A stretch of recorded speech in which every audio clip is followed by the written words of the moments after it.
Ey, yo.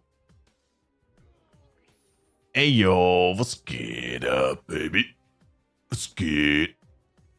Was geht ab, Baby? Guten Morgen, sagt man wohl irgendwie. Weiß nicht, was man zu dieser Uhrzeit sagt. Das weiß ich auch nicht. Naja. Ja, der letzte Stream ging ja leider etwas länger. Haben vielleicht ein paar Leute mitbekommen. Der ging ja leider etwas länger als geplant. Und da jetzt der XP-Event ist, hat es irgendwie keinen Sinn ergeben, wirklich früher anzufangen. Hab lieber noch ein bisschen geschlafen. Hab basically ewig geschlafen, dann was gegessen und dann weiter geschlafen. Mehr oder weniger. Ich meine, hab noch das Video aufgenommen und solche Sachen, aber ja. Zum ersten Mal ein bisschen mehr geschlafen seit letzte Woche Donnerstag eigentlich. Und ja, dafür kann man jetzt wieder einen 24er machen. Naja, mal schauen. Aber auf jeden Fall kann man jetzt wieder fett übertreiben. Jetzt erledige ich gerade noch die Dailies für heute. Ich meine, gut, das hätte man noch vorher machen können, aber ich meine, gut. Ich meine, ich werde nicht 3 Tage durchzocken, von dem her kann man auch mal eine Stunde hier nochmal wasten. Aber sobald ich die Dailies auf Burudeng jetzt hier noch fertig habe, geht's rein in den Grind. Und hoffentlich ist natürlich jetzt auch weniger los und so. Kann man dann noch schön ein bisschen Strecke gut machen, bis die ganzen Menschen mit einem Schlafrhythmus aufstehen. Nicht wahr? Fucking Nerds. Fucking Nerds. Kappa. Was geht ab, Waschbär? MRV, Jewel, Forever Iron 4. Wie geht's, wie steht's? Und Stein. What is the bobbin? What is the bobbin?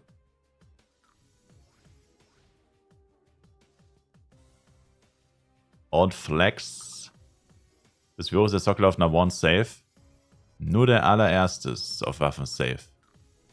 Bei Einhandwaffen einer, bei Zweihandwaffen 2. Aber wie immer, gerne nochmal selber davon überzeugen. Aber doch, ist so. Der Schmied sagt's der. Der gute Eude. Haudegen.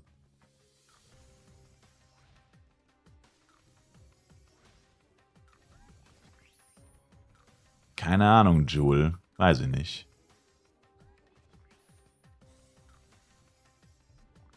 Verzweifle gerade an diesen Seidelgowns, die wollen 50 Mio haben in den Shops. Bei den Schuhen hatte ich schon Glück, nur 3 Mio bezahlt. Oh, das? 3 Mio ist aber gut, oder? Head und Suit ging vom Preis, 1 und 5 Mio.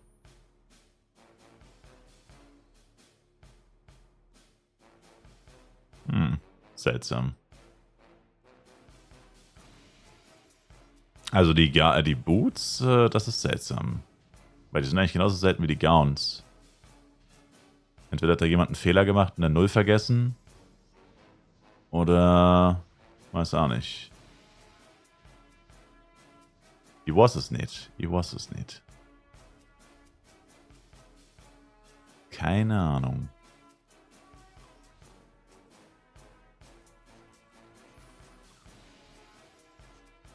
Ja, aber die ganzen Clockwork-Sachen ist halt, ja gut, ich meine, die Gowns ist halt wegen der 10% Cast-Time, aber macht halt irgendwie wenig Sinn, weil, also ich meine, das macht schon ein bisschen Sinn. Das ist das wichtigste Teil, sozusagen. Aber letztendlich, die Gowns alleine bringen ja eigentlich auch nichts. Na gut, okay, du kannst das Set auch dreiteilig tragen. Und dann wären die Gowns das Beste der 3 Teile. Aber irgendwie, keine Ahnung.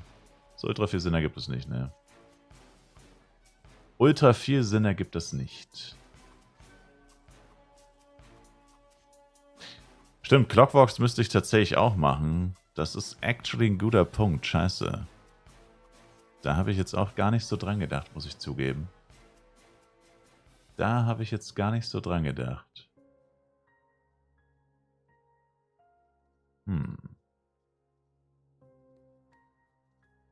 Snike, was geht ab?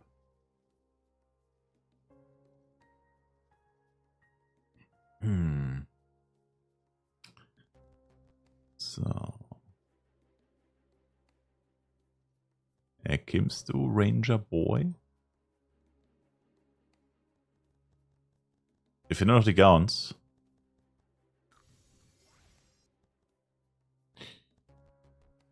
Ja, ich meine, ich kann nicht direkt Clockworks machen. Ich muss natürlich erst eine Party ziehen, aber das geht ja schnell. Dann kann ich das auch noch erledigen. Schnell.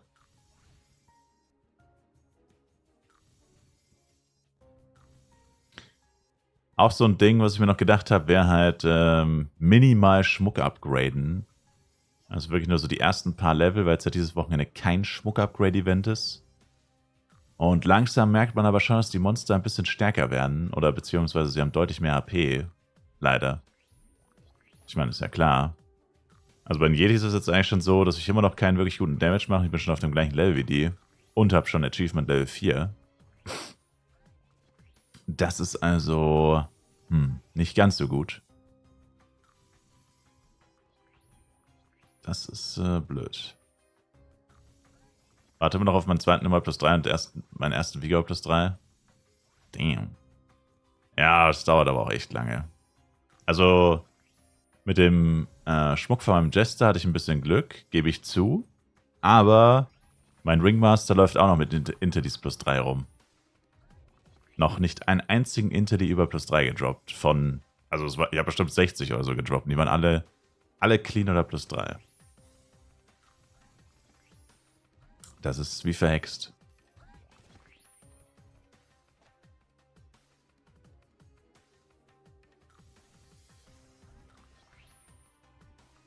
It is what it is.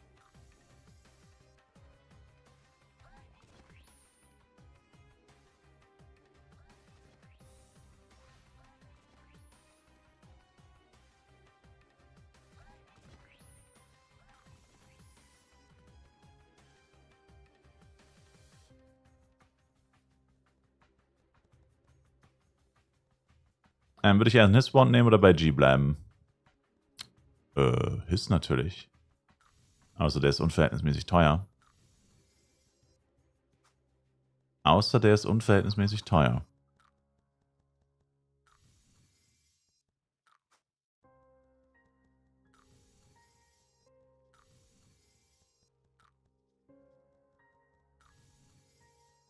Wer kommt denn da zur später Stunde? Wieso spät? Ich bin verdammt früh.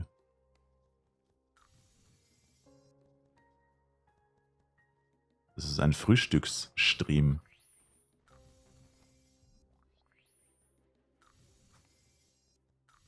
Early Bird, Baby.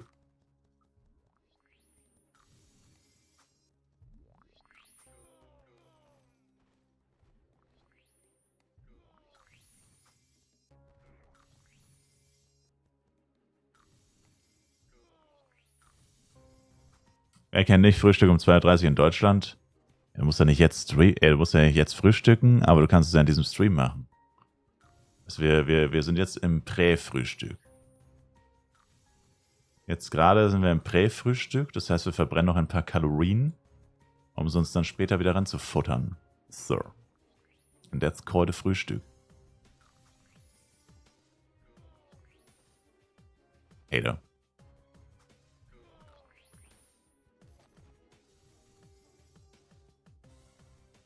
Verdammter Hater.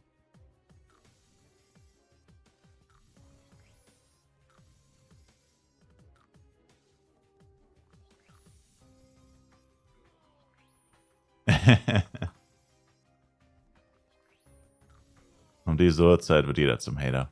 Kappa.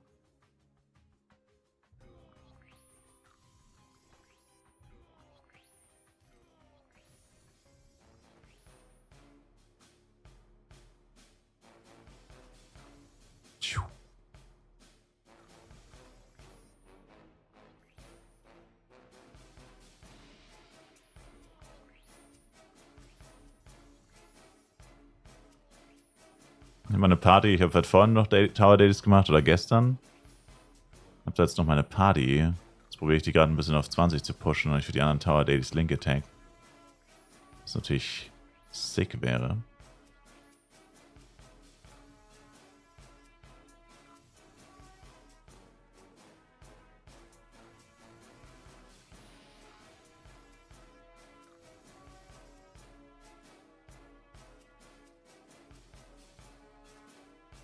Ui.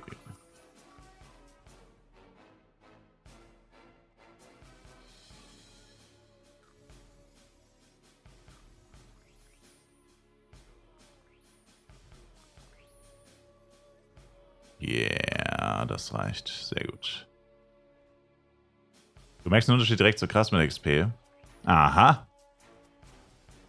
Letztes Wochenende haben noch Leute gesagt, oder am Montag haben noch Leute gesagt, dass das gar nicht so krass wäre mit den 30% und Pipapo. So. How to turn tables. Also, du hast es nicht gesagt, ich meine nur, aber Leute haben das gesagt. Und ich meine, es stimmt schon, nach 3 Tagen, man gewöhnt sich halt wiederum dran. Also ich meine, jetzt ist es krass. Dann machst du halt 10 Level oder was auch immer, wie viele. Dann hast du dich dran gewöhnt, aber eben. Und dann, sobald du dich dran gewöhnt hast und es wird dir wieder weggenommen, dann merkst du es eben. Also, eigentlich merkt man das schon. Man merkt es halt immer erst am ersten Tag und am ersten Tag, wo man es nicht mehr hat. Und dann Tag 2 und 3, ja, da gewöhnt man sich dann vielleicht einfach dran. Aber eigentlich merkt man das schon. Ich meine, ich achte eigentlich eh nicht auf meine XP so sehr. Ist gesünder für die Psyche, würde ich sagen. Aber man merkt es einfach trotzdem.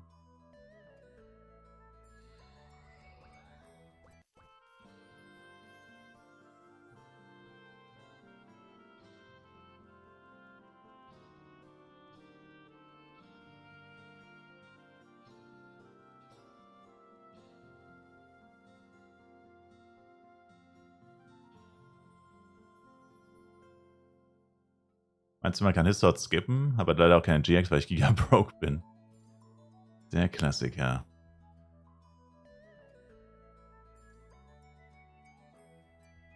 Ja, kann man sicher skippen, klar. Also ich meine, es hat schon jemand hier im Stream bis 90 gelevelt. Mit Crit-In und Sparkling Sword. Ich glaube, jemand hat bis 90 damit gelevelt. Also mit der 57er-Kombo quasi. Ich meine, das hat mal jemand gesagt. Ziemlich sicher sogar. Das Drehdra und Crit-In. Oh, ja, passt ja eh. Drehdra ist ja doch nochmal ein bisschen besser als Sparkling, wegen dem Attack Speed. Und halt auch viel mehr ATK auf der Waffe.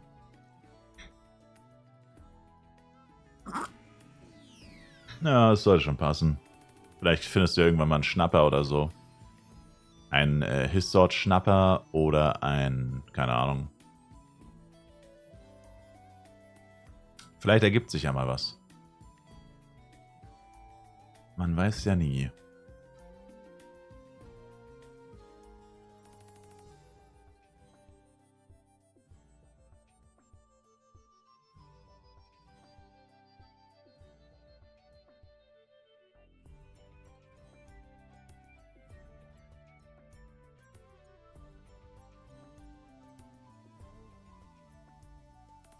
So.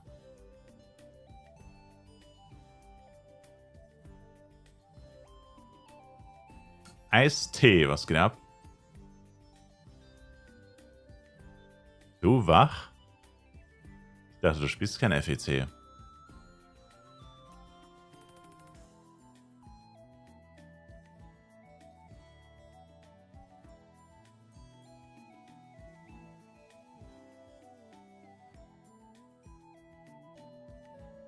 Nope is dope. Was poppin'?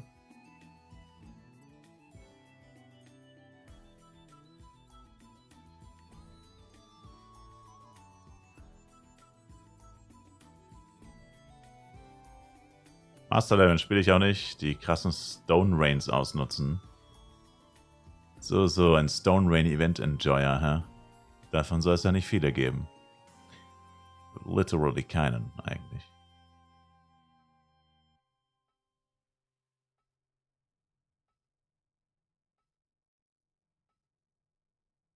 Ich meine, das Event könnte ja actually gar nicht so bad sein, wenn du nicht alle Items einzeln aufheben müsstest. Dann wäre das Event ja gar nicht so bad. Auf jeden Fall freuen sich auf den Jester von 1 bis 10. Weißt du, mittlerweile realisiere ich das gar nicht mehr, dass ich eigentlich Jester spiele, Sir. It's just about the grind. All I do is grind.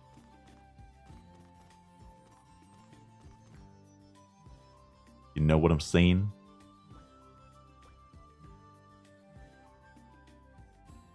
You know how it is.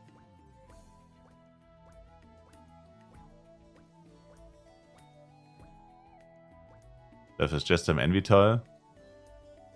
Ja, bei Kreton müsste er theoretisch auch gut sein. Wobei, gut, da braucht man das eigentlich gar nicht. Da kann man einfach, naja, wobei doch, eigentlich schon. Ja, je nachdem. Ja, aber ich meine, bei Kreton sollst du trotzdem viel AP haben, weil der kann auch einfach dreimal sein Skill machen, hintereinander. Nicht Jester. Counter Attack hat ja 6 Sekunden Abklingzeit.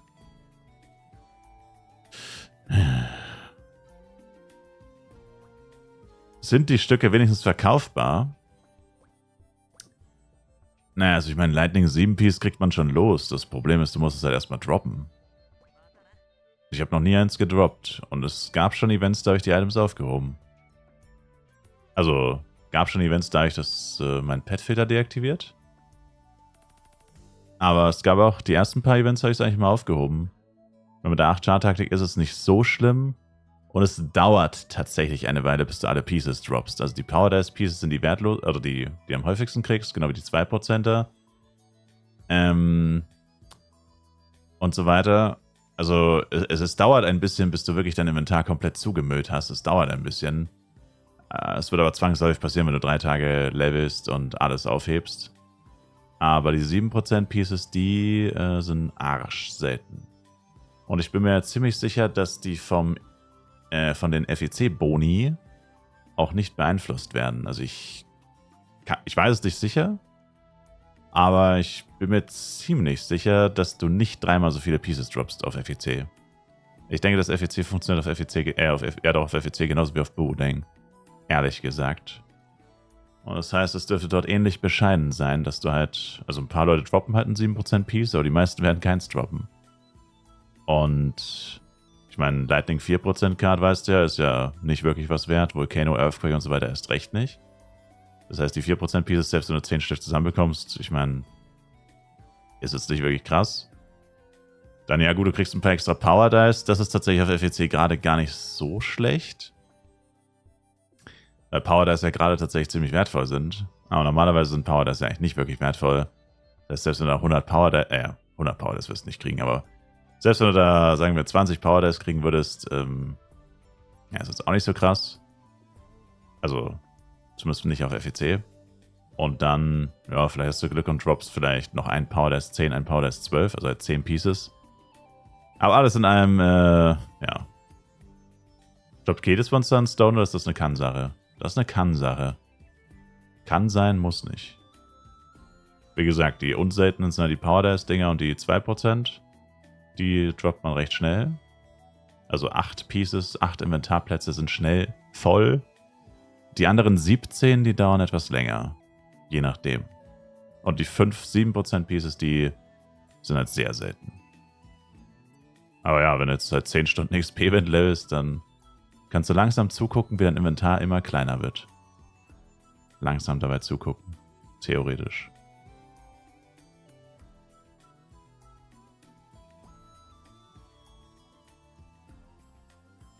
Ja, ich müsste noch 300 F-Coin kaufen für ein Invi-Bag 30 Tage tatsächlich.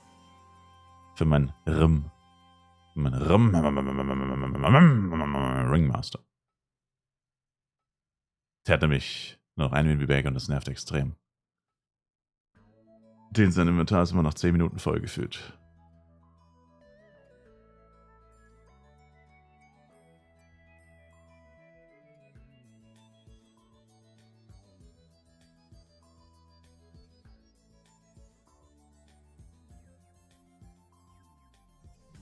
geht ab, Leaf Ahead?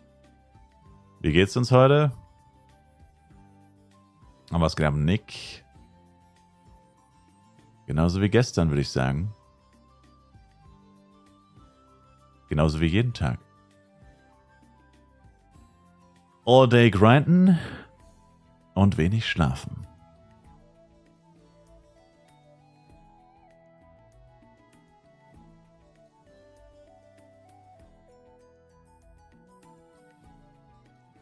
The usual thing.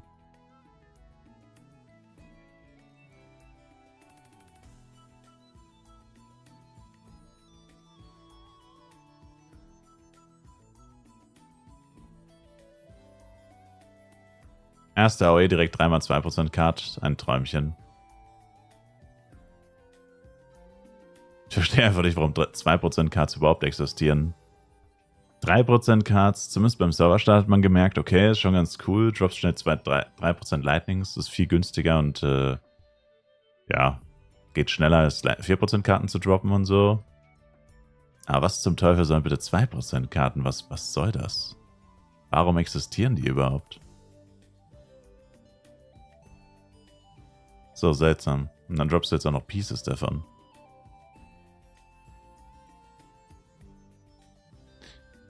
Das geht bei Juwelenverwalterin Peach Drachnix. Das ist kein extra NPC, das geht einfach bei der Juwelentante.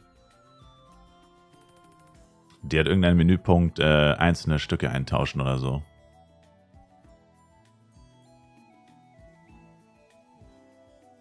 So ähnlich wie damals mit dem Collector.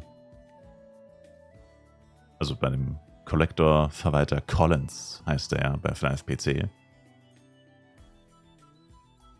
Basically the same thing.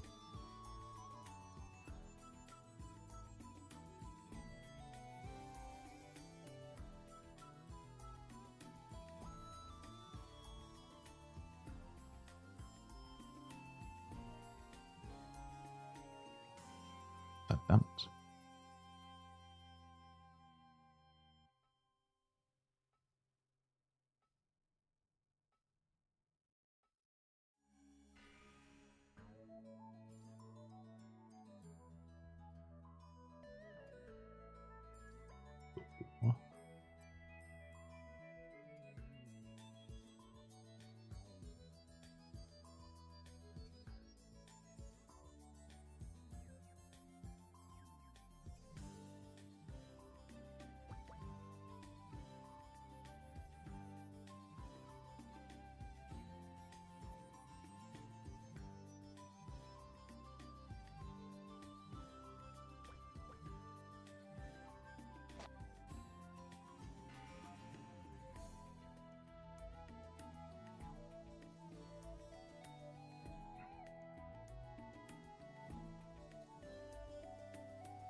%, Peace, Pork.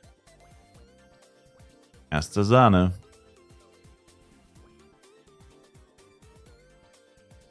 Allererste Sahne.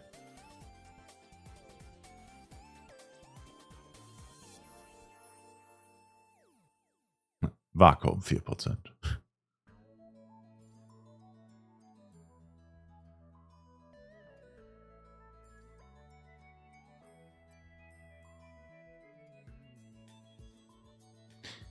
Aber wann macht Tower Dailies, beziehungsweise lohnt sich das? 8 Mann eigentlich Tower Dailies, wollte schon sagen.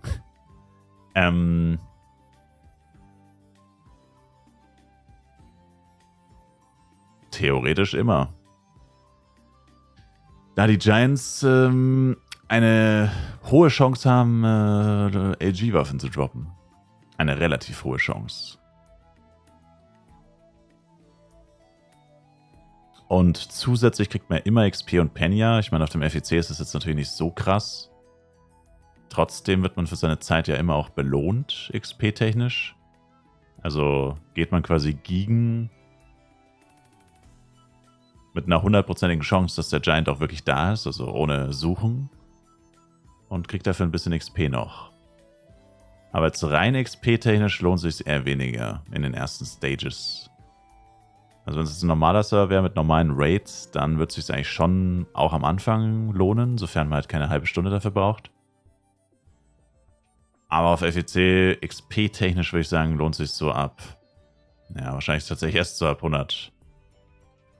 122 wahrscheinlich. Also da wird es sich wahrscheinlich ja richtig. Also auch, ja gut, während dem XP-Event ist dann auch wieder schwierig, aber ja, passt schon. Hohe Chance auf Set-Teile und Unique-Waffen halt. Also die Giants, die dann keine Unique-Waffen mehr droppen können, also alles ab Dantalian, die droppen dann als Set-Teile. 135er. Was ja auch nicht schlecht sein kann. So eine Suit, Gowns und so weiter.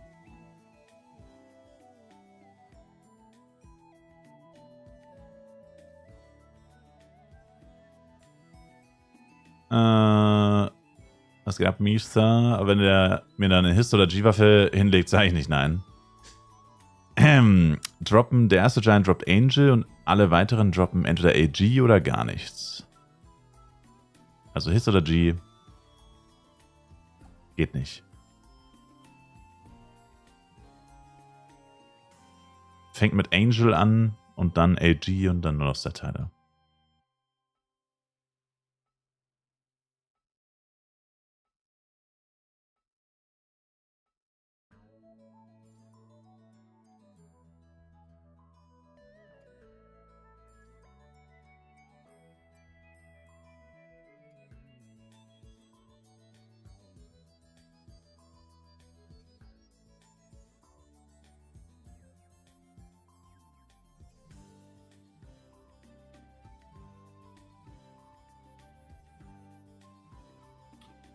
Okay.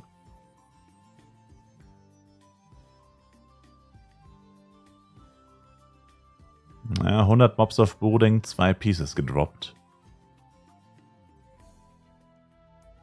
Vielleicht kriege ich sogar einen Power Dice zusammen. Während dem. Achso, nur bei 3x Tower Dailies, ja. Eher nicht, nee. Naja, gut, bei einem Ranger. Die anderen töten 200. Da vielleicht schon eher. Die anderen töten ein paar Monster mehr.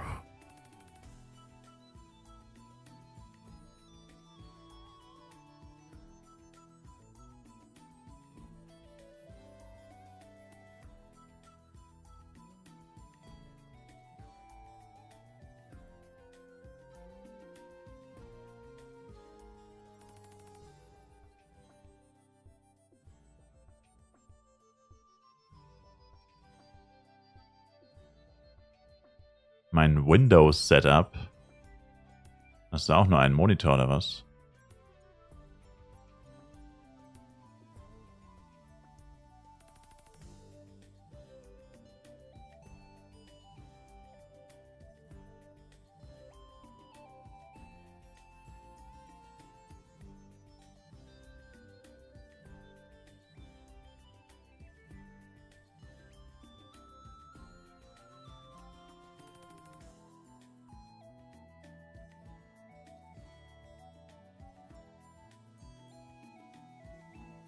Oh. Mir reicht schon so ein fetter Monitor. War da vielleicht nicht so Fan, aber ich habe ihn gratis bekommen. Da sagt man nicht nein. Da sagt man nicht nein.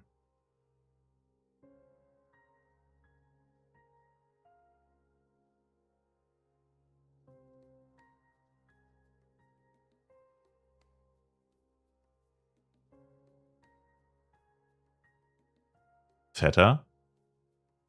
Servus? Wie bitte? 27 Zoll Monitor? Ist doch ein fetter Monitor.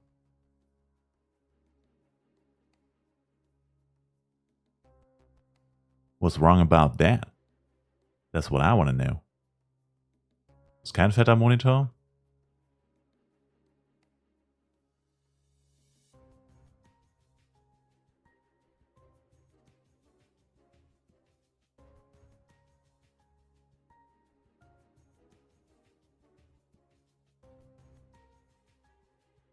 In Zeiten bei 32 oder 50, naja, 50. 50 als Computermonitor.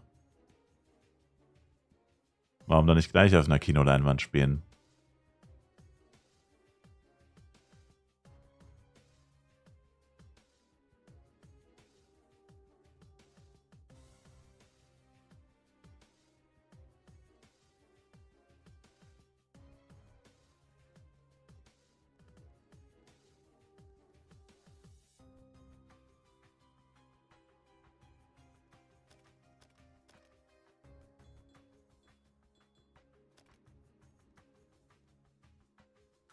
Erster Vega plus 3, let's go. Nice.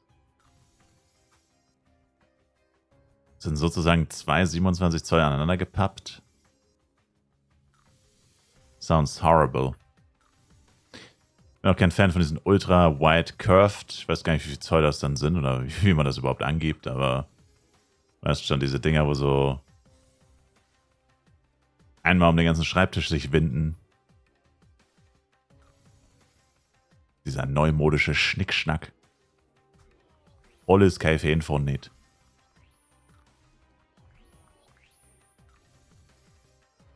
Genau sowas hast du? Oh, so. Du bist also die Zukunft, diese sogenannte. Du lebst diese sogenannte Zukunft.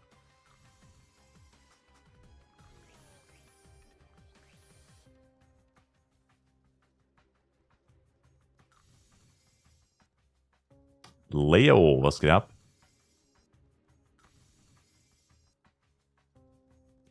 Future is now, old Flav man. In Flav-Jahren bin ich wirklich alt.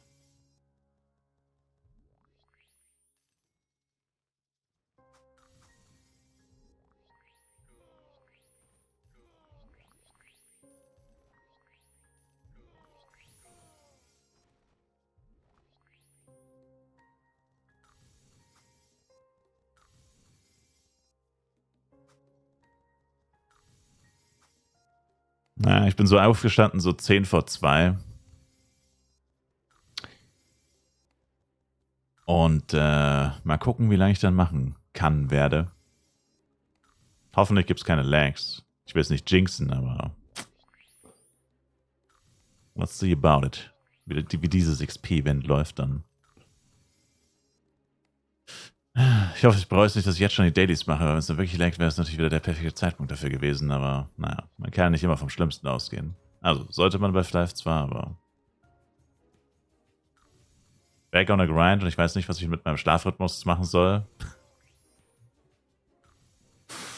Was ist dieser Schlafrhythmus, von dem du da redest? Was ist diese Schlafrhythmus? Das Wort sagt mir nichts.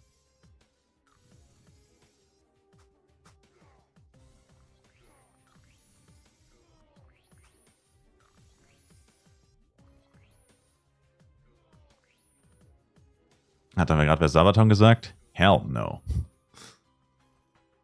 Just a good old grind.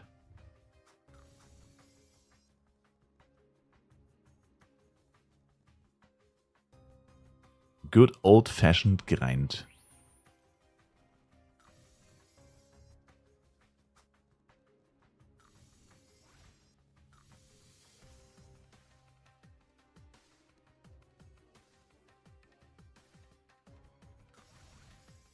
Für den man extra nachts um 2 Uhr aufsteht.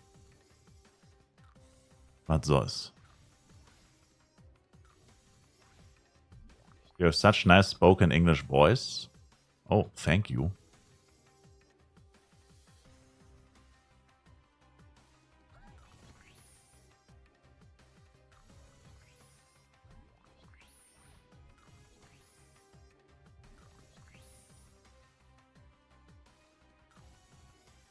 Uhr wird der Breaking Point sein. Naja. Ist nicht sicher, weil es Freitag ist. Ja, hören die Leute ein bisschen früher auf zu arbeiten. Könnte eigentlich auch sein, dass es früher passiert. Also, es war zwar meistens 18 Uhr, aber es war ja auch manchmal 14, also zwischen 14 und 18 Uhr war es ja eigentlich immer die Probleme. Also es könnte auch sein, arbeiten, 1. Mai. Aber heute schon der 2. Meister. Oder Scheiß, der 1. Mai hat für mich auch nicht wirklich existiert, weil ich eigentlich nur geschlafen und gegessen habe. geschlafen, was gegessen habe und dann wieder geschlafen habe. Der Tag hat für mich irgendwie nicht wirklich existiert.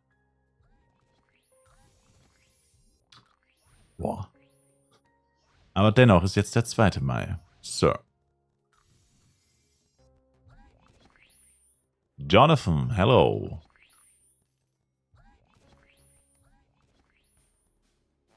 Was gab Jevo? Ja gut, Brückentag, das auf jeden Fall. Weiß nicht, wie das... Ja gut, wobei, 1. Mai, ich meine, naja, ja. Also hat ja nicht jedes Land Feiertag gehabt, glaube ich. Aber egal. Autobahn heute hat gesagt, alle haben frei. Tja, selber schuld. Your Jess is already 165? No, this is not FWC. I will go to FWC in shortly. Shortly. This is just my breakfast. I'm having breakfast right now. Tower daily breakfast on Borodang. And after breakfast, I'm gonna do FWC. This is just a little appetizer, so to speak. Just having a small breakfast.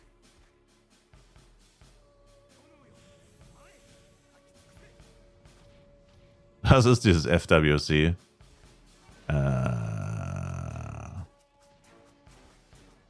Das war Sarkasmus, oder? I think my pig whizzes. Then your pig should see a doctor.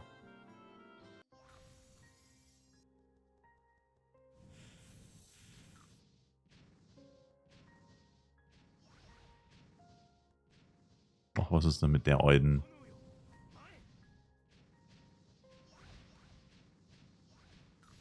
Das ist seit unserem letzten Treffen auf dem Offi vielleicht nicht mehr angefasst. The hell? Wo zum Teufel warst du die letzten 3 Jahre?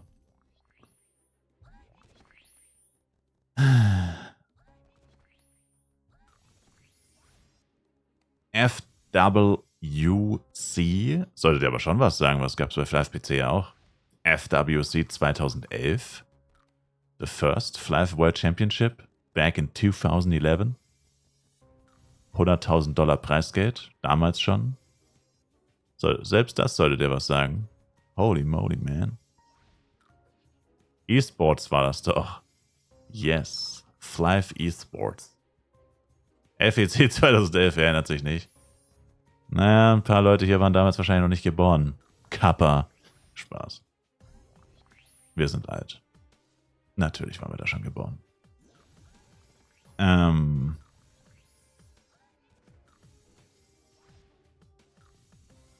Jedenfalls ist es das gleiche. Also Flive-Weltmeisterschaft.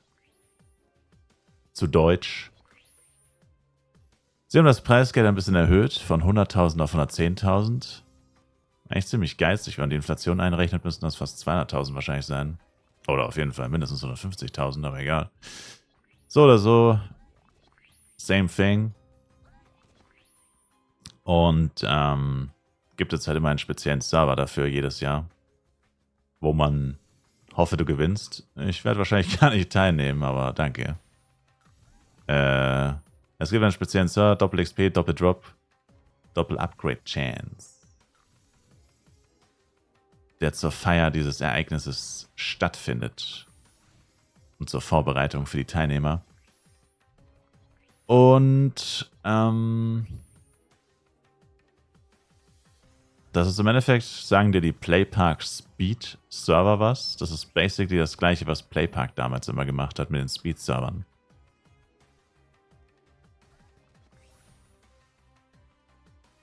Nur, dass es nicht nur ein paar Wochen geht, sondern 5 Monate. Bei den Speed Servern, soweit ich mich erinnere, ziemlich kurz. Warum mache ich nicht mit? Sagen wir, ich habe nicht genug Geld dafür. Sagen wir, ich will nicht so viel Geld für dieses Spiel ausgeben, wie man ausgeben müsste, um dort teilzunehmen. Oder eine realistische Chance zu haben, zu gewinnen.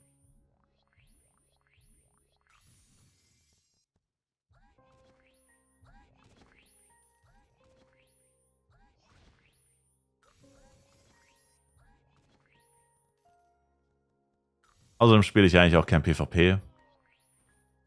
Also, keine Ahnung. Das Lustige ist, ich spiele eigentlich immer Elementor. Es gab bisher keinen einzigen Elementor, der daran teilgenommen hat. Also ich weiß nicht, wie es 2023 war, da hat sich keiner dafür interessiert, aber letztes Jahr hat kein einziger Elementor mitgespielt. Es waren 32 Teilnehmer, 32 Charakter quasi. Es gab keinen Elementor, was ich irgendwie seltsam fand, weil ich glaube, Elementor ist eigentlich schon ziemlich stark in so 4 gegen 4, wenn man ihn halt gut einsetzen kann und so. Ein gut positioniertes Avalanche wäre ein 4-fach-Stun. Das würde auch zeitgleich 4 Kills bedeuten, wenn man, wie gesagt, es richtig einsetzt oder nutzen kann. Weil alle zeitgleich stunnen kann keine einzige andere Klasse. Also Ringmaster mit Makaba und Stonehand theoretisch, aber das ist ziemlich unwahrscheinlich, dass das passiert. Avalanche hat eine 100% Chance. Also wenn du tatsächlich alle 4 triffst, klar, die können Holy und so, aber wenn du tatsächlich alle 4 triffst, ist das für uns, so kurz das auch nur sein mag, sind alle 4 gestunt. Das kann, soweit ich weiß, kann das keine andere Klasse. Das einzige andere, was da rankommen würde, wäre Boom Burst vom Ranger. Aber da müsste die Reichweite wesentlich kleiner sein. Also Avalanche hat eine viel größere Reichweite. Ja, keine Ahnung. Auf jeden Fall hat es keiner gespielt. Also scheint es wohl doch nicht so gut zu sein. Und Jester hat nur einer gespielt und naja, das war ziemlich pathetic. Also glaube ich. Ich meine, wie gesagt, ich kenne mich da jetzt nicht so gut aus, aber ich habe ihn so ein bisschen beobachtet, den Jester. Und jedes Mal, wenn er einen Kill gemacht hat oder jedes Mal, wenn man ihn gesehen hat, wenn er so ein bisschen im Spotlight war, wenn die Kamera auf ihm war sozusagen, hat er immer Auto-Attacks gemacht eigentlich. Also er hat, glaube ich, nicht ein einziges Mal geschafft, jemanden zu hoppen. Und das war schon irgendwie ein bisschen peinlich, glaube ich. War letztes Jahr nicht die krasseste Vorstellung. Seitdem wurde er zwar minimal gebufft, aber das waren ja auch nur Buffs für seine Auto-Attacks letztendlich. Also sein PvP dürfte dadurch nicht wirklich besser geworden sein.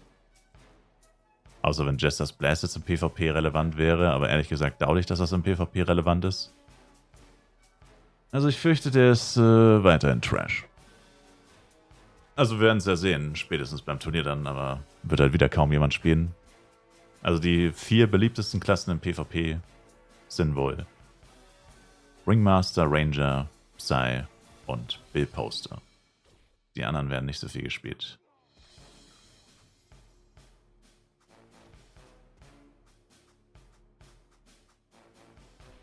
Deswegen gibt es auch so viele Psys. Also ist mit ein Grund, definitiv. Und Rangers, I guess. Wobei Ranger ist einfach nur arschbeliebt. Psy nicht. Psy ist einfach nur Arsch. Was die Beliebtheit angeht. So.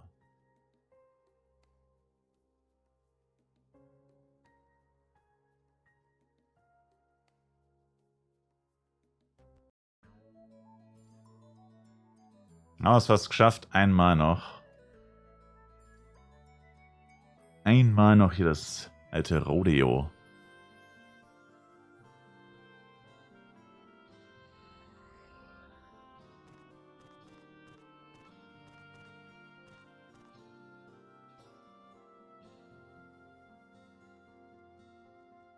Immer diese Psy-Hater. Ja, ich habe nur gesagt, dass er unbeliebt ist. Und das ist ein Fakt. Noch. Interessant wird es jetzt mit der nächsten Level-Erweiterung, weil die letzte richtige Level-Erweiterung, sag ich mal, also die 160er, die ist ja schon eine Weile her. Und seitdem könnte sich ja tatsächlich bei der Beliebtheit was geändert haben. Nur ist das halt schwer herauszufinden, weil das Ranking halt so eingeschnitten ist und viele Leute auch inaktiv sind und so. Und wenn es dann tatsächlich die Levelerweiterung kommt, dann spielen ja logischerweise nur die Leute, die auch tatsächlich aktiv sind, plus die neuesten Charakter von FWC kommen da auch wieder mit rein. Das wird dann ganz interessant, weil da könnte es sich dann natürlich, falls sich ein Trend festsetzt, zum Beispiel der Trend, dass Psykeeper beliebter wird, könnte man das dann sehen. Theoretisch. Aber ja. Momentan sieht es nicht so aus.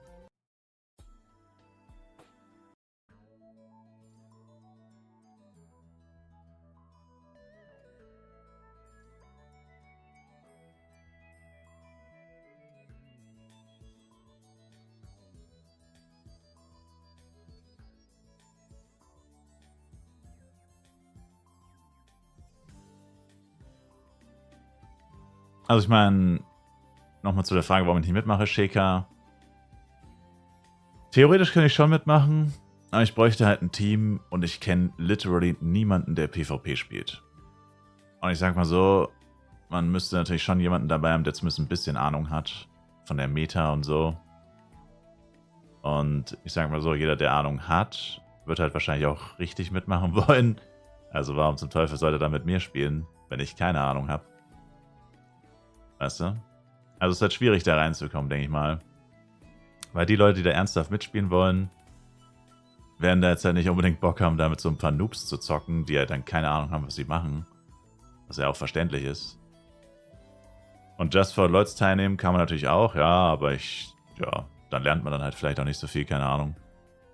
Aber mal schauen, das ist ja alles noch sehr weit in der Zukunft. Ich meine, die letzten Jahre war es halt so mit der 8-Char-Taktik, plus vor allem letztes Jahr. Also das erste Jahr habe ich einfach den ganzen Tag oder die ganze Zeit nur Dungeons gegrindet. Und da war auch das Preisgeld so niedrig, da hat sich einfach kein Mensch dafür interessiert, da war das Preisgeld so niedrig. Also da haben sich nicht mal PvP-Spieler dafür interessiert. Das war schon cringe, fast schon, kann man sagen. Und letztes Jahr war es einfach so, dass ich so behind war, dass da sowieso, also realistisch, also letztes Jahr habe ich tatsächlich gesagt, vielleicht mache ich mit, mal schauen. Aber ich war einfach so behind, ich war noch nicht mal Level 140, glaube ich, als die Anmeldung gibt. Ja, wobei 140 war ich vielleicht schon, aber ich war noch ultra low Level eigentlich sogar, also ich war nicht mal Max Level und so. Das wäre ja richtig peinlich gewesen, sag ich weiter, sich überhaupt anzumelden. Fast schon. Und dieses Jahr wird das ja wahrscheinlich anders sein, also mal schauen. Also einfach nur so mitmachen könnte man natürlich schon, zur Not, wenn man niemanden findet oder so, wenn sich kein Team findet oder whatever. Genau. Aber wie gesagt, ich denke mal, am interessantesten wäre es ja tatsächlich, wenn man sich dann mal schon ernsthaft darauf einlässt, dass man es dann vielleicht auch einfach erklärt bekommt von jemandem, der halt wirklich Ahnung hat. Und so jemanden zu finden, wird wie gesagt schwierig, weil die Leute, die wirklich Ahnung haben, werden wahrscheinlich in ein echtes Team wollen und nicht in ein, naja, gucken wir uns das mal an, Team, so. Wie gesagt, mal schauen. Warum war ich so behind? Weil ich den Start verpasst habe und halt 8-Char-Taktik macht es ja sowieso schwierig. Strategie, erstmal 9000 Holies kaufen. Ich müsste dann aber Hops gehen. Nee, wie gesagt, also der Jester letztes Jahr hat die meisten Kills mit Auto-Attacks gemacht. Das sah für mich ehrlich gesagt nicht so aus, als wäre Hops so wichtig. Das Problem ist halt irgendwie, ja, keine Ahnung. Ich mache einfach Snatch.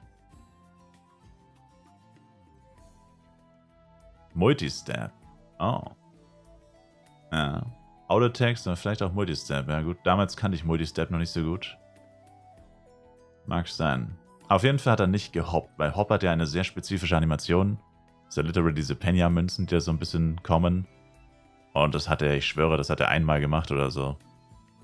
Höchstwahrscheinlich, weil er genau gewusst hat, dass das niemanden töten würde und einfach nur Zeitverschwendung ist. Keine Ahnung. Wie gesagt, ich kenne die Hintergründe nicht, aber müsste man nochmal das Replay gucken. Ich bin mir ziemlich sicher, der hat nicht einmal einen Hop-Kill gemacht. Aber mit Auto-Text, beziehungsweise, wenn es vielleicht war es auch Multistab, war ja recht chaotisch. Damit hat er ein paar Kills gemacht. Ich glaube, der hatte da, also insgesamt hat er bestimmt, keine Ahnung. Der hatte bestimmt 5 oder 10 Kills insgesamt. Der war gar nicht so bad. Aber sie haben natürlich trotzdem verloren, also sein Team hat übelst aufs Mal bekommen.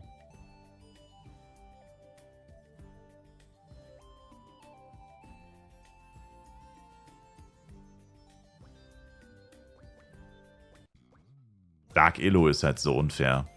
Einfach mal schnell unsichtbar werden und dann von irgendwo aus angreifen, und das ist halt so crazy. Ich glaube, das ist der unfairste PvP-Skill. Weil du ihn eigentlich nicht kontern kannst. Du kannst ihn literally nicht kontern. Also, und weil du es halt nicht kommen siehst. Das ist halt das Krasse. Würde mich, glaube ich, richtig triggern. Vor allem, wenn ich gegen ein 2-Ranger-Team spielen müsste. Das würde mich, glaube ich, richtig abfucken, wenn die ganze Zeit unsichtbar sind.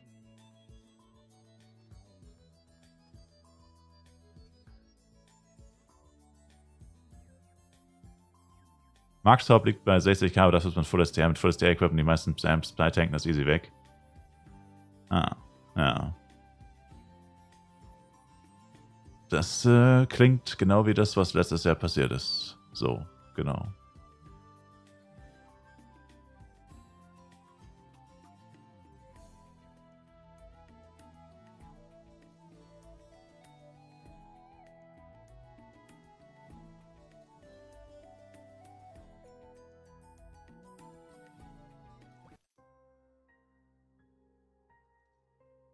So, letzte Tower Dailies. Auf Borodeng. Auf FEC müsste ich es auch noch machen, theoretisch. Aber da mache ich es vielleicht tatsächlich gar nicht, weil ich krieg's so aufs Maul im Tower. Also Solo ist fast unmöglich. Mit meinem jetzigen Equipment. Jetzt ist der XP-Event. Da mache ich es vielleicht tatsächlich gar nicht.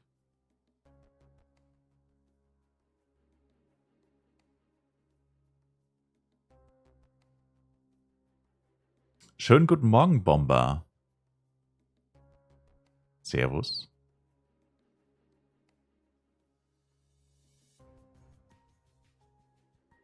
Servus.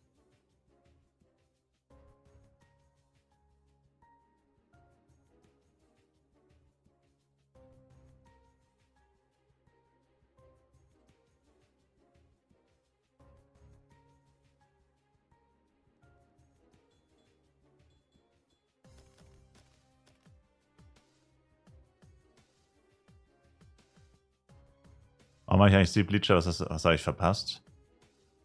Das würde jetzt zu weit gehen, das zu erklären. Akzeptiere es einfach. In Fly PC war die Meta ein Level 1er Leech und in Fly Universe ist die Meta 8 Leecher. 7.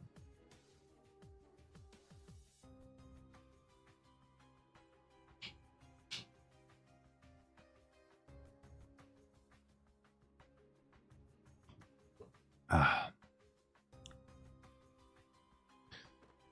Ich weiß nicht, Slinky, dadurch, dass es keiner spielt, also zumindest beim FEC.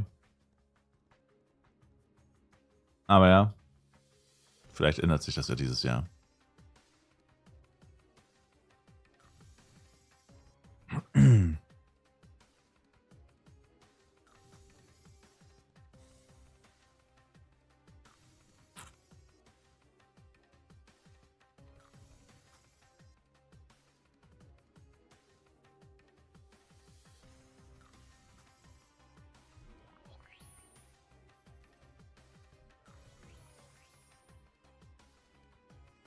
Ich glaube, dass man sich nicht traut, auf was Neues auszuprobieren und auf alte Meter setzt. Ja, kann sein. Kann auch sein, dass sich keiner traut. Zu großes Risiko. Maybe.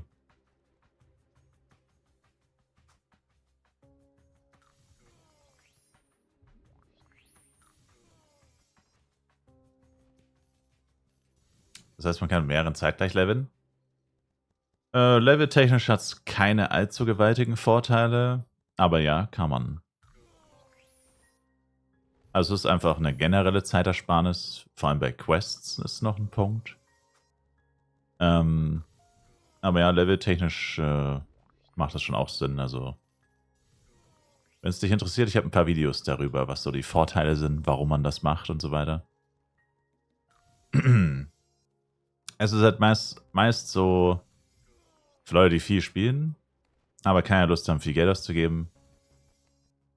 Vor allem, wie schon gesagt wurde, Party-Scrolls spart man sich halt komplett und die sind tatsächlich das mit Abstand teuerste, was man sich kaufen kann. Im Cash-Shop. Genau. Also, aber es gibt tatsächlich noch einige weitere Vorteile, also das ist so eine Sache. Machst alle Quests und Dailies auf einen Chart zeitgleich. Ja, genau. Was halt auch nochmal eine riesen Zeitersparnis ist. Und wenn man das halt jeden Tag macht, immer wieder, mit jeder Quest etc., ist das halt schon gar nicht so ohne. Auf Dauer macht das schon einen richtigen Unterschied. Gibt auch noch einen Battle Pass mittlerweile. Den gab es dann Live PC auch nicht. Auch den macht man größtenteils damit einen Chars zeitgleich. Aber die Früchte kann man davon wirklich nur tragen, wenn man langfristig spielt. Für jetzt Leute, die immer nur so ein paar Wochen spielen oder so, ist das jetzt irgendwie nicht so krass. Aber wenn man langfristig Free-to-Play spielt, ist das schon geil.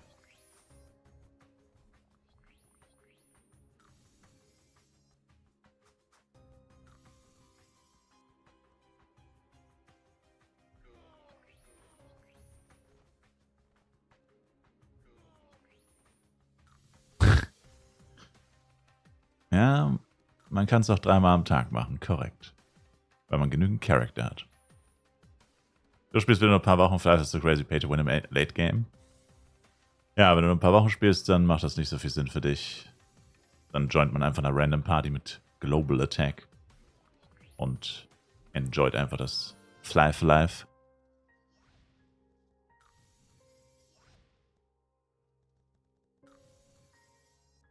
Na gut, Fulltime muss das ja auch nicht direkt sein. Es hat sich mittlerweile so entwickelt, eigentlich wie ein Gacha-Game oder wie moderne Videospiele. Flive PC war ja eigentlich nicht so. In Flive PC gab es eigentlich fast gar nichts, was man irgendwie täglich machen konnte. Also Events halt vielleicht gelegentlich, aber bei Flive PC hat es eigentlich keine Rolle gespielt, ob du jetzt jeden Tag spielst oder mal 3 Tage nicht und dann 5 Tage übelst reinsuchtest oder so. Aber in Flive Universe spielt das tatsächlich eine Rolle, weil es sehr viele Sachen gibt, die halt wirklich einfach täglich nur gehen. Sehr viele Events sind täglich. Das heißt, wenn du halt an dem Tag nicht da warst, hast du halt an dem Tag halt dann auch keine Eventbelohnung und so. Und kannst die auch nicht nachholen. Dann gibt es Tower Dailies, Battle Pass Dailies und so weiter. Daily Dungeon Boss Eintritte und so ein Zeug. Also es ist tatsächlich, hat sich sehr entwickelt wie moderne Spiele, die dich halt quasi zum Wiederkommen holen, indem sie dir tägliche Belohnungen versprechen. Aber die du halt wirklich nur bekommst, wenn du auch tatsächlich online gehst.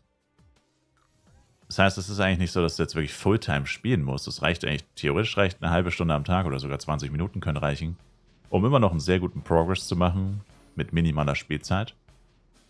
Aber du musst es halt täglich machen. Das ist ja dieses, was manche Leute nicht mögen. Ich mag das eigentlich auch nicht so sehr. Aber ich spiele auf Live sowieso. Deswegen, sag ich mal, macht es für mich jetzt keinen Unterschied. Aber, ja. Ist ja dieses klassische System, um die Leute bei der Stange zu halten. Gar keine Lust auf Dailies. Ja. Muss jeder selber wissen.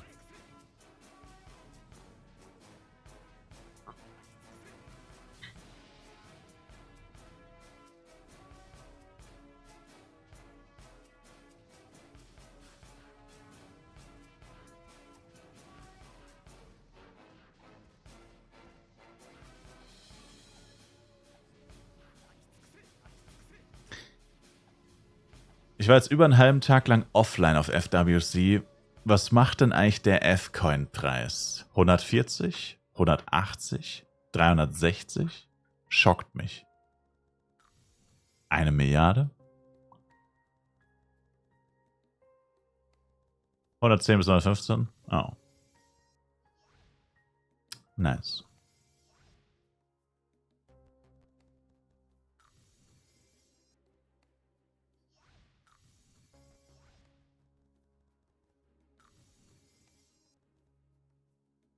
Na, dann passt's ja. Weil so lange war ich tatsächlich, glaube ich, noch gar nicht online, seit der Server gelauncht ist. Offline. Das war jetzt gleich die längste Offline-Phase, die ich hatte. Dann bin ich oft so gegen 12 oder so. Halb 12, ich weiß gar nicht mehr. Ich war da schon wieder so mad auf diesen einen Typen, ey. Aber ja. Müsste so 15 Stunden oder so müssen das gewesen sein. Das ist actually sogar ziemlich lange. Da könnte sich ja einiges verändern, tatsächlich. In so einer langen Zeit.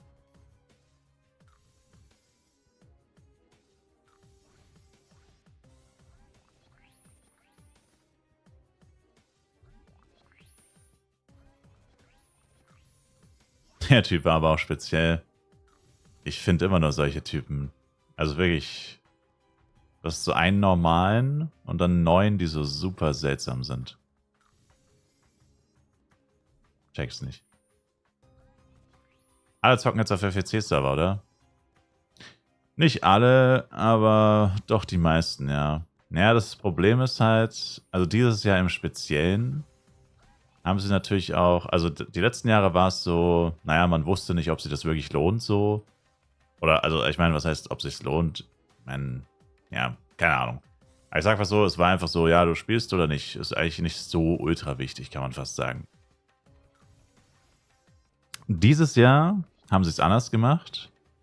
Sie haben wirklich im Vorhinein schon gesagt, zwar sehr kurzfristig tatsächlich, am Tag, wo es dann wirklich bestätigt wurde, aber es gab so ein Interview eine Woche vor dem FEC, das nicht geleakt wurde, aber es war halt in den koreanischen Medien, deswegen hat es halt ein paar Tage gedauert, bis es, sag ich mal, in der Flive-Community viral gegangen ist.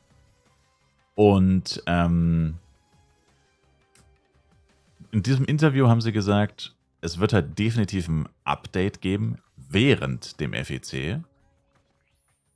Und kurz vorm Launch, literally so 1,5 Stunden bevor der Server live ging, haben sie es dann mit einer Roadmap nochmal endgültig gezeigt, was halt vor allem auch kommt. Weil das meiste wusste man eigentlich, aber trotzdem haben sie halt nochmal bestätigt.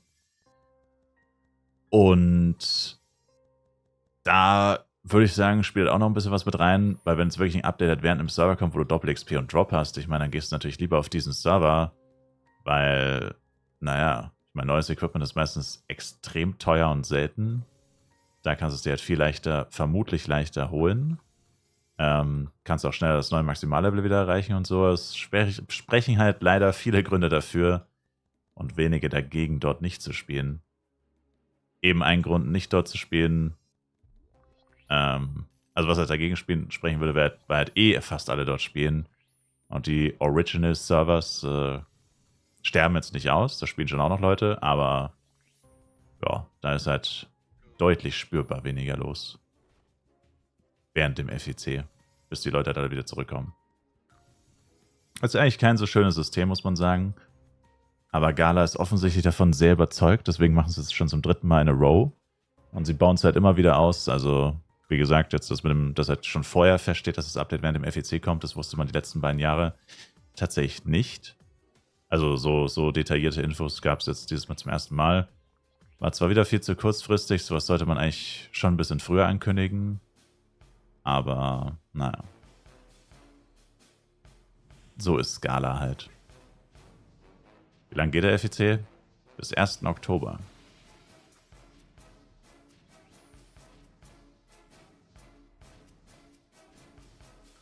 Hast du dich gewundert, warum gerade so wenig los ist? Ja, das ist der Grund. Naja, gut, ich meine, jetzt gerade ist auch 3:30. Also auf einem deutschen Server um 3:30 ist meistens nicht sehr viel los. Aber, yeah. Ab wann gehe ich als Jester 1v1? Immer? Level? Wie 1v? Ich check's nicht. Ich verstehe nicht, was du meinst, ehrlich gesagt. Was meinst du mit 1v1? Du bist doch immer 1v1. Frühestens ab 100 könntest du erst AOE gehen. Bis Level 100 hast du gar keine Wahl, ob du 1v1 bist oder nicht. Meinst du Auto-Attacks?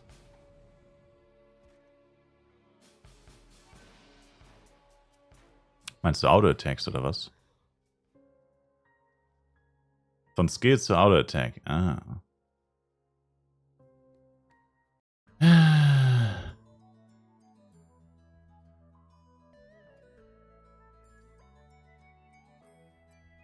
Musst du ausprobieren. Ich habe tatsächlich einfach mal wieder geguckt, wie meine Killtime ist. Mit Auto-Attacks versus Multistep. Und die meiste Zeit war es halt so, dass Multistep eine halbe Sekunde oder Sekunde schneller war. Bis ich meinen Hiss-Jojo hatte eigentlich. Also es nimmt sich nicht viel. Also wenn du irgendwann mal keinen Bock mehr auf den Skill hast, kannst du auch einfach Auto-Attacks machen, denke ich. Das nimmt sich nicht viel. Genauso ist es bei dir? Ja. Ja, dann bis jetzt 71. Ja, das ist echt bescheuert. Der Auto-Attack vom Jester ist schon sehr schwach am Anfang. Beziehungsweise das Multistep ist sehr stark, je nachdem, wie man es. Ja, whatever. You know what I'm saying. Was geht ab, Flyer Geier?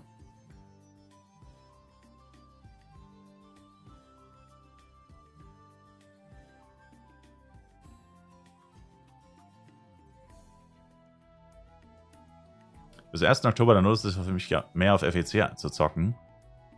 Wenn ich eh nur 1 bis 2 Monate dabei bin. Ja.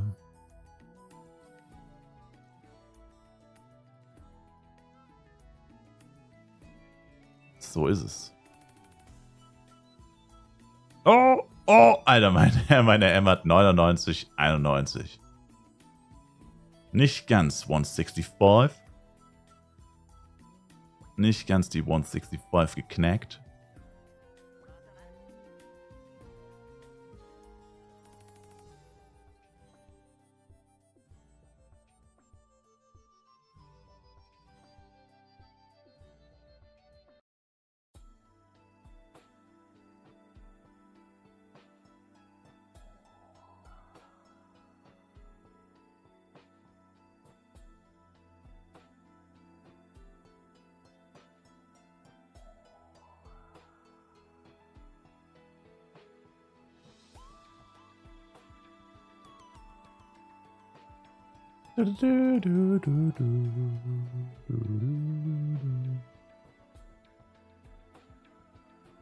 Ich mach heute Party, machst du heute Party? Ich mach heute Party, machst du heute Party? Ich vergesse nicht, eure Petfilter auszumachen. Etc. müsst ihr deaktivieren, falls ihr keinen Bock habt auf das Stone Rain Event. Dann müsstet ihr etc. ausmachen. And we is back. Ah,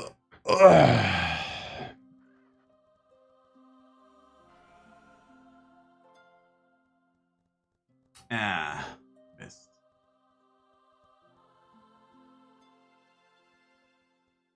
Ja, das ist ein bisschen blöd. Ich will sie. Naja, gut. Naja, gut. Naja, gut. Er sagt, schmeiß weg. Dann lasse ich die einfach mal in meiner Post. Ich muss mal ein paar Nachrichten löschen, weil ich habe keinen Platz mehr. Dann lasse ich die mal vorerst in meiner Post, weil die haben ja zumindest Dex plus 1, aber die sind nicht so gut. Ich brauche eigentlich eher Stattung.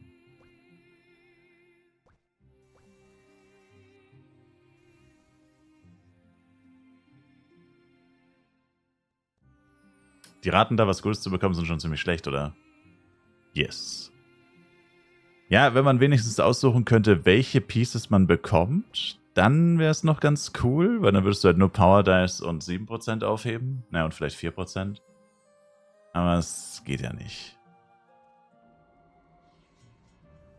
Wie kann man das ausmachen? Na, über den Pet-Filter.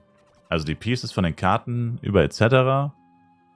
Und die Karten selbst halt über die Kartenoptionen.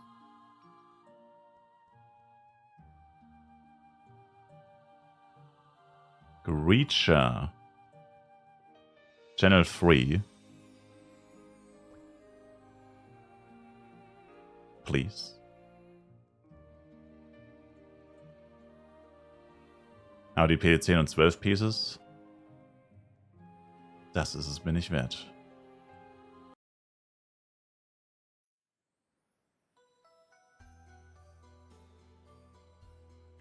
I don't give a damn.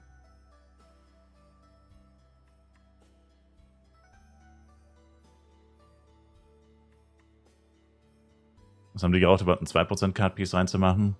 Tja, das fragt man sich seit Jahren. Was das soll. Das fragt man sich in der Tat seit Jahren.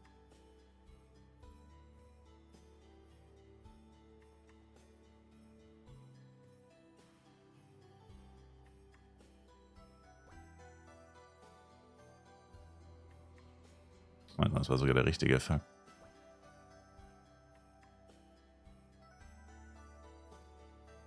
Ups.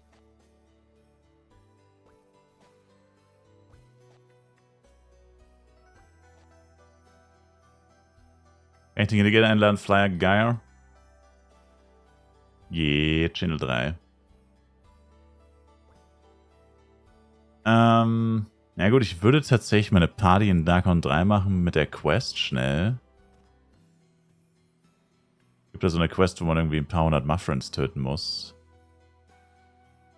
Das eignet sich jetzt gleich ganz gut zum Party-Leveln.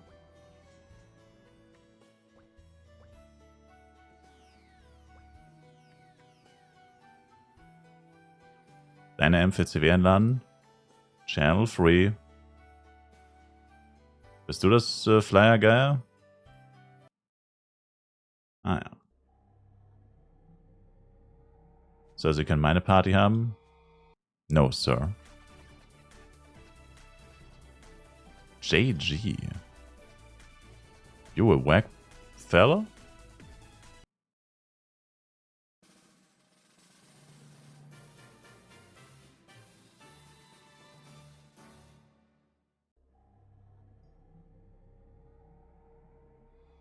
Und um gerade Pet Candies machen, musste er erkennen, dass mir das zu teuer ist. Nicht wegen den Kosten meiner NPCs, sondern wegen den Exoberries-Preisen. 9000 kostet eine Exoberry. Damn. Klingt nach Money Printing, wenn du mich fragst.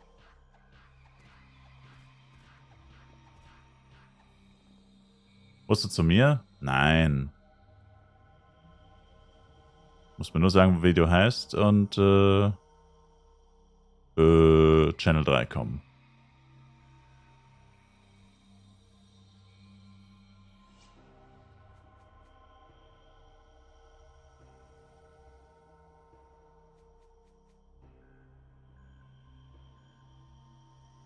Ach, ich muss ja erst weglaufen. Meine Güte.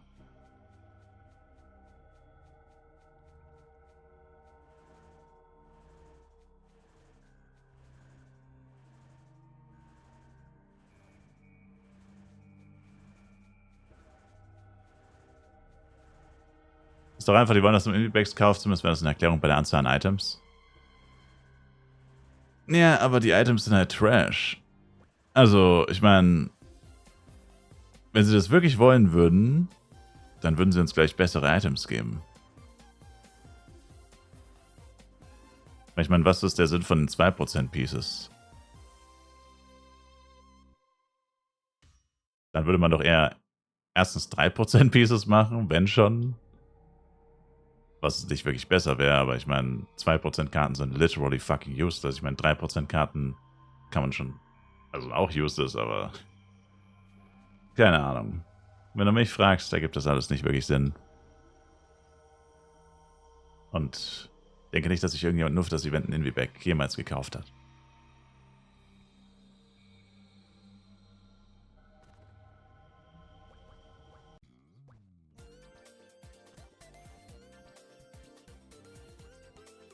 Also, wenn noch jemand eine Party sucht, à la, ich mache heute Party, du machst heute Party, hit me up, baby. Oh, erstmal einen Blinkwing runterwerfen und selber aufheben. Läuft bei mir.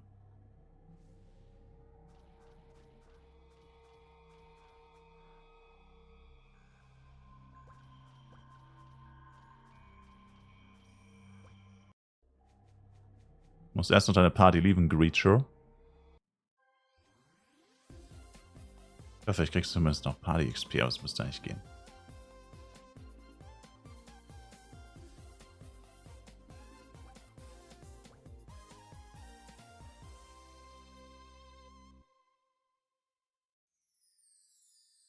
Und der andere Charm ist noch Channel 3.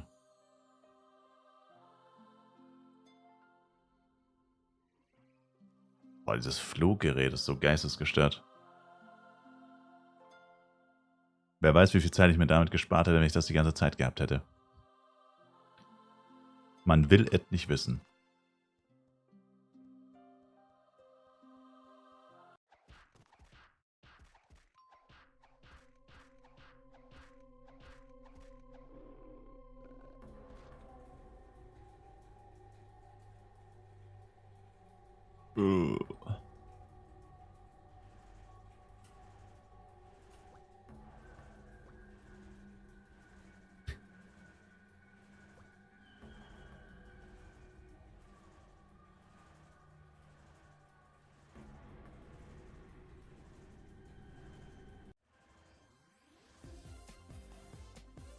Tornado hat keine eigene Party?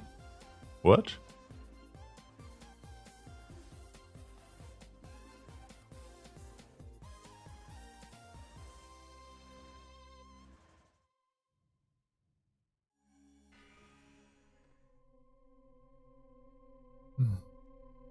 Was geht hier ab? Einfach aufgewacht mitten in der Nacht und du bist live. Tja. So ist das, wenn man Urlaub hat. So ist das, wenn man Urlaub hat.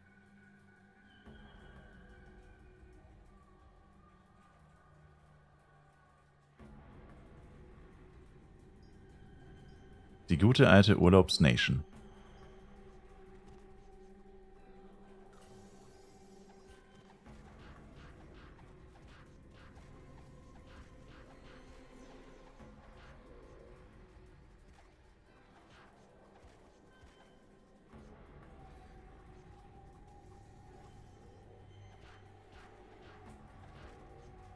Sagen wir jetzt die 400 von 10 Mobs. Piece oder Karte? Piece. Damn, also hier geht auf jeden Fall die Post ab bei den Viechern. Holy moly.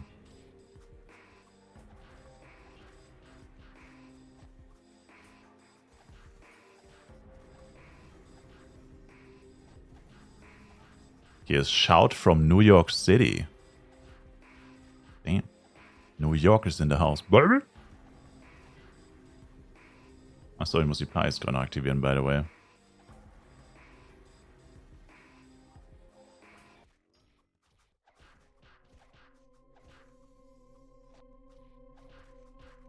Aber bin ich bei den Bären? Weil wir jetzt erst die Party ziehen müssen und es gibt ja so eine Quest, die actually ziemlich gut XP gibt für meine M. Und wie gesagt, jetzt ist ja eh gerade erstmal noch Party ziehen. Da dachte ich mir, verbinde ich das schnell. Also ich hatte die Quest die ganze Zeit auf dem Schirm, aber gestern habe ich ja dann... Gestern war ich ja im Geld-Verdienen-Modus. Sag ich mal, da hat sich das nicht wirklich ergeben. Weil diese Quest gibt nämlich kein Geld. Aber Party-XP geben die Monster hier trotzdem noch. Und meine M profitiert von der Quest tatsächlich ganz schön gewaltig, also warum nicht?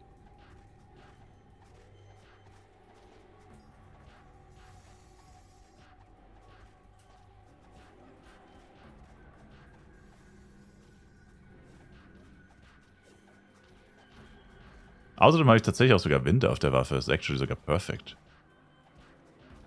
Ich habe sogar Winde auf der Waffe. Wegen den Yetis.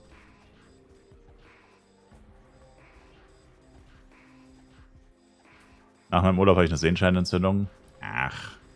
Da wächst doch Hornhaut. Oder so ein Scheiß. Das passt schon. Das passt da schon.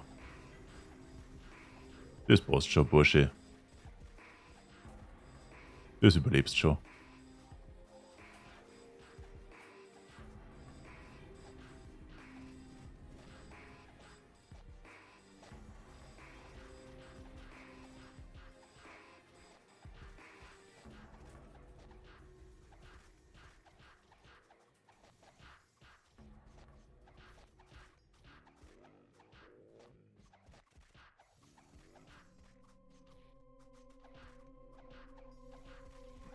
Meinem Jester gibt die Quest tatsächlich auch noch 6%. Gar nicht mal so bad. Reicht die Quest auf meinem M auch? Ja, deswegen habe ich so lange damit gewartet, damit ich sie zeitgleich machen kann, damit ich sie nicht doppelt machen muss. Ich mache das immer so. Wobei ich natürlich nie 2 Chars spiele. Aber... Yeah.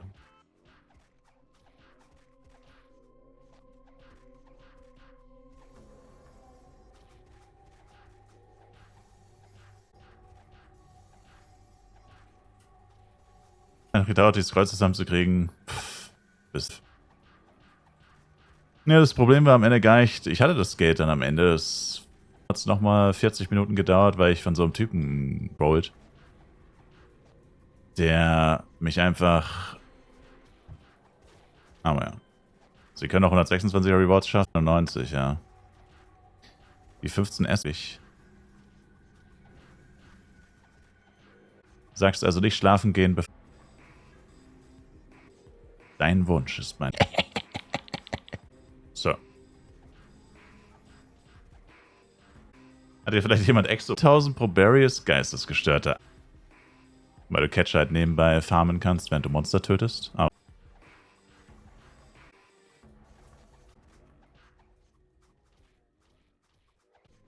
nicht vergessen, falls jemand von euch ein Pet... Immer...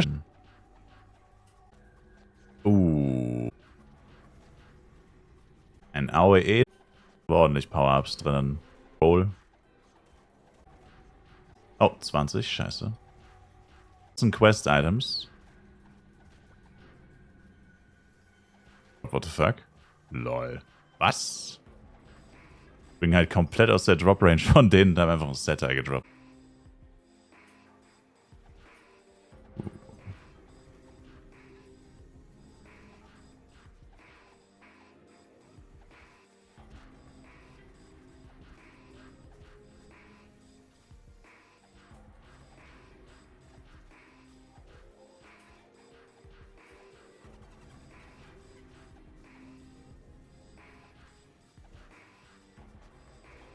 Die Quest geht dann, glaube ich, erst, dann kann man sie erst mit 112 oder 15.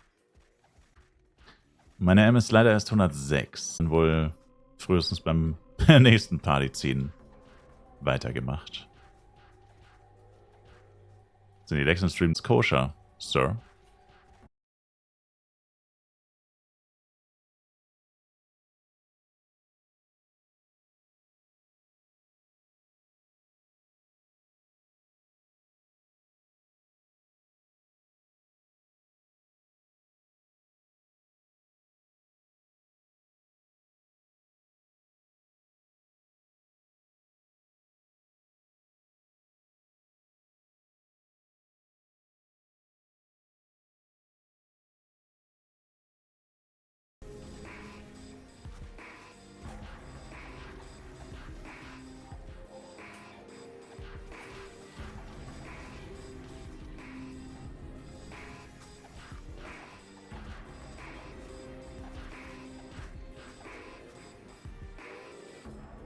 Oh nein.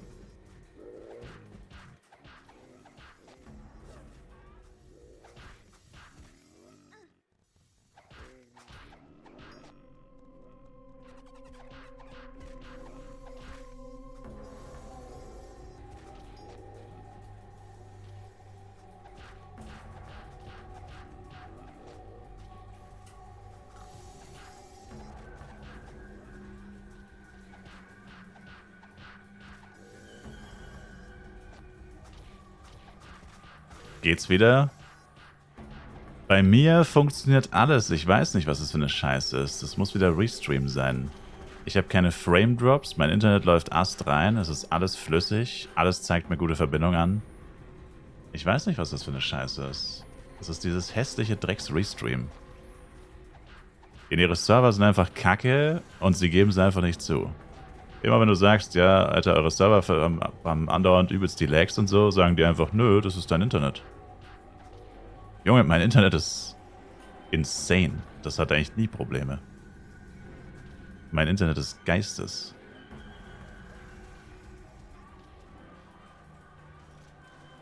Das liegt leider an denen.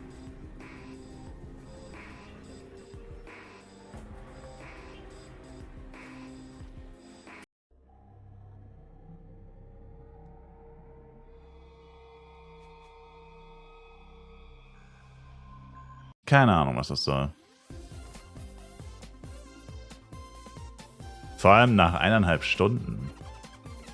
So weird. Was sollte denn bitte nach 1,5 Stunden plötzlich nicht mehr gehen? Sehr, sehr seltsam. Also, Quest abgeben. Na, die Catcher lasse ich jetzt mal stehen, vor allem Guru und Krasek. Mineral und Aaron kann man mitnehmen, aber Guru und Krasek, fuck it. Verkauft man eh nicht.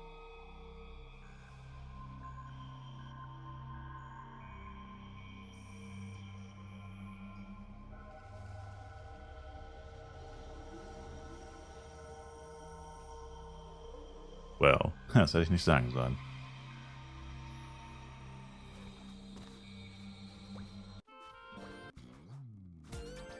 Oh, na meint, die nächste Quest ist tatsächlich nochmal kurz in die Wüste fliegen.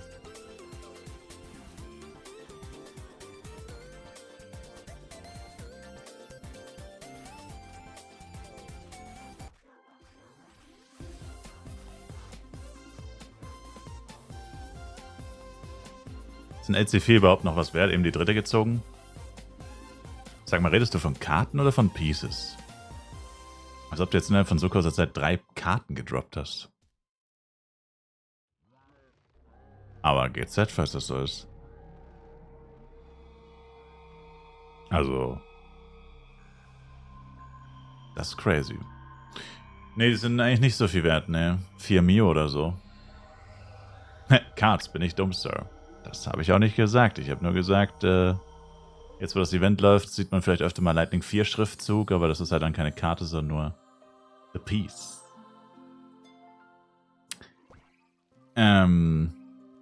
Also ich habe jetzt 3,5 bis 4 Mio ist wohl so. Also max 4 Mio, würde ich sagen. Sieht man auf jeden Fall immer wieder für 4 Mio. Ich habe gestern welche für 4 Mio verkauft. An jemanden, der welche gesucht hat. Aber in Shops, wie gesagt, sind sie eigentlich auch für 4. Also. Scheint es, wäre das alles, was man noch bekommen kann. Die Cranes wollen mir einen Schlüpfer. So, deswegen bestechen sie dich mit Karten. Nice.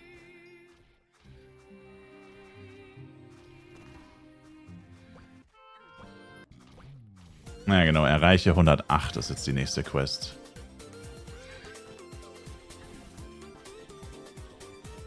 Aber hey, fast ein halbes Level beim RM bekommen. RM hat fast 40% bekommen. I take it.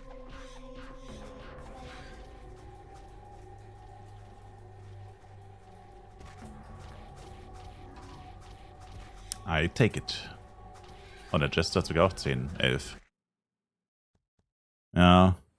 Wie gesagt, beim nächsten Party ziehen mache ich es dann wahrscheinlich einfach nochmal.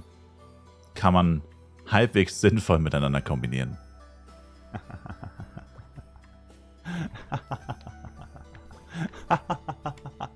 Crash DK! Danke für den Resub, Manski. Mannequin.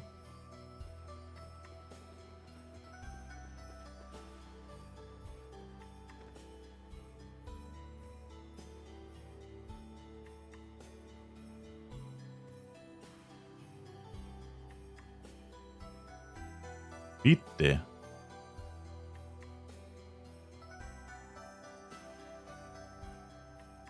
Ich habe mir gestern einen neuen Porsche gekauft und habe aber gar keinen Platz mehr in der Garage. Ich habe schon 5. Verstehe ich nicht. So, ich gucke mal kurz nach Nanex-Dateien, ob da was auf dem Markt ist. Gestattet. X plus 4 Suit? Aber die ist wahrscheinlich ziemlich teuer, die Suit, oder? Ich werde so schnell nicht 135 erreichen. Das ist wie mit der 105er und der 90er Suit, die kaufe ich als allerletztes. Und außerdem brauche ich STR-Stattung eigentlich. Wieso hat das niemand? Wieso ist das so selten, Alter? Es gibt ein gestattetes Set-Teil. Das ist beim 105er Zeug auch schon so gewesen. Habe ich überhaupt ein gestattetes 105er? Nö. Kein einziges gestattetes 105er. Das ist echt nervig. Also entweder verkaufen die Leute das eiskalt trotzdem beim NPC, was mich nicht wundern würde, weil es ein weibliches Jester-Set-Teil ist und man denkt sich, wertloser Müll. Aber irgendwie ist das schon frustrierend. Weil, also ich meine, so selten kann das ja gar nicht sein. Also, wenn 100 Set-Teile droppen, wird ja wohl mal ein gestattetes dabei sein. Aber egal. It is what it is. It is what it is. Das wird hier wahrscheinlich die Hölle auf Erden los sein, fürchte ich fast. Yetis war bisher ruhig. Ach, Junge, der Typ, den begegne ich so oft, das gibt's gar nicht. Hat dir gerade jemand 5 gesagt? Dieser Chinese AOE Knight.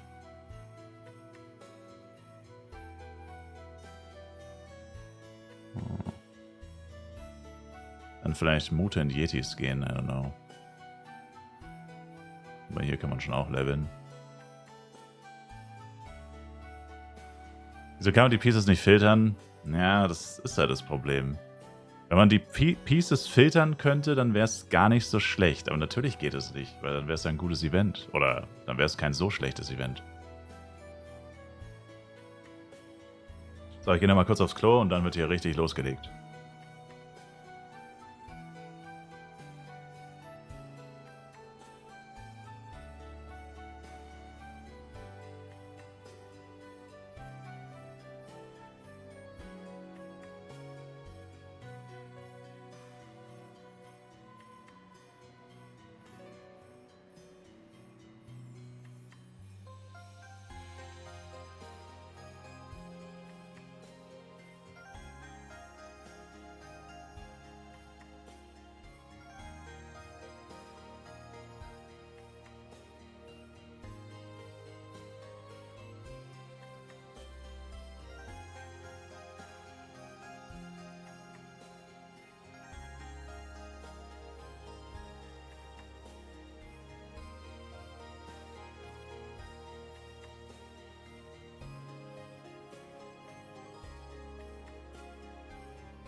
So.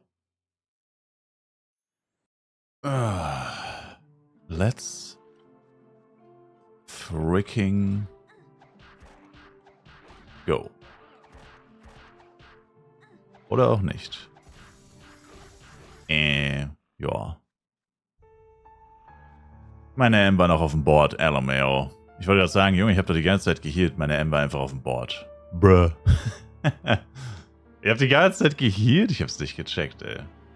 Jesus Christ. Wollte mich gerade schon fast aufregen, weil ich mir dachte, das kann doch nicht sein. Wieso habe ich kein Heal bekommen? Aber das erklärt's natürlich.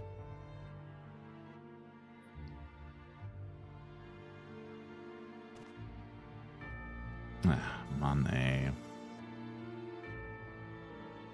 Wieso alle wach? Also ich wohne ja in Thailand. Bei mir ist es mittags. So. Wusstest du das nicht?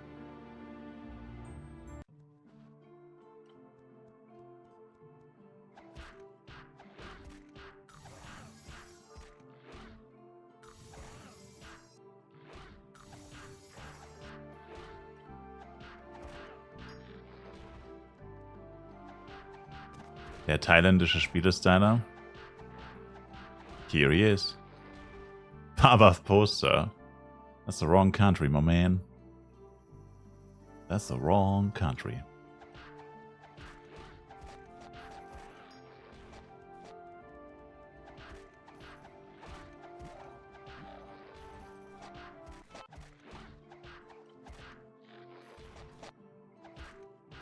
Vergesst nicht euer Cheer.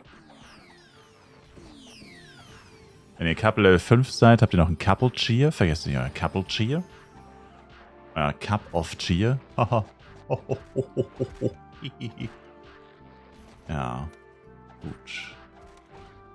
Ich habe genau eine Ampli für dieses XP-Event. Let's freaking go. Easter Giftbox E. 1,5 Chance auf Ampli, komm.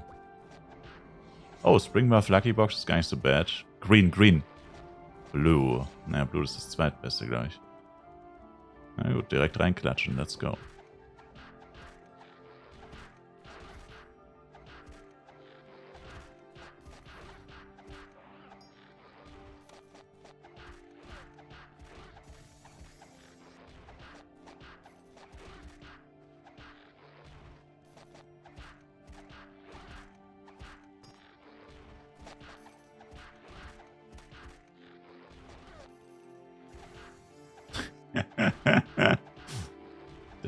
this guy, bro.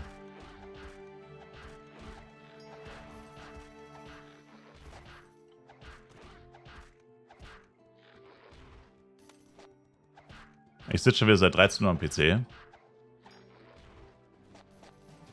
Also du hast quasi angefangen, als ich aufgehört habe. Nice. Dann hast du basically angefangen, kurz nachdem ich aufgehört habe.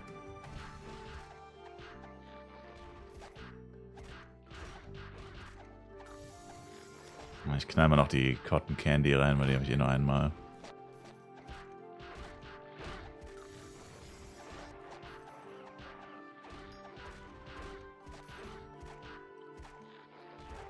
Ja, also ich meine, eigentlich ist alles wie gestern.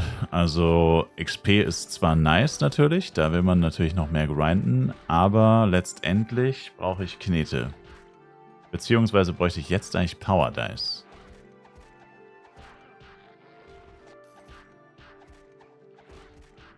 Power Dicers.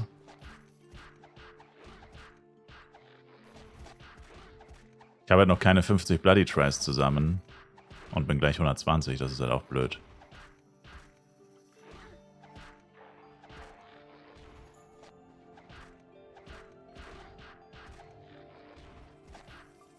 Ach nö, der Level ist hier AOE, are you fucking kidding me? Wenn ich das gewusst hätte, hätte ich die Agros nicht angegriffen. Wow.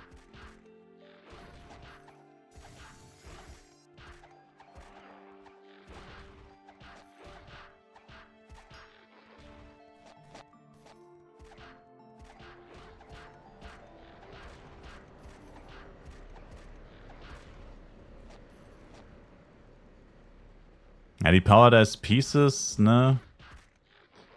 Die wären natürlich nicht schlecht. Ich mache jetzt mal den Filter an und guck mir das mal an. Aber ich glaube, das ist keine gute Idee. Ich glaube, das ist keine gute Idee. Oh, Handy kurz zum Aufladen gesteckt. Habe schon 3 PD8 zusammen. Naja, auf FWC sind die PDs halt echt viel wert tatsächlich. Das ist es halt. Ich muss mir jetzt halt auf jeden Fall noch ein Inviback 30 Tage kaufen auf meinem RIM. Aber gerade nicht die Knete. Da müsste ich zweimal Inventar voll machen, schnell.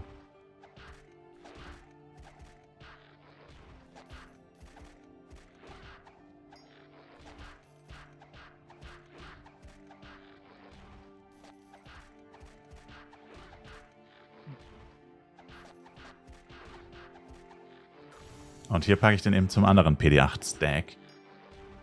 Entschuldigen Sie bitte, Mr. Power Dice himself. Mr. Ich bade täglich in Power Dice. Oh, mein Herr hat wieder Goldpillen bekommen aus der Box. Die Goldpillen aus der Box kann man, by the way, beim NPC verkaufen. Macht keinen gigantischen Unterschied, aber... Just saying. Just saying.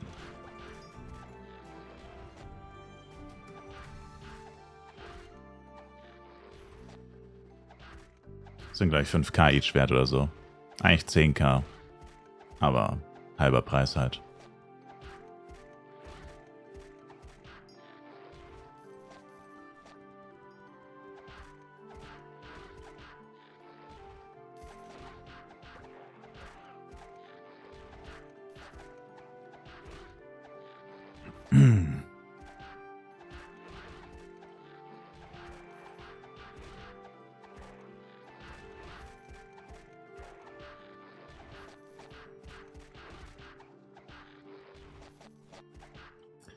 Wann kriege ich denn hier das letzte Achievement? Noch 903 Jedis. Ach, das ist doch gar nicht das letzte, das ist das vorletzte. Ich bin erst bei 9%. Ah ja, Astria ist ziemlich schwierig tatsächlich. Damn.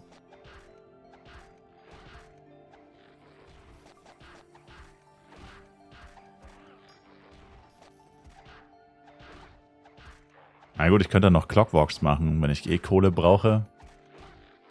Oder man wartet, ob man heute noch ein Bloody Jojo bekommt. Aber das wird ein paar Stündchen dauern, so viele Powerlands zu farmen. Wie ist denn preislich der Unterschied zwischen PD6 und PD4? Die sind fast ebenbürtig, oder?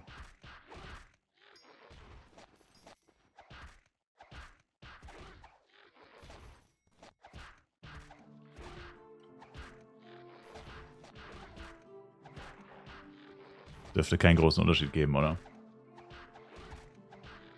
Was kosten Bloody Jojos at the moment? Keine Ahnung. Gestern war ein ziemlich teures tatsächlich drin, aber das war STR und Dex gestattet. STR plus 3 ist Dex plus 1, glaube ich.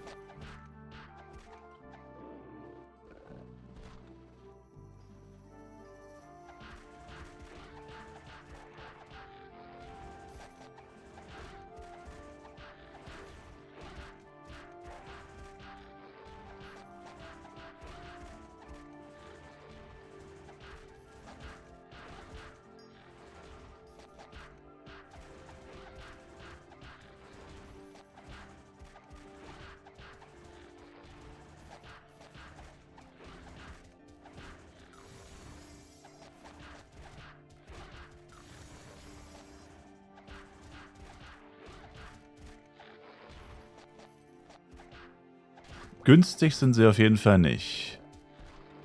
Auch wenn die Klasse nicht sehr beliebt ist. Naja, ich meine, theoretisch könnten wir wieder Red Meteor machen. Aber, ich selbst kann ihn ja nicht solo machen. Noch nicht. Noch lange nicht.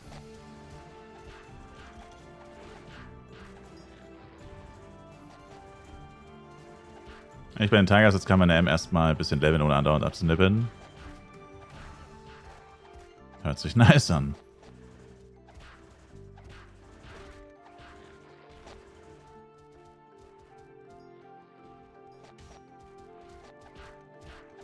Ich wäre dabei, wenn wir eine M haben. Es geht eher darum, wir brauchen halt jemanden, der es tanken kann. Also, no front, ich weiß nicht. Welches Level bist du denn? Also 135er Set wäre schon nicht schlecht. Mit einem 105er Set Red Meteor macht keinen Spaß. Ich bin da, wenn ich nicht tanke. Also es geht eher darum, dass jemand halt quasi tanken muss und ja. 105er Set ist plus 8.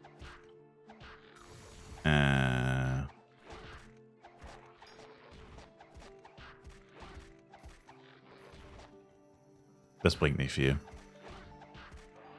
Also du bräuchtest quasi noch Element plus 8 oder mindestens plus 7, sag ich mal. Ja.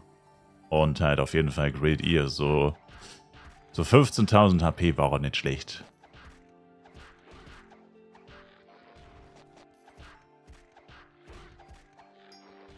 Also ist schon kein Zuckerschlecken, der Kerle. Weil halt ein Blade natürlich nice ist, weil du kannst leichter dodgen mit Raining Entry.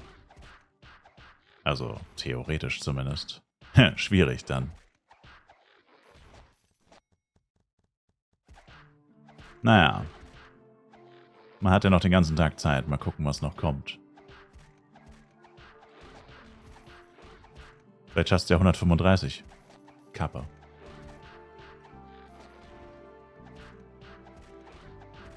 Oder ich schaffe 135. Oh, 12 Inventarplätze kriege ich jetzt. Hold up, das Level Up ist actually huge. Drückt mal alle Taste R. Immer mal wieder durchdrücken. Taste R. Allgemein. Level. Inventarplatz hat sich um 12 vergrößert. Oh, Baby. Oh, shit. Oh, snap. Oh, snap. Oh, snap, Olinski. God damn, brother. Oh, snap, Olinski. That is a huge-ass inventory, man. Snapple diddly do. Na gut, das ist das mit den Pieces actually gar keine so schlechte Idee. Wenn ich eh gerade Power Dice Mangel habe. Wobei ich erst 3 Pieces gedroppt habe. Von jedem 1. Zumindest auf dem Charm.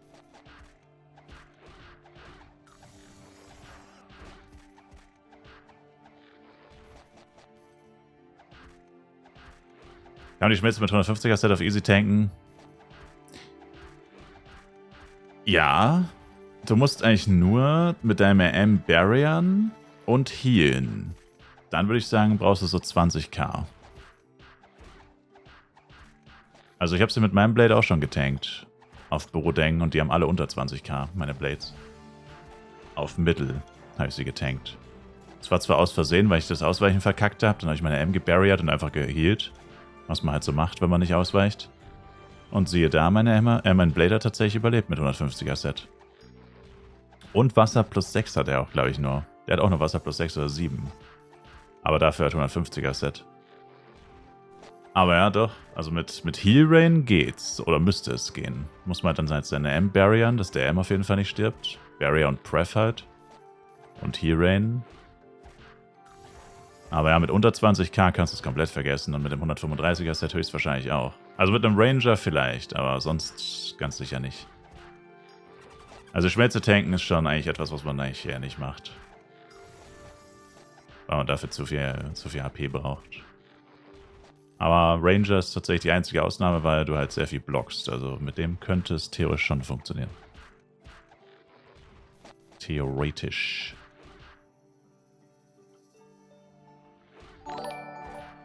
Gibt es Leute, die FSRMs suchen? Denk schon, ja. Rick Aries. Thanks for the raid. What is poppin', Raiders? What is poppin'? Oh shit. Ey, diese Bäume fucken mich so ab, ne? Die Hitbox von den Bäumen ist viel zu groß. Von diesem Icon. Oder die Bäume an sich sind zu groß. Beides. Was geht, was geht? FWC Nachtschicht. Geht. Die gute alte Nachtschicht.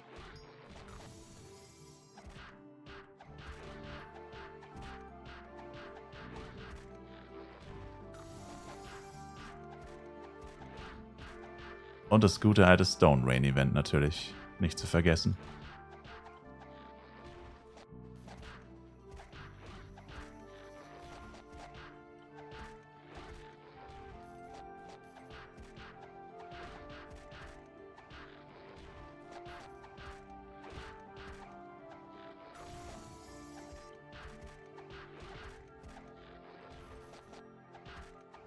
F11 Avengers müssen doch zusammenhalten. True. Danke dir. Und gute Nacht, I guess, wahrscheinlich. Das ist schon fast wieder morgens, 4:30. Oh man. Welches Set brauche ich für One Ranger auf 120? Ach, sorry, JG, ich hab's gelesen, aber nicht. Ich hab's nicht vorgelesen. Ja, Bloody Bow halt, wie du schon sagst. Und 105er Set.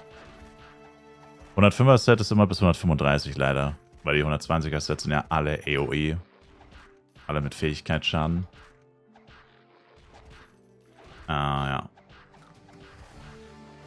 Also immer 105 trägt man bis 135. Das ist dann was 30 CD gibt, oder? Yeah. Ab 6 beginnt die Frühschicht, also legst du eine Doppelschicht ein.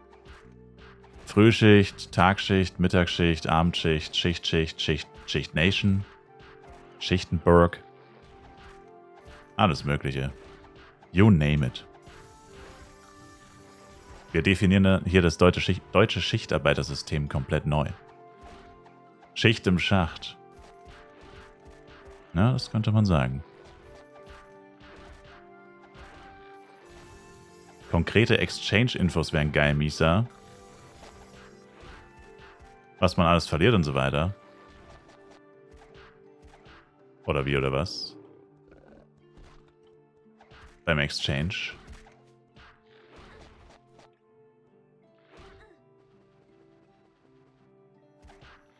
Das gibt's doch nicht. Welchen Filter muss ich deaktivieren, damit ich die Pieces nicht sammle? Etc. Das einzige wirklich andere, was unter etc. fällt, sind Event-Items. Event-Items und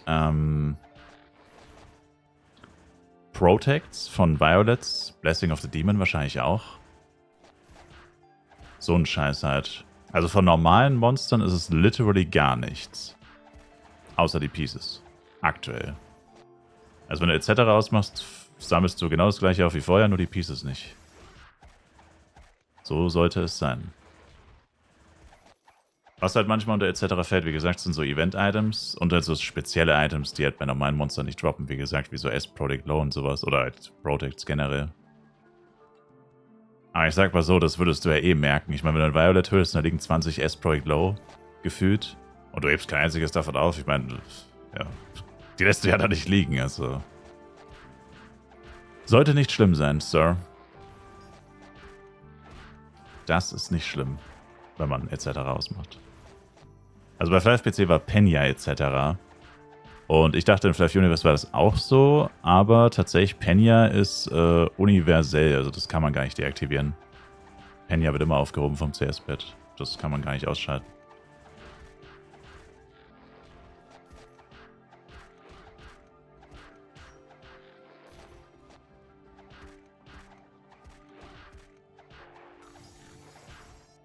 Wieso verkauft eigentlich gerade jeder eine Volcano 7? Was geht denn da? 2 Volcano 7 sind im Shout. Obios verpost? Wo kommen die denn her?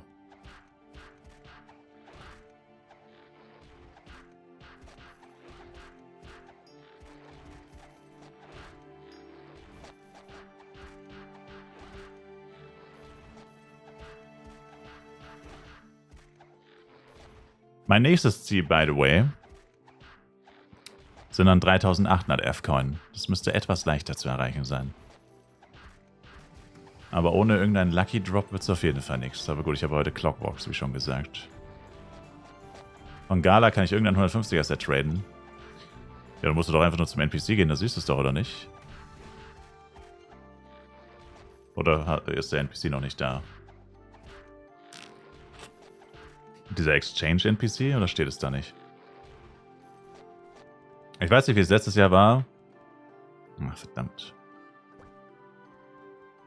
Wenn kein NPC in Flaris.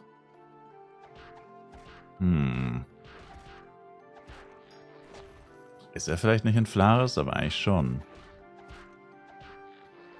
Nordflaris, links von den Meistern, ersten Klassenmeistern, ist da keiner.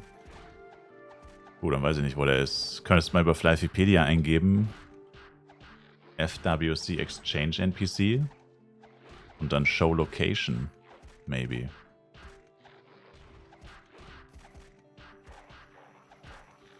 Vielleicht, weil du nicht Channel 1 warst. Gut, ich glaube, der ist auf jedem Channel, aber ich... Also ich weiß nicht, wo er letztes Jahr stand, aber ich glaube, der stand in der gleichen Position. Würde ich jetzt auch nicht drauf schwören. Da ich letztes Jahr nichts eingetauscht habe.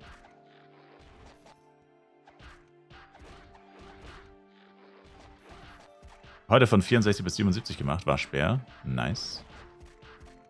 Ja, dann guten Morgen und wir sehen uns. Danke fürs Zuschauen. Sir.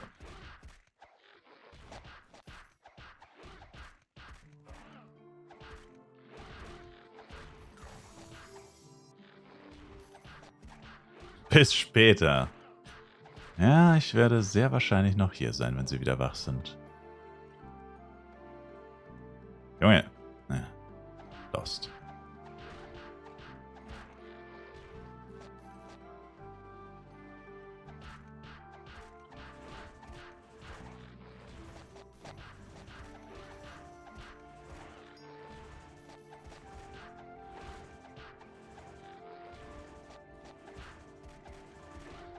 Sie haben ein Suchtproblem, Sir. Kreis. Ich bin ja wirklich für jede Kritik offen. Aber Sie, Sir, Sie haben keine Ahnung, wovon Sie reden, Sir. Denn ich bin nicht süchtig. Sir.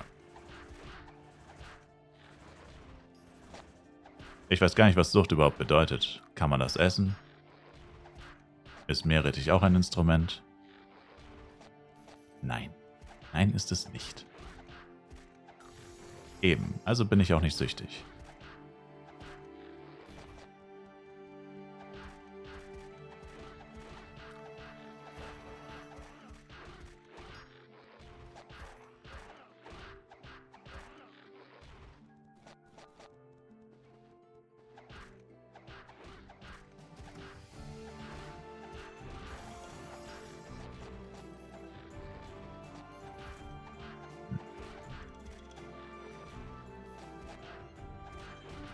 Hier ist niemand süchtig. True. Ist da Misa? Ah, und welches Set ist es? Oder beide? Alle. Channel 1 Nordflares. Ah ja.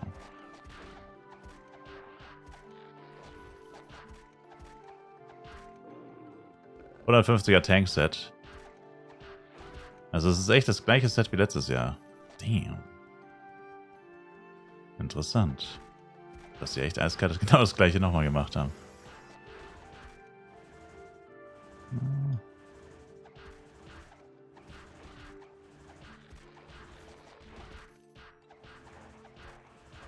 Hier der Plan, Sir.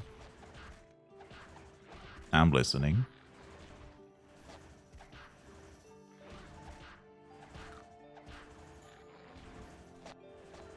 Schauen wir 20 Stunden dann den Arsch ab für Money und vor Reset zweimal Meteo. Ja, denkst du, das Set kostet was? Na, jetzt vielleicht schon noch.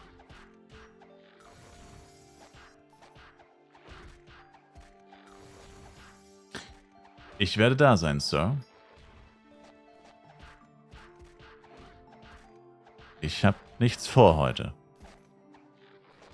Muss doch leuchten. Ah ja. Upgrading.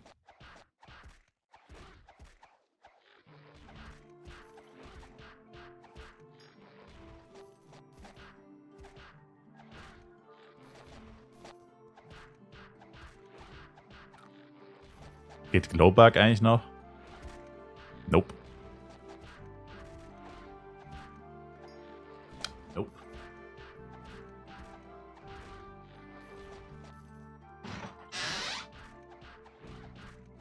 Nope, Hinosen.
War mal der Beste an Flash-PC leuchten wie ein Glühwürmchen?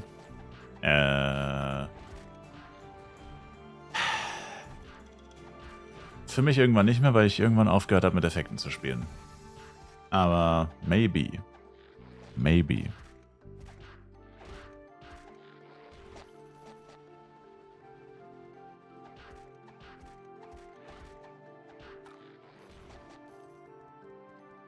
Aber nochmal zurück zu meiner Frage. Also Powder S4 und 6 sind ja basically ebenbürtig, ne? Preislich gesehen. Da gibt es ja keinen großen Unterschied mehr.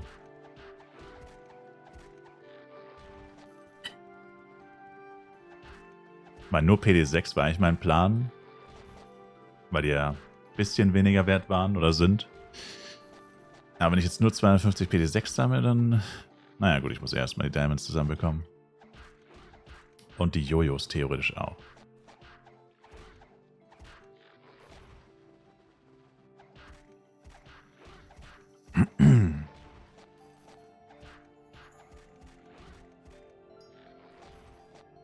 Lightning Card 4. Hey, jetzt bin ich auch im Lightning Card 4 Club. Absurd, Nick. Hast du verkehrt? Über eine. Bin ich jetzt auch cool?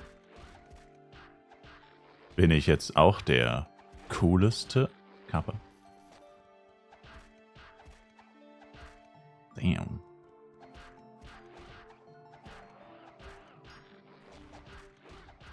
Schon crazy, man läuft noch mit 105er Equipment rum und die Leute machen 140er Zeug plus 10. 150er Zeug. Yikes.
What?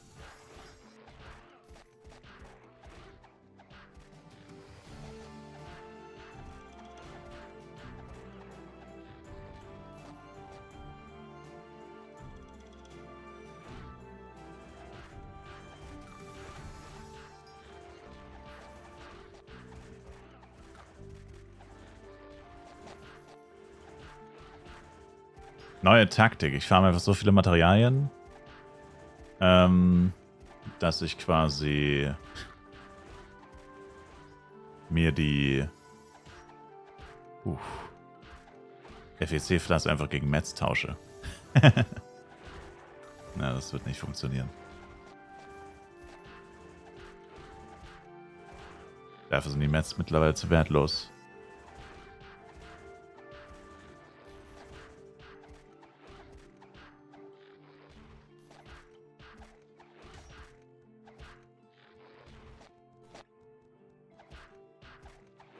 Beim Jojo wird immer das Elementleuchten angezeigt. Ja, sau nervig.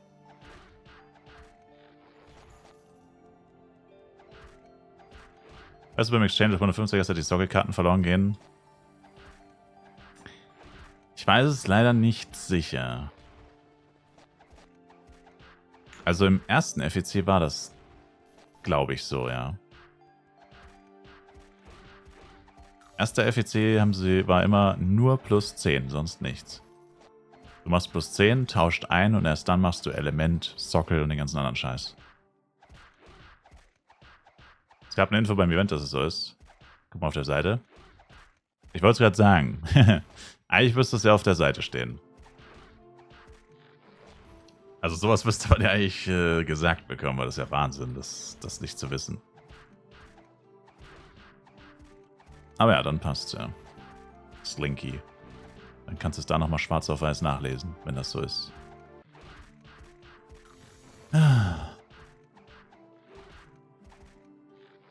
Bist du auch schon so weit, dass du eintauschst? Damn. Sag's doch mal. Ich bin noch nicht mal 125. Warum seid's dann so schnell? Ob das eilig?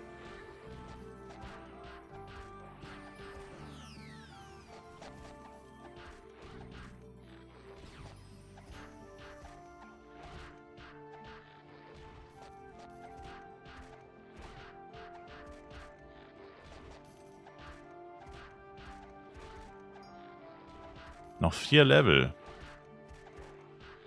Sauber.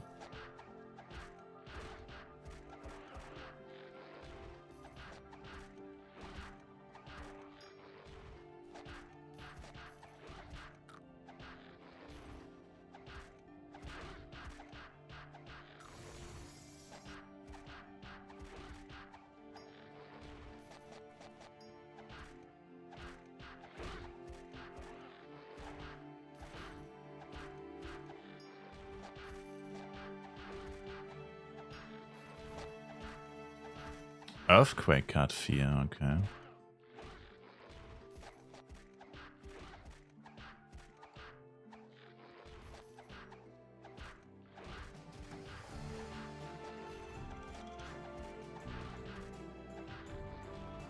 Verdammt nochmal, warum ist das U-Fenster immer im Weg? Das gibt's doch nicht.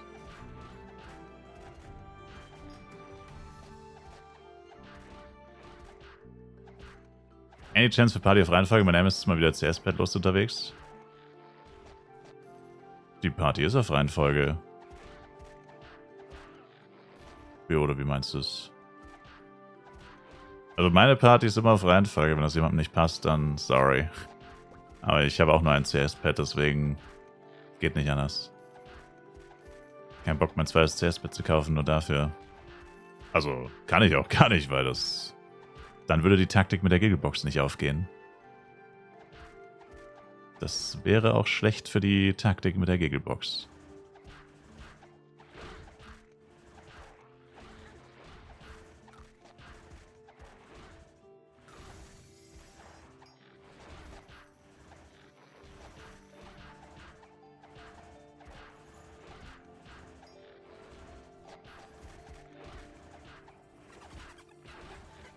Erstes Invi ist eh gleich voll. Gut, mein Helm hat tatsächlich noch ein bisschen Platz.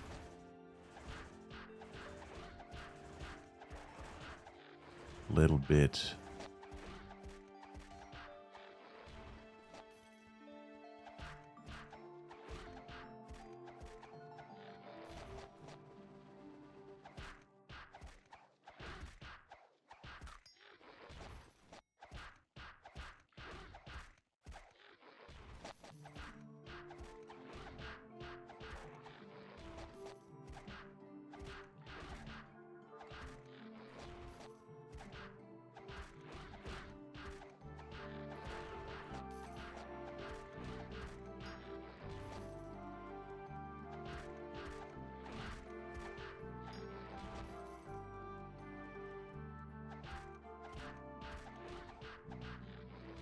Ah.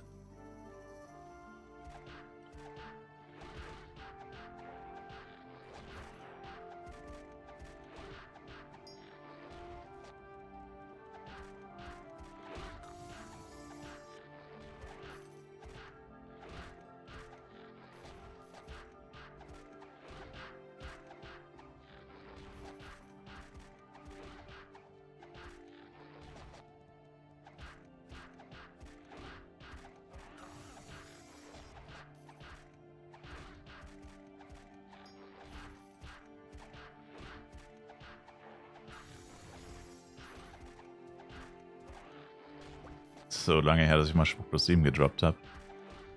Leider. Ignorieren Sie mich, Sir? Nee, ich bin lost.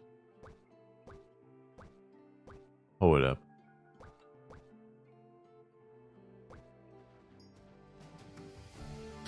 Wollte vorhin mehr ATK-Socket und hab dann beim Versuch, Karten reinzumachen, gemerkt, dass ich meinen Bow gesocket habe. Oh. Das ist mir auch noch nicht passiert. Was für ein Bow? Was wenigstens ein guter Bow? Waffensockets sind ja gerade noch voll irrelevant, weil eh keiner Karten hat, beziehungsweise die guten Karten, falls welche verkauft werden, dann viel zu teuer. Und die Waffenkarten sind eh verhältnismäßig schlecht tatsächlich. AG, das zum Thema Lost sein. Ah, true. Na, also die einzigen Karten, die wirklich viel bringen, sind B und A. Eigentlich fast nur A. Ich meine, selbst B-Karten, kommt drauf an welche, aber ja. Für das, was sie kosten, ist es geistesgestört. Die paar Stats, das ist wirklich Wahnsinn. Dann lohnt es sich doch wieder mehr, sich ein Pet zu machen oder so.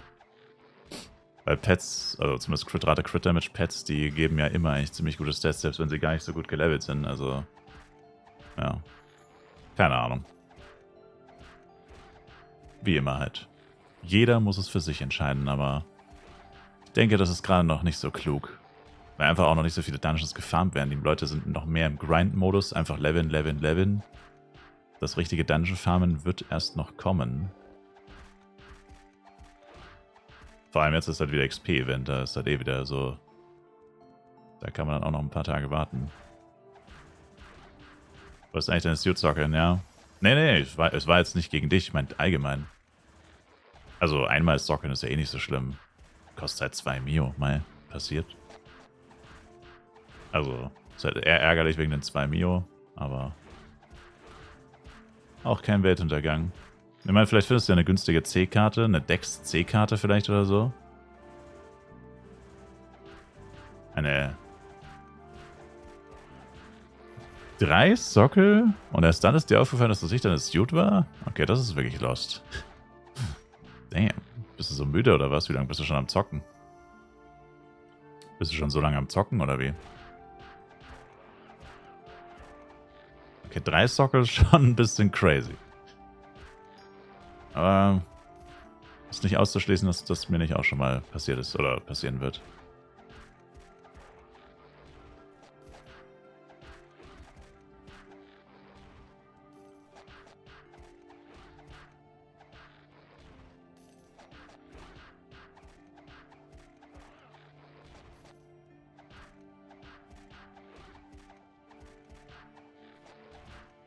Die ersten 2 nicht eh free. Ja, aber das Penya, Sir. 2 Millionen.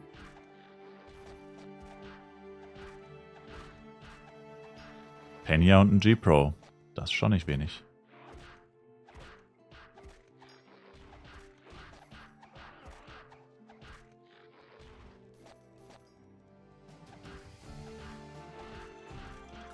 I crie Evertim. How could this happen to me? I made my mistakes, got nowhere to run, but life goes on. How could this happen to me?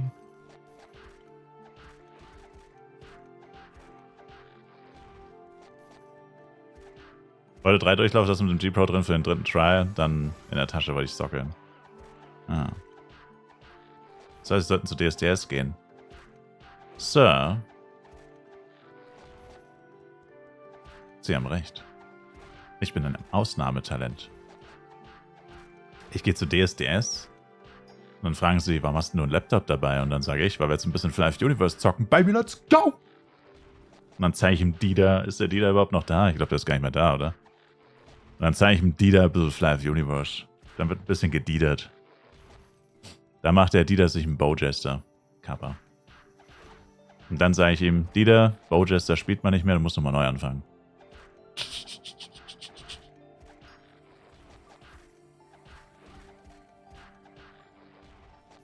Hab eine Frage. Welche Vorquest muss man machen, damit man die 135er Dungeon Quest kann in Astria? Keine. Gibt keine Vorquest zu 135 Dungeon. Die Quest startet aber bei Rankasho, glaube ich. Nicht beim Dungeon, Bro. Die Questline geht bei Rankasho los. Meine ich. Bei meinem Boy. Beim alten Neckbeard. Der Typ, der vor Dekans Mine steht, exactly. Der alte Neckbeard. Ich glaube schon, ja.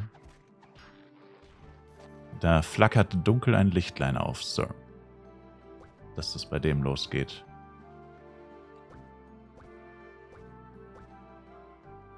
Might be wrong, though. I don't know. Habt ihr schon lange nicht mehr gemacht. Vom Pop-Titan zum Flive-Titan. Ganz ehrlich, der würde alles machen, wenn du ihm Geld dafür gibst. Ich verstehe es. Bei manchen Leuten versteht man es echt nicht. Die haben so scheiße viel Geld und trotzdem sind sie solche Sellouts. Ich meine, bei mir kann man es ja verstehen. Ich meine, what the fuck? Aber der Typ muss doch Milliarden haben, gefühlt. Als ob der es noch nötig hat, Werbung für irgendeinen so Dreck zu machen. Aber der Typ ist übel, der Sellout, ja. Schlimmer als jeder Twitch-Streamer, sage ich da nur. Der wäre ein Whaleblade aus dem Bilderbuch. Der könnte einfach Gala kaufen. Gala kaufen und dann über den Game Master-Account zocken. Mit 500% Speed, ATK, Crit Damage und so.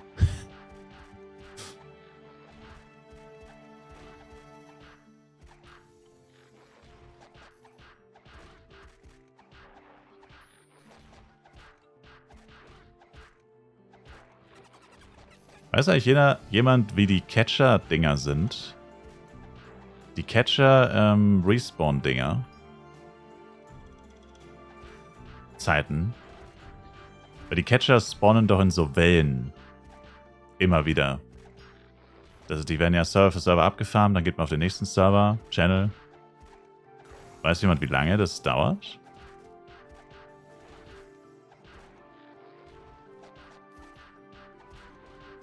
Also so circa eine Stunde? Oder was ist denn da so? Google meint geschätztes Vermögen 135 Mio. Ja, Alter, 135 Mio, was willst du? Da hatte doch genug Geld. Das ist Wahnsinn. Die spawnen in Wellen auf dem Surfer-Server. Ich weiß, der Beitrag war nicht hilfreich. Nicht so wirklich, nein, aber dankeschön. Sie haben es immerhin probiert. Nee, ich weiß, dass die in so, also wenn die alle, also ich weiß nicht, ob die alle tot sein müssen, also höchstwahrscheinlich. Aber ich weiß, dass halt die Catcher alle auf einmal respawnen. Also das heißt, es müsste ja ein ungefähres, ich meine, genau weiß es natürlich keiner, außer die Developer. Aber es müsste so ein circa Time-Intervall geben. Also ich schätze mal irgendwas zwischen 30 und 60. I guess. Weiß ich nicht. Ich bin da kein Experte leider, weil ich die nie so richtig gefarmt habe. Aber irgendjemand, der die schon mal richtig krass gefarmt hat, müsste das eigentlich wissen. Also zumindest das halt circa. Ja, weil ich drehe jetzt hier einfach meine Runden bei den Yetis, glaube ich, und nehme mir die Catcher mit. So wie gestern halt eigentlich. Das gleiche wie gestern letztendlich. Schön XP und Kohle zeitgleich machen. Mehr bleibt einem ja nicht übrig, ne? Als Geringverdiener. Geringverdiener Gang!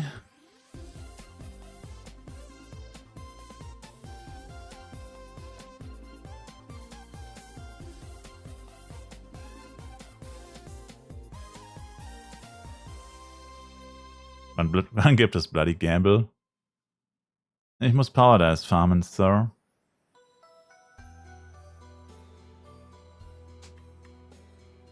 Meine so 30 bis 45 Minuten oder so.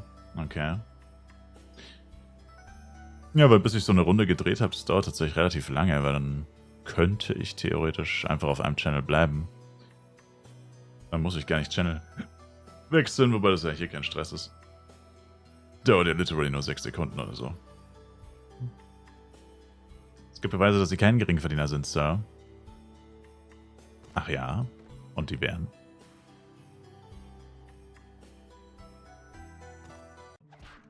Wenn du das Bild von der Rolex meinst, die habe ich von Nelly und jeder weiß, dass Nelly nur gefälschte Rolexes besitzt. Sir. Nelly handelt nur mit gefälschten Uhren, Sir. Deswegen sind sie auch so günstig. So, Rolex für 25 Docken gibt's nicht überall, Sir. 25 Duckies. Auf meine Naki. Ja.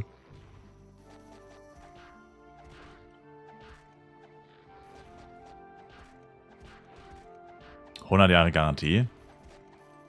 Die wird niemals kaputt gehen. Brauchst keine Garantie. Kann ja nicht kaputt gehen. Der Beweis hat leider noch 14 Minuten Cooldown. Oh. Tja, dann stoßen Sie das Thema einfach nochmal an. Wenn Sie soweit sind.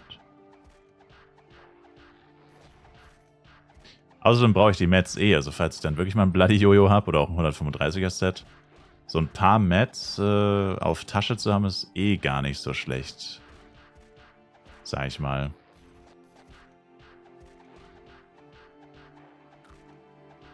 Ist nicht die schlechteste Idee.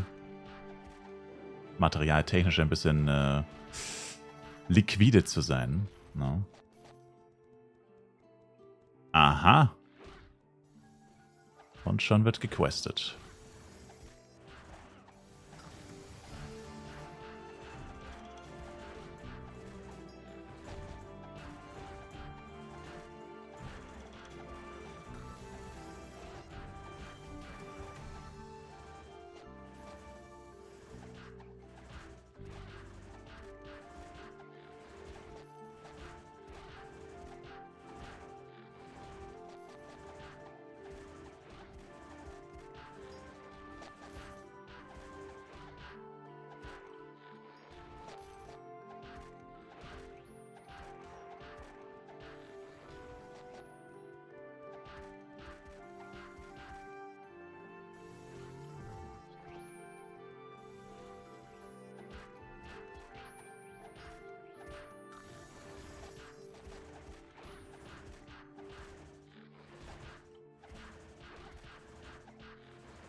Zum Glück haben die das nicht ganz kaputt gemacht mit dem Catcher sammeln. Es war gestern der erste Moment, die ersten Versuche und so weiter waren schon ein bisschen belastend. Die erste Realisierung, dass sich da vielleicht dunkle Sturmwolken über den Horizont ausbreiten.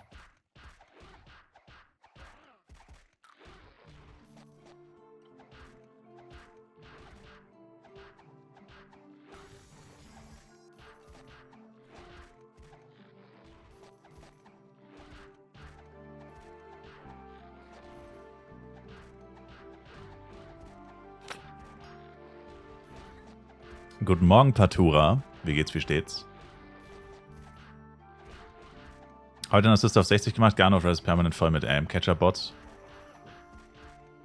Ich sag ja, die Catcher-Bots haben sie nie beseitigt irgendwie. Entweder sind das andere Bots oder... Weiß nicht. Das Problem haben sie nie in den Griff bekommen. Seit auf Burodeng ist es irgendwann nicht mehr wirklich aufgefallen. Weil du halt nie im Low-Level, die sind ja nur im Low-Level eigentlich unterwegs, die sind eigentlich nur in Flaris und Garden of Rises. Guru und Krasik ignorieren die ja, glaube ich, sogar komplett. Da gibt es, glaube ich, keine Bots, keine Ahnung. Und ja.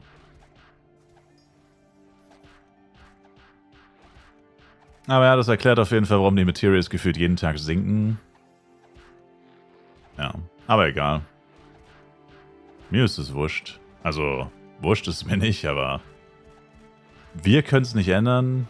Und ich meine, man selbst braucht ja eh auch Materials. Und ich meine, dann farme ich sie lieber selber, als sie von irgendwelchen Bots zu kaufen.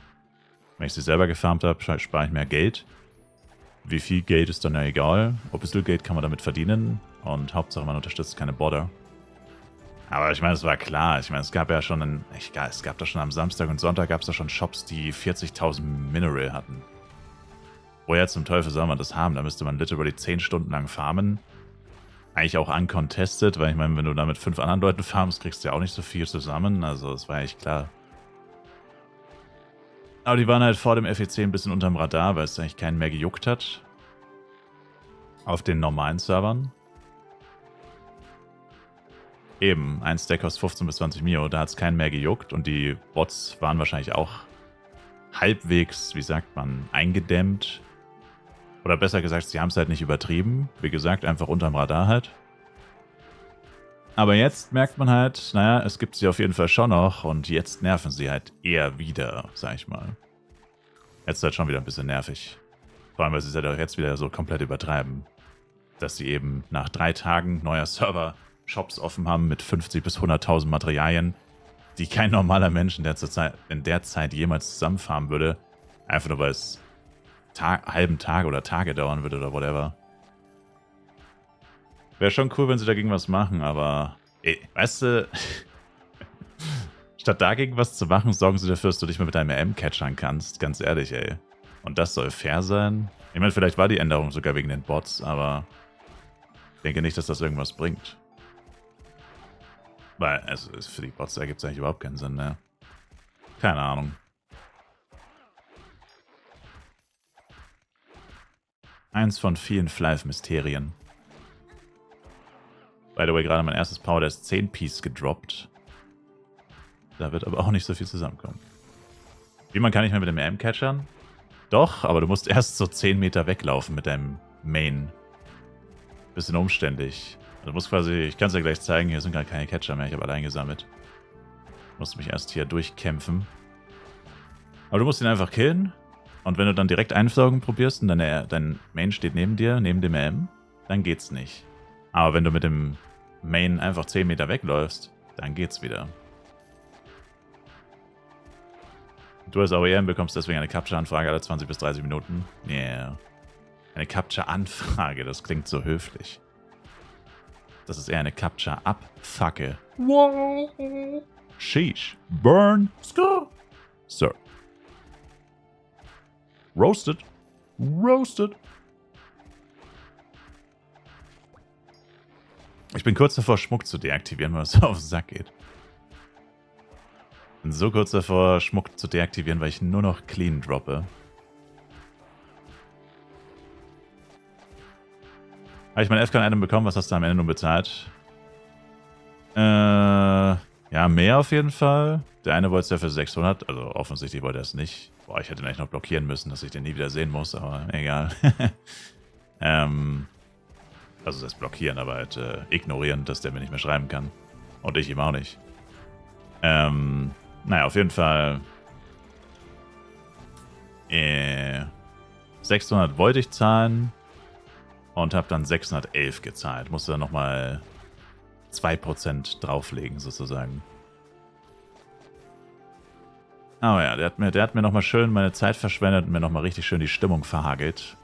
Wenn du bist eh nicht so gut drauf. Ich habe by the way einen 24er gepult gestern. Also kein Stream. Der Stream war nur 15 Stunden lang. Sorry dafür. Es waren nur 15 Stunden. Mein Fehler. Tut mir leid. Aber ich war tatsächlich 24 Stunden wach, habe ich dann realisiert, bevor ich ins Bett bin. Ich bin aufgestanden um 12:50 Uhr und ziemlich genau um 12:50 Uhr auch wieder ins Bett. Also war es ein 24er. Schon wieder. Nur halt kein Stream. Also nicht der Stream 24 Stunden lang. Yeah. I did it again. Oops, I did it again. Put another 24. Stream. Ah ja, da ist jetzt ein Catcher gerespawnt. Das heißt, da müsste jetzt alles gerespawnt sein. Wenn hier einer gespawnt ist, dann besteht auch eine gute Chance, dass die jetzt überall wieder am Start sind. Das heißt, ich kann meine zweite Runde hier drehen auf dem Channel. Und du hattest überlegt, früher schlafen zu gehen. Ja, das hat nicht ganz funktioniert, ne? Aber süchtig bist du nicht. Nein. Mach dir keine Sorgen. Wenn ich süchtig wäre, dann wüsste ich das.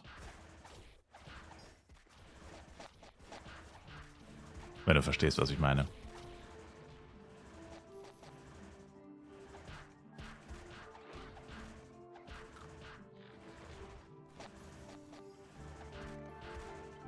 Das wüsste ich.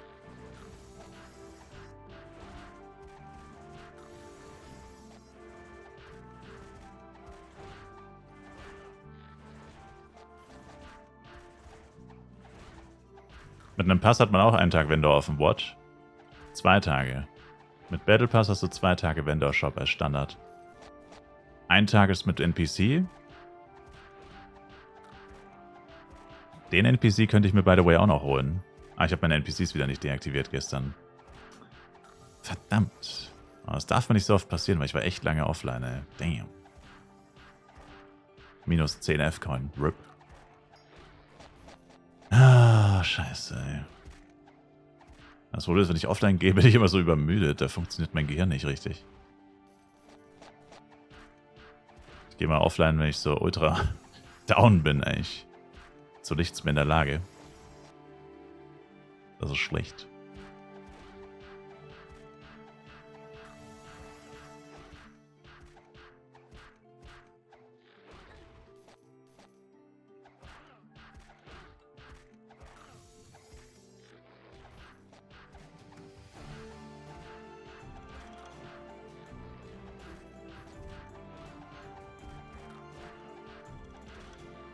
Hat wer zufällig einen Aim in Flaschen, könnte mich bei den Levels fix buffen. Mein Level 20 ist too bad. Ui, leider gerade nicht.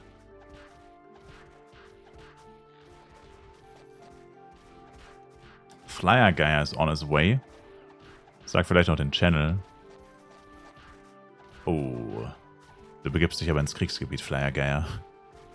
Wenn du da jemanden buffst. Eieiei.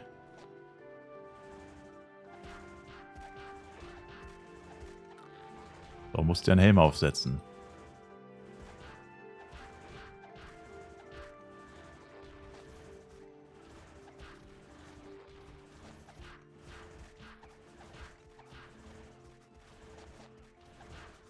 Muss gucken, dass ich schnell wieder wegkomme. Ja.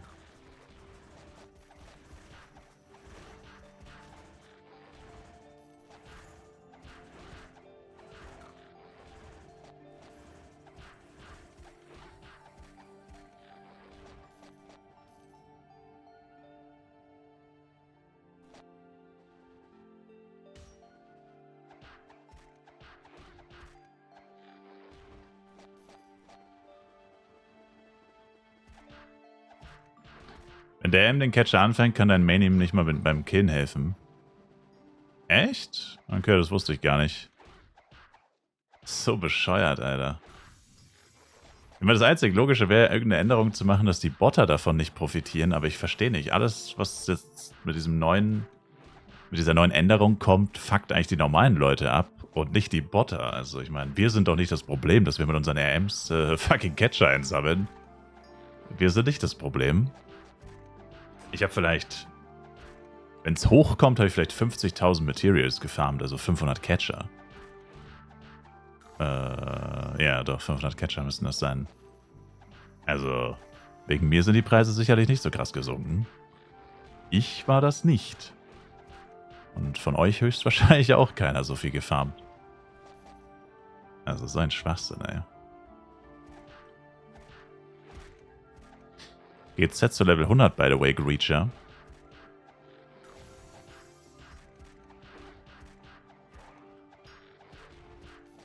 Was haben die denn eingebaut? Ja, keine Ahnung. Irgendwie so eine Scheiße, dass du halt nicht mit 2 Chars catchern kannst. Weiß auch nicht. Kannst dir gar nicht in Worte fassen, was keinen Sinn ergibt.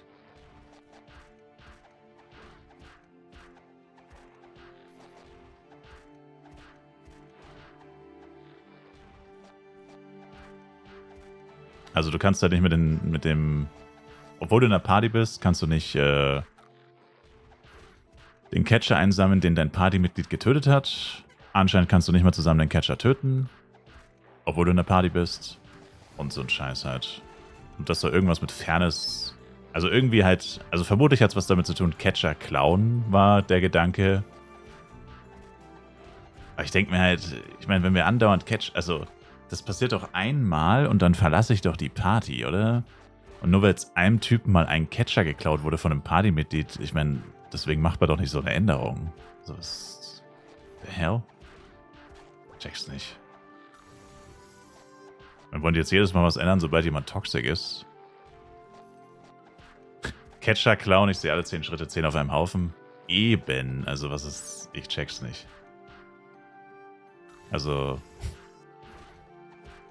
Man weiß es nicht, wie gesagt. Eins der großen Flife-Mysterien mal wieder. Flife-Mystery. Und wie gesagt, und die Botter laufen rum und farmen 50 Millionen Materialien pro Stunde. Also kannst du dir nicht ausdenken.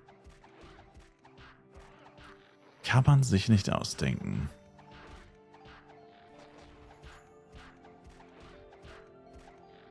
Oh, da kauft jemand Ocean Card 7. Whale kauft Ocean Card 7.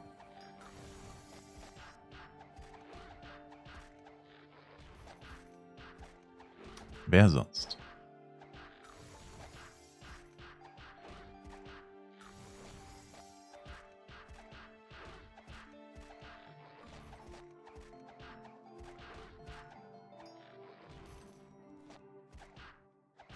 X-Flife, das Unfassbare, präsentiert von ihrem Spielestyler.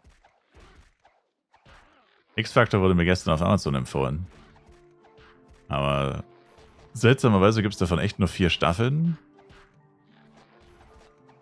Und ja. Keine Ahnung. Früher hatte man das Gefühl, davon gibt es 100 Millionen Folgen. Check halt nicht, warum sie damit aufgehört haben. Das war doch ultra beliebt, oder? Es gibt ja irgendwie ein Remake oder so. Ich habe gestern einen Porsche gekauft und habe aber gar keinen Platz mehr in der Garage. Ich habe schon 5. Stimmt, deswegen haben sie damit aufgehört. Ottenköln Plus für weitere Porsches. Das erste Mal auf FFC habe ich zu Release gespielt, aber das war sehr heftig belebt. Selbst mein PC bricht in den Städten ein. Ja. Na gut, ich glaube, das Limit ist tatsächlich der Browser. Da könnte dein PC noch so gut sein. Ein Browser ist halt das Problem. Der Browser schafft halt nur eine gewisse Leistung. Also ich denke, da ist nicht der PC tatsächlich das Limit, sondern vielmehr der Browser. Ab einer gewissen Spieleranzahl.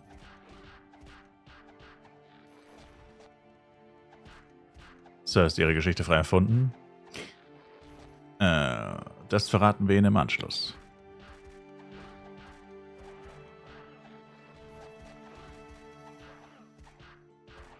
Am Ende der Sendung.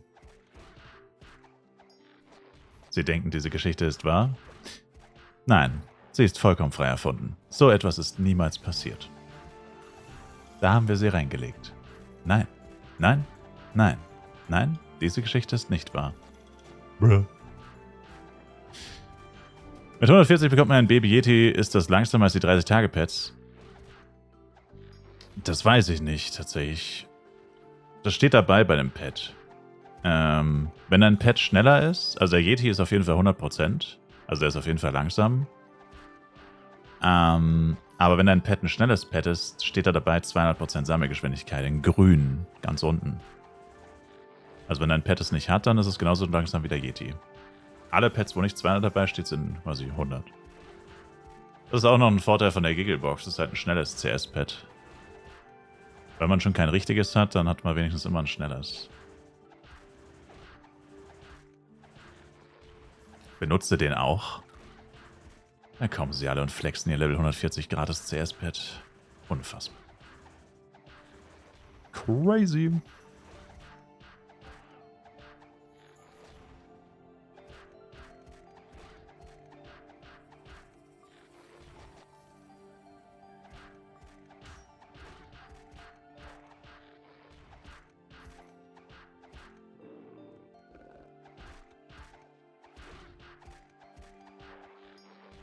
Weil ich mit der krassen Mobkill-Geschwindigkeit 200% nötig habe. Hater. Ich habe jetzt 5 Vakuum 4 gedroppt heute schon. Ist es Game. Ist es Game.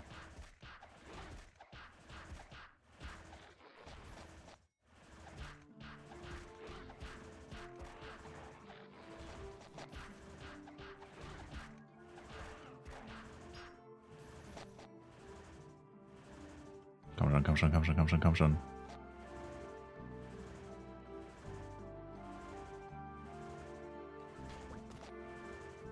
Easter Egg, let's go.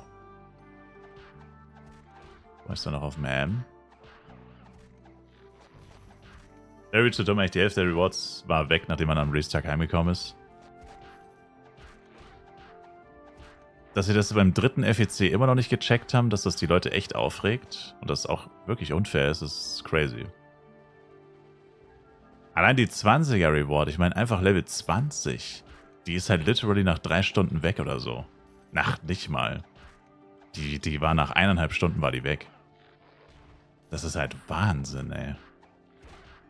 Was soll das, Mann? Die hätten sie jetzt straight up 20.000 Mal reinpacken können und die wäre auch nach 3 Tagen weg gewesen. Also, das ist kein Level Reach, das ist ein Level Heads. Level Heads. Wer kippt vom Herzinfarkt um? Bevor die Level Reach Belohnungen weg sind alle. Also das ist kompletter Schwachsinn. Man kann ja verstehen, dass sie es nicht jedem geben wollen. Aber so kriegt es halt basically niemand eigentlich. Also die allermeisten kriegen es dann halt gar nicht. Und ich meine, was ist dann der Sinn davon? So ein Crap. Also bei FEC 10 irgendwann regen wir uns dann nicht mehr drüber auf.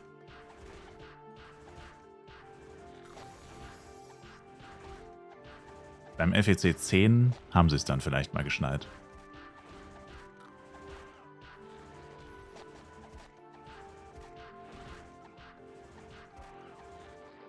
Uff, bist du weit weggelaufen. Hier ist so eine ätzende Stelle, weil hier immer so wenig Monster sind. Und hier haben sie wahrscheinlich alle Catcher getötet und nicht eingesammelt, diese Schweine. Diese verdammten Schweine. Schweinos Priestos. Dann strengt euch doch mal ein wenig an, Leute. Noch kein Jojo gecraftet? Hab's noch gar nicht probiert, ich habe keine Power Dice. Ich habe gestern alle meine Power Dice verkauft. Und außerdem habe ich noch keine 50 Diamonds.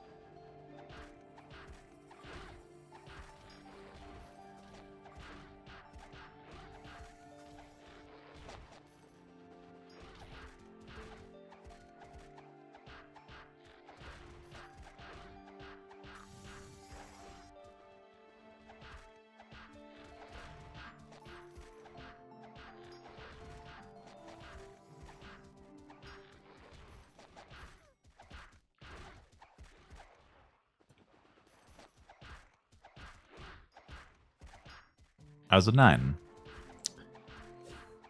Aber ich schätze mal, heute werde ich auf jeden Fall craften, ja. Der Tag ist noch jung. Die Power Dice sind noch heiß und fettig. Zäh und pappig. Da wird heute wohl noch was zusammengehen, ja.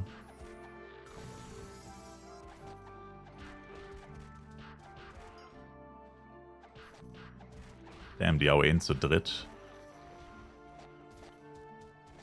Interessant.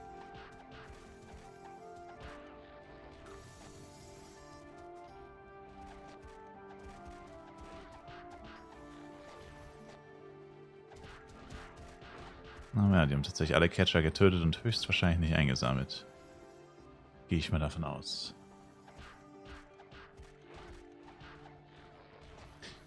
Ja, und wer kippt von einem Herzinfarkt um? Ich, wenn an meinem Levelspot wieder 25 Moonbeam Assists rumrennen. Classic.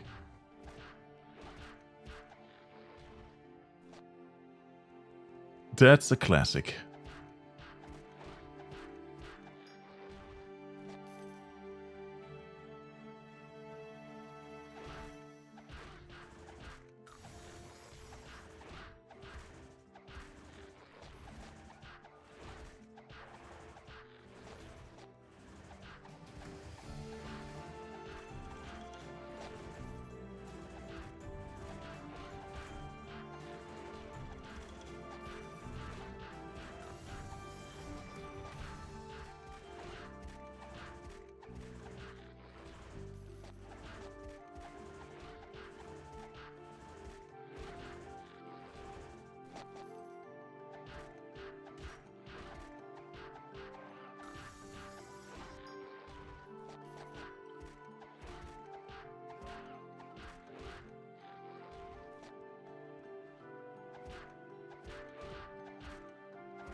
So.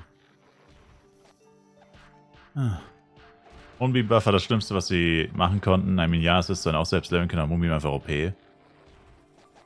Also ich finde, bis Level 60 hat es überhaupt keinen Sinn ergeben, weil ich meine, die Logik dahinter wäre ja quasi, naja, FS soll auch leveln können. Ja, aber wieso? Ich meine, er kann doch, also du kannst doch bis Level 60, kannst du doch einfach Assist mit Knuckle spielen. Also ich meine, was hat das mit FS zu tun, wenn du fucking HNR mit Moonbeam machst? Was hat das mit einem FS zu tun? Das ist einfach kompletter Bullshit. Ja, keine Ahnung. Also das ist kompletter Schwachsinn eigentlich. Also der Buff sollte einfach keinen Schaden machen, meiner Meinung nach. Das ist ja eigentlich ein Gruppeneffekt, der den gesamten Schaden auf ein Monster von der gesamten Gruppe hebt. Also offensichtlich etwas, was vor allem in Dungeons und so nützlich ist, in langen Kämpfen gegen Monster mit sehr viel Leben. Deswegen verstehe ich nicht, warum das überhaupt Schaden macht. Weil wirklich Schaden macht er eigentlich nicht. Also im Endgame, weil er ein sehr schlechtes Scaling hat. Also keine Ahnung. Eigentlich schon ziemlich unfair. Also gegenüber Agro und Mercenary ist es schon extrem unfair. Beim Mage geht's. Geysir ist balanced. Sir, das erfordert wenigstens Skill. Und das heißt Hot Air. Kein Mensch sagt Flame Geysir. Oder wie auch immer das heißt. Das erfordert wenigstens Skill. Moonbeam ist einfach nur crazy. Hot Air ist was für die Skill-based Flav Players. You need a little bit of that skill.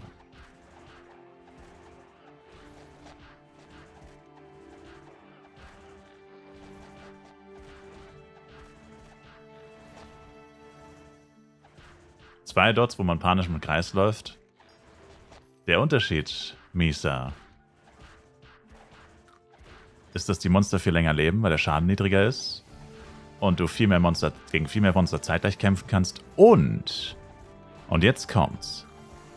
Die meisten Windmonster sind Fernkämpfer.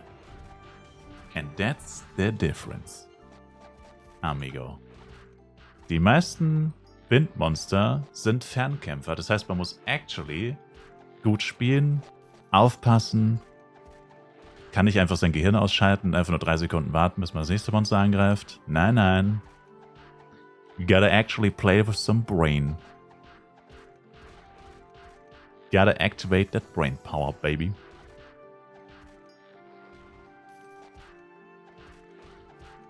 And that's the difference.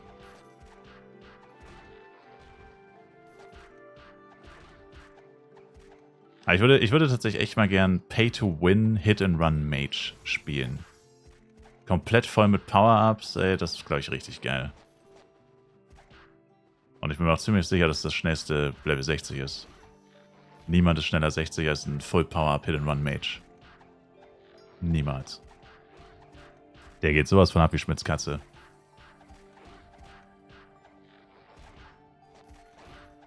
Sei doch mal froh, dass die HC plus Mumium rausgenommen haben.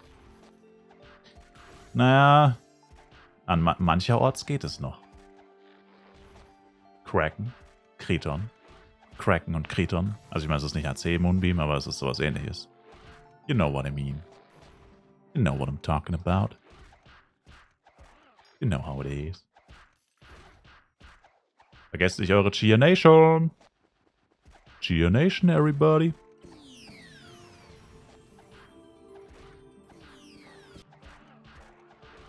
Okay, ich hätte schon Channel wechseln müssen. Irgendwie sind überhaupt keine Catcher. Seltsam. Die hätten als safe respawnen müssen. Eigentlich.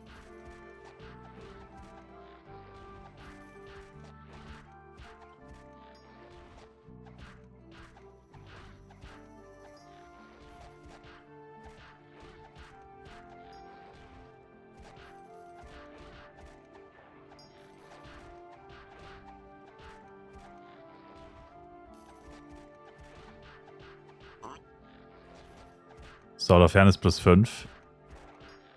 Lol.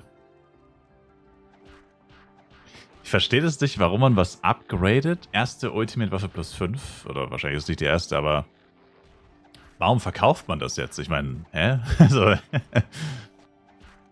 in der Hoffnung, dass man mehr Geld dafür bekommt, das man reingesteckt hat. Aber ich meine, jetzt schon Ulti plus 5. Ich meine, gut, wenn du reingelackt hast, I guess. Keine Ahnung.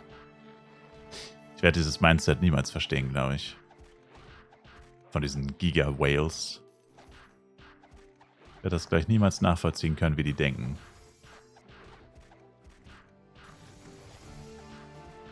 Weil es kranke Leute gibt, die richtig was zahlen. Ja, das ist das einzige Logische eigentlich, was Sinn ergeben würde.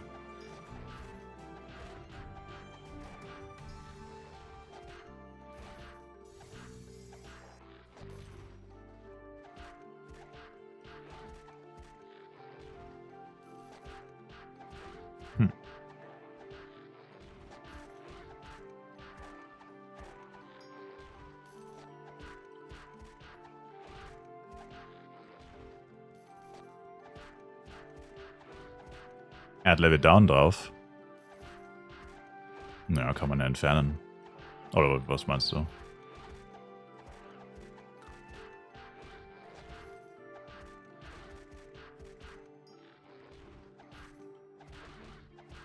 Hast du ihn gerade Low-Level genannt? Verdient. Bruh. Hast du ihn gerade Low-Level Scrub genannt? Shots fired, baby.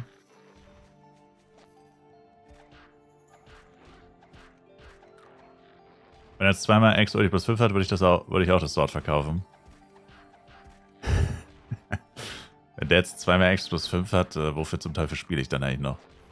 Der Typ ist einfach fertig mit seinem Equipment und ich bin einfach 120. Bruh. Kappa, by the way. Kappa.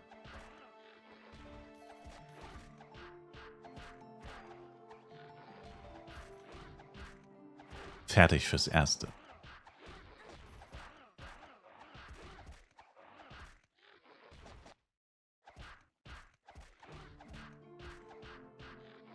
Direkt deinstallieren. Das haben sie uns leider genommen, diese Genugtuung.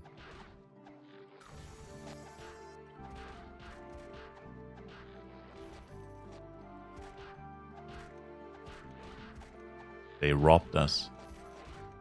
They robbed our asses.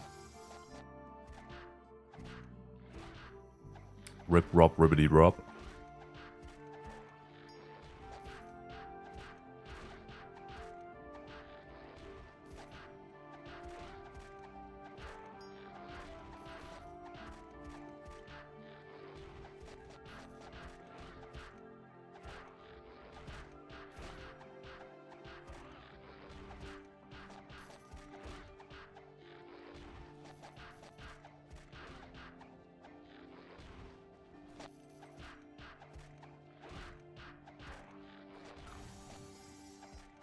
Kein einziger Catcher hier, das gibt's ja nicht. Ich wechsle jetzt echt nochmal Channel.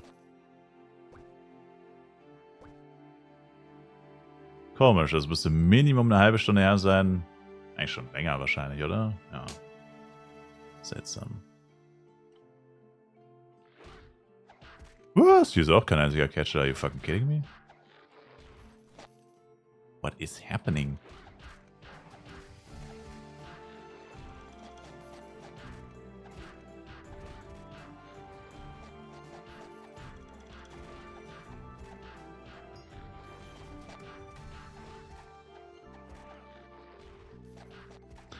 Aber ich war jetzt farme.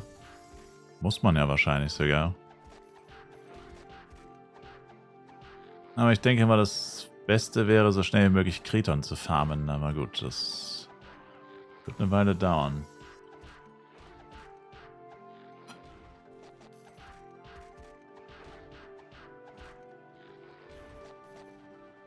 ...160 zu erreichen. Einzig nervig hier wird sein, dass man Kriton nicht wirklich zweimal machen kann. Also mit dem 0 Uhr Ding, weil das ist ja dann erst um 2. Also quasi deutsche Zeit 2 Uhr. Der erste schon 160. Echt? Aber auch wirklich in der Rangliste? War der nicht gestern noch 148? Crazy. Also letztes Jahr hat der erste auf 160 13 Tage gebraucht.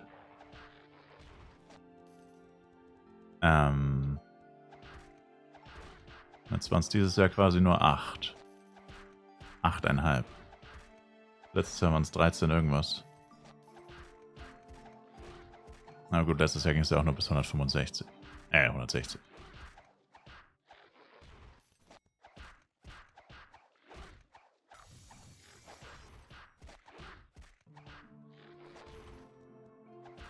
Du hast 5 von Yeti erreicht. Na endlich. Oh, wie ist das schön. Nochmal 3% mehr Damage auf meinen absoluten Low Damage. 3% ADK.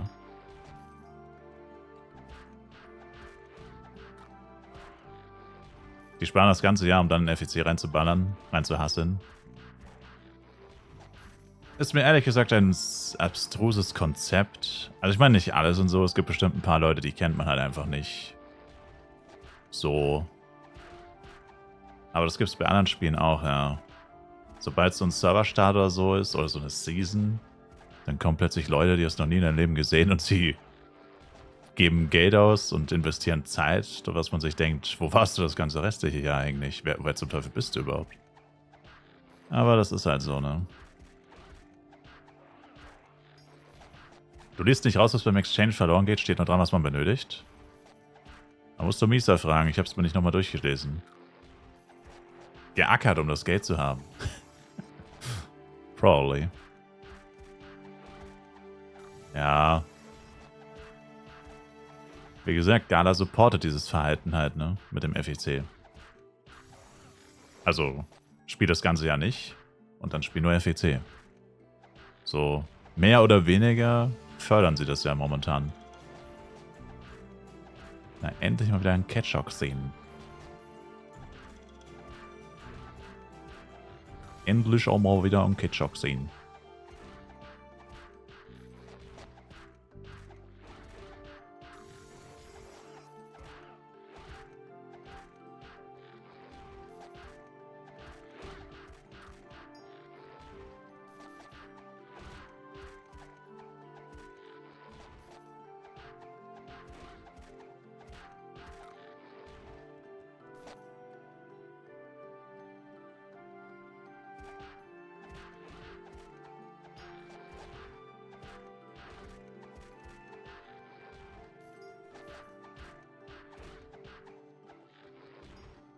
Okay.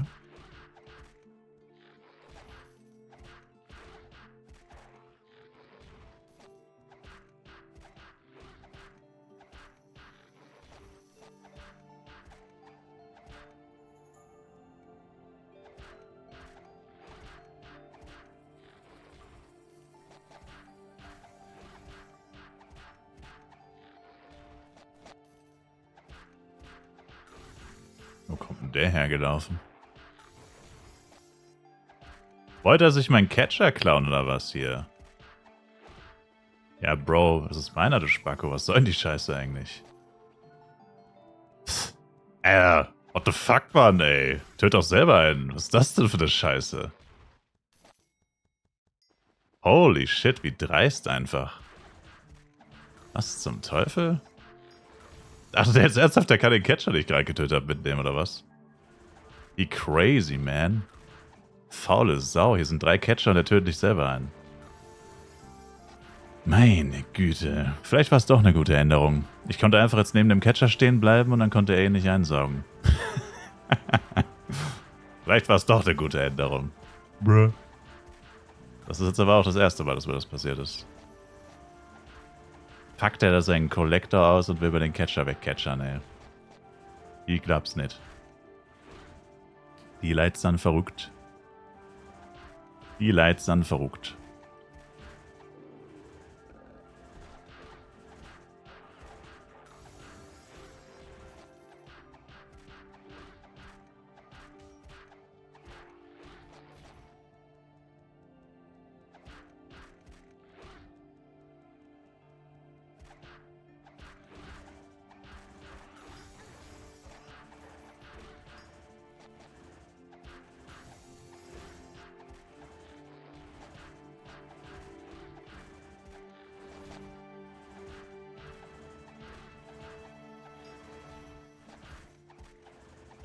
Wir sind Blade vom Preis her auf FEC. Was ich bis jetzt gesehen habe, ging es eigentlich vom Preis. Ich meine, es ist halt immer teuer wegen den 2 Waffen, aber das war es halt eigentlich auch schon. Ansonsten ist er auch nicht teurer als Ranger, Ringmaster. Teilweise sogar Bildposter. Bildposter Low Level, sehr teuer.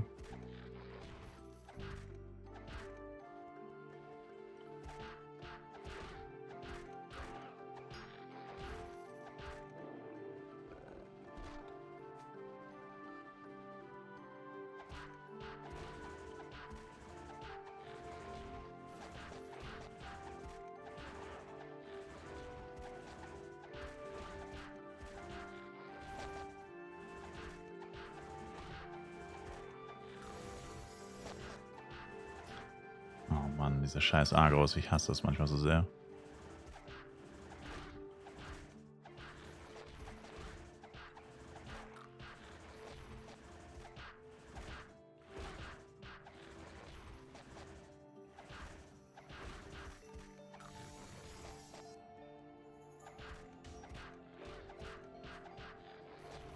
Ich hoffe, ich kann mir jetzt einen Indie-Back leisten, aber ich fürchte, das wird wieder nicht ganz reichen. Und die Leute kaufen jetzt schon F-Coin für 115, also scheiße.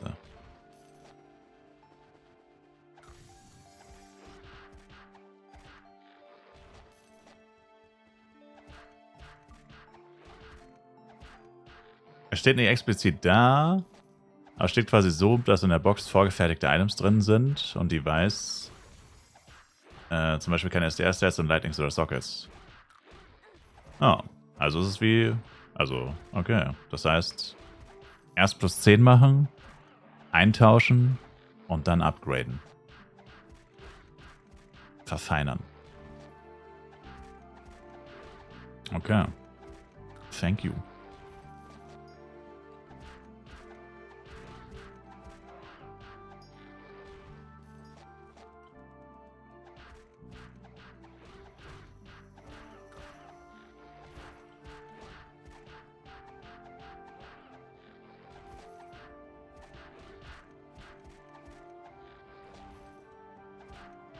Plus 7 Schmack existiert noch. Ich habe halt seit 4000 Yetis nichts mehr gedroppt. In der Richtung. Minimum 4K.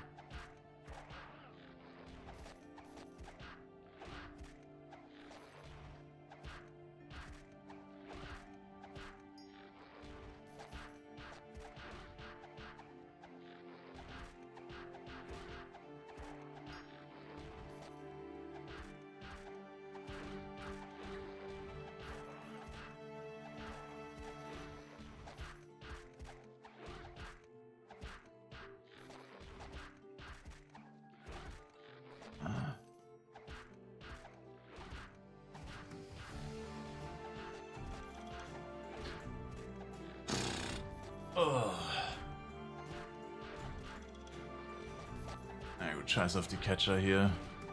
Nur so nervig, wenn das Inventar vom Ringmaster voll ist. Dann kann er nicht mehr catchern, weil man nicht mehr auf den Collector wechseln kann. Ja, aber jetzt könnte er sogar noch wechseln.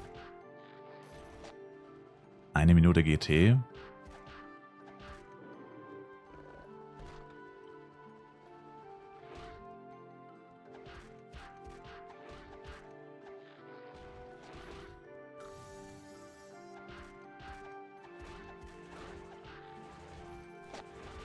Gonna catch a ride, sir. Gonna catch them all, M.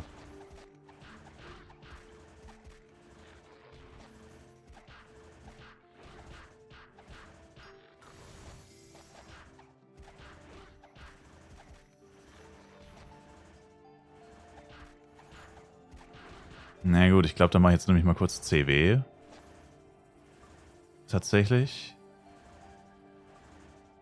Und probieren wir diesen Invi-Bag zu holen. Also verkauft, habe ich das gerade schon gefragt, verkaufte jemand F-Coins zum 116er Kurs? 300? Die Leute zahlen alle 115, ich würde 116 zahlen. The minimum 1% difference. It's a big difference, mate.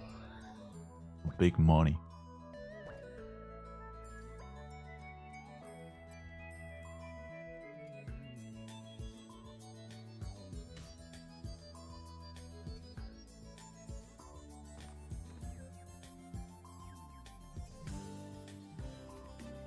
Jesus.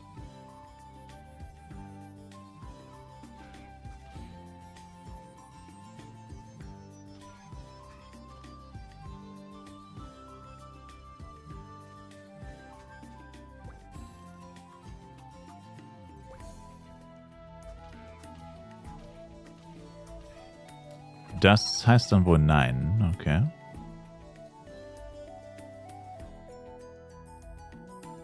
Ah, ich hasse das so sehr.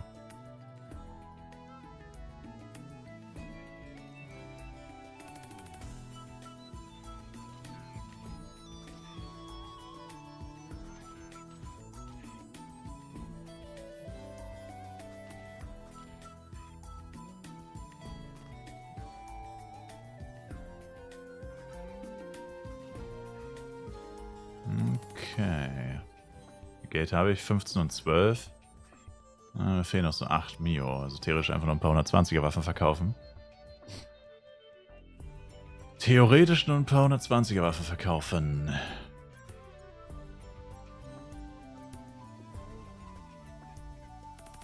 Crab 19 Mille. Krass. Das ist krass. Hat meine M noch Platz auf der Bank, ist die Frage. Oh ja, schon noch ein bisschen.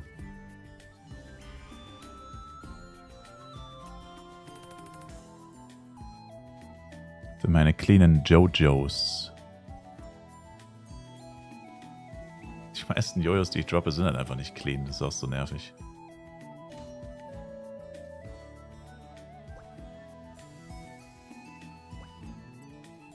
Und gestattet sind sie auch nicht.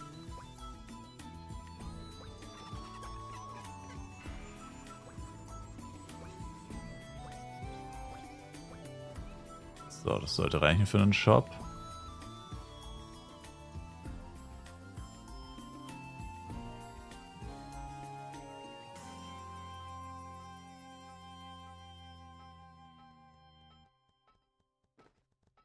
Ach, Channel 1, ey. Kriegst schon Hämorrhoiden, wenn du nur dran denkst, auf Channel 1 zu wechseln. Das ist immer so ein Pain in the Ass. Oh, man.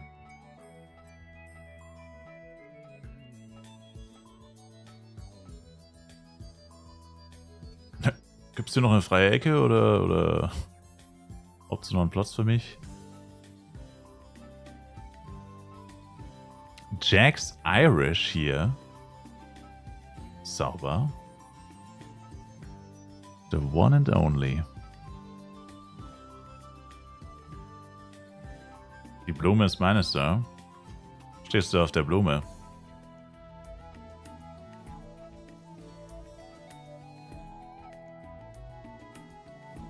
Rechts vom Schmied immer. Ist das nicht einfach nur ein Blatt?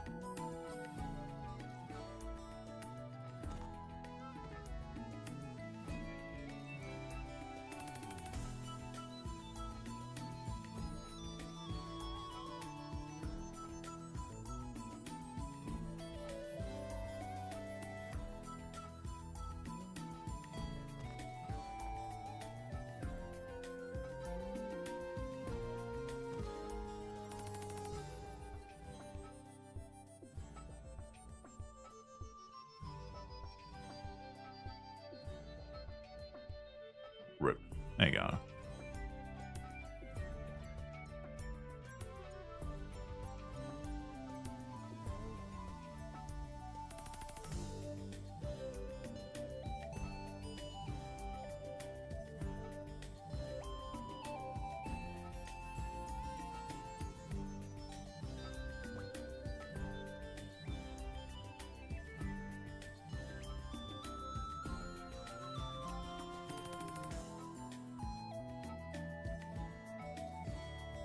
Okay.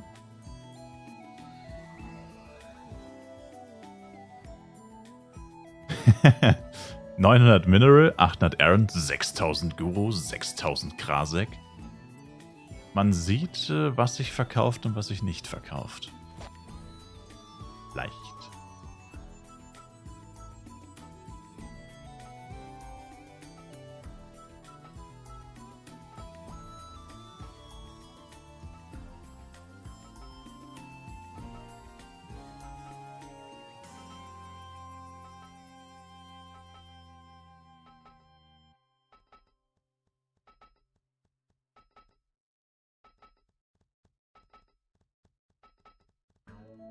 Ah.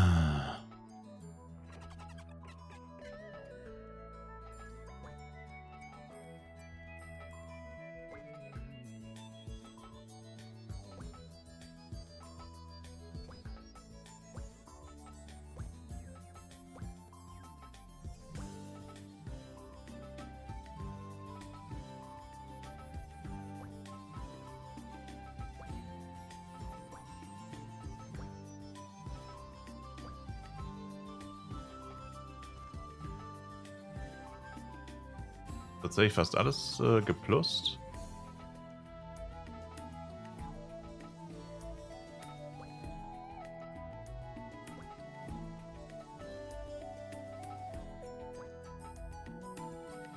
Damn, Daniel. Hallo?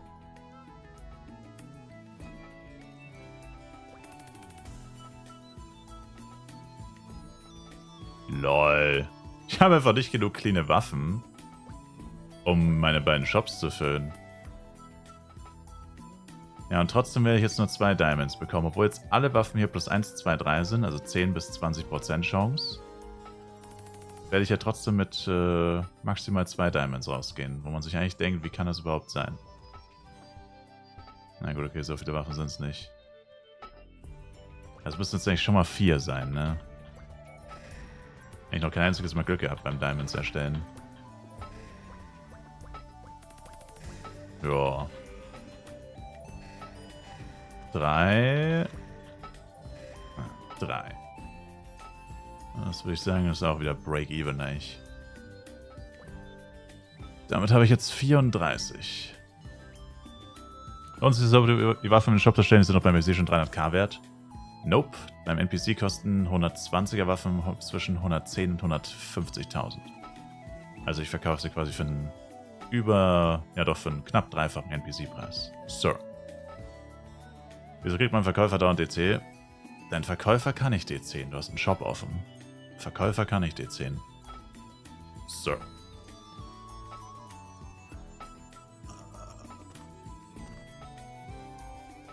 Shell sind krank beim NPC, warum auch immer. Naja, Hail Shield plus 3 oder plus 10 wäre Jackpot. Das stimmt wohl. Also ihr seht richtig, wir upgraden jetzt kurz ein bisschen. Und zwar mein Schmuck. Zumindest mal plus 10 oder so. Jetzt wirklich nichts krasses, aber mein Damage ist ultra schlecht, Alter. Mein Damage ist so fucking bad. Das ist echt nicht gut. Also ich kann so nicht zu August gehen, ey. Ich mache so wenig Damage, das ist richtig peinlich. Also ich will nur 3 Sachen upgraden. Wegen Umtausch. Also den einen lasse ich dann einfach plus 7. Wie viele A-Pros für alles plus 10? Was ist die Chance? Wir fangen bei einer 4. Oh, das ist gar nicht so gut. Ja. Machen wir einfach unter 30, über 30. 30 weg, geistesgestört. Machen wir 25. Machen wir 20. Unter 20, über 20. Unter 20 wäre wahrscheinlich ziemlich... Ja, okay, machen wir doch 25. Machen wir doch 25. Läuft, 2 Minuten Zeit. Und danach mache ich CW. Und dann werden erstmal weiter Yetis gegrindet. Es fehlen immer noch sehr viele Power Dice. Also 4 und 6 vor allem. Und, ja.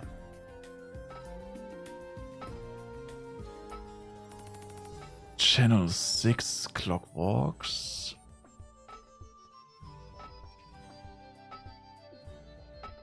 Dann brauche ich noch den Invi-Bag.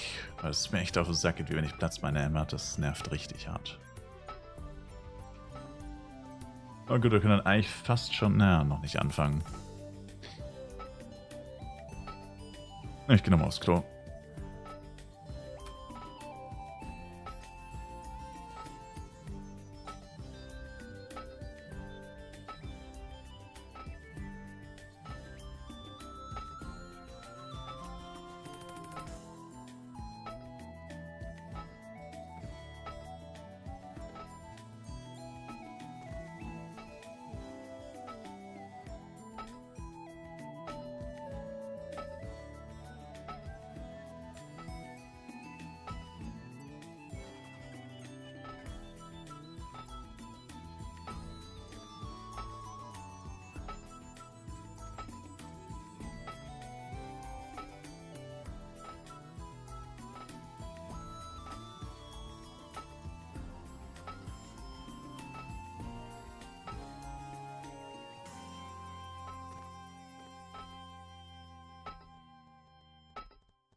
Ohne Event nur ganz wenig. Also ich hoffe, dass ich hier ganz wenig jetzt ausgeben muss.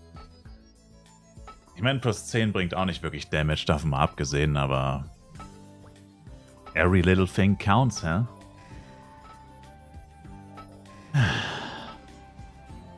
Ja. Ja. Ganz toll, wirklich. Ja, wahrscheinlich, ey. Wann habe ich Glück? Wann kommt das Glück? Kann ich irgendwann mal Glück haben in diesem Piss-Game, Mann? Ey, das gibt's doch nicht, ey.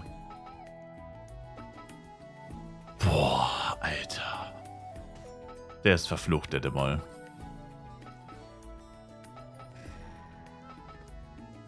Ja. Ja. Wow. Also ich krieg erst ein Upgrade, wenn es über 50% sind. Es kann nicht vor 50% klappen. Oh.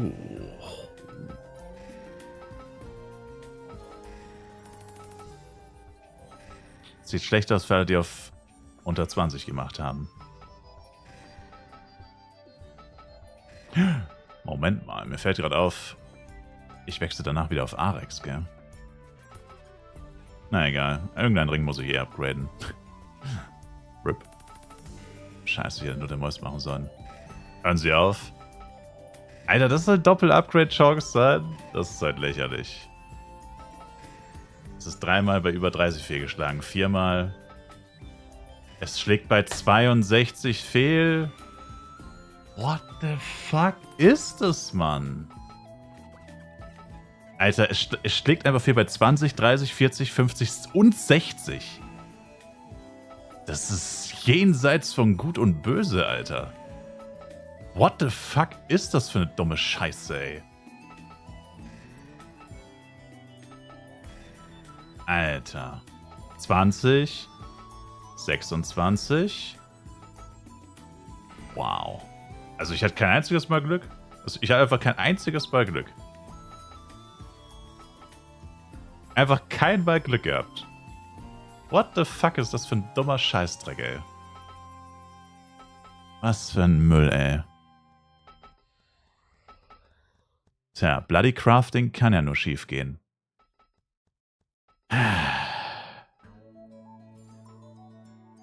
Erst mit dem Ring tatsächlich ist doch ein bisschen blöd. Weil ich danach wahrscheinlich wieder auf Arex switche. Aber es macht eh kaum Unterschied, egal. Ich lasse den jetzt einfach so. Die Wette ist so oder so versaut. Wegen der Wette ist es irrelevant. Es waren so oder so über 25. Ja, wow. Das waren 33 A-Products. Das ist... Oh. Ja, Moment, jetzt habe ich den Vigor jetzt auf die Bank getan. So zum Teufel habe ich den auf die Bank. Ich wollte die A-Products auf die Bank tun. Ist das armselig, ey. Danke für den Follow. Zarua.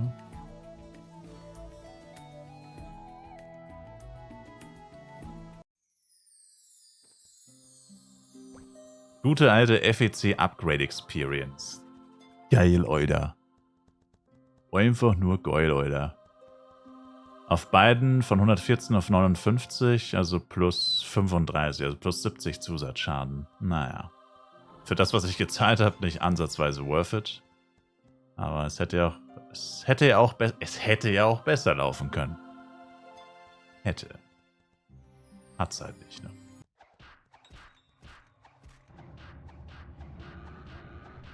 So, warte mal, ich bräuchte noch ein Power-Up für meine M, glaube ich. Ein HP-Power-Up für meine M bräuchte ich noch. Sicherheitshalber. Oder bei wie viel AP der mittlerweile? Der ist jetzt ja auch schon 106. 5,8. Oh ne. Ah ne, 6,7. No, Mensch. Ja, doch, lieber. Sicher ist sicher. Nicht, dass der CW noch Fax macht.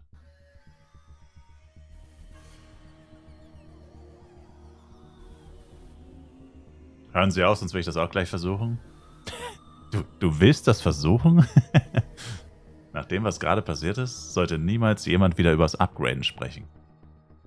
Nach dem, was gerade passiert ist, wie viele Tries waren es auf 10? Zu viele. Naja, es waren 33 A-Product für 2 plus 10, 1 plus 9. Also, I guess, so 12 vielleicht? Im Schnitt? 12? Ja, ich nehme einfach einen Grade E, scheiß drauf. Und einen Upcut Stone, dass er ein bisschen Damage macht. Aha.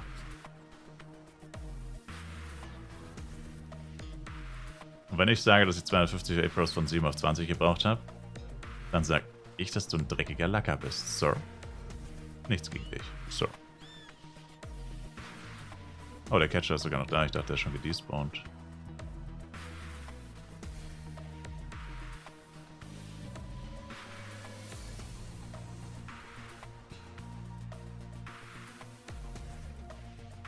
So.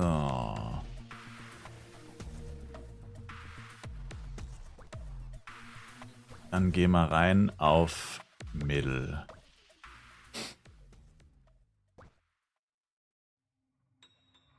Let's go. Pay to win, die Hidden Upgrade Chance macht das hoch. Scheint so.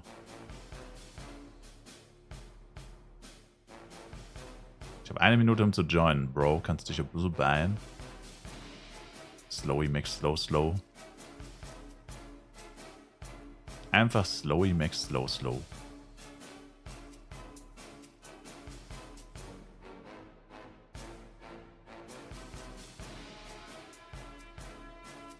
Na gut, der wird jetzt nicht so viel schneller gehen als der letzte.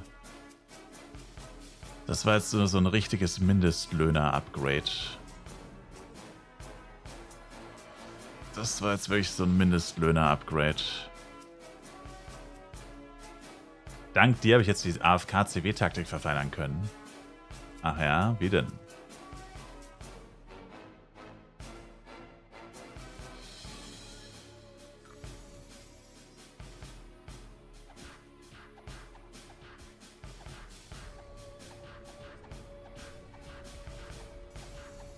Achso, ich muss mein Setup hier ändern. Moonbeam auf die 1 und Hearain auf die 2.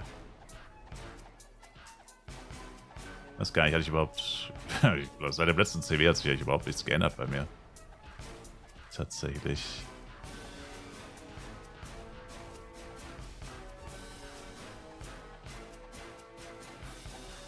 Rechts und links neben dem NPC in die Ecke pullen, dann kann er einen nicht wegschmeißen. Ja, du kannst dich auch für so einen Stahlträger stellen, dann kann er dich auch nicht wegschmeißen. Moment, was heißt, er kann dich nicht wegschmeißen oder meinst du zurückschmeißen? Weil umschmeißen tut er dich ja trotzdem, du bewegst dich halt nur nicht. Das ist weiter weg. Ja, wieso? Du kannst doch den Stahlträger da hinten nehmen.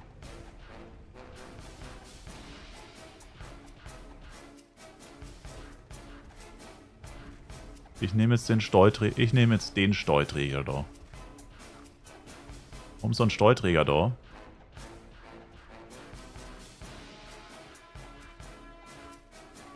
Naja, da können wir gleich die nächste Wette machen. Oh. Richtige Early Bird Wetten hier. Noch kein Mensch wach und wir fangen hier fett an zu wetten. Richtiger Glücksspiel-Stream. Clockwalks Wette läuft.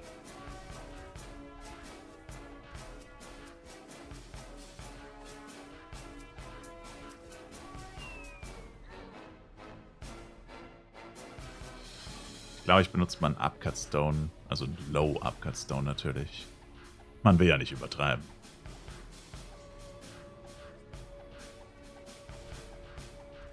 Wir wollen uns ja nicht in Umkosten stürzen.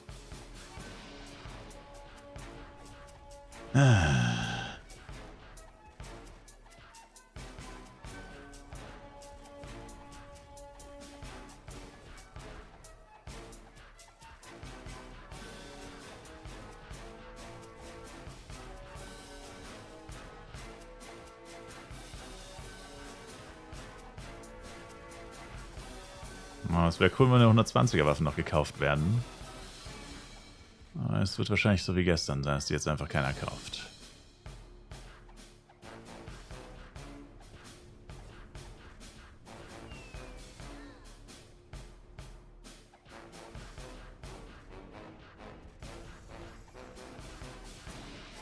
Ich habe meine Skills nicht aktiv, klar.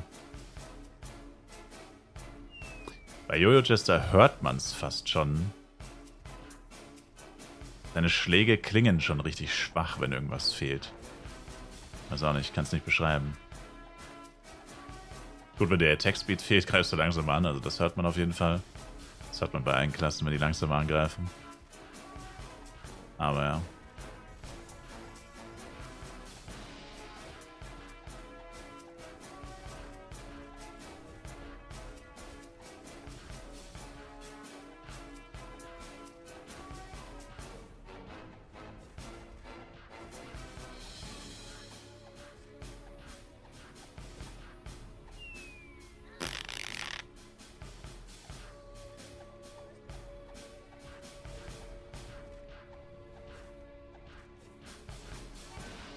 Ah.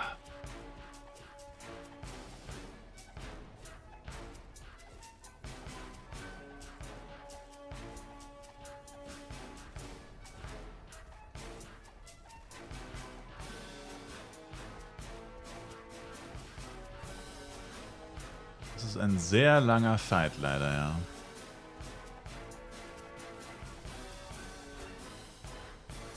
Unreal am Grinden, Sir. Doktor.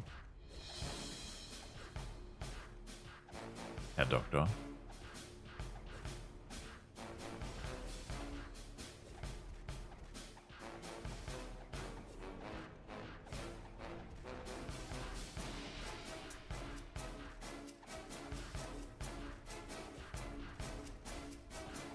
Kannst du es glauben, ich bin 121 immer noch kein Bloody.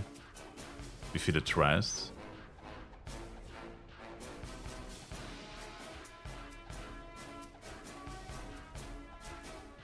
200 A-Pros für 18 auf 20, was meint ihr? Also wenn du Chris heißt, würdest du so 2000 brauchen. Hi, ich bin Chris.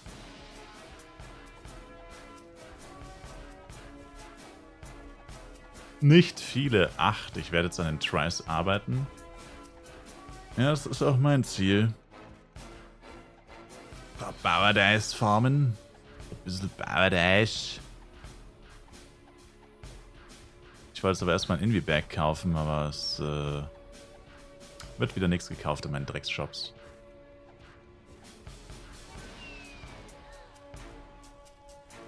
Ranzige, dreckige Drecksshops.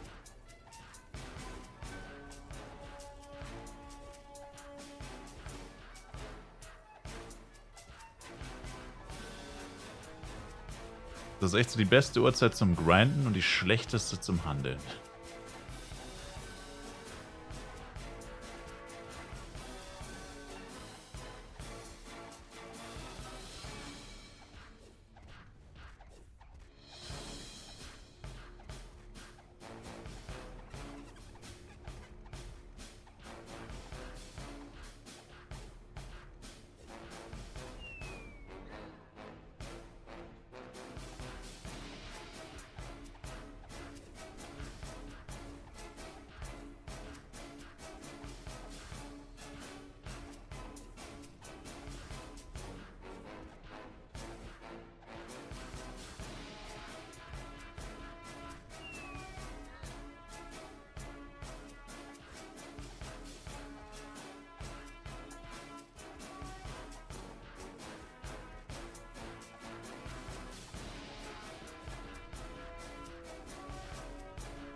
Clockwalks Wetter läuft, by the way, noch. Little bit Clockwalksen.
Ja, es ist echt ätzend, dass der so lange dauert, der Clockwalkster. Da kann man nicht so viel dran ändern, wenn man so Trash-Equipment hat. Leider.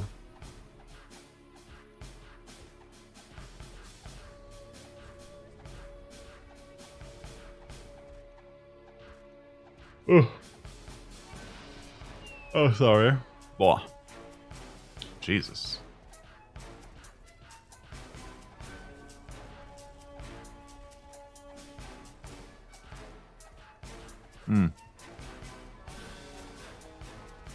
Wir sind gleich am Stahlträger, by the way. Wobei man... Ah, okay.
Was droppt der Boss?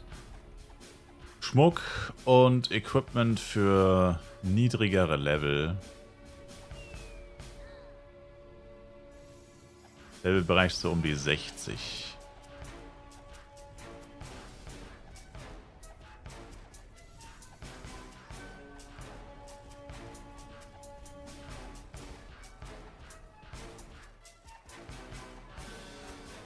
So, mal rebuffen.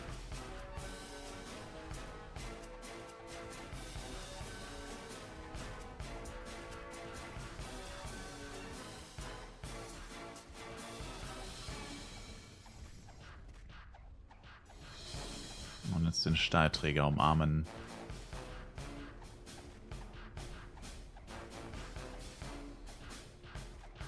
Aber dann Crackshooter Third Job Change mal angeschaut. Hoffentlich wird es ja auch so ein Easy Quest wie auf Offi.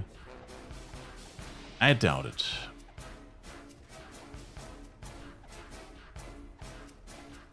Die Third Job Quest war wahrscheinlich genau so lächerlich, weil sich nichts ändert mit Third Job. Man kriegt ein paar Skills dazu und dann halt immer 3 Statuspunkte statt 2. That's basically it.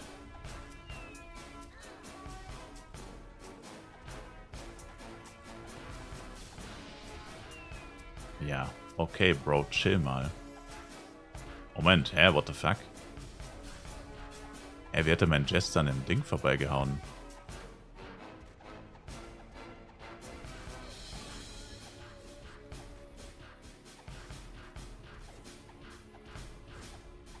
Ich spiele gerade einen Blade, soll ich danach 1v1 Knight oder 1v1 Ranger machen? Für Knight hätte ich halt Combat bis 8 und Waffen bis 90. Wieso willst du beides machen? Fokussiere dich doch erstmal auf einen Char.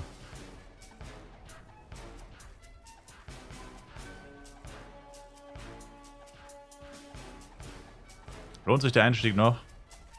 Bin Level 10 und 13. Lohnt sich immer. Lohnt sich immer.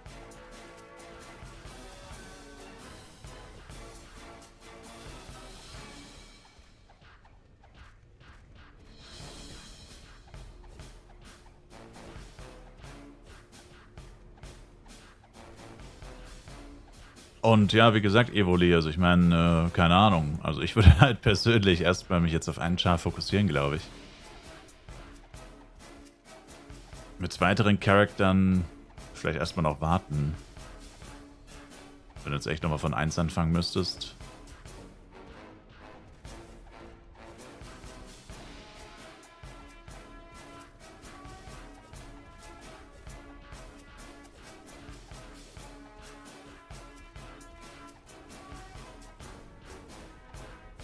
Sollte passen.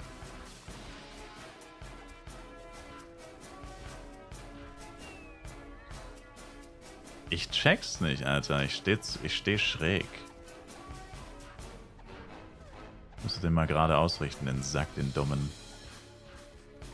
Es ist halt unmöglich, das zu fixen wegen diesem scheiß Boardbugs, ey. Ah. Komm mal mit. Du dummes Stück. Ja, Junge, Alter. Und natürlich geht er jetzt auf E-Sportler, das war auch klar. Meine Güte. Auf was musst du bei CW achten? Dass du nicht stirbst. Das war's eigentlich auch schon.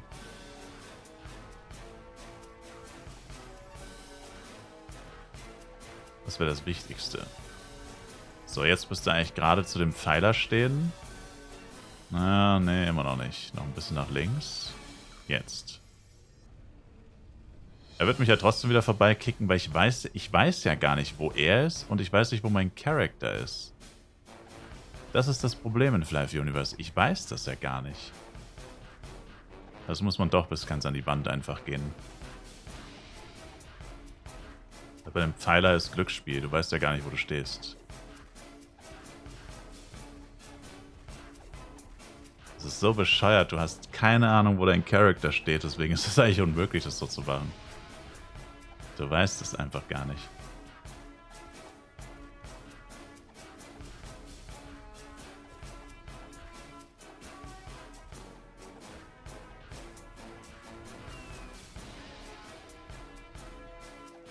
Scheint mehr zu sein mit gerade stehen und schräg stehen. Nein, Greacher. Das ist die minimalste Zeitersparnis, die du bei Clockbox rausholen kannst, wenn du ihn halt irgendwo an die Ecke oder an den Rand pulst oder in so einen Pfeiler.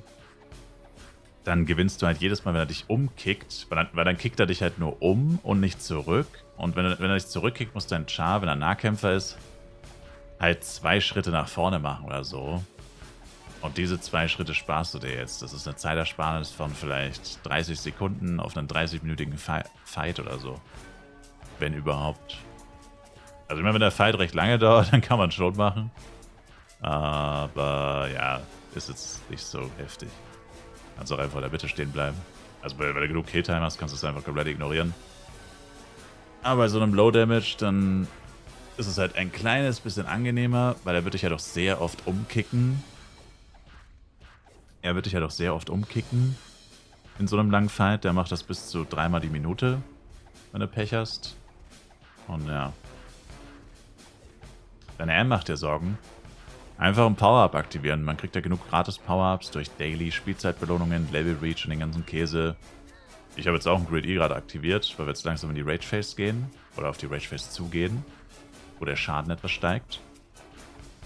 Und, ja, das ist eigentlich kein Stress. So. Man muss halt ein kleines bisschen was machen für den M vielleicht, wenn das Equipment nicht so gut ist. Aber das war's.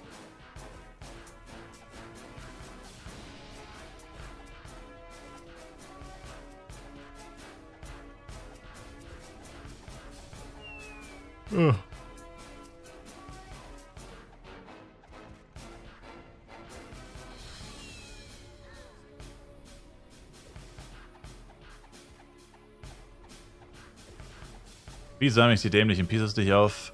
Etc. im Petfilter ausschalten. By the way, habe ich 2 Plätze in meiner Party. Ich mache heute Party. Machst du heute Party?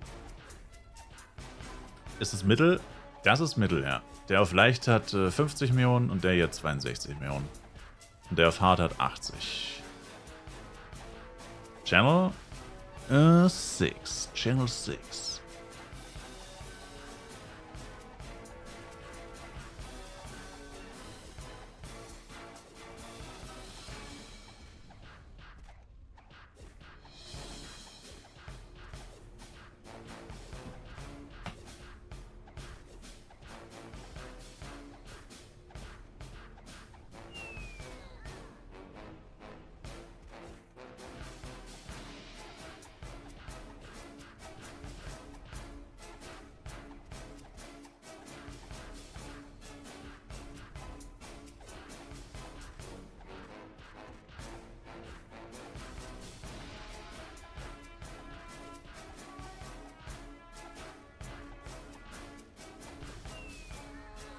Und ja, sag Bescheid, wenn du hier bist, weil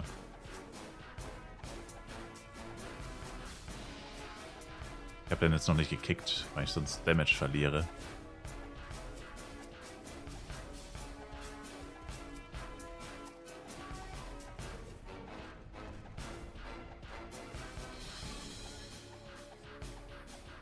Ich finde die Party nicht. AA1 Duo Only. Channel 6. AA1 Duo Only Channel 6.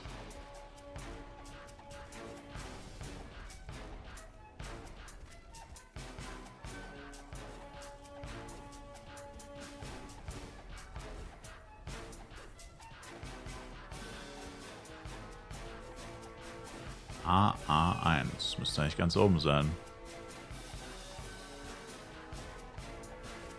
Oh. Ach so. Und wie heißt du?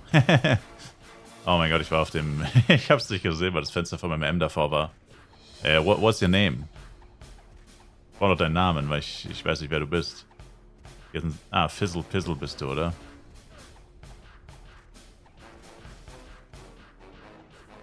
High Five. Okay.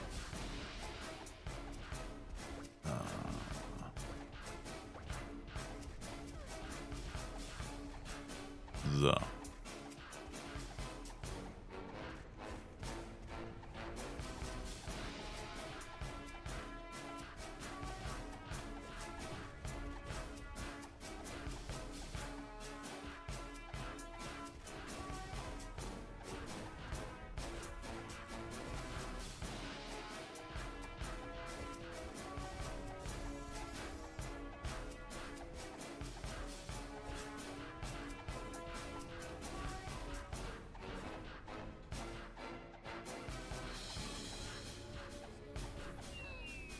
Uff.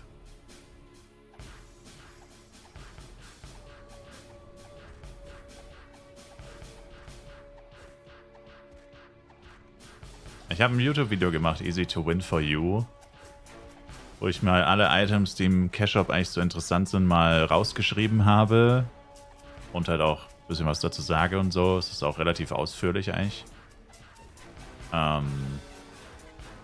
Könntest mal gucken. Eine Woche alt ungefähr. Letzte Woche hochgeladen. Quasi Flive Universe mit $50, also was immer ein Dollar ist. Also wären knapp unter 50 Euro, so 45, 46 sowas. Und dann habe ich noch eins mit 100 bis $200. Das ist dann für die Leute, die schon ein bisschen mehr investieren wollen. Nennen wir es mal investieren. Aber ich würde zum Start echt nicht empfehlen, mehr als 50 zu machen, weil du weißt ja noch gar nicht, ob du wirklich langfristig spielst. Leider kann man nicht sagen, ja, mach einen 10er, weil du dafür echt wenig bekommst. Also kannst du auch machen, aber dafür kriegt man halt in dem Spiel leider fast nichts. Also mein Low-Budget war 50, weil du unter 50 eigentlich gar nichts bekommst. Also schon, aber unter 50 ist halt dann schon fast, da kannst du auch gleich Free-to-Play bleiben. Leider. Hat für mich nicht viel Sinn ergeben, dafür unter 50 zu gucken, weil da bist du so schnell out of budget, dass du da gar nicht so viele Optionen hast. Habe ich keine Buffs mehr? Doch. Damn. Ich hab gerade fast meinen Jester gekillt, der Sack. Ja, Alter, jetzt beruhig dich. 4-mal in a row hat er mich jetzt umgekickt, der Sack. Jesus. Sind $50 das Minimum? Nein, das Minimum sind 5 oder so. Dafür kriegst du halt fast gar nichts. Es ist wie immer jetzt so 5, 10, 20, 50, 100 kann man cashen. Glaube ich, sind die Größenordnungen.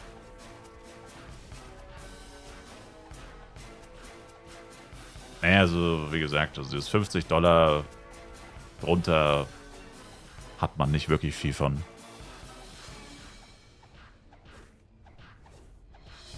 Also ja, man könnte sagen, 50 ist das Minimum.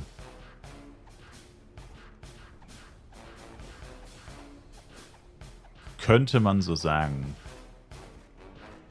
Für einen erfolgreichen Start, ja. Ich meine, der Vorteil ist, dass wir es in Dollar bezahlen und wir damit halt ein bisschen günstiger wenigstens sind. Also du kannst dich immer damit trösten, naja, es sind nicht ganz 50 Euro. Aber es ist jetzt nicht wirklich so ein krasser Trost. 400 für den ersten Tag ist ganz gut. Schweige, cashender Dämon. Führe nicht diese holde Jungfrau in Versuchung, von deinem Nektar zu trinken. Satan.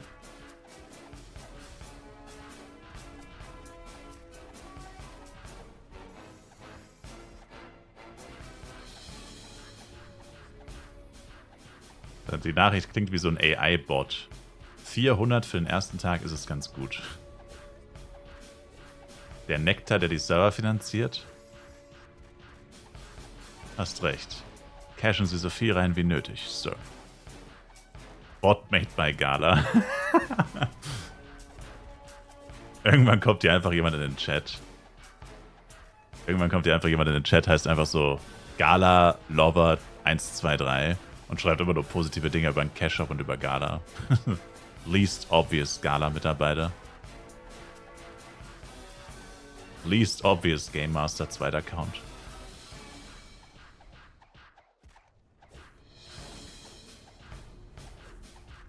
Wenn er jetzt $200 ausgibt, bringt das dann den vierfachen Vorteil? Nicht wirklich, nee. So kann man das nicht sagen. Es ist mehr so, in Flive gibt es sehr viele zeitlich begrenzte Items. Und wenn du weniger ausgibst, kannst du sie halt für eine geringere Zeit leisten. Das ist es eigentlich. Oder halt die Anzahl ist weniger. Also es gibt ja zum Beispiel Items, mehr Erfahrung für eine Stunde, mehr Schaden für eine Stunde. Und es gibt Items, die sind dann für 30 Tage oder 7 Tage, 15 Tage. Und logischerweise, je mehr du halt schon vorausschaust, also du sagst, ich will jetzt das einmal haben, Und dann will ich 30 Tage meine Ruhe haben. Und in der Zeit kann ich dann so viel spielen, wie ich will, habe immer diese Vorteile und kann dann in-game das Geld auch wieder verdienen, um es dann vielleicht beim nächsten Mal für In-game-Währung zu kaufen und eben nicht nochmal $200 ausgeben zu müssen. Oder $100 oder $50. Das ist so der Gedanke dahinter. Also je mehr du ausgibst, also ja, erstmal die Menge des, was du ausgibst, sind schon mehr Items auch, also mehr Items, die man sich davon holen kann, aber es ist vor allem auch die Länge der Items, die so teuer ist. Und wenn man sich halt gleich die längeren Items holt, dann hat man halt mal für 30 Tage seine Ruhe oder für ein paar Wochen und kann dann halt einfach gechillt zocken und hat nicht alle paar Tage den Stress, oh Mist, das Item läuft ab, ich will es aber weiterhaben, so wie ich jetzt die ganze Zeit. Und jetzt muss ich aber irgendwie das Geld zusammenbekommen, damit ich es halt wieder aktivieren kann, weil ich halt eben nicht cashen kann oder nicht cashen möchte. Und dann muss ich halt so viel spielen, dass ich es mir halt in-game finanzieren kann, ohne zu cashen. Und wenn du diesen Stress halt nicht haben willst, es ist ja auch wirklich Stress, muss man sagen, es ist deutlich entspannter, wenn man das einmal aktiviert und erstmal 30 Tage gar nicht mehr groß drüber nachdenken muss, oder sagen wir 25 Tage, muss man nicht groß drüber nachdenken. Ja. Also die Menge des Geldes bringt nicht unbedingt einen x-fachen Vorteil. Bis zu einem gewissen Punkt schon, aber dann eigentlich nicht mehr.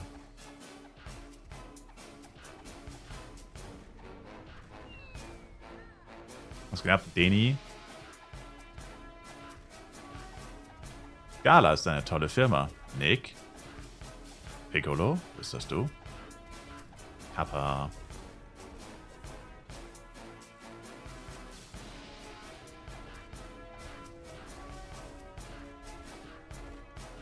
So, Buffs laufen jetzt wieder. Ich habe die Self-Buffs vergessen, vor allem beim Rebuffen.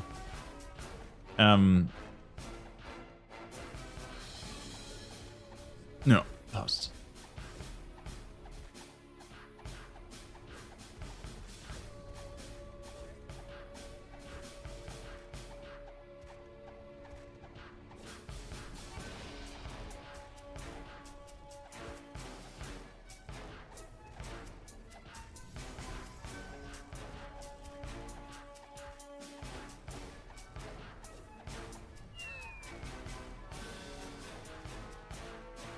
Piccolo ist doch schon seit Ewigkeiten Game. Ist der überhaupt noch aktiv?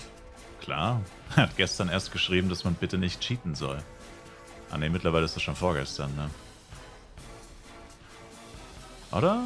Ja doch, mittlerweile müsste das schon wieder 2 Tage her sein. Die Zeit vergeht so schnell. Wo ist denn die ganze Zeit hin? Gestern war doch erst Serverstart.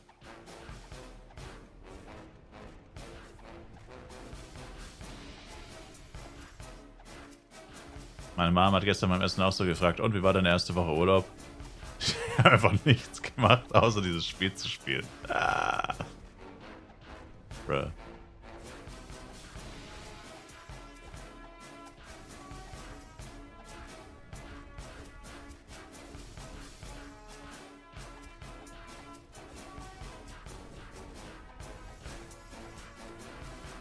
Gut also. I guess. Sonst hätte ich es wohl nicht getan.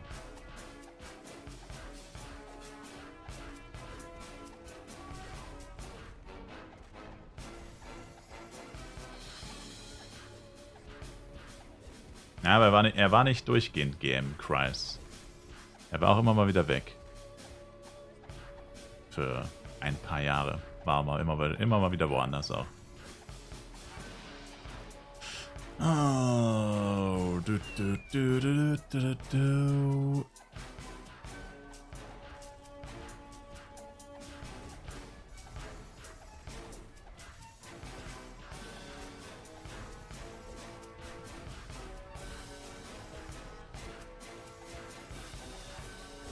Der ist doch locker 60 plus. Wie im Leben, der ist so Ende 40, würde ich sagen.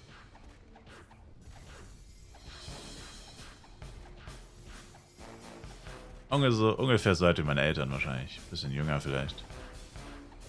Würde ich sagen.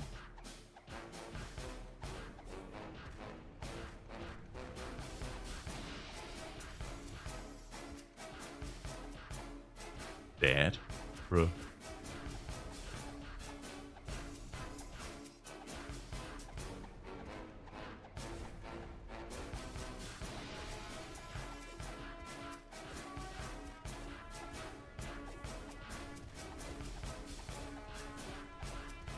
1v1 Elementor 15k DPS Full Prem. Ja, deswegen sage ich ja immer, Magier sind richtig kacke, wenn man Solo-Bosse farmen möchte. Weil die das einfach nicht können. Erst wenn du wirklich perfektes oder sehr gutes Equipment hast und dir noch einen Arsch voll Power-Ups zuballerst, dann können sie's. Doch die Frage nach dem Sinn ist immer noch eine andere. Sinn ergibt das nicht.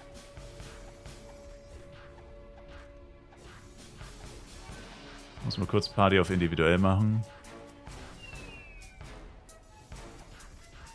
Ganz kurz.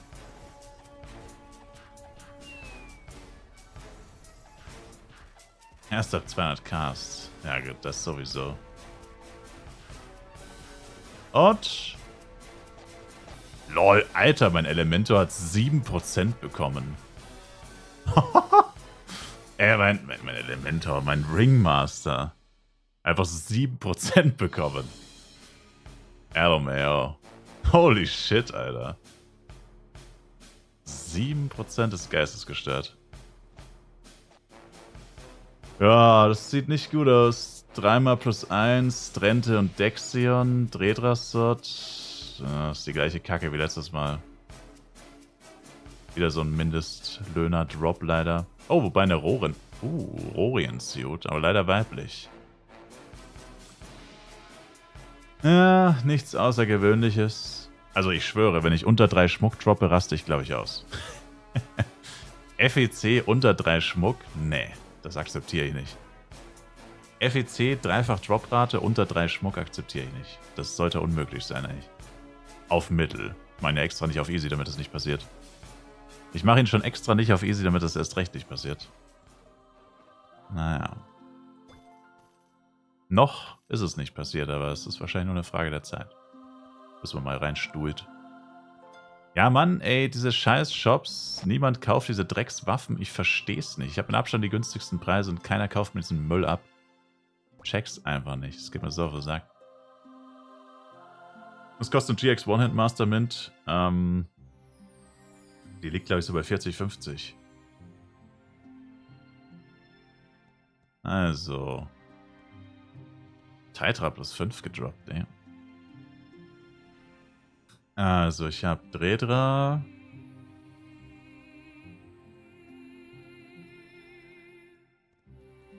Dexion schon nur für 10. Dexion ist echt immer ein schlechter Drop.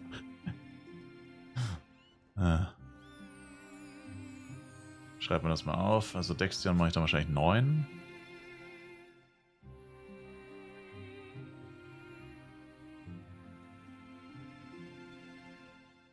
Dexion 9.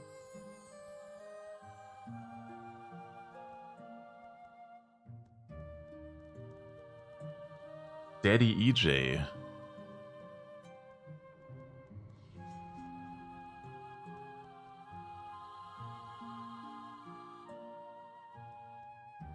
Leute, verkauft Power, der sagt für 400k. Also die Power, der ist gesunken.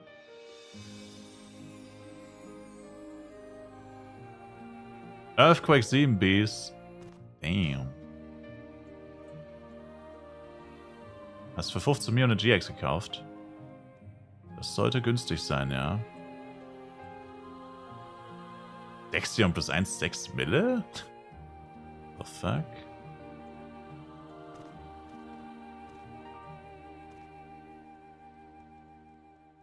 Was kann man denn für die Suit verlangen? Ich seh die Suit einfach nicht. Was ist denn das? Orient Suit. Gibt's halt wie Sand am Meer, wieso sehe ich die denn nicht? Weil der am Arsch der Welt steht. Die ist leider kaum was wert. Naja, die haben sie für 18 Mille drin. Und komischerweise jeder, der das Suit hat, steht am Arsch der Welt. Leider.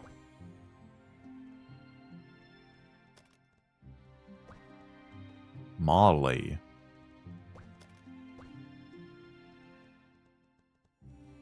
Hat sie für 10. Manchmal 5 vielleicht. Erstmal. Ja, okay. Scheiß drauf, ich habe keine Zeit dafür. 2 Lexions würde ich nehmen. Ich habe aber nur einen. Ich würde dir gerne 2 geben, ich habe aber nur einen. 9 Mio? 9 Mio, was sagen Sie? Also ich habe nur welche für 10 oder höher gesehen. Bei mir kriegen es 9. Familienrabatt. A Family Discount.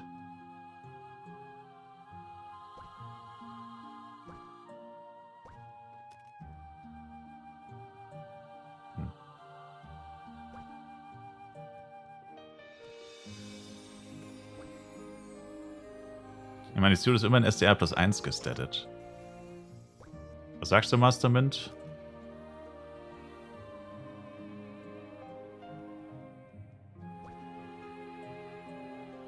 What do you say, partner?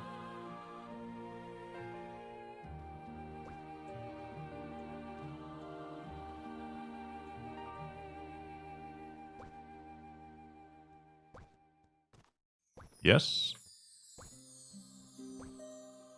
Bist du gerade in Darkon oder schickst du es mir einfach per Post? Kannst auch per Post schicken.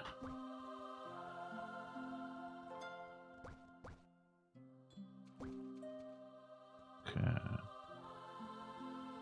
Channel 5 Darkon Office. Alright. Hey, bin ich nicht auch Channel 5? Ah, ne, ich war Channel 6.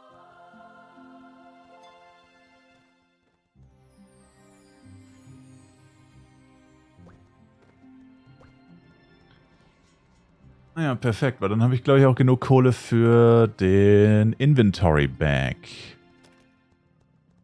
Verkauft mir hier jemand 300 F-Coin Olinskis? 300 F-Coin Olinskis? Achso, Office. Ach, Post. Jetzt bin ich schon hier, Sir. Die stehen hier beim Briefkasten.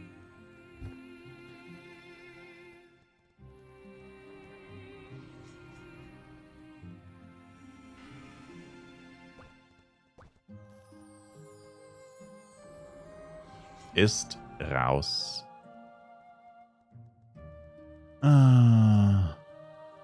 Wahrscheinlich gibt es irgendwie Bags in Shops, aber die sind wahrscheinlich schweineteuer. Oh, Channel 5? Lol. CS.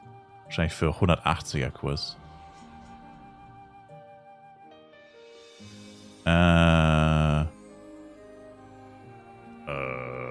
47 geteilt durch 3, aber das ist das ist zwar nicht 180er Kurs, das ist auch schweineteuer. 156er Kurs ist das. Ja. I don't think so. Mr. Vollblut-Noob. Aber ich bräuchte das Geld bitte jetzt dann, weil ich würde es direkt ausgeben, bitte.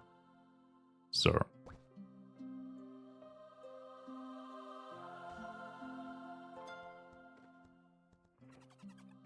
Was geht GX aktuell?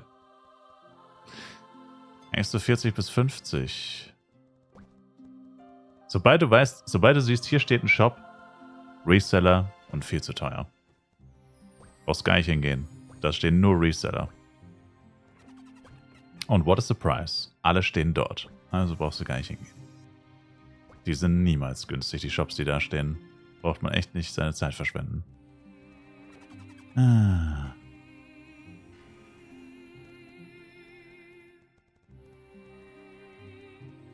Mr. Mastermind, Sir, ich bräuchte das Geld bitte.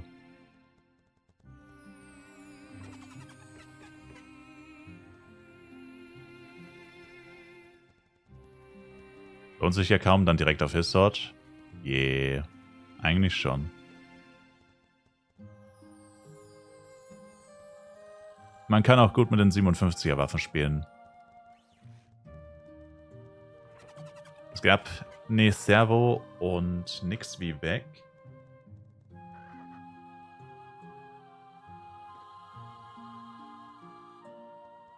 Wie geht's, wie steht's?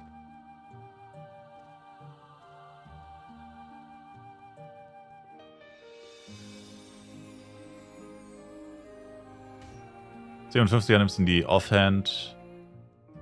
Für die Hitrate oder einen Drehtreffer ist günstig.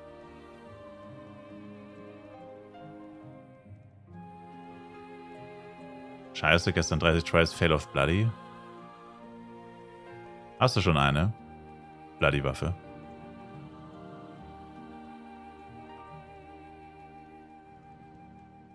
Oh, es verkauft wieder keiner AF-Coin, Mann.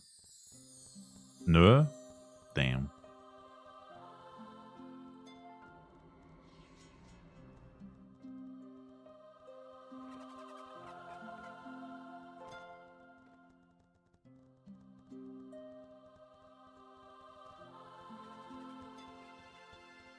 Tja, ich glaube, ich wurde gescammt. Ich glaube, da kommt kein Geld mehr für den Dexion. Kommt auch keine Antwort mehr.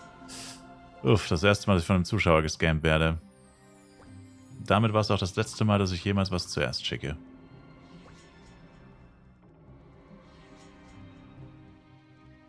Sir, das Geld bitte. Wieso antworten Sie nicht?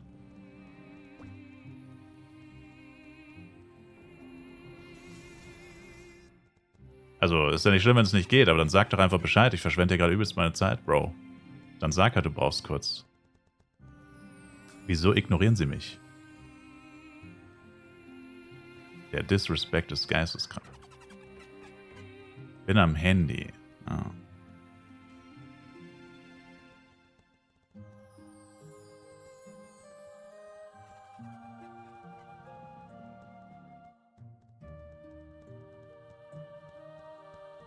Wenn eine Transmog-Funktion dreht, das einfach Beste.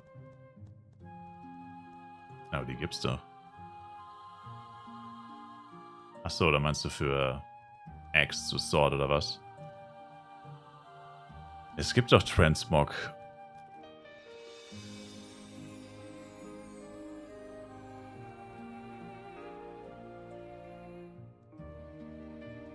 Wie geht das? In Flaris, in Nordflaris, kannst du so eine Scroll kaufen von Ruby. Und dann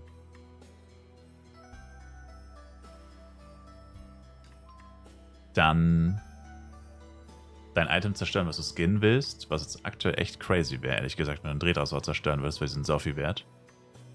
Und Dankeschön, Sir. Und wenn du das machst, kannst du dann in die Garderobe gehen.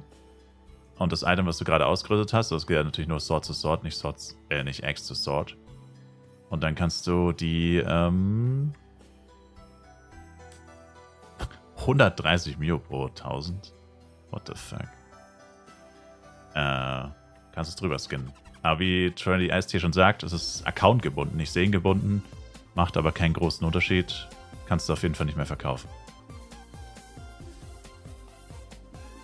Genau, kostet 200 F-Coin, das rückgängig machen. Das ist heftige Arschritze tatsächlich. Lol, da kauft jemand A-Product für 6 Mio each. Das ist 120er Kurs. Wenn jemand A-Product resellen will oder F-Coins, der kauft eine A-Product für 6 Mio each. 120er Kurs.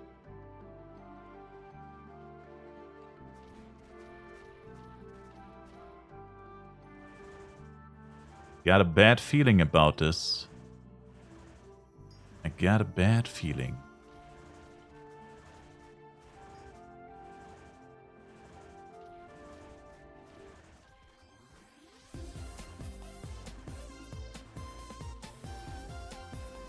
Das ist wie mit Gold ankaufen. Aber zahlen die Goldankäufer nicht sau beschissen? Oder meinst du, er schautet 6 Mio und dann zahlt er gar nicht 6 Mio, weil ihn alle anschreiben? Und dann sagen manche einfach, obwohl das nicht 6 Mio zahlt, dass sie ihm trotzdem verkaufen? Oder wie, oder was? Oh. Wir kaufen dein Auto, bruh. Hab noch 10 KF-Coin, scheiß auf die Kosten fürs Drehdra. Wow. Calm down, buddy. Komm mal runter, Bill Gates. Zocker mal.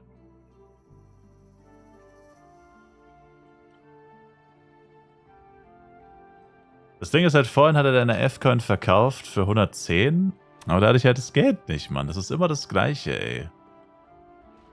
Es ist wirklich immer das Gleiche. So fucking nervig einfach. Immer wenn es gute Angebote gibt, hat man kein Geld. Und wenn man dann Geld hat, gibt es nur noch Scheiße. Das ist ausnahmslos so in Flav.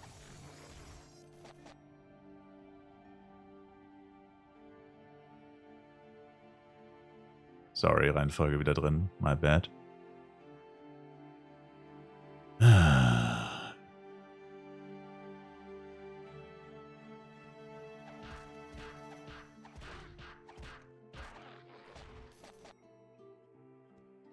Was brauche ich? 300 F-Coin oder einen Inventory Bag.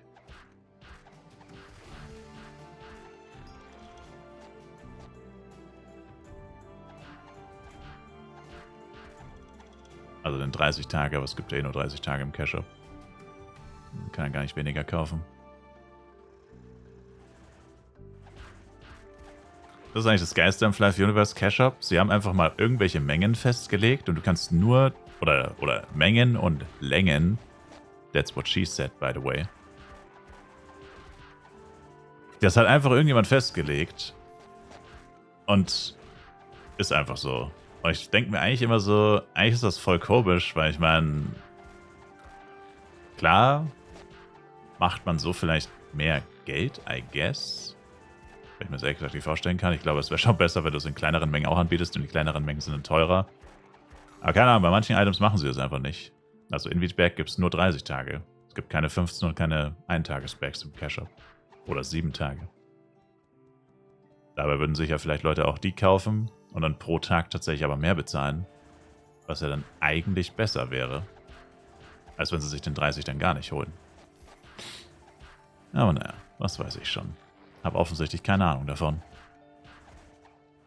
Denn Gala, Multimilliardäre, Multimillionäre. Und ich, Geringverdiener. Also haben sie das Battle wohl gewonnen.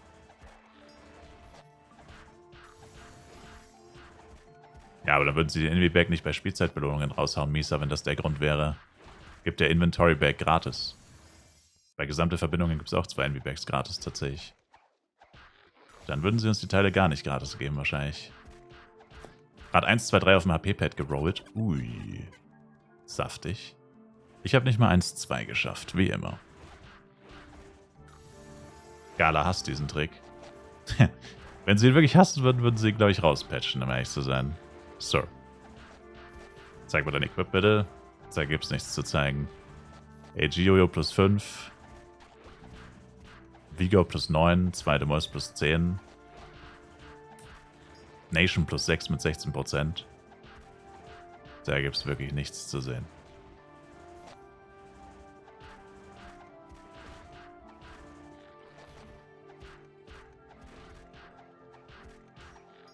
Ja.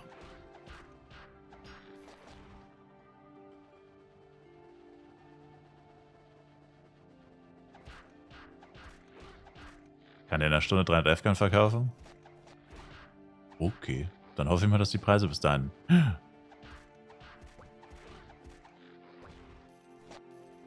Vielleicht?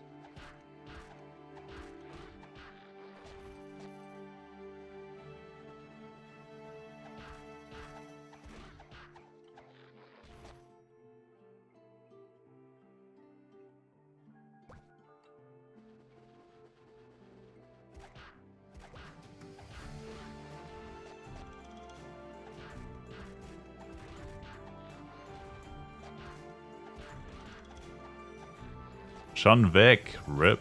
Mann, ging das schnell.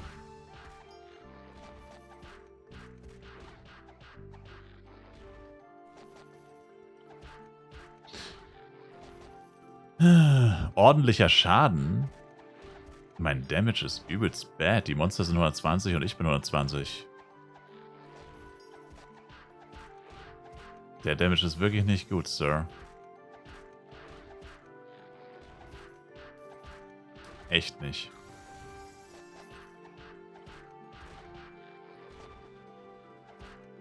30 Tage Inviback habe ich noch eine übrig. Echt? 33,3 Mio, Sir. What do you say?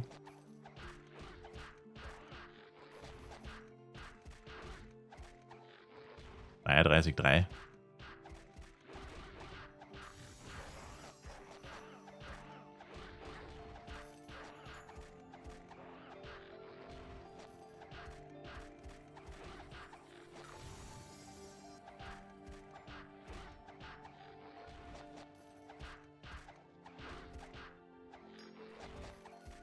Ja, aber Trendy, dafür, dass Jester so gelobt wurde von einigen fürs Midgame, muss ich sagen, also so krass war er jetzt nicht.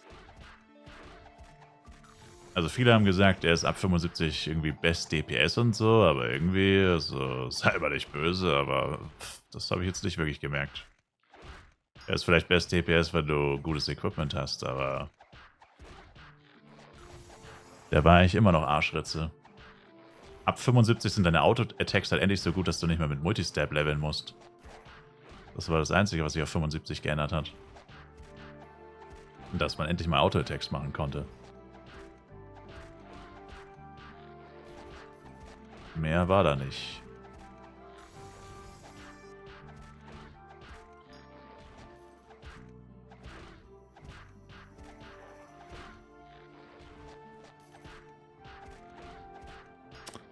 Wenn man den April-Pass noch nicht hatte, jetzt Mai-Pass kaufen?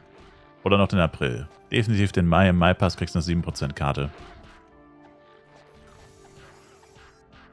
Im Mai-Pass gibt es eine 7% Karte, Sir. Bei Level 30.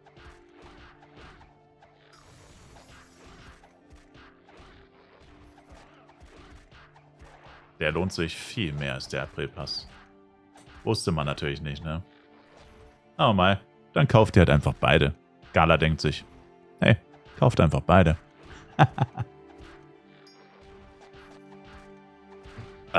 Minus 1200 F-Coin. Deshalb kaufst du den Battle Pass auf 4 verschiedenen Accounts. Ich dachte, du gibst kein Geld mehr aus, AO8.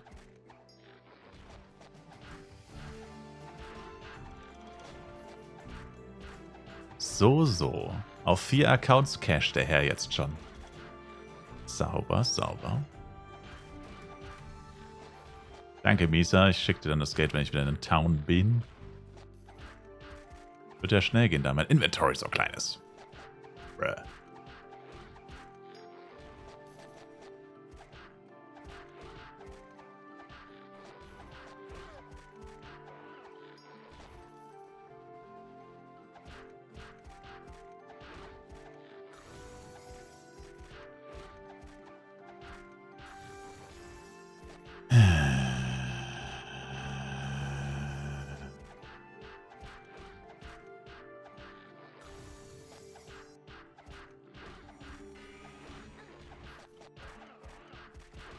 Sie müssen es so sehen. Besser wird es nicht mit dem Jester.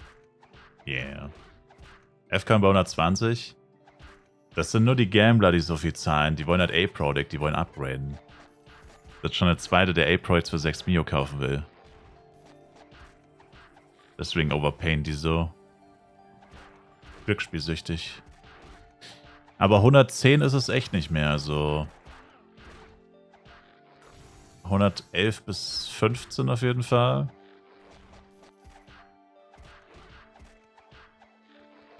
Naja, wir werden es sehen. Ich denke, 120 ist auch noch nicht, aber... Von welche von 125 weggegangen?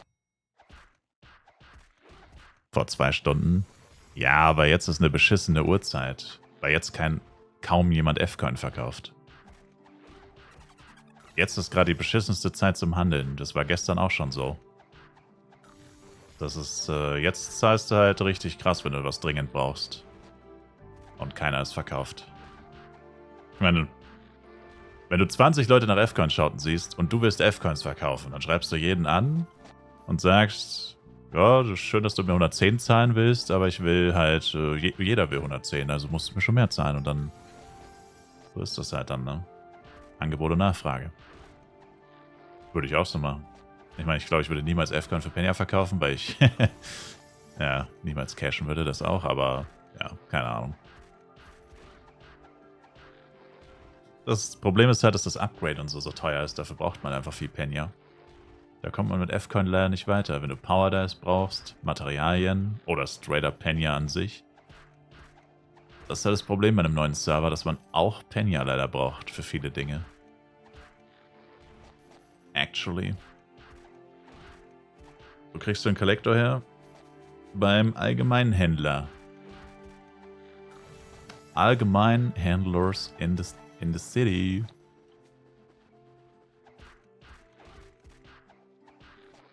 Am besten so 18 Uhr verkaufen, wenn FEC dann noch online ist. Hater. Wieso, wenn es laggt? Perfekte Zeit zum Verkaufen.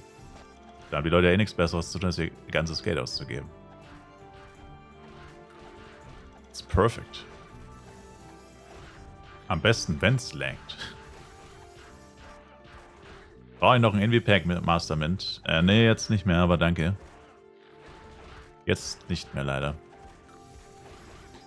Oder wobei, ich meine, ich könnte auch 2 kaufen. Hold up, hold up. Hast du einen? Hold up, hold up. Es wurde gerade mein Intiret verkauft. Könnten mir auch 2 holen. Ich brauche eh noch einen dann. Also jetzt laufen sie noch 7 Tage, 3 Envy-Bags. Aber die werden ja auch irgendwann ablaufen.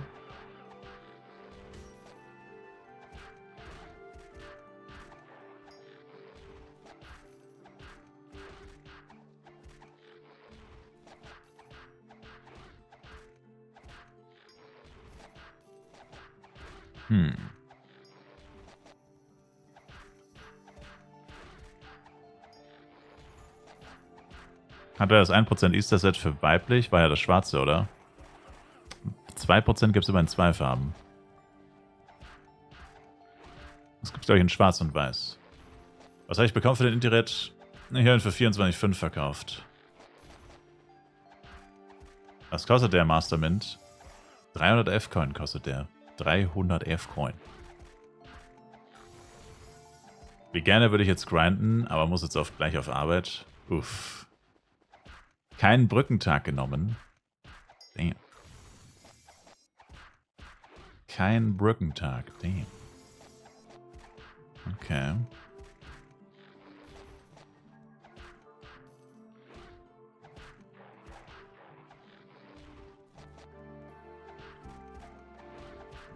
Ja, ich meine, Slinky, wenn du auch einen Envy-Back hast, wie gesagt, also ich würde ihn dann schon auch noch nehmen.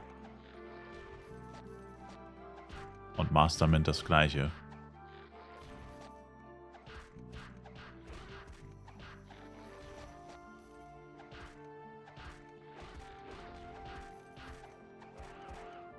Verdammt. Please no scam. Ey, du kennst mich. Ich scamme nur besondere Leute, Sir.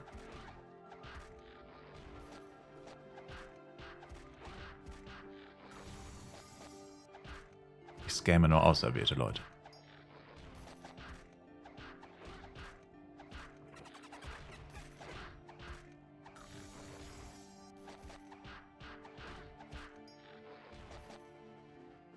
Kappa.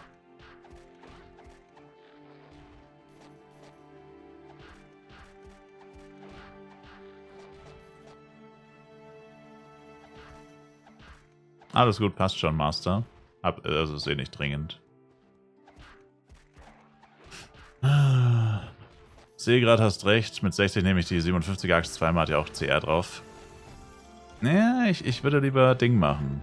Nimm lieber die Crit-In-Axe, also die Axt, und das Sword. Nimm lieber beides. Das Sword, Sparkling Sword heißt, es gibt Treffsicherheit. Ich glaube, deine Treffsicherheit ist echt Arsch. Also nur Comet Set. Außer wenn du es plus 6 hast vielleicht. Oh, du hast Comet plus 8. Okay, ja gut, okay, dann passt schon. Nevermind, dann passt. So, Comet plus 8, also, damn. Wollen Sie einen Teil direkt in PD8 schicken, Misa? Also ehrlich gesagt nicht, weil ich farme ja gerade Power Dice für mich selber. .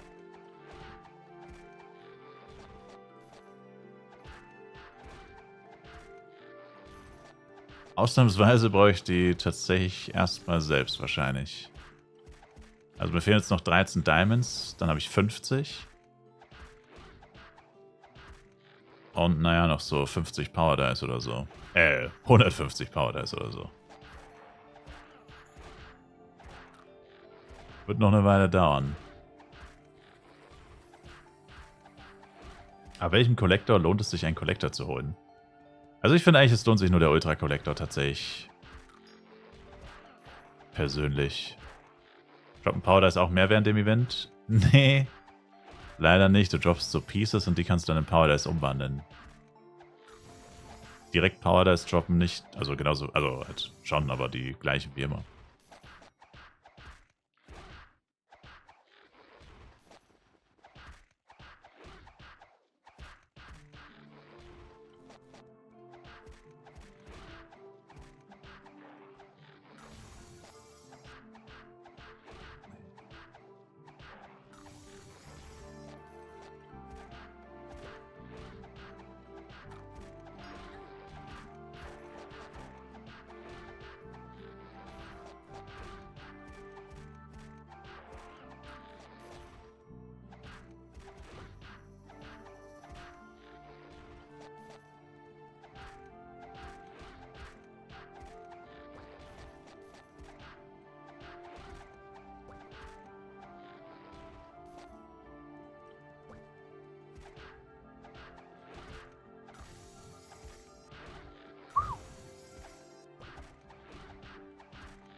I guess, ich muss noch mal kurz nach Darkon. Da hat einer gut gestellte Gowns.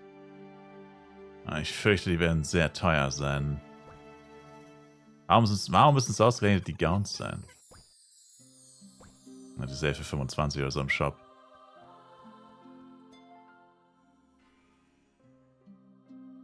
Ich sag 25. Wahrscheinlich sind es 50. Wahrscheinlich sind es auch noch 50. Das ist weiblich Jester, Mann. Wie kann man das für so viel Geld verkaufen? Das ist Wahnsinn. Niemand spielt Jester.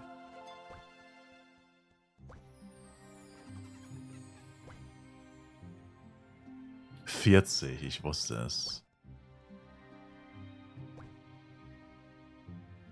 I knew it. 25 geschätzt, 50 befürchtet und das sind 40.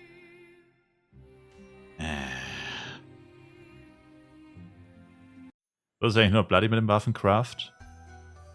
Naja, eigentlich nicht ab Bloody. Es lohnt sich eigentlich nur Bloody. Also es lohnt sich nicht ab Bloody, sondern eigentlich nur Bloody. Finde ich. Hernes hat eine Chance von 1 zu 10.000. Also wer das probiert, ist einfach nur wahnsinnig und versteht Mathematik nicht. Oder ist glücksspielsüchtig. Bisschen was von allem wahrscheinlich. Und ja. Also 3, 3, 3, 1, 2, 1, 2, 3. Danke, Misa.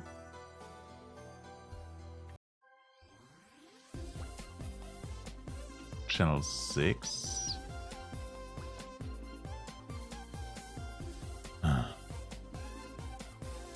Achso, ich muss dem Typen noch schreiben. Weil der ist AFK anscheinend.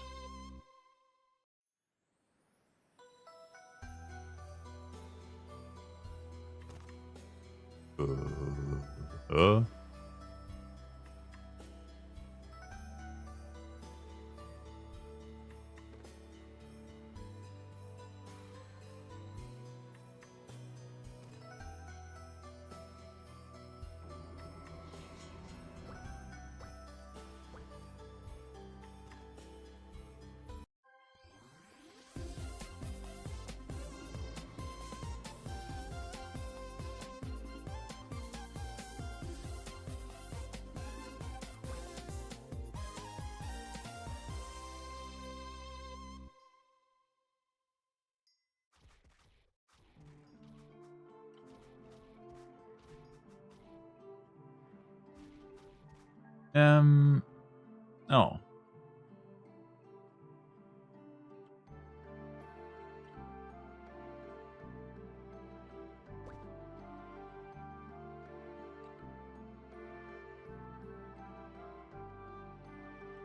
Hab mir einen Handelschar gemacht, Kostüm für meine M gekauft und kann es nicht rüberhandeln, weil man Level 30 braucht. Das ist Skala besoffen.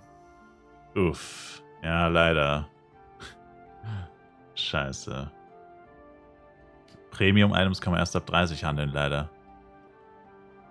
Du könntest... Ne, Premium-Gegenstände kann man nicht auf den Boden werfen. Hast du eine Gilde? Über die Gildenbank könnte es gehen. Ich gehe nochmal aufs Klo und versorge kurz meine Kaninchen. Der Typ sieht nicht sehr handelsbereit aus. Er antwortet zwar, aber... Nicht dafür.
Da. Alter, der Typ weiß nicht mal, für wie viel er sie im dort.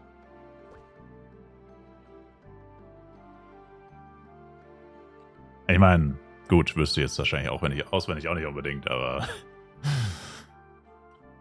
dieses Desinteresse und dann wird er jetzt trotzdem einfach sagen, nö, dann nicht. Und er weiß nicht mal, für wie viel er sie drin hat. Crazy.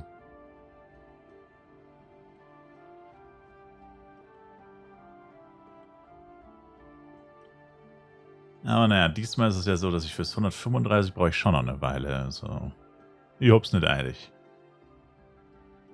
Und ich glaube, dass es so viele weibliche Jester gibt, die das zahlen würden. Das sind einfach freaking fast 400 F-Coin. So. Ah.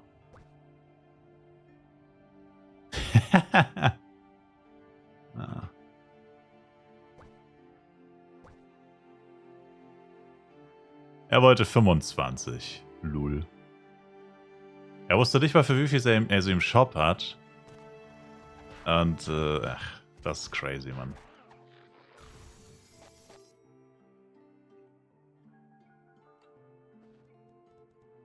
Na, dann halt nicht.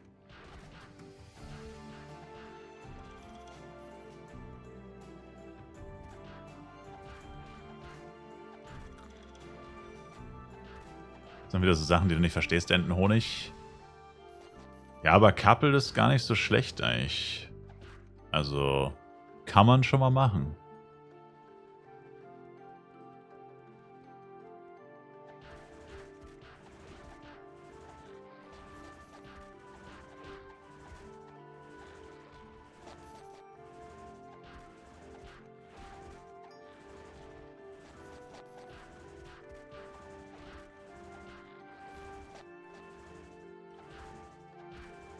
Ich glaube, Müllabfuhr ist draußen. Oder kann das sein? Freitag?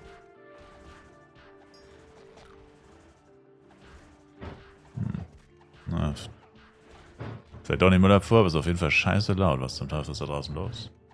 7 Uhr in der Früh, diese Ruhestörung, das gibt's doch nicht. Die stören mich beim Zocke. Bruh.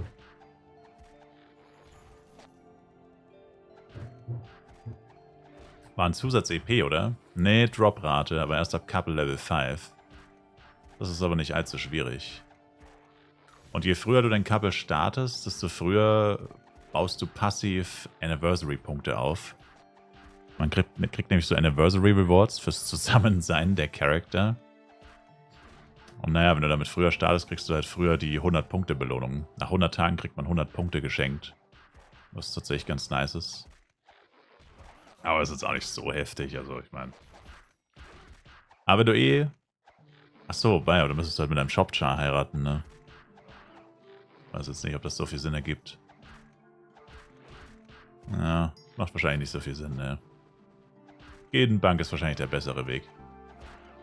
Dass du es über die Gedenbank tradest.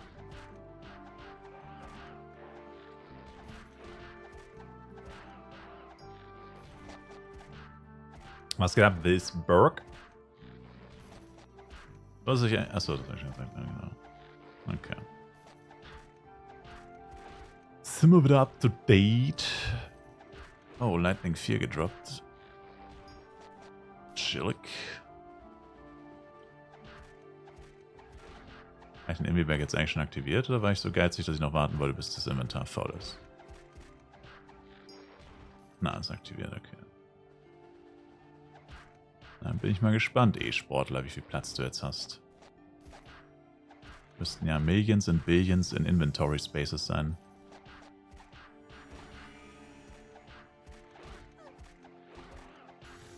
Oh shit, ich muss wieder mein Setup ändern. Heal-Rain auf die 1 und Food auf die 2.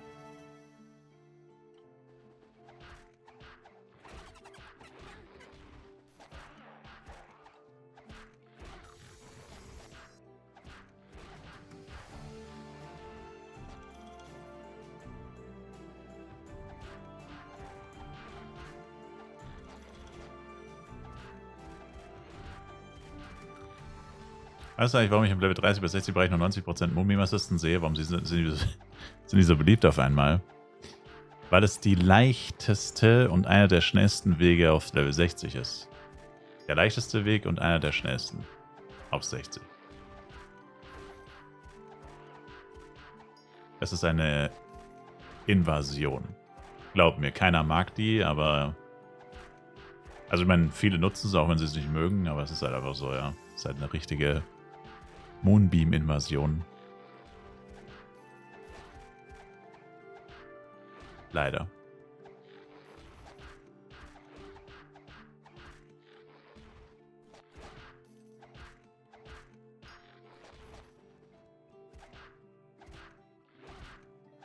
Ist es muss, das AG-Jojo zu nehmen? Yeah. Aber wieso willst du es nicht nehmen? Das ist saugünstig. AG-Jojo ist schon ein Muss, ja. Ohne das würde ich überhaupt keinen Schaden machen. Sir? Hell no. Kommen Sie nicht auf wilde Ideen. Alter, der Agro läuft an meinem fucking Jester vorbei, um meinem RM von hinten anzugreifen. Was war denn das bitte? Ich verkaufe keine PDs mehr, AO8. Ey, gestern hatte ich tonnenweise PDs zu verkaufen und keiner wollte sie. Jetzt habe ich sie nicht zu verkaufen und jeder will sie. Ihr trollt mich doch. Ich habe gestern 300 PDs verkauft. PD 8. 3 freaking hundreds, man.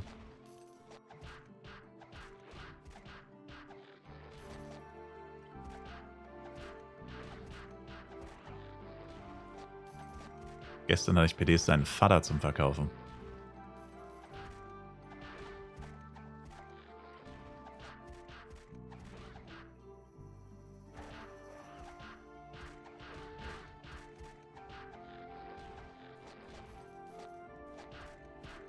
Acht Tries of Bloody. Viel Glück, Sir.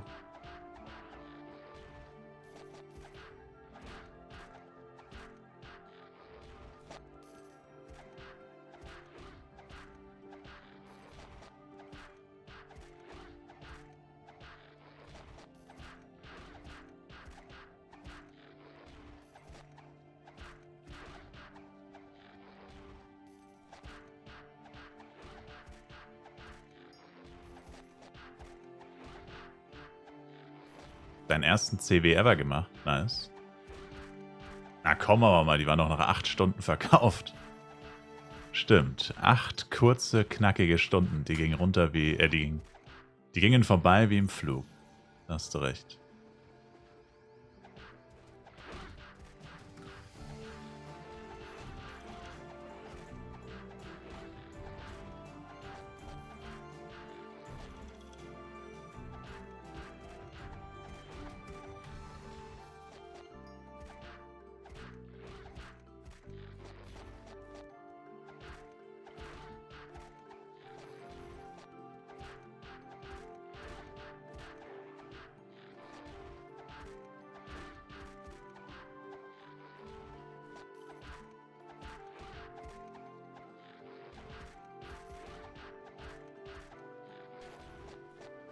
Mittlerweile ist der Schmuck, den man droppt, einfach nur noch clean. Gibt nicht mehr +3.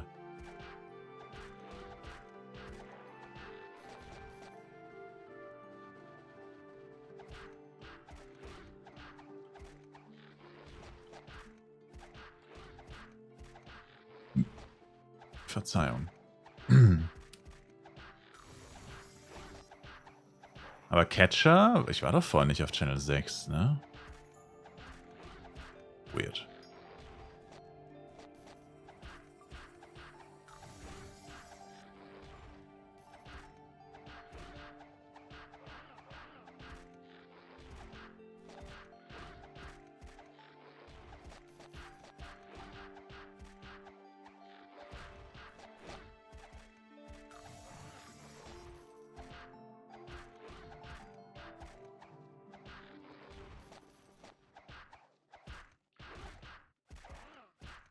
Hm.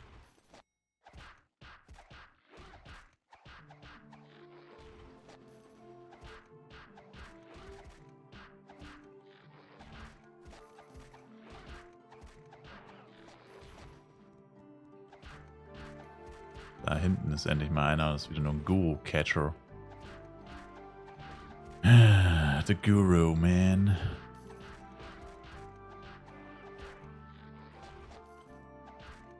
Guten Morgen, Freunde. Ich dachte, Freunde sagen Marcel.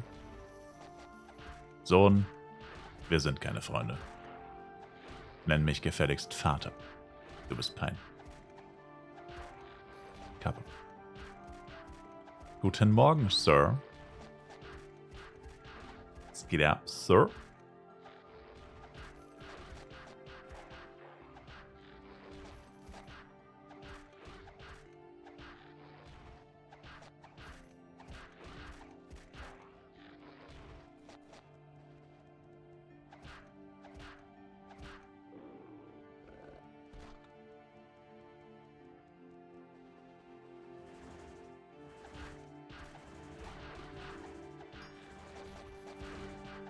Heute noch kein einziges Setter gedroppt, by the way. Noch kein einziges Setter gedroppt.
Ich rechne mal gerade aus, wie viel ich für diese für die FEC Flask wahrscheinlich löhnen müsste. Oh. Wie.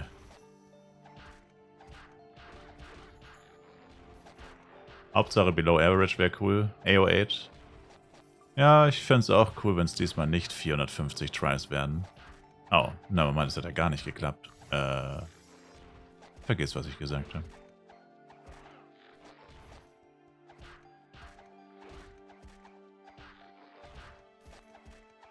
Bruh.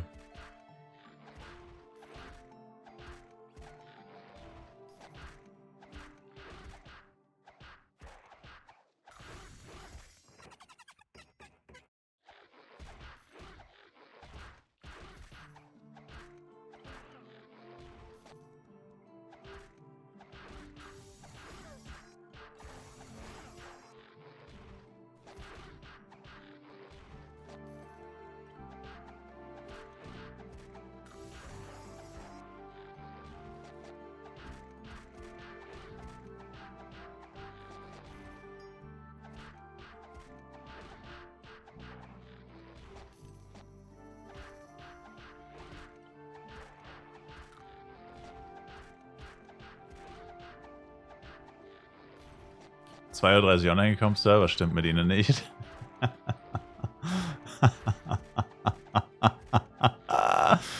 Ich verliere meinen Verstand, wieso fragst du? Und bei dir? Was gibt's bei dir Neues? Ich verliere nur gerade meinen Verstand wegen diesem Spiel, Sir.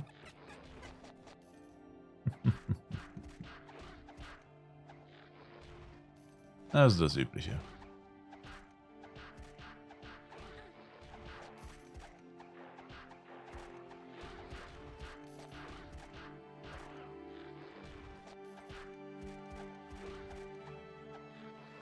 Dreckiger Hater. Wie waren die Burger? Oh. Ein Gedicht. Achtarmig reingeorgelt. Weißt du, was das Geilste war? Ich wurde geweckt und habe mir 3 Burger reingezwiebelt und bin dann wieder pennen gegangen. Das war doch mein 1. Mai für die Geschichtsbücher. So. One for the history books, my man. Na, ganz so war es nicht. Ich habe noch Video aufgenommen und Tower Dailies auf Boroding gemacht. Aber danach bin ich wieder ins Bett. Das klingt sehr gesund und wohltuend für den Magen. Ja, ich denke, das war auf jeden Fall ein gesunder Tag, ja. Definitiv. Heute wird sich dann wahrscheinlich wieder eine Tiefkühllasagne reingeorgelt. Oder keine Kühlschranklasagne. Oder Tiefkühlpizza. Weiß nicht. Ich hätte tatsächlich Bock auf beides, aber ich muss mich wohl entscheiden. Mist.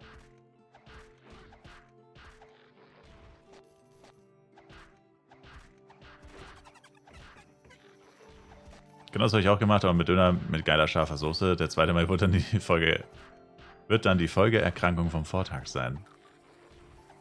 Hört sich muy delicioso an. Döner-Teller hatte ich tatsächlich am Tag davor. Also, ja, Döner-Teller, whatever.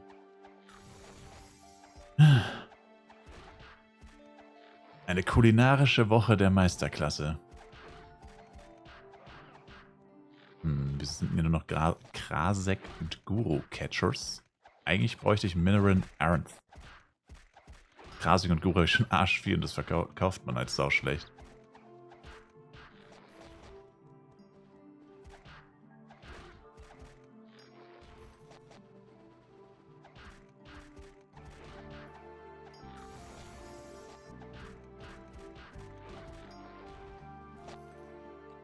Heute, keine Ahnung, Bock auf so Chivopchichi mit Reis und Tzatziki oder so. Hast du die denn da oder musst du die denn erst kaufen? Oder machst du so Tiefkühldinger? Die sehe ich manchmal im Tiefkühlfach tatsächlich.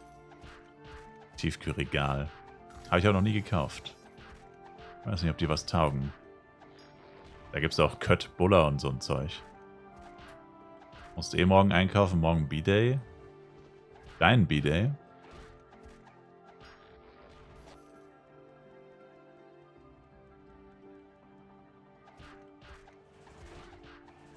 Spiele Tiefkühlstyler. Entschuldige bitte. AO 3 Milliarden, whatever. Chivopchichi aus der Gefriertruhe ist goated. Echt? Also sagst du, die taugen was? Tja, dann muss ich das wohl mal ausprobieren. Wo ist die mal frisch, aber schon gerollt und gewürzt? Ah, okay. Saftige, knackige 32 Jahre. Einer der jüngsten Flive-Spieler, also. Nice. Also eher einer von den Jüngeren hier. Bruh. Mist, hier sind keine Mobs, scheiße. Verdammte Kacke.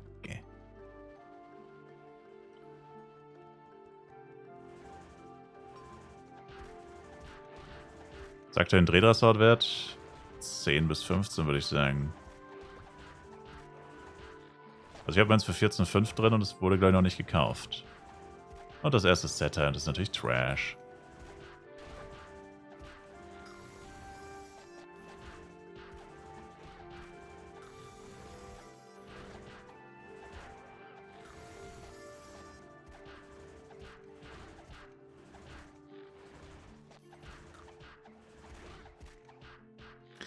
Kann man schon mal machen, wenn man zufrieden ist mit einer Lasagne aus der Alu-Packung? Was bist denn du jetzt so, ey? Entschuldige, Gordon Ramsay. Boah, ey, nicht jeder hat einen Sternekocher als Großvater. The fuck, man?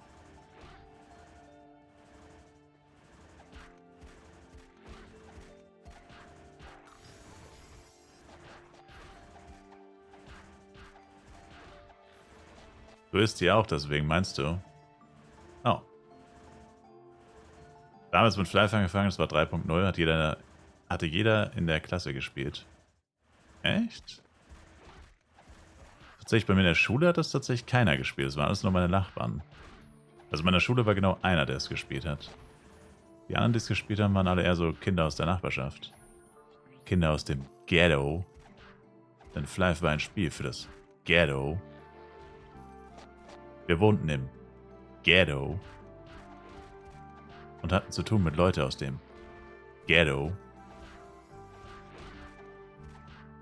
Und dann kam Flive zu uns ins Ghetto.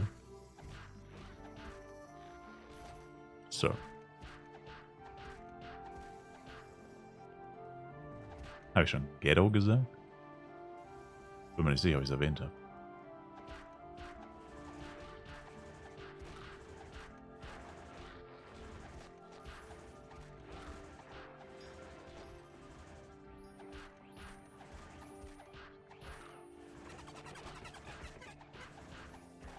Also langsam begegnen einem immer mehr Elementoren. Das ist tatsächlich gar nicht so geil. Die haben alle aufgeholt. Weil sie 10-mal so schnell leveln wie ich. So eine Scheiße.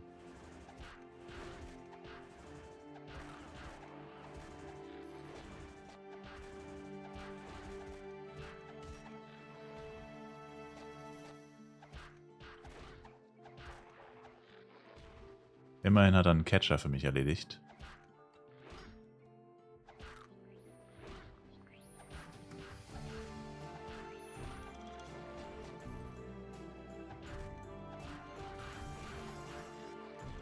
Zu der Frage, Lord-Variante von Violet, ja, Overlords, es gibt sie. Echt? Okay, cool.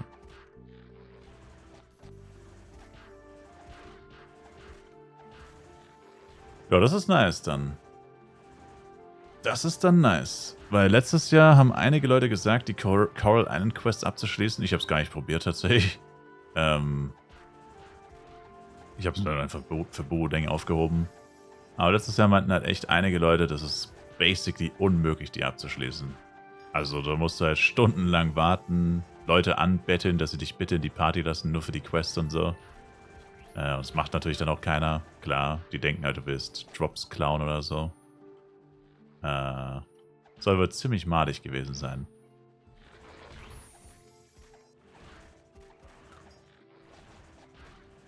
Und, ja.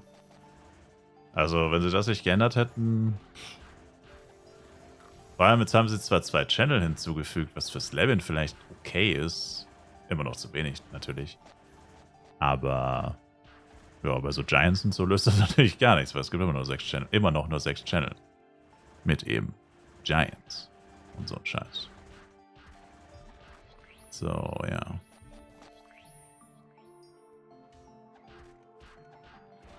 Ja, dieses Jahr kommt ein fettes Content-Update, Entenhonig. Mit Behemoth und so. Oh, fuck, ich hab den Catcher gar nicht getötet. Mann, der Elle läuft jetzt genau so, wie ich die Catcher abfarmen wollte. Zum Teil tötet er sie wenigstens.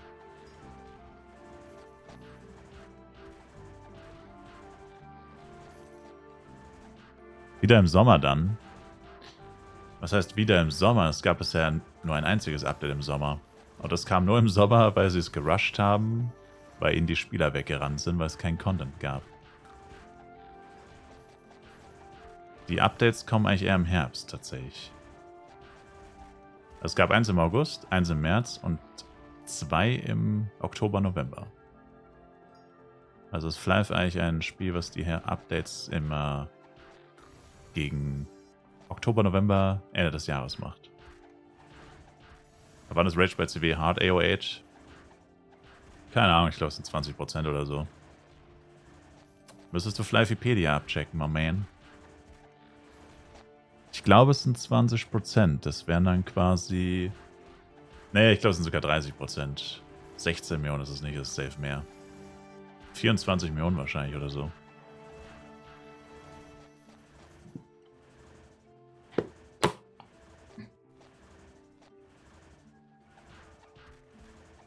Der ist ziemlich lange im Rage-Modus.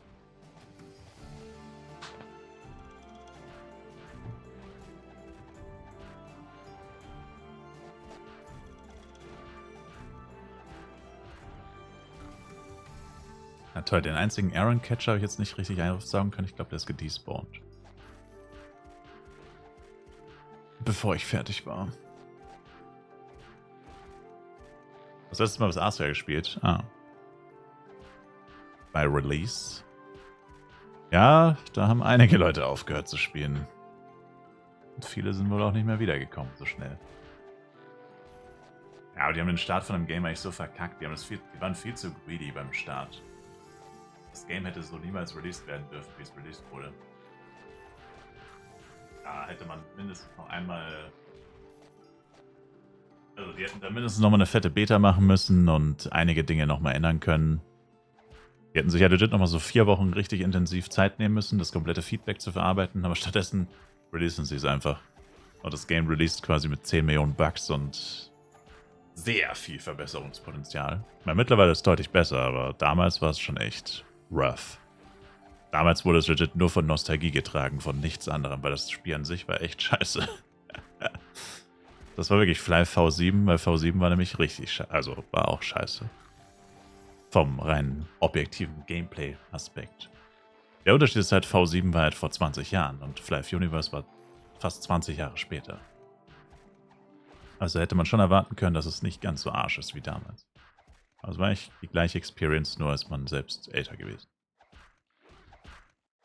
Naja, habt ihr noch lange unterstützt oder sowas wie das Spenderkostüm, das Warlord Soulburn, dass ich das nicht mal auf dem Account weitergeben kann, etc.?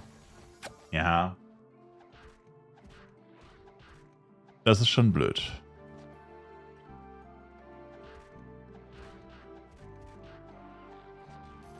Also, ich meine, es läuft immer noch nicht alles perfekt, aber gut. Zugegebenermaßen, wann und wo läuft schon jemals alles perfekt? Also, ich meine, es wird immer Dinge geben, die man kritisieren muss, kann, will, soll.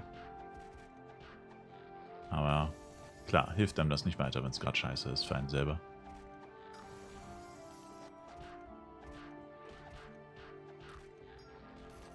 Vergesst nicht aber Cheer, Baby. Cheer me up before you go. Haben wir da irgendeine Frage nach CW, by the way? Pinguin. Der CW war ein Geringverdiener-CW. Also er hat genau das gedroppt, was er droppen muss, dass du sagst, okay, wenigstens kein Pech gehabt. Also war okay.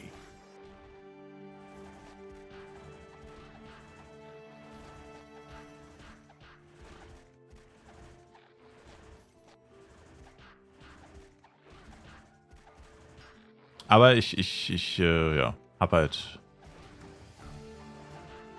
auch recht hohe Ansprüche, sag ich mal. Also zwecks Triple Drop, ne? Man könnte theoretisch unter 3-mal-Schmuck droppen. Bisher hat er bei mir immer 3-mal-Schmuck gedroppt. Aber mindestens ist 1. Also 1 kann auf FEC eigentlich nicht passieren. Also kann schon passieren, theoretisch, aber es müsste so extrem unwahrscheinlich sein, dass es halt effektiv eigentlich nicht passieren kann. Und deswegen, ja, keine Ahnung, ist halt 3 jetzt auch nichts wirklich Besonderes. Wenn ein effektives Minimum 2 ist, dann freut man sich jetzt auch nicht zwingend über 3. Okay, das könnte haarig werden. Na, ich mache lieber Dagedo. Es sind doch bald zu viele. Frau Groß.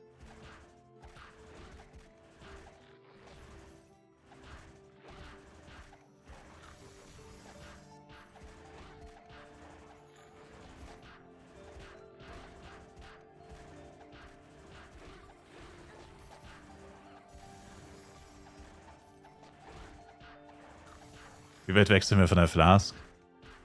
Ich habe es vorhin mal durchgerechnet zu einem 120er Kurs. Da sind wir eigentlich noch nicht, aber bis ich die Kohle habe, sind wir wahrscheinlich da. Das wären 456 Millionen. Also ungefähr 150 weniger als gestern.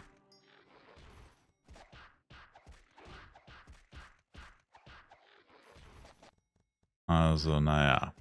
Könnte mir vorstellen, dass ich es nicht schaffe heute. Also ohne irgendwas Geiles zu droppen, eine Suit, eine 105er Suit oder Gowns, die viel wert sind, Minimum 50 bis 100 Mio. Auf keinen Fall. Oder halt Red Meteor, falls wir auch mal Red Meteor machen. Red Meteor wäre halt vielleicht ganz zum Schluss dann noch der Kick.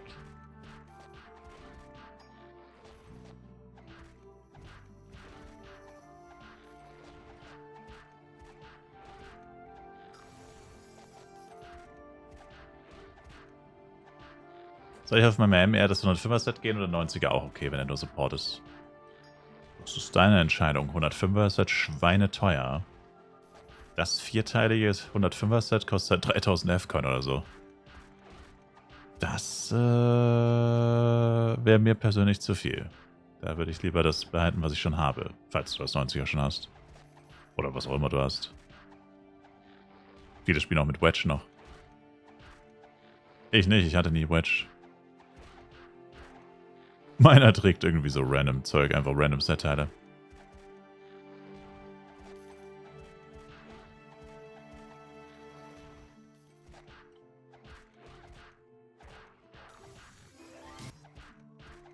Level up, baby, let's go. Level up, baby, let's go. Ja, jetzt kann ich schon nicht mehr zu den normalen Jedis zurück, eigentlich. Jetzt sind die für mich schon fast gestorben. Ich gehe zwar offensichtlich gerade nicht auf XP, sondern eher auf Monster-Kills. Deswegen bin ich hier noch, weil mein Damage halt auch so kacke ist. Aber minus XP will ich dann jetzt auch nicht unbedingt.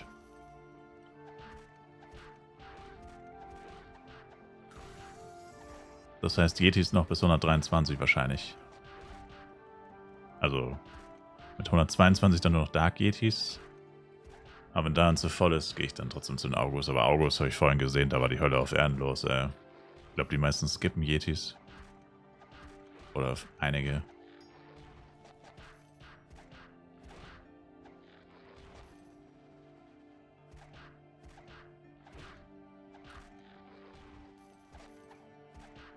Wie geht man am besten vor, eine Bloody zu craften oder lieber kaufen? Ey, das kann dir keiner sagen. Das ist reines Glücksspiel. Das musst du wissen. Bloody craften kann ich komplett brechen. Kann dir aber auch wirklich alles finanzieren, theoretisch. Es gibt halt Leute, die craften 100 mal Bloody und kriegen 10 bis 12 Waffen. Ich hatte halt fast 500 und nichts. Also es gibt alles. Der komplette Bruch. Genickbruch, Beinbruch, Kieferbruch und so weiter.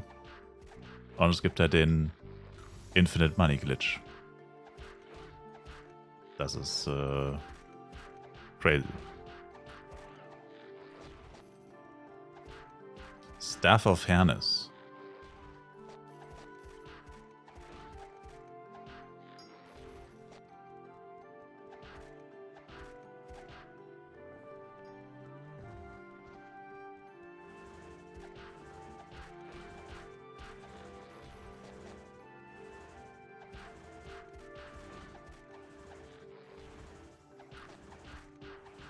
Ja, da unten ist wahrscheinlich der Elementor von gerade.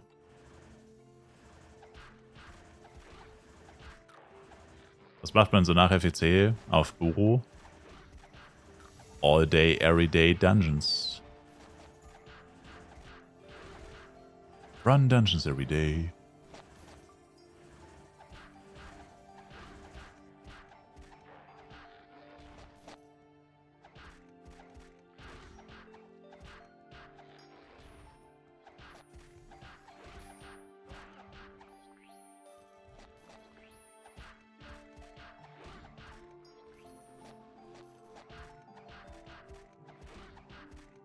Nimmt man ja alles auf dem normalen Server mit, oder? Yeah.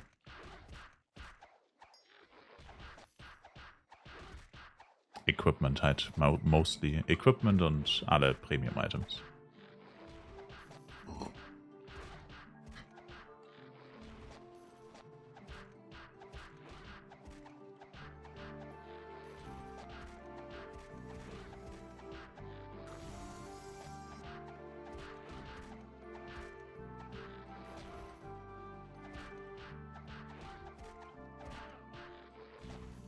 Auf jeden Fall sind wir schon bei P-Level-Service angekommen.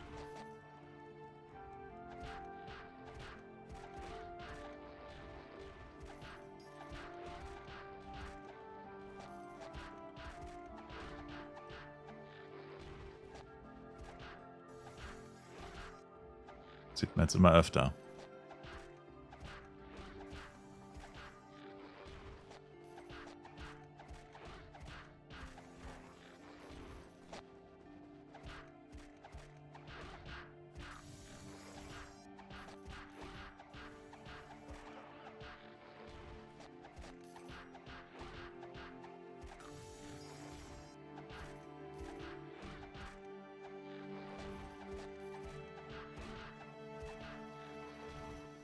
Level Service kann ich mir auch für meine FS holen. 15 bis 60 sonst wird mein Merc-Level Einbruch.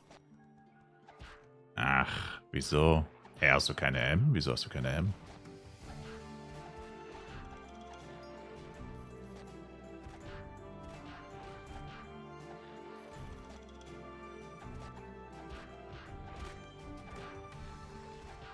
Hast heute Nacht erst angefangen. Oh.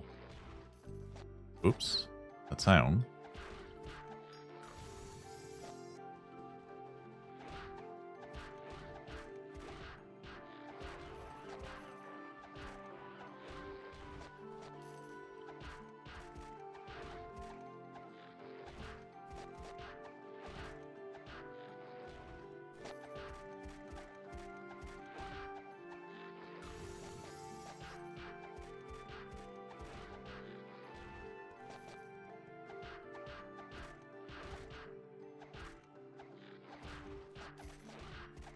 Ich stehe kurz davor anzufangen, muss mich nur noch für eine Klasse entscheiden.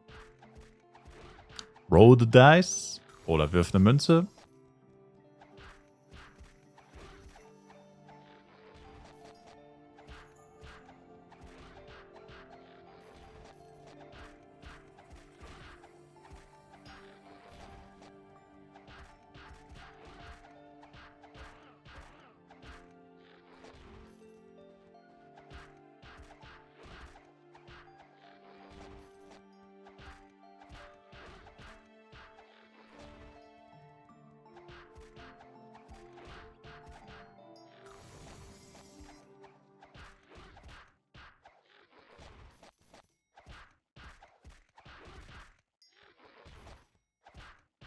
Was denkt der Selkfan-Kurs gerade? Ja, jetzt gerade ist echt eine schwierige Zeit, weil einfach noch nicht so viele Leute online sind. Europa muss noch richtig wach werden. Also wenn du richtig viele F-Coins kaufen willst, ist es besser, du wartest bis nachmittags, weil je mehr Leute online sind, desto besser wird es dann eigentlich. Aber dann wiederum, je mehr Zeit vergeht, desto mehr steigt der Kurs natürlich automatisch auch. Also jetzt musst du, denke ich, mindestens 115 zahlen auf jeden Fall.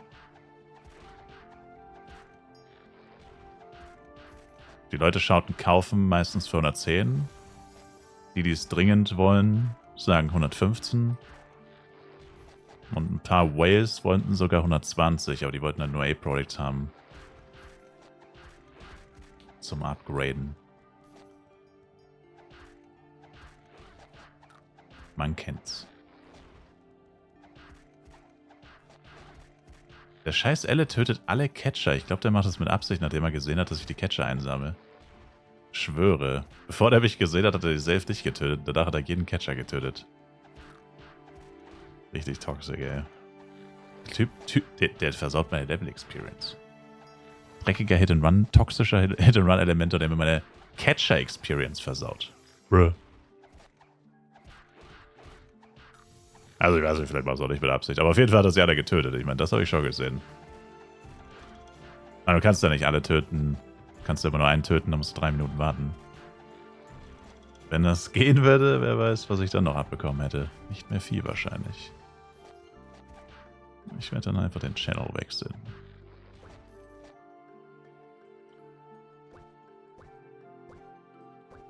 Kares. Momenskis. In einem Monat liegen wir dann bei 250 plus. Das fragen andauernd Leute. Meistens, oder eher, es sollte so sein, wir steigen langsam täglich so 5 bis 10, wie bisher. Bis wir so bei 200 bis 250 ankommen, irgendwo in dem Bereich. Und dann sollte es eigentlich stagnieren. Weil das dann so viel Geld ist, dass, ja, das ist dann schon ziemlich viel eigentlich.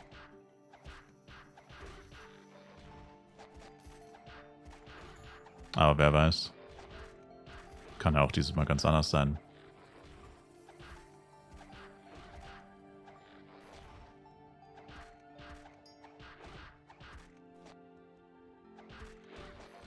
Das sind alles nur Vermutungen. Man guckt sich halt an, was letztes Jahr war und so. Ich meine, das Schlimmste, was passieren könnte, ist halt, dass es nicht so ist, dass es weiter steigt. Und die Wahrscheinlichkeit, dass das passiert, ist halt, würde ich sagen, davon abhängig, wie viel mehr Leute es dieses Mal sind. Theoretisch, wenn, sagen wir mal, 1000 Leute mehr spielen im Schnitt täglich, dann kommt natürlich auch durch diese 1000 Leute nochmal viel mehr Penny in Umlauf. Außerdem, was es letztes Jahr nicht gab, oder es auf dem FEC jetzt eher eine untergeordnete Rolle spielt, könnte sich aber auch sehr negativ auswirken tatsächlich bei so vielen Spielern. Tower F7 und F8. Letztes Jahr gab es nur Tower F5 bis Oktober, also die ganze Zeit basically, gab nur F5. Pro Spieler 2 Millionen am Tag, oder ein bisschen mehr als 2 Millionen, aber sagen wir einfach 2 Millionen der Einfachheit halber. F7 bringt 4 Millionen pro Tag pro Spieler, der es macht. Das ist doppelt so viel. Natürlich muss man dafür erstmal auf 152 kommen, bis man 4 Millionen pro Tag kriegt. Aber das ist nicht sehr schwierig. Also letztes Mal gab es einige tausend Leute, die auf dem Level waren. Das werden dieses Mal, oder tausende Charakter. Das werden dieses Mal auch wieder so viele sein. Was ist der letzte Preis für eine Tidra Store? Kaufen oder verkaufen? Junge, was ist denn das für eine Kacke? Backt sich dieses Streck... Hey, jetzt schon wieder ein Catcher getötet. Ich sag's doch. Der tötet die mit Absicht, Mann. Ich schwöre. Was ist sein fucking Problem, Mann? Na gut, okay, man kann sie auch Collateral killen, keine Frage. Aber der war ja vor mir schon da. Und da waren viele Catcher. Also, wenn ich gesehen hat, dass ich sie kille, hat er angefangen, die zu killen. Sein Sack. Aber im Hit and Run sterben die eigentlich nicht. Die laufen dir ja nicht so lange hinterher, die laufen ja relativ schnell wieder weg. Schon ein bisschen verdächtig. Jetzt kann ich keinen 920er Shop mehr machen, weil, oder soll ich mir mal Shop-Chars erstellen? Vielleicht wäre es an der Zeit, sich mal einen Shop-Chart zu erstellen.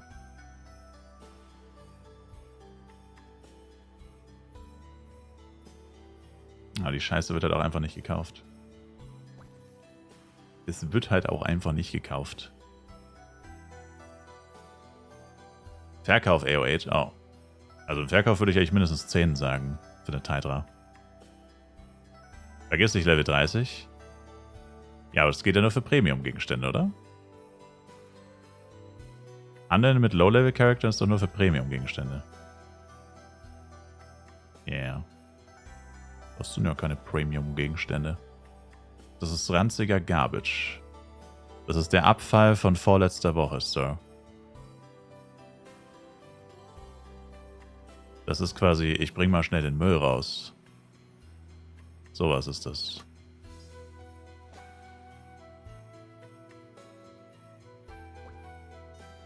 Ich glaube, E-Sportler hat einfach gar nichts verkauft. Na gut, die müssen beide nach Flares Shop neu öffnen. Ja, also 120er Waffen gehen für 430 nicht mehr weg. Bald lohnt es sich nicht mehr, die zu verkaufen, wenn es so weitergeht.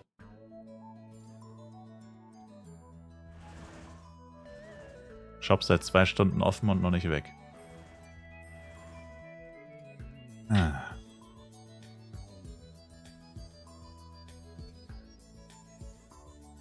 Seidel Suit, was kriege ich dafür? Also ich habe meine Ranger Suit, Akrobat Suit für 4,5 drin. Wurde auch noch nicht gekauft, glaube ich. Ich denke mal, Akrobat und Mage sind die beliebteren beiden Suits, also unter 5 anscheinend. Unter 5.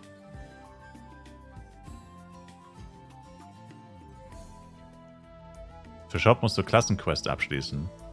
Ah, stimmt. Okay, dann kein Shop-Char. Das ist auch die dümmste Änderung aller Zeiten, ne?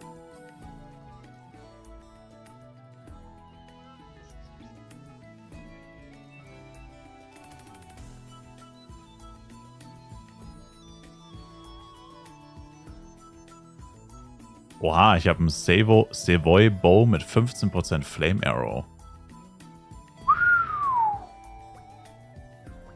Alter Vater.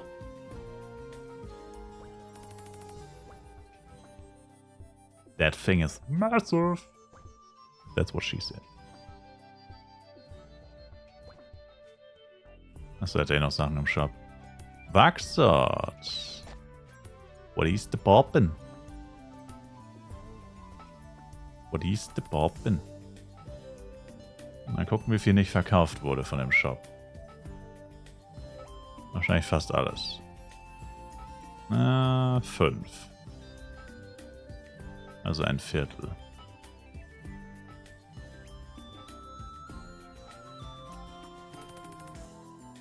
Twilight Boots für nur 25 Mio. Chillig.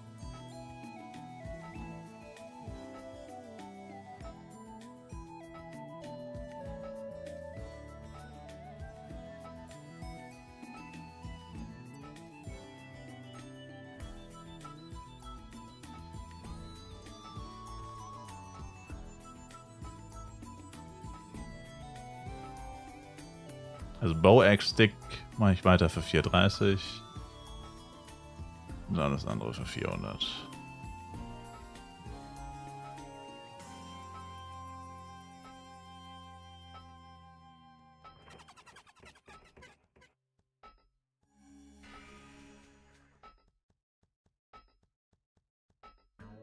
Windfield auf einem Stuff.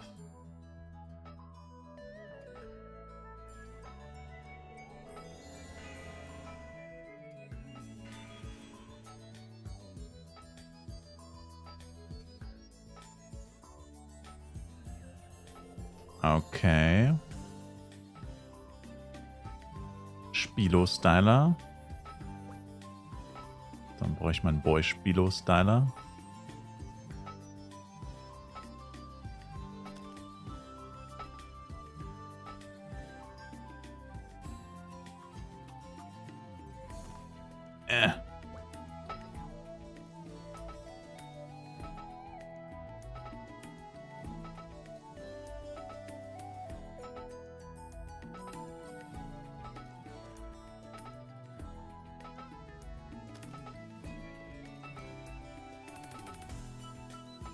Passt.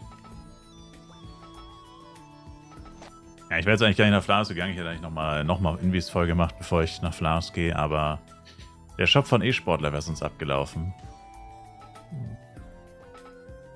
So. Diamond Nation. Bro, come on. No, no, no. Ach, ich habe doch keinen. Einer. Are you fucking kidding me? Ja, aber das waren halt Waffen für 20 Mille, oder? Wahrscheinlich ein fucking Diamond.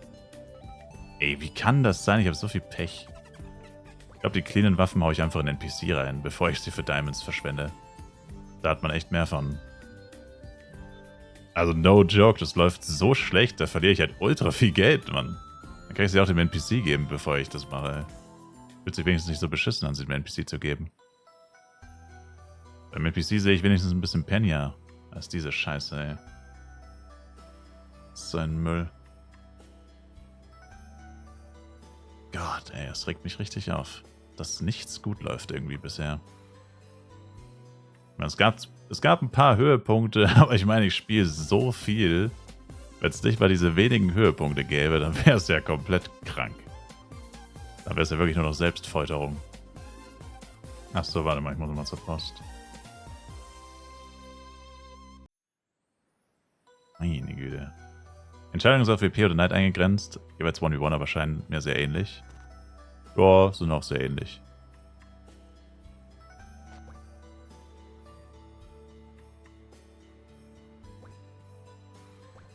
Dankeschön, Sir. Hier habe ich gar keinen Platz dafür.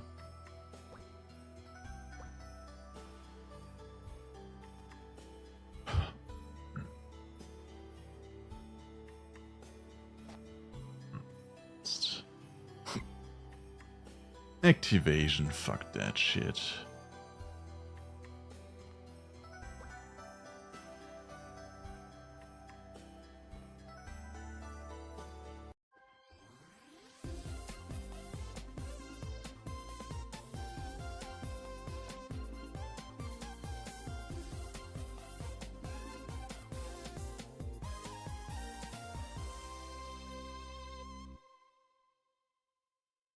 Du dachtest, du hast nur 3-mal schon mal gedroppt, aber hast noch einen Pence. Wenn Speedo dabei ist, hast du immer... Also Speedo ist extra. So. Wenn Speedo dabei ist, kannst du eigentlich stark davon ausgehen, dass du mindestens 4 gedroppt hast.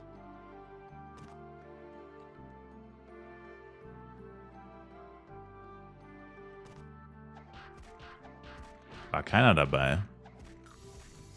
Bist du sicher, dass dann 4 war?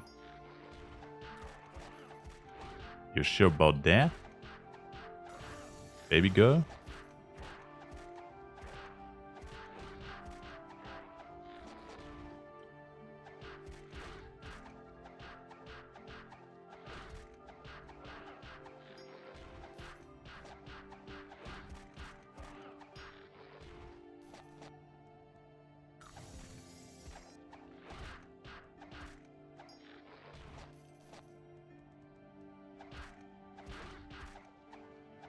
Ich bin Level 60 Jester und mach 1v1 lieber mit Bow oder mit Jojos. Hab mir extra F-Bow geholt.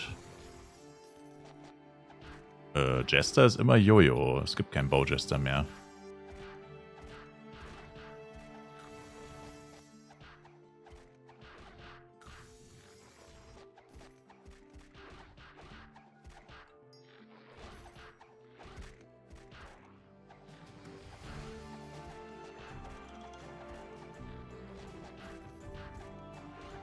In einen Bow müsstest du Full Dex gehen und dann wärst du verstattet, wenn du auf den Jojo wechselst. Weil du dann viel zu viel Crit-Rate hättest. Also müsstest du eigentlich schon mit Jojo spielen. Den Bow-Jester, den gibt es eigentlich nicht mehr. Kann sein, dass er bis zu einem gewissen Level besser wäre tatsächlich. Ist sogar höchstwahrscheinlich, weil Jojo-Jester am Anfang richtig Arsch ist. Aber da müsstest du halt resetten. Dann müsstest du resetten, wahrscheinlich so gegen 90, würde ich sagen. Müsste Jojo dann echt besser sein.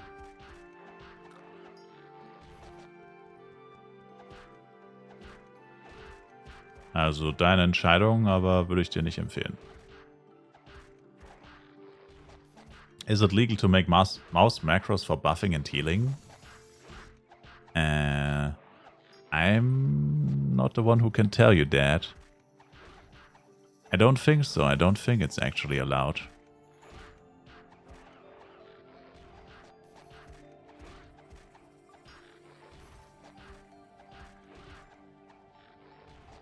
There's a message from a game master in the Discord, official Fluff Universe Discord announcement, under announcements, where he has a statement regarding those this stuff.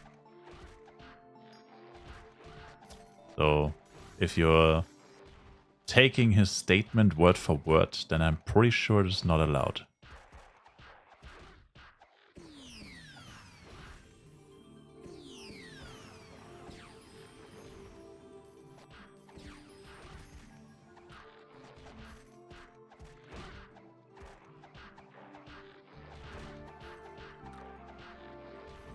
Da muss ich mal schauen, mit Full Dex mit Cruiser und Bow dachte ich, Jojo wäre für PvP gut. Lohnt sich Jester nicht mehr mit Bow. Nee, also wenn dann nur ganz am Anfang leider. Und dann müsstest du halt wie gesagt 500 F-Coin für einen Restat ausgeben. Außer du hast den Battle Pass, dann hast du 2 Stat-Pages. Dann könntest du es schon machen.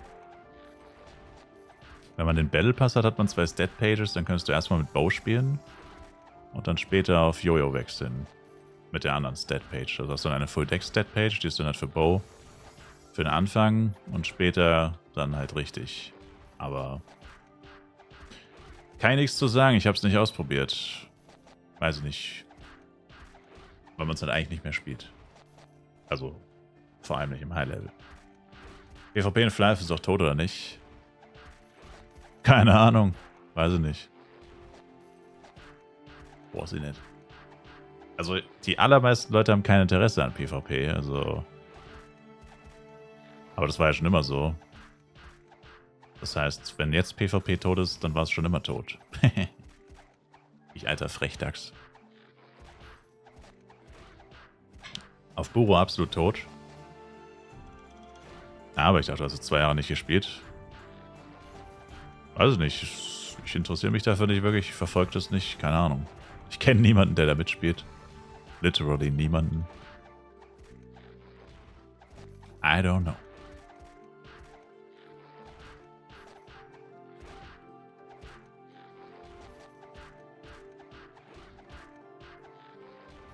Ich behaupte mal, die allermeisten Leute spielen Flive definitiv nicht wegen PvP. Und das war eigentlich schon immer so. Also ich kenne es nur so.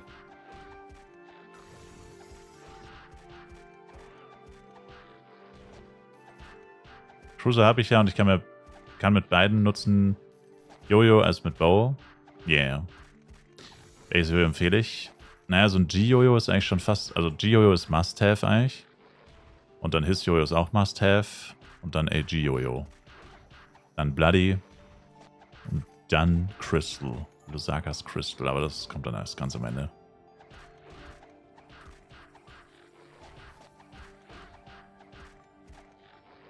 Hätte ich lieber einen Ranger gemacht. Ja... Wenn du so gerne mit Bogen spielst, wäre es Ranger eigentlich gewesen.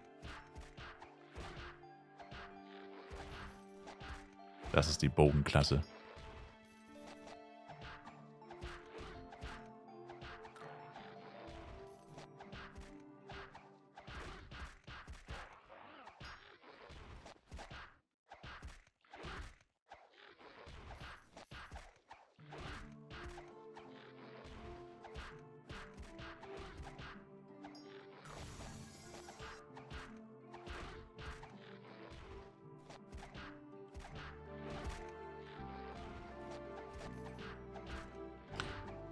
Lightning Card 4. 9. Nur noch 100 Lightning Card 4, dann habe ich die Flask. Tsching.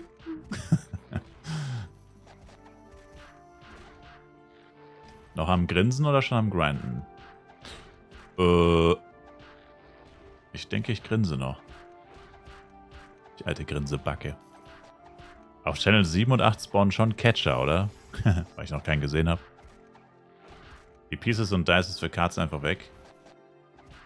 Du kannst einfach etc. im Petfilter ausmachen, wenn du sie nicht aufheben möchtest. Du musst nur etc. deaktivieren.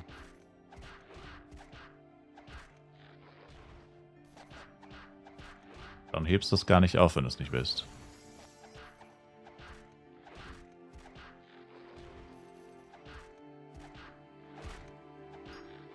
Greife ich ihn gerade so arschlangsam an? Was geht da? Oh, ist er Catcher. Na, Mann. Hat sich erledigt. Catcher ist am Start. Du meinst wahrscheinlich Grinden, Seraphine. Also ich bin seit 2 am Start. Halb 3. Schön Boden gemacht. Tower Dailies. Und jetzt kann man sich voll dem FWC Server widmen. Dem olden Zuverlässigen.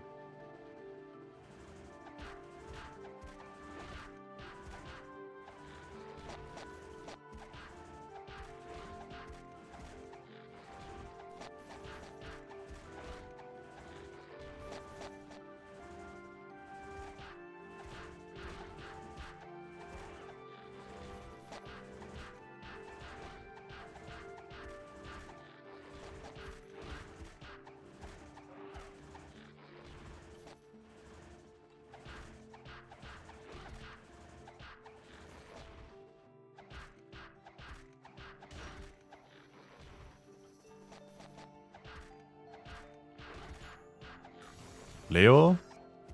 Alright, passt. Dann gute Nacht, Sir.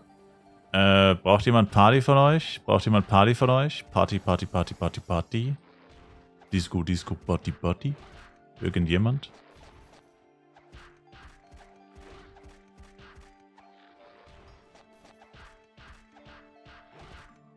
Welcher Channel?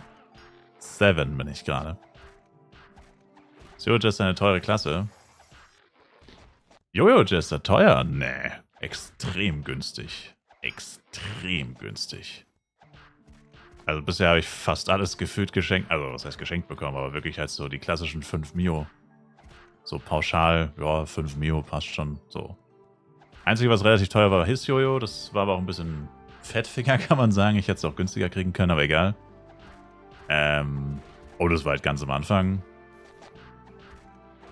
Aber du kriegst das Equipment. Also wenn du jetzt nicht gerade der Erste bist, der alles braucht, also wo es es noch nicht gibt. Cheap AF, also ist wirklich geschenkt. Das war ja auch das größte Argument für Jojo Jester.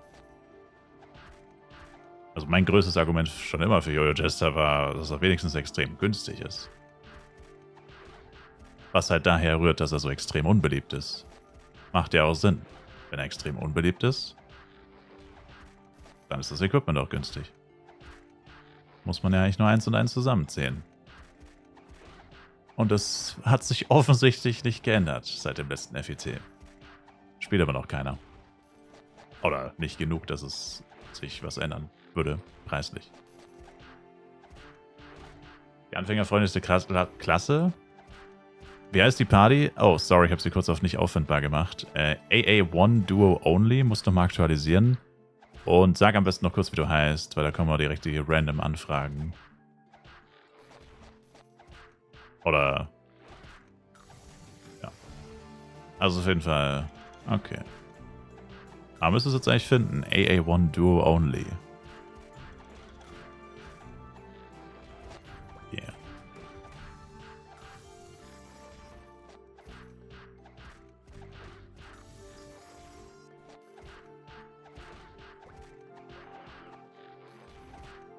Dongshe?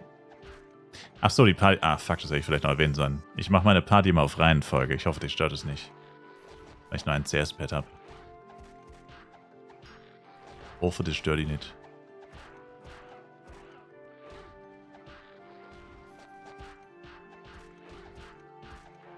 Wie viel cashst du immer so rein, Bro? Gar nichts. Ich cashe immer nichts. Free to play. Baby? Free to play, baby?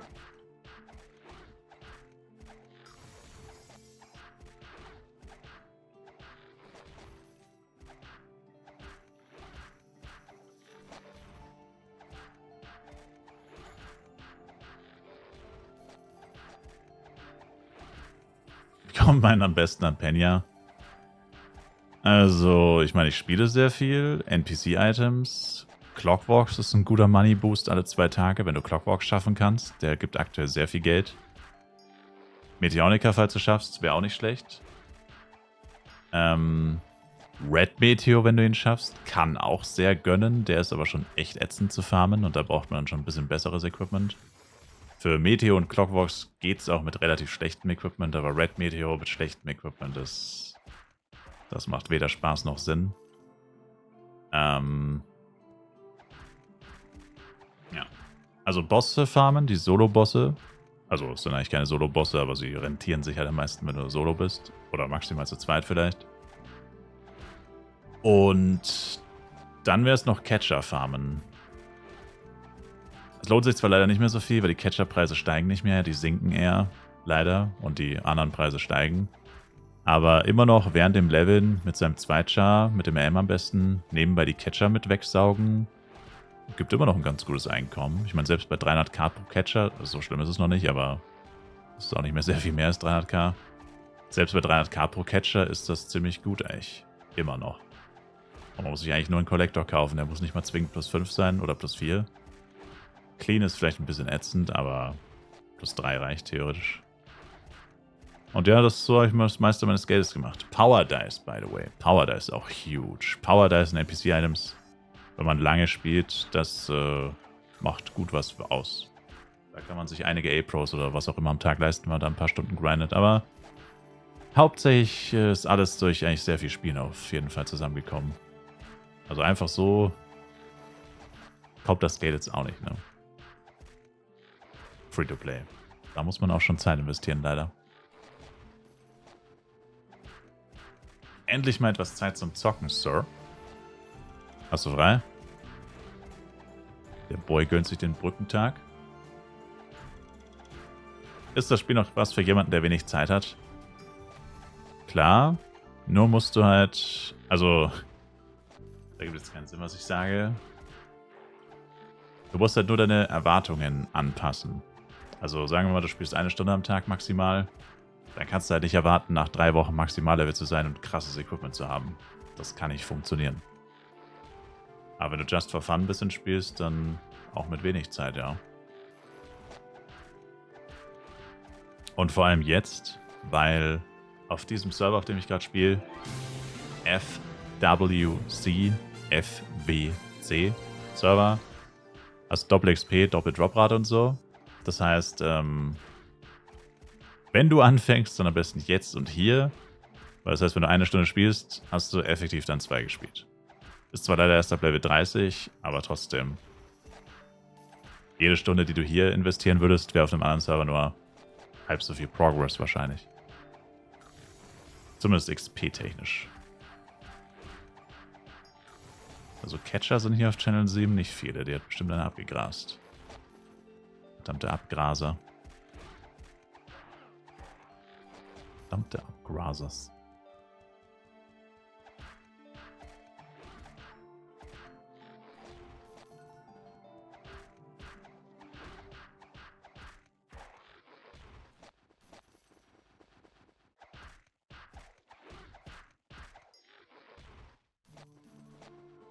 Ja, das stimmt schon, Entenhonig. Es gab damals ein paar Skandale.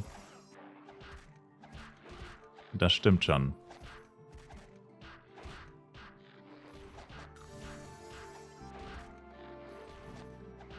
Ab welchem Level Solo-CW? Hat mit deinem Level wenig zu tun, ist es eher Equipment. Also brauchst halt genug HP, aber vor allem genug Damage. Wenn ihr jetzt nicht gleich das Spiel startet, dann DDoS ich euch. Dann startet nie wieder jemand dieses Spiel. Also CW lohnt sich wirklich erst, wenn du so Minimum 15.000 Schaden hast. Alles drunter kannst du vergessen. Keiner will eine Stunde gegen Clockworks fighten. Auch wenn es sich vielleicht sogar noch lohnt, aber du wirst schon so auf 20k kommen, würde ich sagen. Aber 15 reicht, also, aber unter 15 würde ich wirklich nicht machen. Minimum 15, besser 20. Wenn du 20 machst, geht es nämlich auch relativ schnell, dann brauchst du nur so eine knappe halbe Stunde, also ein bisschen mehr als eine halbe Stunde wahrscheinlich. Aber ja. Und wie viel HP? Also für Easy Minimum 5, aber ich würde ein bisschen mehr machen, ich würde nie so am Limit sein. Ist aber theoretisch auch abhängig von deinem Level und von deinem Equipment. Und, also ich würde auf jeden Fall nicht mit Cruiser oder Comet Set rein, da kriegst du safe mehr Damage. Ich war jetzt mit dem 105er Set, glaube ich, immer nur drinnen. Und, ja. Ich würde so 5 bis 6 vorschlagen. Lieber immer ein bisschen auf der sicheren Seite. Wenn du mit zu wenig HP reingehst, darfst du halt niemals Lowlife sein. Dann darf niemals bei deiner HP-Leiste auch nur so ein kleines Stück fehlen, weil du dann tot bist. Das ist schon ein bisschen riskant. So close, so am Limit würde ich nicht spielen. Hat hier gerade jemand 5 gesagt? Aber ist auch nicht schwer. Also ich meine, du musst einfach nur einen HP-Power reinknallen, falls du, also gebufft hat man ab Level 100 eigentlich Minimum 5k. Also machst halt ein kleines Power-Up vielleicht an, um auf der sicheren Seite zu sein. Und ja. Was gab Rosa Queen und danke für den Follow, by the way. Man merkt, es ist 8:30 Uhr gleich. Die Leute werden langsam wach. Europa wacht auf. Can you hear me, Europe? Subg, was geht ab?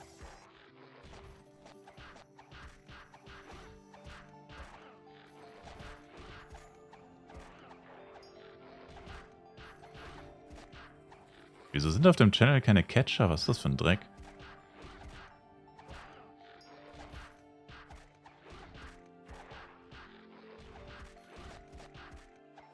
Probleme mit den Lags, Two-Face?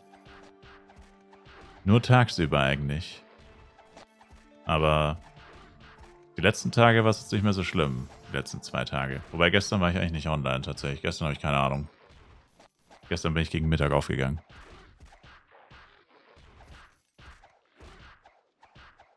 Denn es ist gerade einfach tot umgefallen. Kein roter Mob in der Nähe. Channel 4. Maybe Channel 4.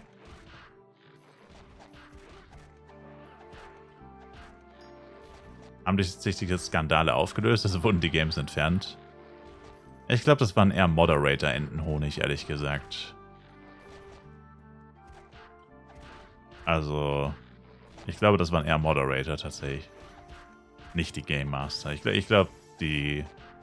Nee. Sicher. Also, Moderator wurden einige entfernt, ja. Also von den Moderatoren, die angefangen haben, gibt es gleich nur noch 2 oder so. Die meisten wurden gefeuert. Da waren schon ganz schön krumme Typen dabei. Da waren einige schwarze Schafe dabei. Ich weiß jetzt nicht ganz genau, aber so von den Anfangsmods sind es echt nur noch so eine Handvoll, wenn überhaupt. Ich weiß gar nicht, wie viele Moderator es gibt, so 20 oder so, glaube ich. 10 bis 20 oder so. Aber die meisten davon sind eher neu. Also ich wette, die, wo da so das gemacht haben, die sollten eigentlich nicht mehr dabei sein.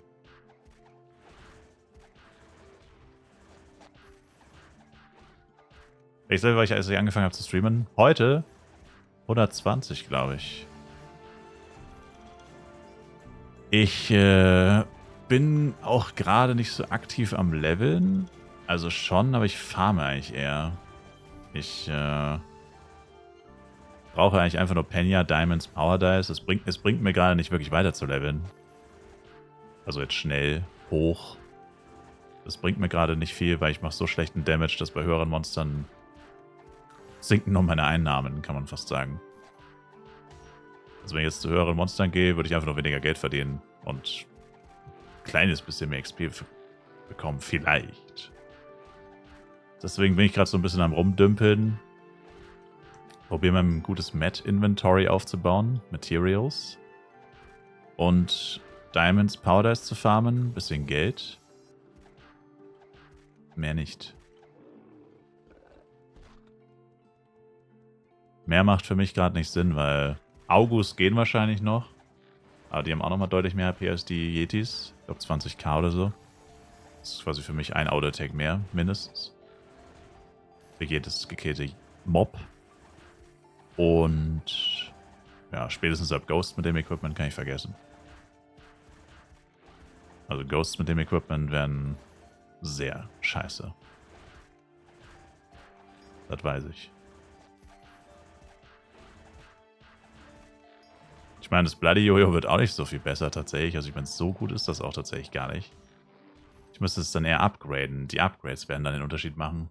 Ich will kein Geld in das Edgy Jojo stecken, weil es wertlos ist. Oder ob es jetzt plus 5 oder plus 6 oder so ist. Diese minimalen Upgrades, das macht kaum Unterschied. Aber Bloody Jojo dann halt schon mal plus 8 und Element plus 8. Weil das macht dann tatsächlich schon einen Unterschied. Stark. Und dafür brauche ich zum Beispiel auch Mets und so weiter.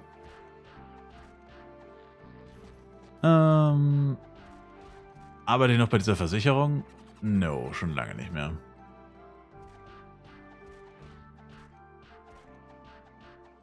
Lohnt sich Jester? Du spielst ja auch mit Jojos. Ja, für mich ist das aber mehr so ein Experiment.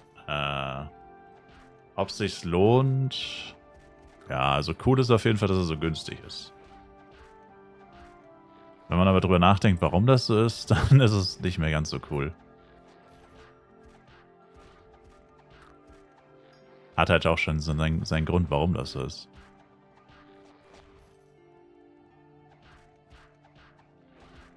Was für ein Skandal gab es das, Linky?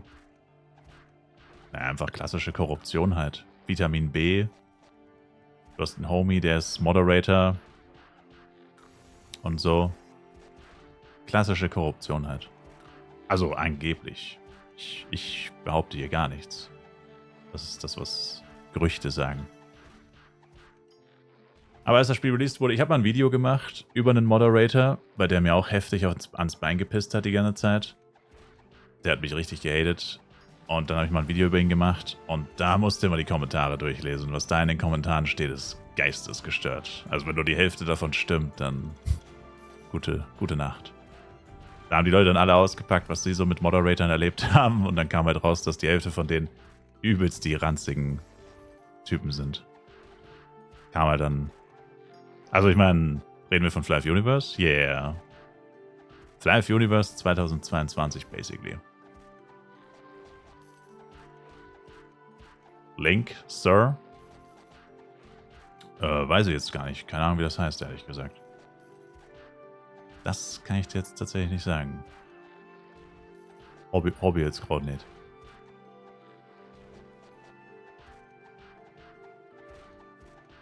wüsste jetzt ehrlich gesagt nicht, wie das heißt.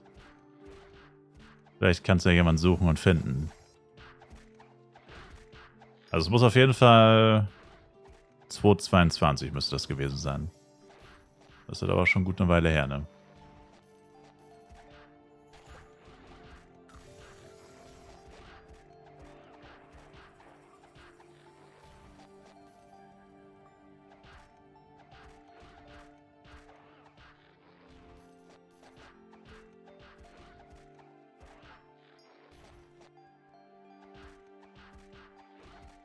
Einfach keine Catcher auf diesem Channel. Was ist denn das? I need the catchers, baby. I need the money, I need the catchers. What the fuck is happening, bro?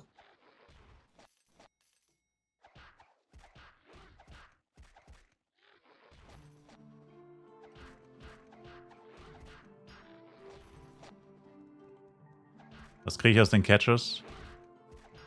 Naja, jeder Catcher gibt 100 Materials und die sind knapp unter 4K wert, sowas. Also Mineral und Arons müsste so 4K sein eigentlich, also glaube ich, wenn sich da seit gestern nicht viel getan hat. Die verkaufe ich aber eher nicht mehr.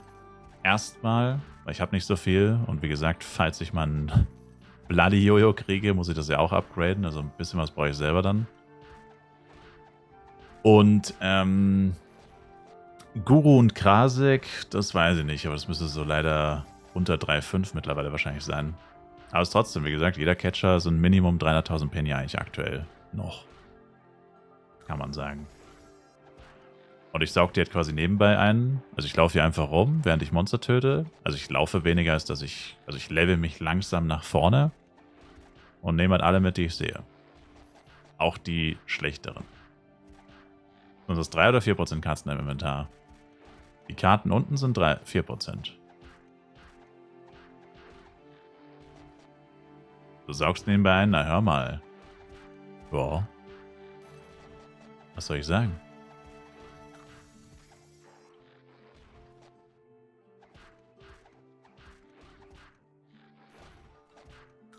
Ich weiß auch, dass es praktisch immer eine Bevorzugung für Piep gab. Weil die wohl einen Mod mehrere damals in der Gilde hatten. Echt? Ich dachte, alle Moderator spielen auf Totemia only. Naja, jetzt sind es wahrscheinlich keine Moderator mehr. Bro.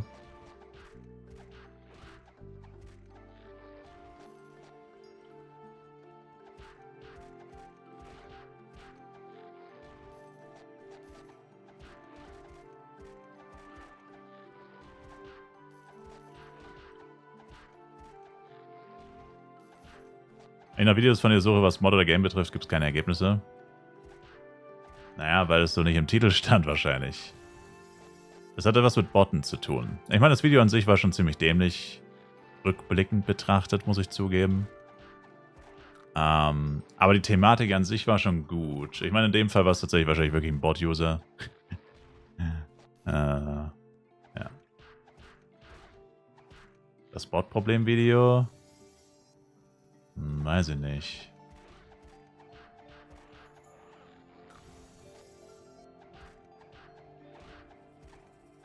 I don't know.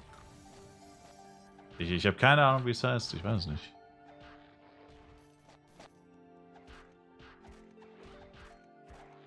Ich weiß es nicht. Sonst würde ich es ja sagen. Ich habe keine Ahnung. Ich weiß, worum es geht, aber ich weiß nicht, wie es heißt.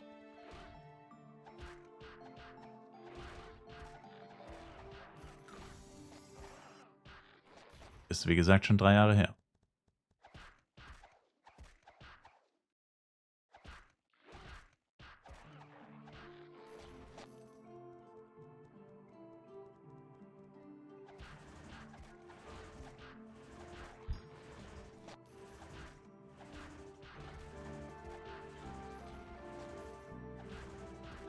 Habe ich den Collector geupgradet? Meiner ist +4, ja. Der ist +4, ja. Clean würde ich jetzt nicht empfehlen. Also ich sage mal so, vielleicht 20 Power Dice investieren. Und hoffentlich ist er dann mindestens +4. Schlimmstenfalls ist er +3. Eigentlich. Sollte nicht schlechter als +3 sein. Und im besten Fall ist er +5. Aber das ist eher schwierig mit 20. Total. Ja, das Ding ist übelst der Müll. Also die Upgrade-Chancen. Ich kenne die gar nicht tatsächlich. Müsste mal nachschauen, aber das ist so random, das Ding.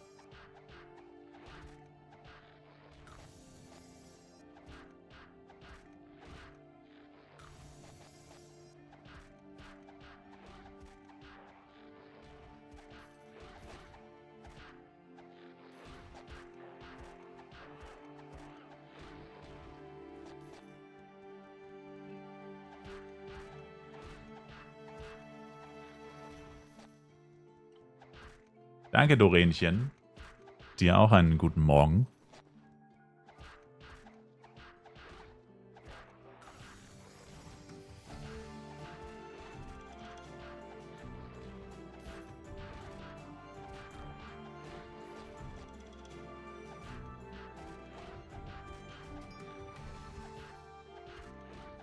Hoffst, es läuft gut.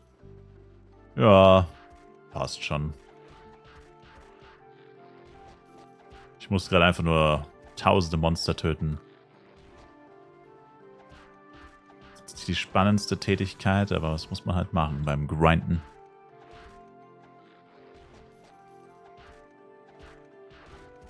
Könnte besser sein? Es könnte immer besser sein.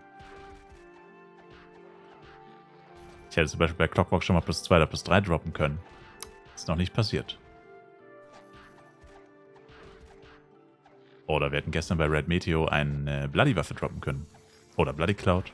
Oder Satire. Ist auch alles 3 nicht passiert. Oder 10 Dragon Tooth. Alles nicht passiert. Also könnte immer besser sein.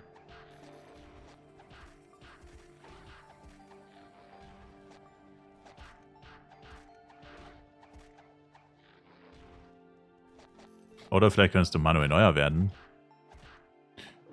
Könnte ich, aber warum?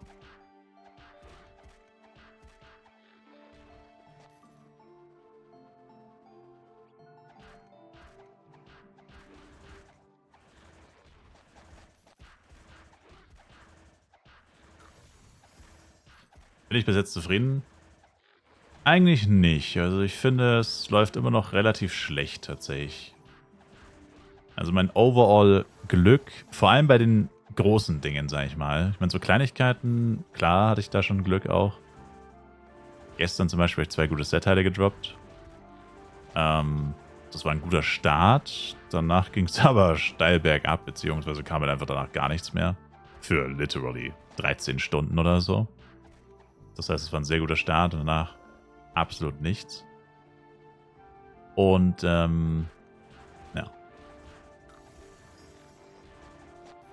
Naja, Kreis, es wäre wahrscheinlich leichter zu finden, wenn du einfach zurückgehst. In der Zeit zurück. Und die Videos von damals einfach suchst. Also, Page for Page, so findet man eigentlich am ehesten etwas. Aber ist ja auch nicht so wichtig eigentlich.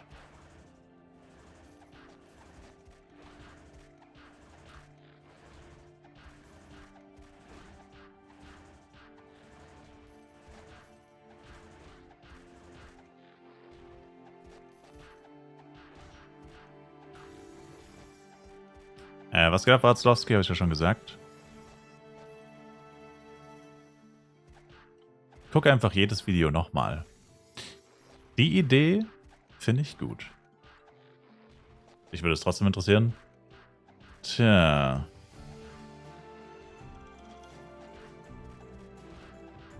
Ja, dann könntest du die Fly of Universe Playlist und nach Älteste sortieren. Und dann durchscrollen. Das würde wahrscheinlich am schnellsten gehen. Der hat über 1700 Videos. Sir, ich habe über 13.000 Videos. Und auf 2 Kanälen habe ich nochmal 3.000. Also sind es eher so 20.000. Was geht ab, Homie? What's poppin', Big Dog?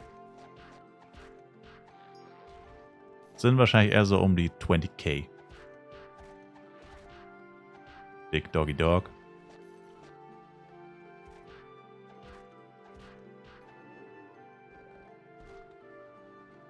Bin ich Vollzeit-YouTuber-Streamer? Nö.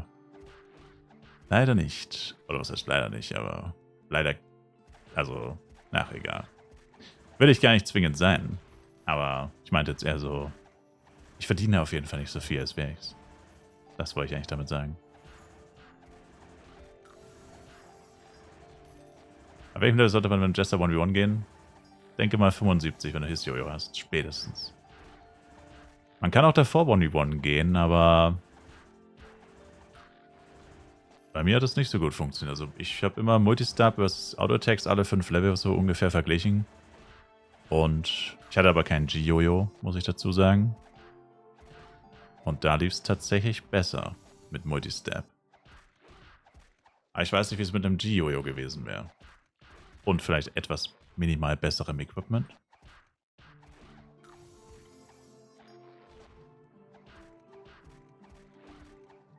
Würde ich Vollzeit machen, wenn genug bei rumkommt, würde von heute auf morgen?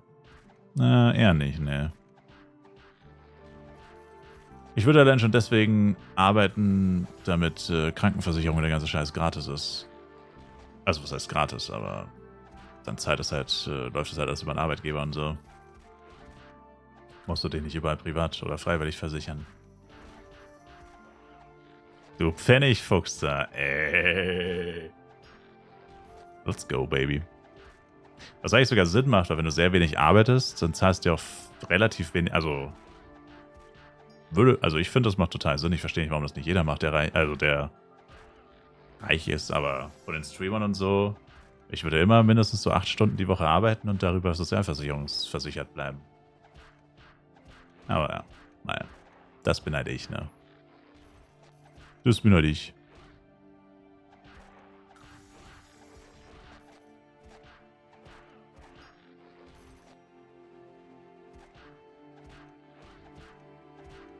That's just me.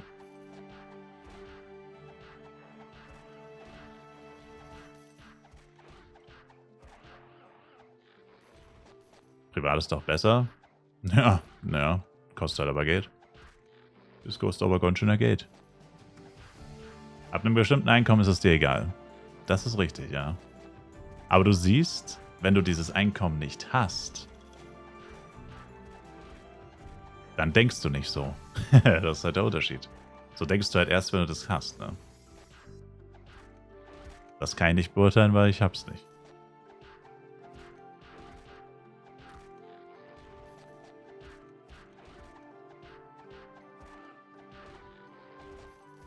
Klingt wie ein wahrer Jester-Main. Thank you. Hey, wait a minute.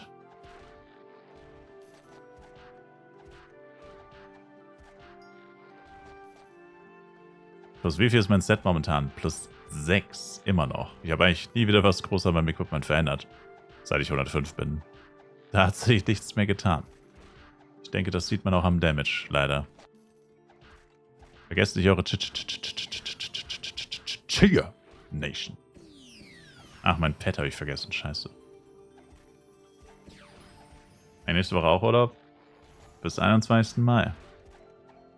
Was gar nicht mehr so lange ist, das ist schon der zweite, Alter. Die Zeit. Oh, Jesus, man. Die Zeit verfliegt. Sie sprintet an mir vorbei.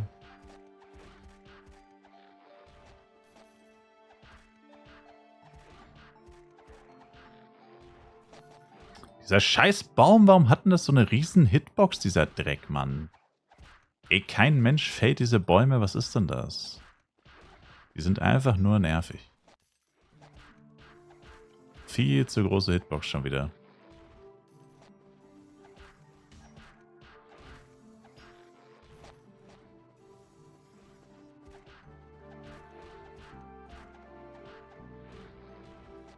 Mehr Damage, einfach härter zuschlagen. Oh, okay.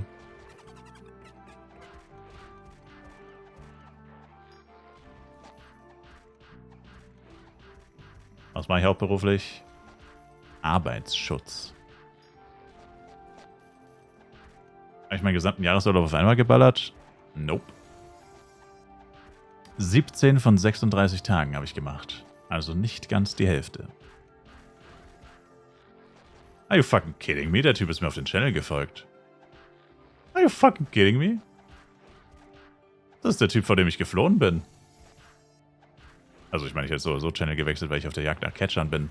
Das erklärt, warum hier nirgendwo scheiß Catcher sind, Mann. Wieder der Typ, der die immer tötet. Wieso wechselt der denn die ganze Zeit Channel? Auf dem anderen Channel waren nur wir beide. Was ist denn mit dem?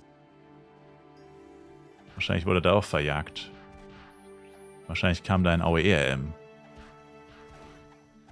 Jetzt muss ich schon wieder Channel wechseln, aber ich war eh durch. Die ersten Catcher, die ich finde... Eieiei. Das waren nicht die ersten, aber... Es waren nicht viele.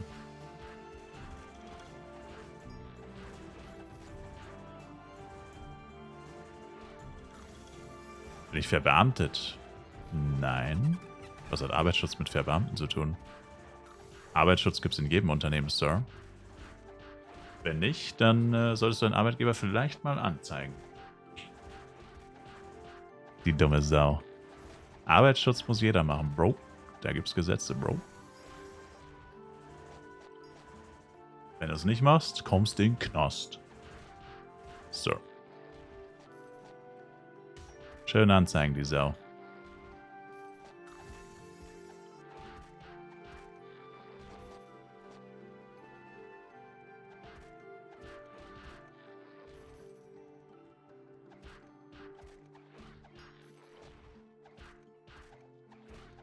Ich glaube, das ist es aber, Kreis.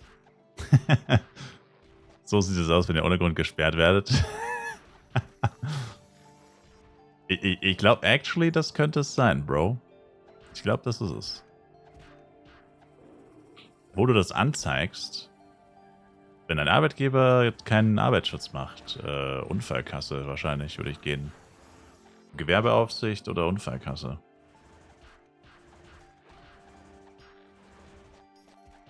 Also Berufsgenossenschaft, besser gesagt.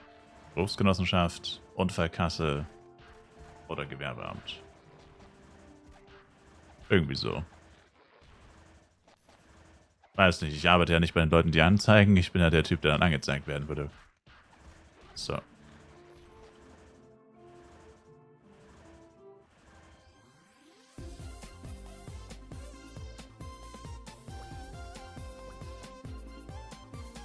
So.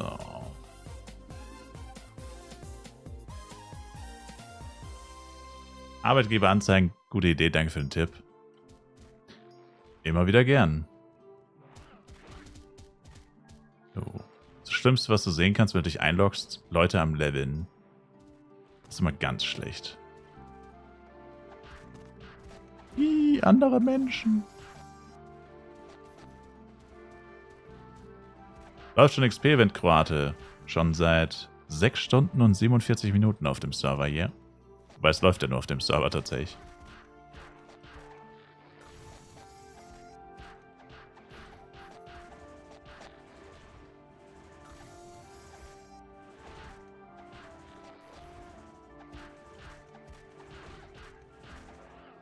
Na dann hopp, Amplis on.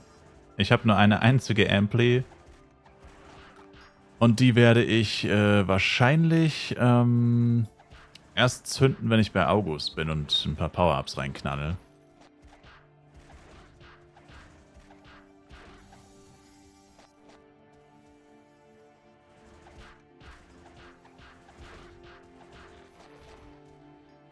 Und Schaden machst. Dreckiger Wahrheitssager. Du verdammter, die Wahrheit sprechender Wahrheitssprecher.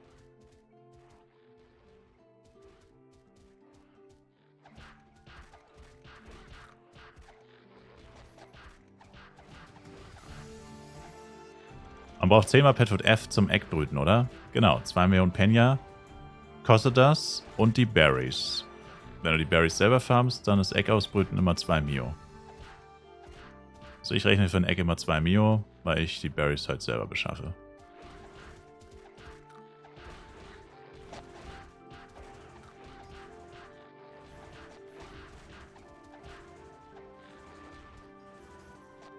Was ist das denn?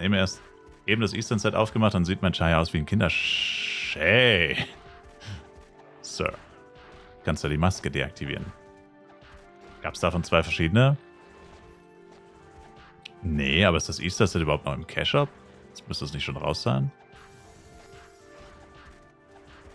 Zuerst sind sie der gesuchte Oberkopf der Berry Mafia. I wish, man, dann wäre ich steinreich. Dann wäre ich steinreich.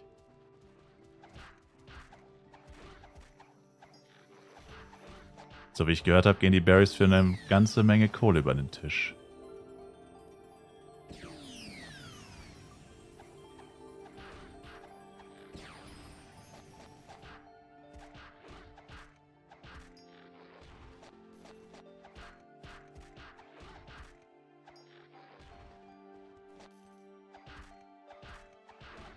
Hat schon wieder 30 Mal clean Schmuck gedroppt, ey. Ich kann das nicht mehr.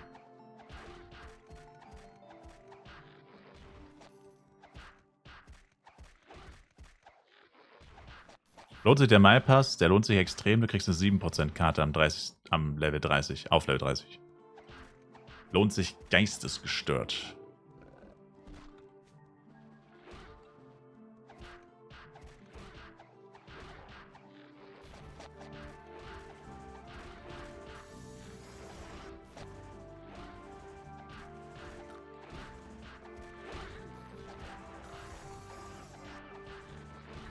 Wie lange brauche ich für ein volles Inventar und wie viel kriege ich, wenn ich alles verkaufe? Wenn jetzt beide meine Invis voll sind, kriege ich so 4 Millionen für den Schrott. Und dann habe ich noch Waffen, die ich in Diamonds umwandeln kann. Oder für 400.000 ungefähr an andere Spieler verkaufe. Also wenn ich schätzen müsste, wahrscheinlich so 15 Millionen ungefähr. Und dafür brauche ich auch so knapp eine Stunde vielleicht. Aber ich kriege ja noch ein paar Catcher oben drauf. Also ich denke mal, ich bin so bei knapp 20 Mille gerade. Pi mal Daumen, wenn ich immer alles verkaufen würde. Achso, und on top noch Power Dice. Die Power Dice, würde ich jetzt sagen, sind da noch nicht mit drin. Mit Power Dice wären es wahrscheinlich sogar noch 25 oder so. Irgendwie so. Also ich denke mal so realistisch irgendwie zwischen 20 und 30 vielleicht. Aber es ist eigentlich nicht so wirklich viel tatsächlich, weil, ich meine, hier hinzukommen auf dieses Level hat auch recht lange gedauert. Also es hört sich jetzt viel an, wenn man niedriger ist. Aber ich meine, ich habe hier wirklich ordentlich Zeit reingebuttert, also wäre crazy, wenn das weniger wäre. Jax, was geht ab? Wobei ich nicht weiß, vielleicht brauche ich jetzt sogar ein kleines bisschen mehr als eine Stunde, weil mein zweiter Chart ist auch auf vollen Invi-Bag aktiv. Also, ich messe jetzt nicht die Zeit oder so, mir ist das eigentlich relativ wurscht. Aber selbst wenn es ein kleines bisschen länger dauert, wie gesagt, die Catcher und so, oder die Power, da ist noch on top, also das macht jetzt alles nicht so einen riesen Unterschied. Wie klappt das mit Diamonds umwandeln und lohnt sich das auch für niedrige Levels? Das geht leider erst, wenn du mindestens Monster tötest, 113 plus. Erst dann droppen die Waffen, die man in Diamonds verwandeln kann.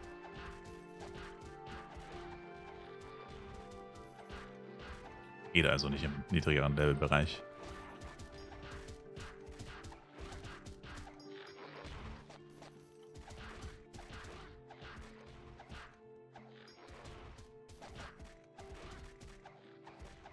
Und ob sich das lohnt, also grundsätzlich,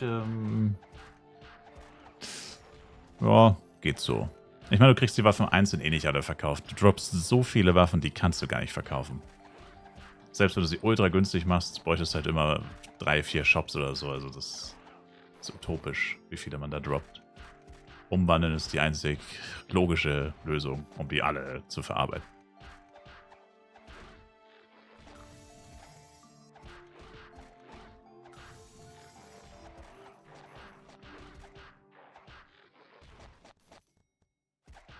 Do you think there will be a top-up event soon? Actually, Juicy, no, because they never do top-up events.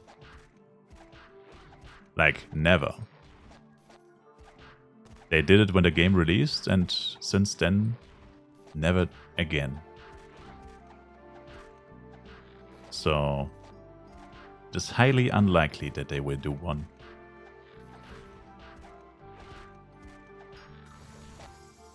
Sadly.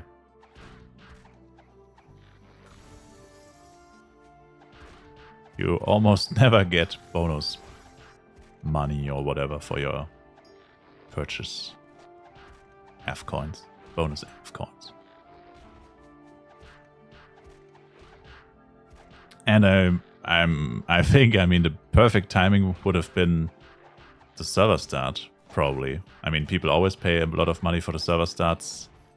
But, if you have a top-up event, they would pay even more money. So, right now or last week would have been the perfect timing, and they are still not doing it. So, I'm pretty sure that there won't be one soon.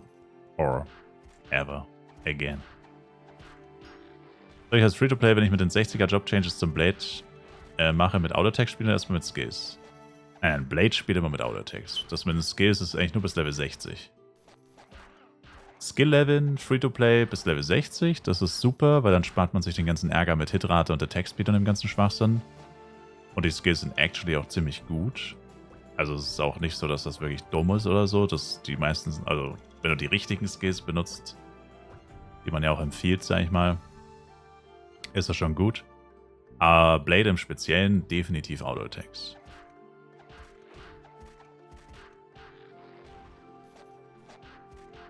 Jester wäre eine Klasse. Da kann man auch weiter mit Skills leveln oder muss man vielleicht sogar, je nach Budget.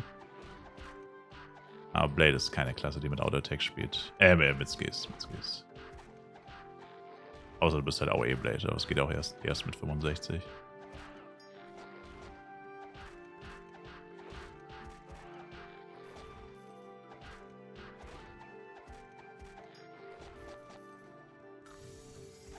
Hab deinen Tipp mit dem Shitstrike befolgt und laufen mit einer 27er Waffe mit 15% Schaden für den Skill rum. Damit levelt sich super. Sehr gut. Das freut mich, Sir. Spare ich für ein Bloody Jojo, will ich mir selber craften. Ich spare auf die FEC Flask, 30 Tage Adventurer Flask, 3800 F-Coin. Ich weiß nicht, ob ich es heute zusammenbekomme. Jetzt gerade sieht es nicht so gut aus, weil, naja, läuft gerade nicht so gut mit den Drops. Also Satire-Drops bräuchte ich halt irgendwelche, die was wert sind. Aber ich habe literally heute erst ein einziges Satire gedroppt. Und bin schon einige Stunden dabei. Ich habe zwar nicht nur gefarmt, ich habe noch ein paar andere Sachen gemacht, aber trotzdem. Und,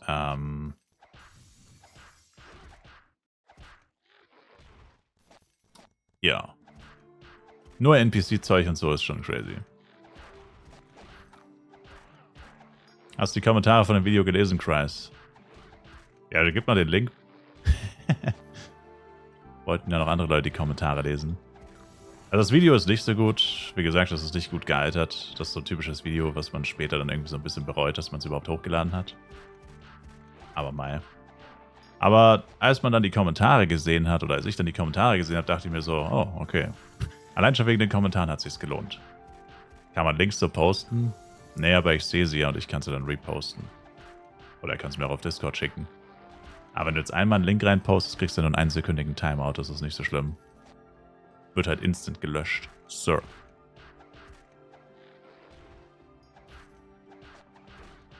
Und there it is. I guess. Und Rickroll. Und gerickrollt. Never wanna give you up. Never wanna let you down. Und wann war das Video? 25.07. Das war quasi ein Monat nach Global Release und 2 Monate nach Release. Und wie gesagt, das Video ist... Ich meine, das Video an sich ist gar nicht so bad im Sinne von... Also in dem spezifischen Beispiel war es schlecht, weil der Typ wahrscheinlich wirklich gebottet hat, oder ich weiß es nicht, aber viele haben gesagt, er hat wahrscheinlich wirklich gebottet. Also egal, es war ein schlechtes Beispiel für die Thematik an sich. Aber hat halt eben aufgezeigt, was eigentlich grundsätzlich falsch lief. Also die Message an sich war gut. Das Beispiel leider nicht so gut, aber hat dann eben, wie man in den Kommentaren sieht, einiges zutage gefördert, was so halt immer hinter verborgenen Türen blieb. Aber wie gesagt, also ich sage nicht, dass das alles stimmt, was da in den Kommentaren steht, aber ich meine, das ist ja wie immer, einmal ist vielleicht kein Mal, zweimal ist Zufall, aber wenn dann plötzlich jeder sowas sagt, dann denkst du jetzt schon irgendwann, naja, ich meine, es kann ja nicht alles gelogen und erfunden sein. Warum sollten 50 Leute anfangen, irgendwelche Geschichten zu erfinden? Und warum finden diese Leute noch so viel Zuspruch, dass das alles wirklich stimmt und so? Wird dann halt irgendwann recht unwahrscheinlich, dass das dann alles nur Lügen und Märchen sind. Und das war das halt damals. Ups.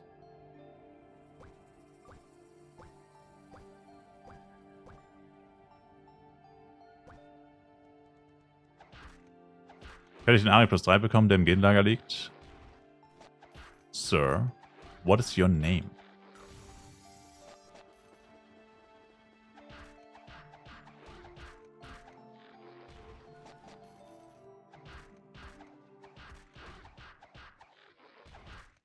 Kitsura.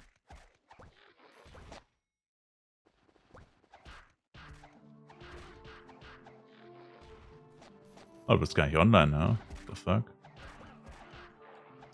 Kannst ihn dir jetzt selber rausnehmen.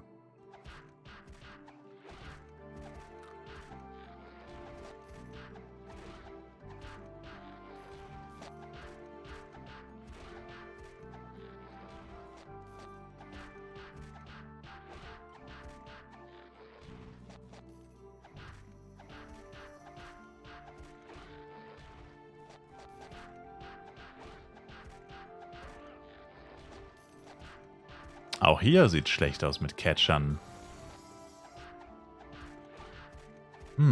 Merkwürdig. Auf manchen Channeln ist richtiges Catchers Paradise. Und auf anderen findest du keinen einzigen. Hat schon jemand anders abgegrast mit der Taktik. Richtige Geringverdiener-Taktik eigentlich. Vor allem jetzt, wo die Bets so wenig wert sind. Ein Upgrade-Schmuck habe ich schon. Da hättest du heute ein bisschen früher aufstehen müssen, ne? Kann er nicht den ganzen Tag auf dich warten. So. Wie du siehst, an meinem Schaden habe ich jetzt ein Schmuckset. Ultimate Schmuckset. Alles plus 5. Könnte ich gar nicht tragen. Könnte ich gar nicht tragen. Also clean könnte ich es tragen, aber nicht höher.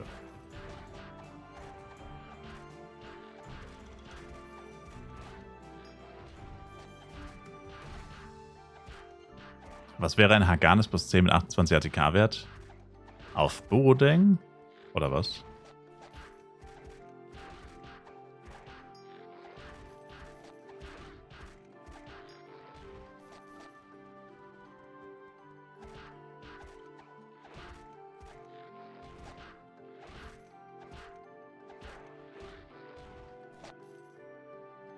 Och, Junge, diese Krabbe hat so eine fette Hitbox, das ist übelst nervig. Meine Güte, ey. Ich kann meinen fucking Charakter nicht anklicken, wenn die draußen ist. Aber eigentlich habe ich meinen Pet-Filter eh eingestellt, dann mache ich das mal hier raus. Pets auswählen, raus. Dann müsste es besser sein. Jesus, man. Hitboxen und Flav war schon immer so eine Sache für sich. Die waren schon immer ziemlich Arsch.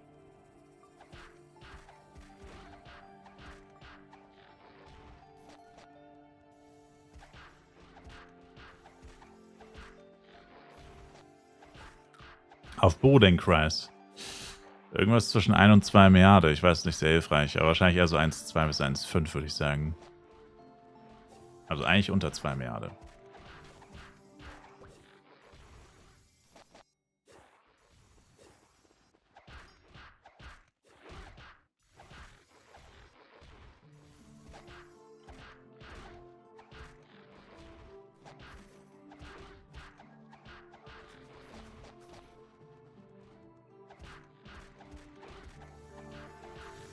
Frisches Crit-Rate-Pad lieber direkt verkaufen oder ein bisschen leveln mit NPCs?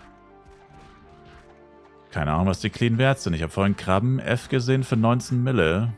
Also ist eigentlich schon ziemlich saftig. Also ich denke, Crit-Rate wird weniger wert sein, aber 5 bis 10 könnte ich mir da auch vorstellen. Ich habe meine für 3,5 verkauft. Aber an Leute aus dem Stream. Da kann man das mal machen. Support ist kein Mord.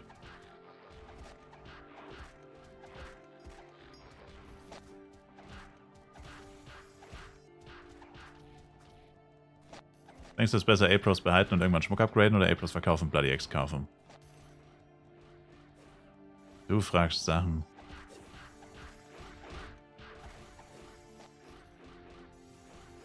Theoretisch könnte man das erst beantworten, wenn du bereits geupgradet hättest, also Schmuck. Und man wüsste, ob es gut oder schlecht lief. Oh, der Typ ist, glaube ich, gerade gestorben. Puh. Jesus, man. Das hätte auch ins Auge gehen können.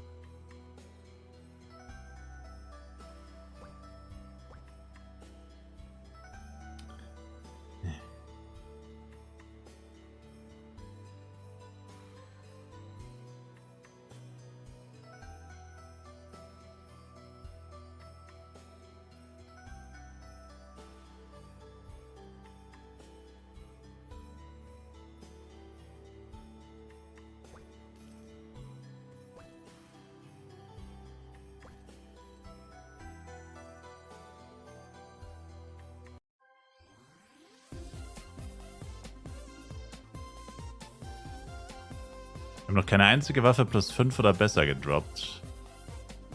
Wird langsam fast ein bisschen unrealistisch. Also 5 ist jetzt eigentlich nicht so selten. Das kriegt man schon immer mal wieder. Und dreifach Droprate darf man halt nicht vergessen, ne? Also, wenn du auf Bo denkt, dafür 100 Inventare lernen musst, müssten es hier eigentlich nur so um die 30 sein oder so, keine Ahnung. Wie gesagt, so selten ist es eigentlich nicht. Ab 1, 2, 2 Angel, das noch am Kochen ist, könnte gut werden. Nice. Also nichts wie weg, keine Ahnung.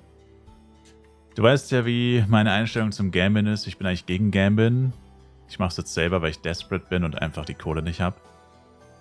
Aber wenn das halt ins Auge geht, also Gambin ins Auge ist halt, also man sollte nie ins Auge gambeln, immer schön die Augen weghalten vom Gambeln. Bruh. Nicht mit spitzen Gegenständen gambeln. Bruh.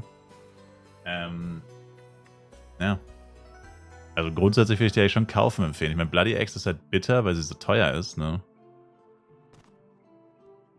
Ausgerechnet die zu kaufen, tut halt doppelt weh, weil es eine der teuersten Waffen ist. Andere Waffen kriegt man vielleicht für ein bisschen günstiger, 10, 20, 30% vielleicht. Gestern 30 Mal Bloody probiert, alles fail. Ich meine, man darf sich nicht beschweren, bis man nicht Minimum 50 gemacht hat, sag ich mal. Alles drunter wäre ja lucky, also da müssten sich dann ja andere Leute beschweren, die es nicht mehr gebraucht haben, aber ja. Du könntest auch noch 300 Tries machen und kann auch nicht klappen. Dann dürftest du dich zwar auf jeden Fall beschweren, aber es bringt dir auch nichts. Du bist ja der Waffe und dich nicht beschweren. Ist halt schwierig. Es ist schwierig.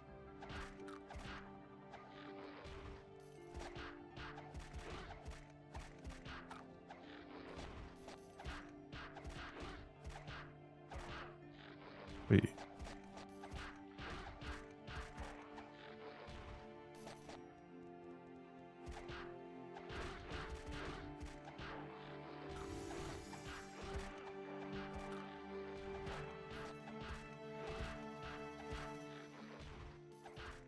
Statpads werden nicht mit rübergenommen. Nope.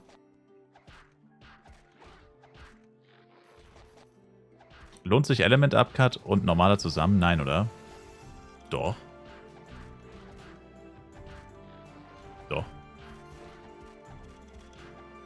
Warum soll sich das nicht lohnen?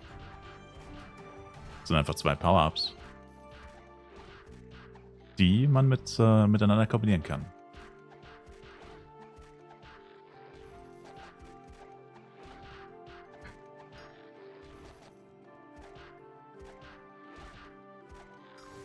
War 94 Bloody Tries bei mir in FEC 2.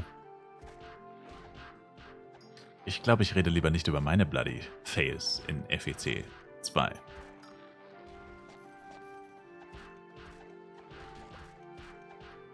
Nicht schon wieder.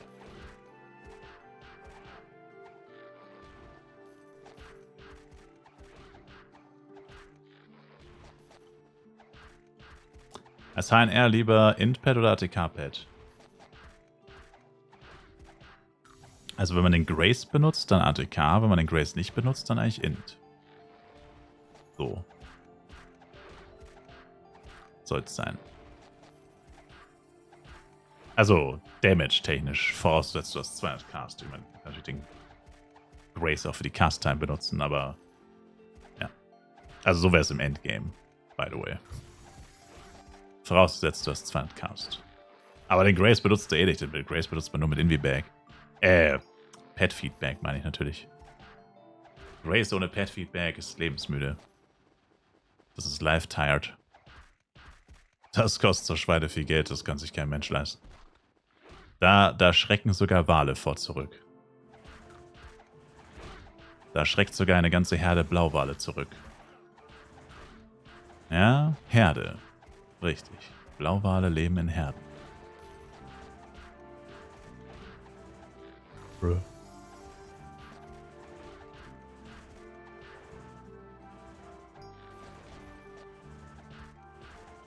In Kaigas zieht jemand seinen S-Hasen.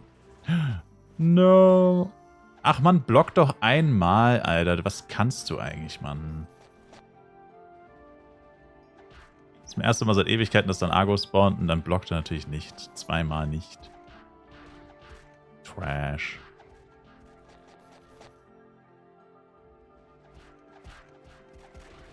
Ich höre einen Jojo-Jester in meiner unmittelbaren Umgebung.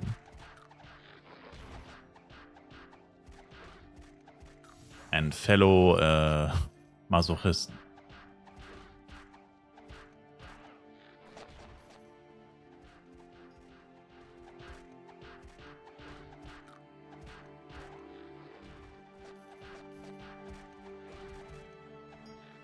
Der Agro ist halt einfach wieder genau an der gleichen Stelle gespawnt. Was ist das für eine Kacke?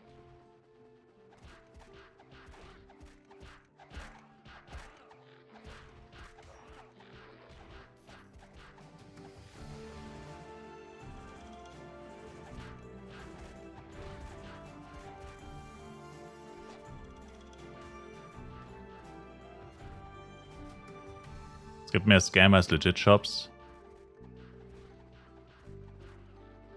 We know. We know. Wir waren alle schon mal auf Channel 1.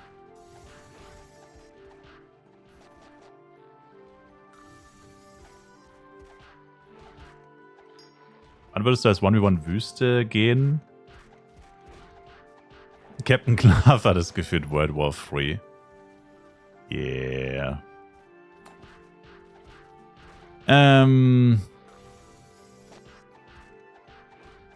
Weiß nicht, also eigentlich nicht so früh. Chimeradons, die Zwiebeln schon ganz schön rein, die Viecher in der Wüste. Die Zwiebeln, der ganz schön ein Eine. Du Sportsfreund. Frühestens mit 100, nicht vor 100, auf keinen Fall vor 100. Ich bin mit 103, glaube ich, gegangen. Und eigentlich kann man bei Captain Clav bis 105 bleiben, aber naja. Wie du schon sagst, World War 3.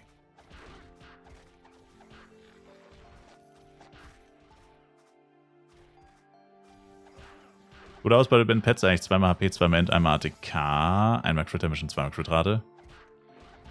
What the fuck? Du hast den... What? Du hast 8 Pets gemacht. Das heißt, du hast so 20 Mio mit Berries ausgegeben und hast so 60 bis 80 verdient. Du hast einfach dein Geld vervierfacht, basically. Ja, moin. Sauber. Wüste skippen.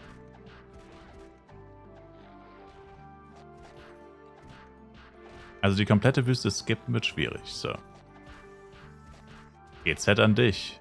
Hast du verdient, Sir. Hattest du ja auch teilweise echt Pech.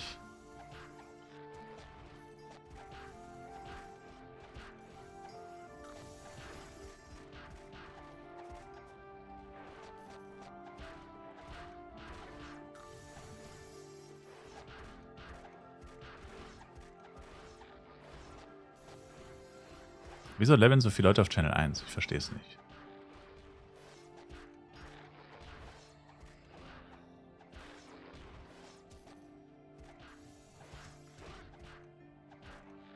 Deine verlorene Suit hat etwas wehgetan, ja. Ja, aber das müsste jetzt ein viel größerer Profit sein als der Verlust damals. Damals, by the way.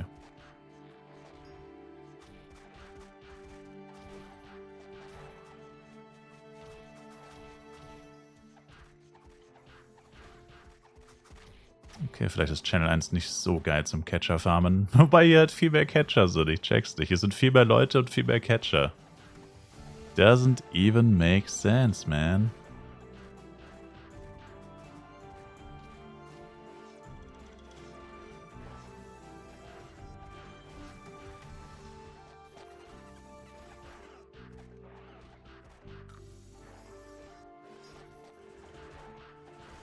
Will mir hier wer 3K F-Coins verkaufen? Na klar. Warte, was? Nein.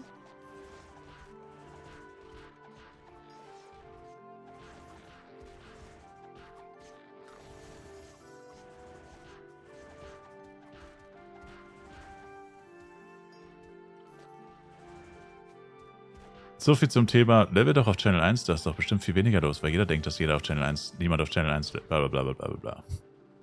Nein, es ist die Hölle auf Erden los auf Channel 1. It's crazy.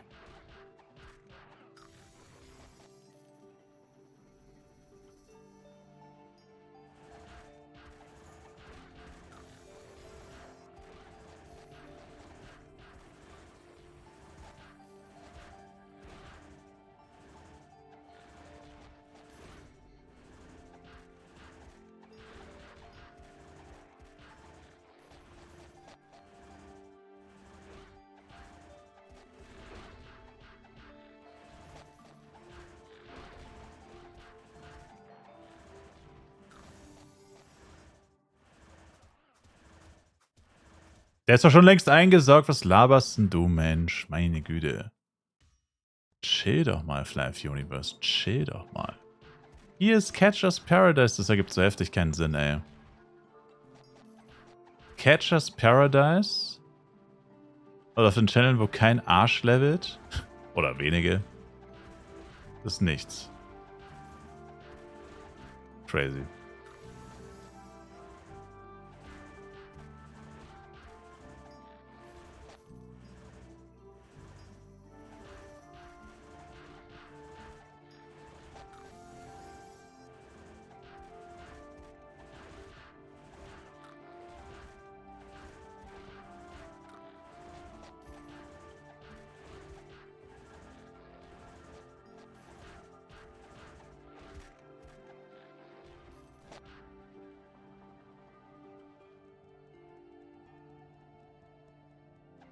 Damn.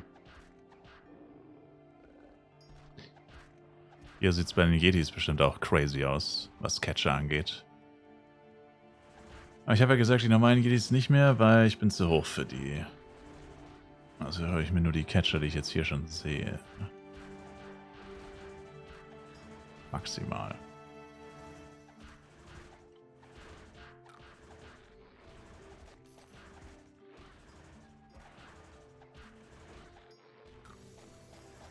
Naja, Bloody Crafting, I don't know. So 5 Stunden wird es noch dauern wahrscheinlich. Ja. Und tatsächlich fehlen mir eher die Power Dice wahrscheinlich. Also Diamonds, wobei ich vorhin auch wieder nur einen bekommen habe tatsächlich. Es war so klar, dass hier wieder die Hölle auf Erden los ist. Das war so typisch.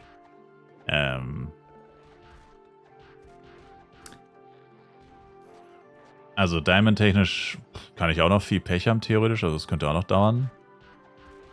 Rein theoretisch. Channel 6 gibt's günstige. Ich kaufe keine Power Dice. Sir. Und Diamonds erst recht nicht. Warum sollte ich etwas kaufen, was ich bei jedem Monster droppe? Gefühlt. Ich will ja kein Geld ausgeben. Wenn ich Geld ausgeben will, dann kaufe ich mir das Bloody Jojo. Ich gebe doch kein Geld aus, um dann zu gamblen. Are you crazy? Sir? Crazy? Ich glaube, Sie wissen nicht, mit wem Sie es jetzt zu tun haben, Sir. Der größte Geizhals aus Geizhalshausen. Sir. Also nein, das werde ich ganz sicher nicht tun.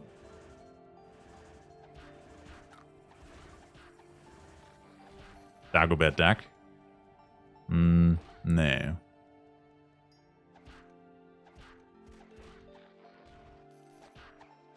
Also was den Guides angeht, safe, aber nicht was das Geld angeht. Die Broke-Ass-Version von Dagobert Duck. Ich habe quasi Dagoberts Mindset, aber nicht sein Geldbeutel. Bruh. Du hast dein Kostüm endlich Entenhonig? Nice. Let's go. Habe einfach noch mal eins gekauft. Siehst du, er ist Dagobert, er hat Dagoberts Geldbeutel und ich habe sein Mindset. Und er heißt Entenhonig. Na, das ist doch mal ein Sechser im Lotto. Bruh.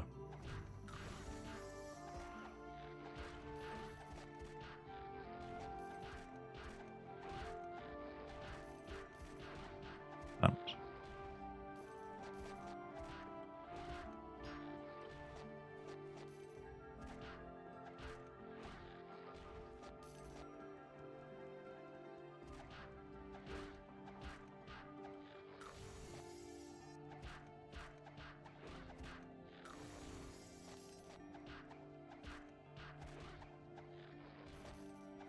Can I see your stats?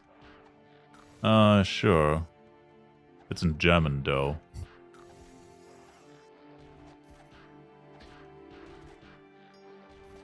I personally don't like the English version of life. I think it's not good. I'm sorry.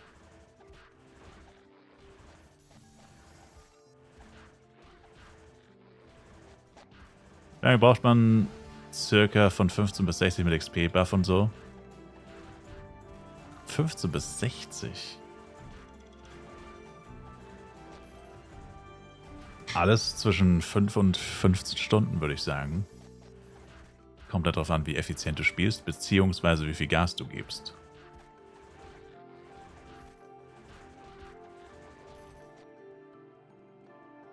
Mindset ist da, aber du kannst die schwimmenden Golddublonen. Tja, Taler sind das doch, oder?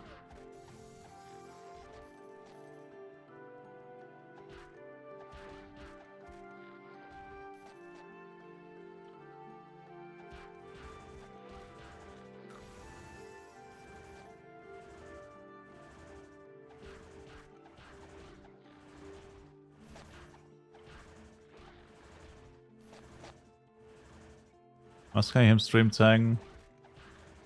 Schmuck ist Demois plus 10, Vigor plus 9 und Vigor plus 7. Ich wollte 3 Sachen auf 10 machen.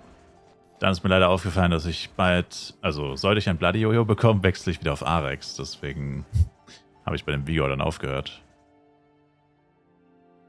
Also ist nicht schlimm, weil langfristig wird es definitiv Vigor, beziehungsweise ich muss ja so 3 Sachen upgraden, irgendwann. Und langfristig wird es definitiv ein Vigor. Eher. Habe ich noch A-Pros? Ja, ja. Das waren nur 33 Stück. Ich habe noch 60. Ich wollte nur, dass... Weißt du, der Gedankengang war... ja, hier schnell mal ein kleines Power-Up für wenig Geld holen. Also quasi paar A-Products, auch ohne Event, gehen schon mal durch, ne? So einen krassen Unterschied macht das Event ja jetzt nicht. Vor allem nicht bei den niedrigen Leveln, wo du eh schon eine saugute Chance hast eigentlich. Und ich meine, es ist halt leider kein Schmuck-Upgrade-Event. Ich hatte ja persönlich gehofft, dass jetzt dieses Wochenende ist und es ist halt nicht. Und der Gedankengang war, wie gesagt, ja, ich mache jetzt mal schnell plus 10. Hole ich mir ein bisschen Damage. Müsste bald kommen. Tja, anscheinend machen sie lieber Stone Rain Event als Upgrade-Event. Auf jeden Fall habe ich übelst reingeschissen. Also wird es auf jeden Fall ein YouTube-Video von geben, aber ich hatte definitiv kein Glück. War wieder viel zu teuer eigentlich. Viel zu viele Products gekostet für das bisschen Damage.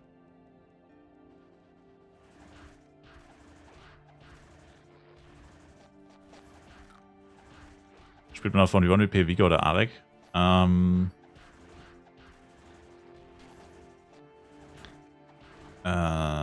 Kommt drauf an. geht beides. Arex sind meistens ein bisschen günstiger. Das wäre ein Vorteil. I played Five Universe on release to level 90-ish, but stopped. How's the game lately? Is it still alive? Oh, boy. It is very well alive, yes. It's FWC right now. The third incarnation of FWC. Or the fourth, actually. However, there are thousands of people playing right now in this moment on this server. Maybe even hundreds of thousands. Yeah, okay, that's not it, but it's surely a lot of people. One could argue it's too many people for one server. I would argue that. The people who are saying this are me. I am the people.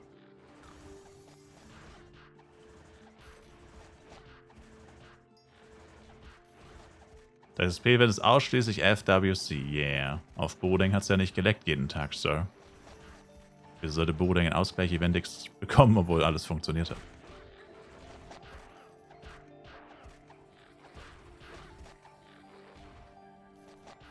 Egal, sagt er. Ja, moin.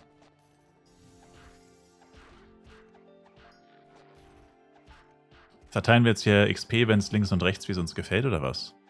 Haben wir jetzt im XP-Event Lotto gewonnen? Ich denke nicht. So. Richtig. Lol, ich habe über 10.000 Kratar. Damn, Daniel.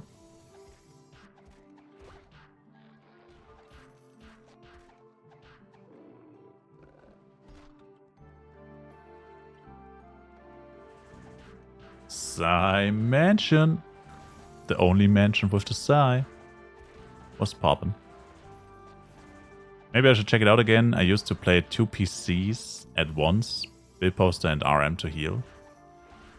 Yeah, a lot of people do that. Hat jemand 2 Partyplätze? Ich. Alex.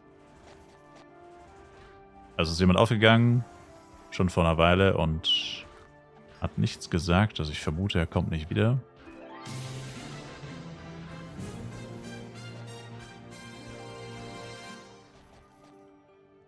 Thank you for the follow, Mr. Foodrick. Channel 1 bin ich gerade.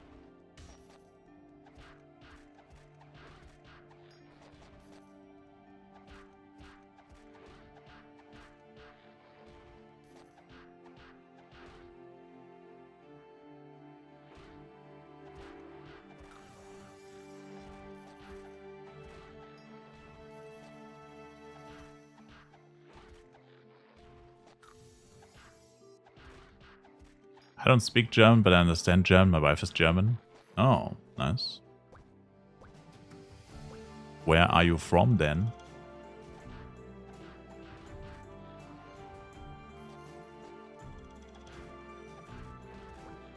Mann, Alter, das fuckt so ab, ey. Meine Fresse, ey. Du drückst Enter, weil du jemanden in die Party einladen willst. Und stattdessen kommt dann irgendein Random in die Party, weil genau in dem Moment die Anfrage kommt. Boah, ey. So nervig. Man muss es jedes Mal kicken und fühlt sich dann wie ein Arschloch, ey. Das ist so ein Scheiß, Mann.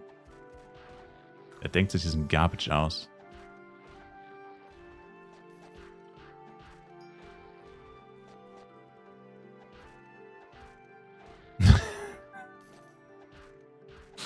Das ist die Flife Experience, Entenhonig. Das ist die Flife Experience. Immer der Agro neben deinem Ringmaster. Das ist original, das, was mir gestern passiert ist. Gestorben, hingeflogen, hat meine M literally minus XP gemacht. Kannst du nichts machen manchmal.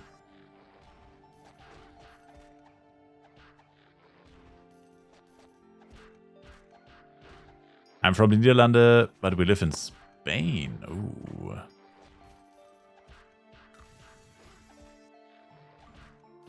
Did you know there's a town in Spain which is called Madrigal?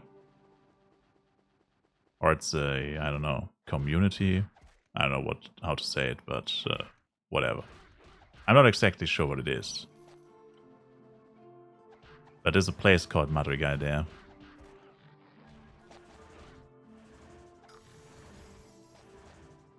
Like a county or something like that.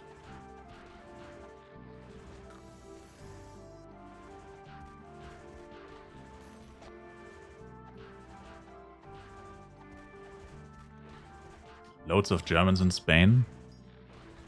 Really?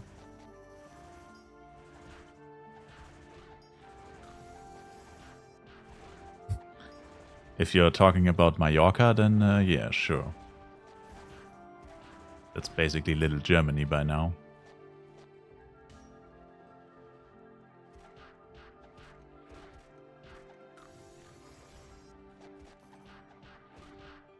Wann kann man Red Meteor machen? Oder normalen Meteor? Normaler Meteor musst du Dekans Mine Quest abschließen. Das ist quasi die Quest 3 für Meteor. Red Meteor musst du 120 sein und brauchst auch gutes Equipment, sonst wird es eine Katastrophe.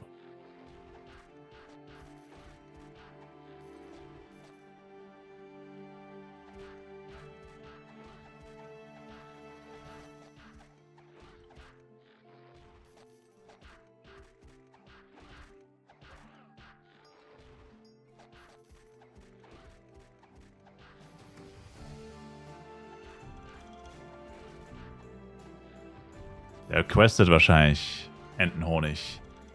Wenn High-Level-Chars irgendwo Low-Level rumlaufen und Monster one-shotten, machen die höchstwahrscheinlich irgendeine Quest, wahrscheinlich Reonan oder so.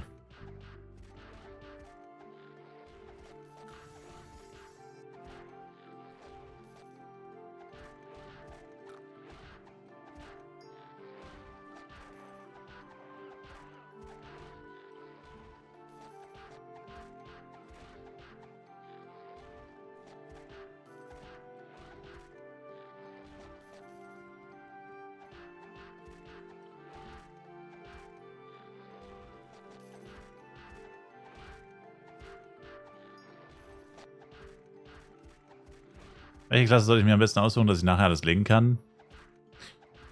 Das können theoretisch alle Klassen. Außer Magier.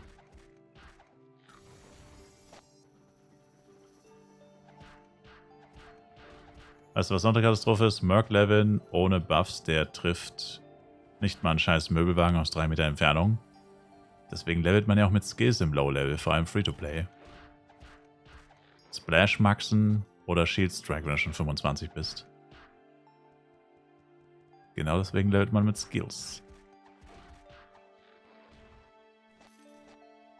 It's a free-to-play nation, baby.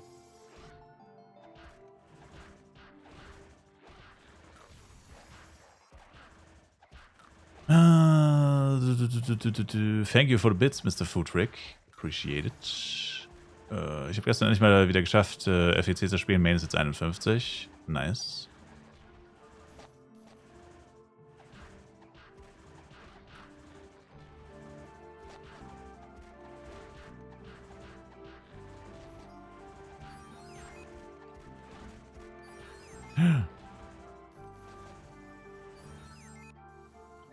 Natürlich kommt so ein scheiß Agro Medomet hierher.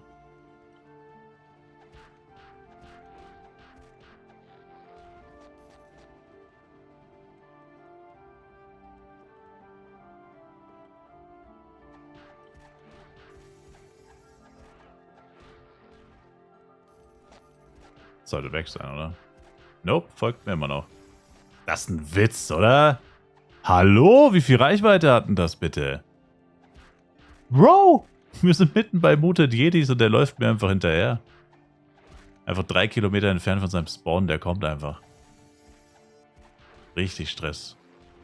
Als hätte ich seine Mutter beleidigt oder so. Komm mal runter, ey, beruhig dich mal. Er fängt gleich Familienfehde an.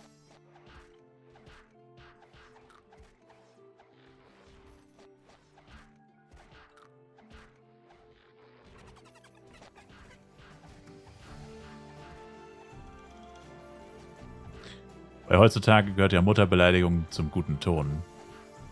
Jeder zweite Satz bei Jugendlichen einfach das HS-Wort. Es wird Bro bedeuten. Mittlerweile. Das gehört ja mittlerweile schon zum guten Ton. Bruh. Bei der Jugend. Wäre komisch, wenn er nicht in einem Satz 6-mal seine Mutter beleidigt. Das wäre seltsam.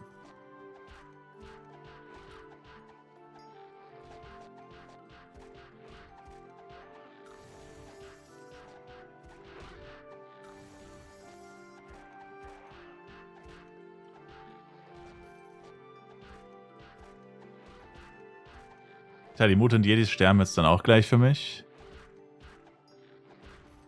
Nur noch 27%, dann sind die auch für mich gestorben. Dann vielleicht schon August, mal schauen. Dark Yeti ist schon ziemlich viel los tatsächlich.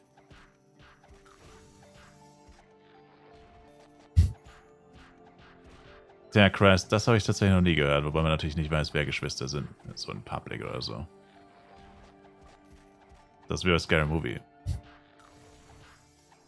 Deine Mutter ist blöd. Wir haben dieselbe Mutter, du Vollidiot. Ah, na und? Dann ist dein Vater eben blöd. Stimmt. Ah ne, was sagt sie? Ne, den kenne ich nicht mal. Stimmt, ich auch nicht. Für weitere Scary Movie 1 Zitate folgt mir einfach auf Twitch. Danke. Bruh.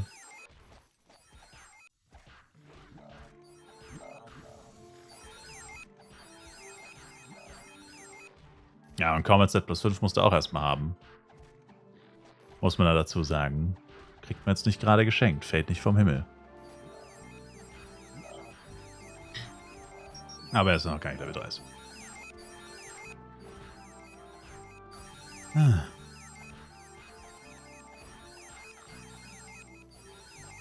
Ich habe deine Mutter gedroppt, dass meine Mutter mir was gesagt hat. Sie hat sich den Arsch abgelacht. Was hat sie denn gesagt? Oh fuck.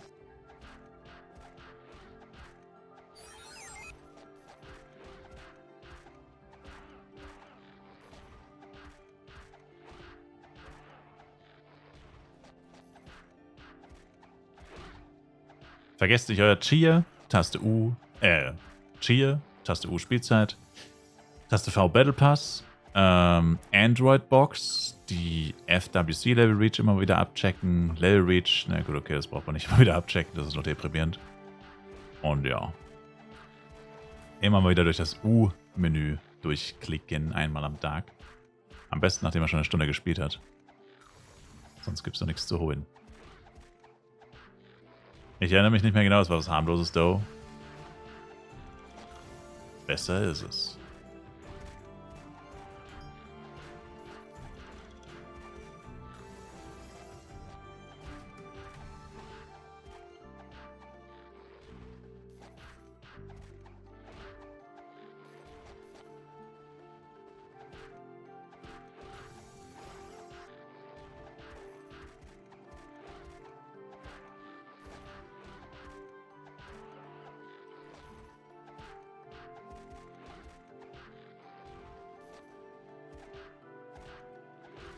Ich droppe legit keine Set-Teile, das ist crazy. Ich habe halt ein Set-Teil bis jetzt gedroppt. Blanker Wahnsinn. Gibt es was Neues bei dem Jester? Viele spielen Jester auf einmal. Beste auf einmal, Jester auf einmal. Nope, ich kann dir sagen, kein Schwein spielt Jester, sonst wären die Preise nicht so niedrig. Es ist immer noch kein Schwein, der Jester spielt. Läuft XP, wenn schon? Yes.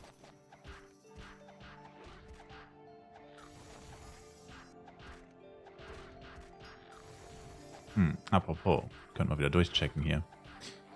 Wenn ihr Nanion-Set-Teile mit STR-Stattung droppt, könnt ihr Bescheid sagen.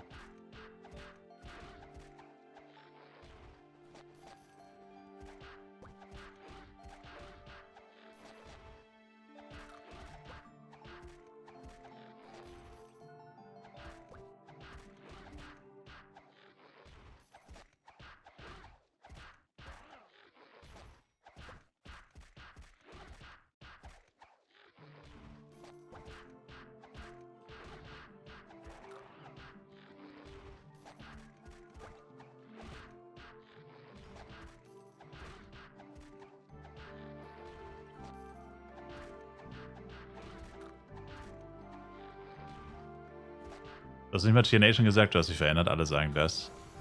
Bro, ich sag Cheer Nation alle 20 Minuten, Mann. Irgendwann geht's den Leuten, glaube ich, auf den Sack. Ich sage jedes Mal Cheer Nation, wenn ich mich cheere. Aber ich habe mich gerade nicht gecheert.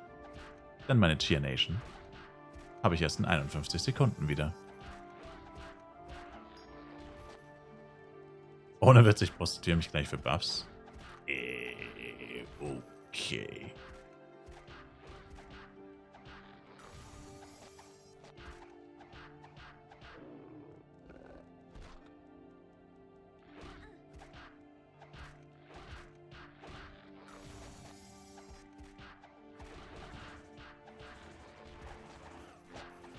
Wie sieht's denn hier eigentlich aus?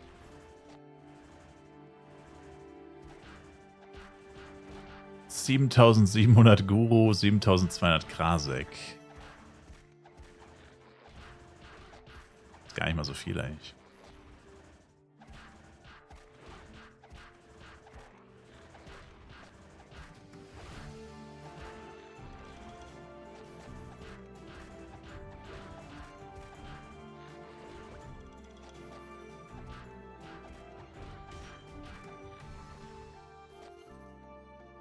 So, meine Emma hat noch arsch viel Inventarplatz. Mein Jester ist einfach voll.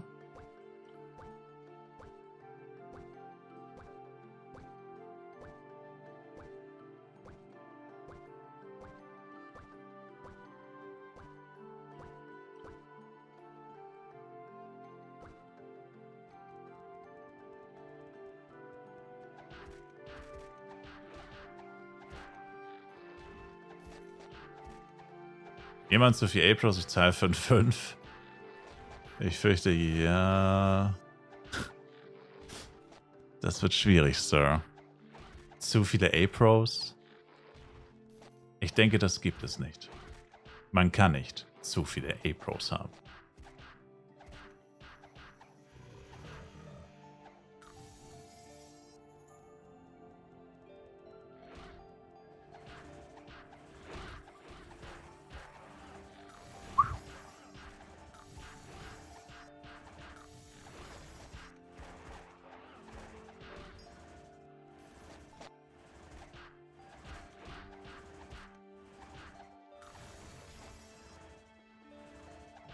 Was bringen A-Pros? Damit upgradet man seinen Nicht-Itemate-Schmuck.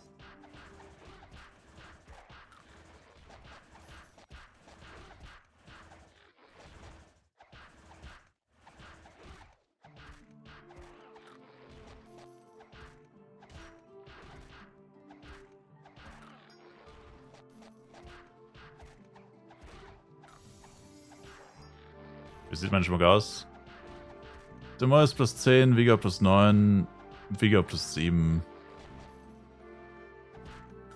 Mein Damage war so arsch, dass ich ihn little bit geupgradet habe, aber es hat natürlich nicht viel gebracht. Mein Damage ist immer noch Arsch.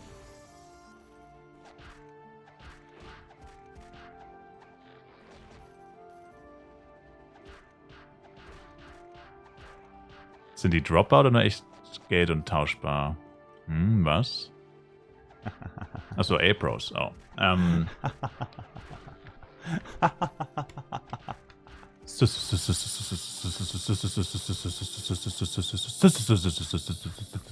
Dimension. Danke für den Resub, Baby. I do appreciate it.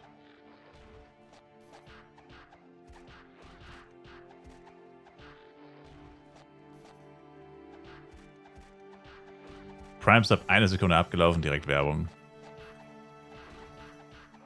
Tja.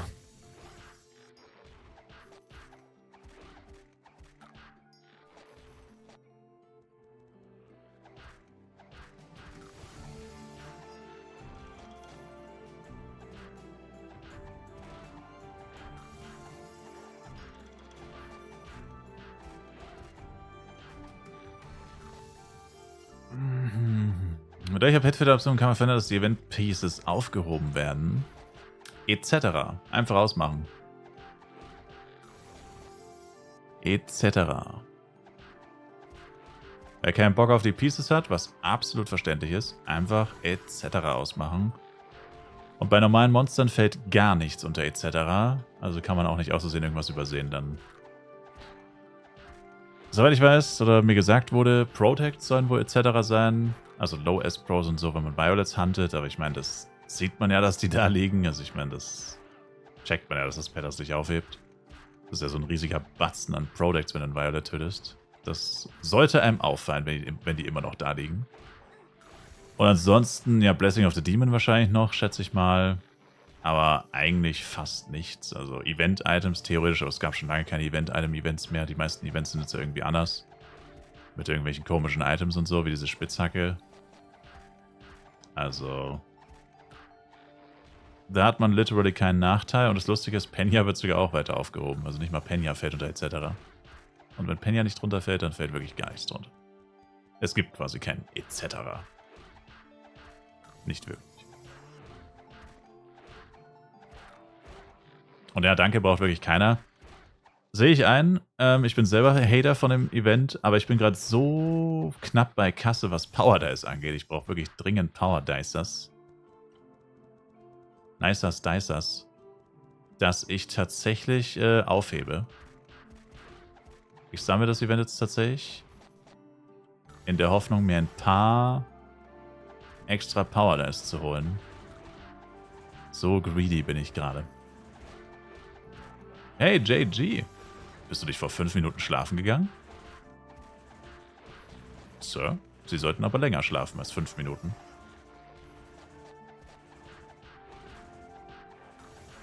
Das war ein sehr kurzer, ungesunder Schlaf, Sir. Sofort zurück ins Bett.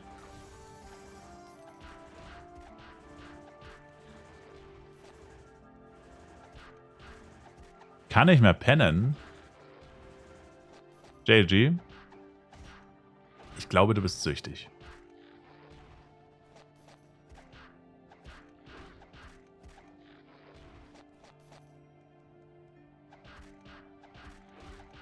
Nach Flive Universe. Alle sagen das. Dann muss wohl was dran sein. Dann wird's Zeit zu leveln. Das auch. Wir haben schon mal ohne dich angefangen, aber wir haben dein Plätzchen warm gehalten, natürlich.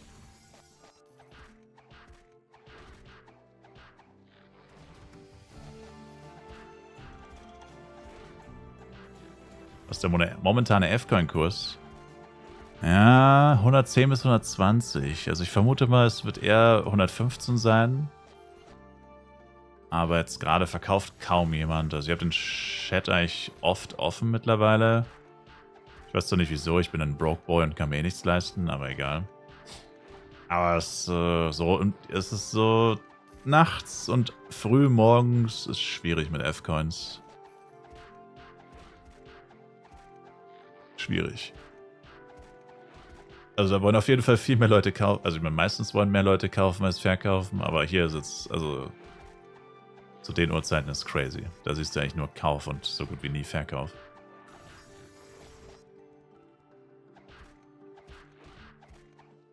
Ist jemand halb AFK und will sich alle 10 Minuten für Waffen 500k verdienen? Sir?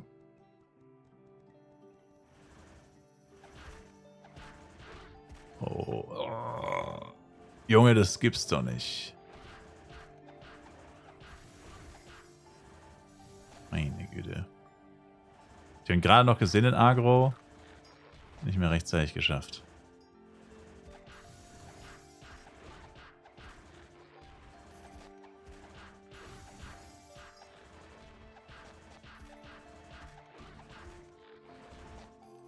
Oh, meine Krabbe ist leer, by the way. Es geht ab, schiebt Barsa. Good morning.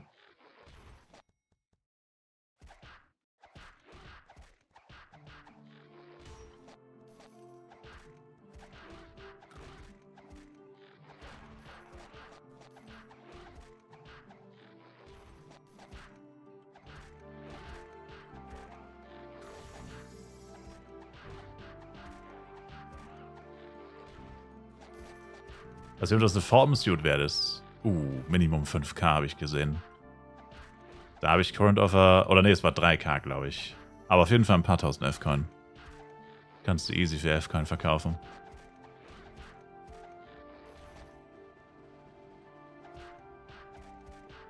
Die sollte ein kleines Vermögen wert sein. Vermutlich die zweit- oder drittteuerste Suit für 135.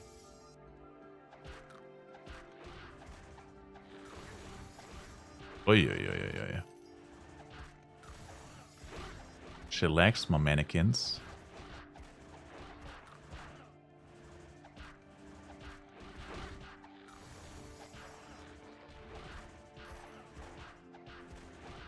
Immer dann, wenn so viele Argos da sind, habe ich keinen Perfect Block.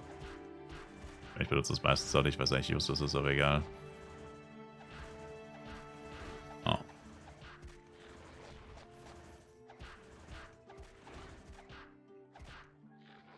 Ist mal wieder soweit, ja? Jester voll und der M hat noch sehr viel Platz.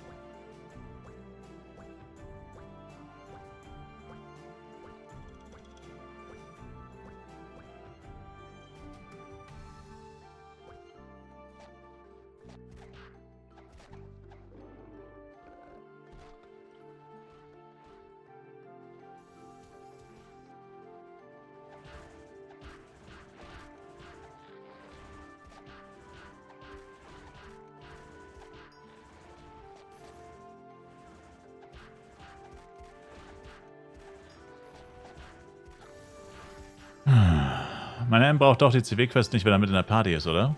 Nee, nur der Charakter, der den Dungeon oder die Instanz öffnet, braucht die Quest.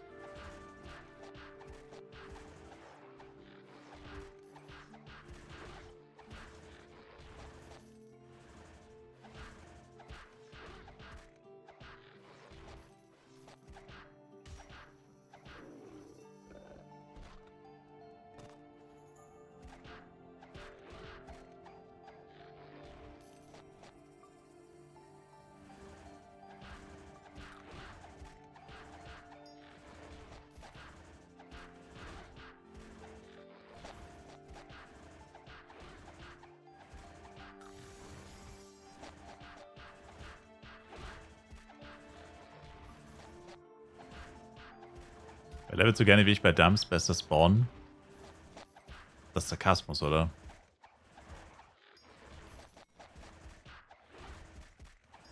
Also, ich finde den tatsächlich gar nicht so geil, ehrlich gesagt. Ah ja, okay. Ich wollte schon sagen, weil der ist eigentlich nicht so geil. Also bin ich sicher. Dafür gibt es ja das Kappa, ne? Wenn man will, dass der Sarkasmus easy zu erkennen ist. Ich meine, gut, bei sowas Offensichtlichem, aber trotzdem. Darum gibt es das Kappa.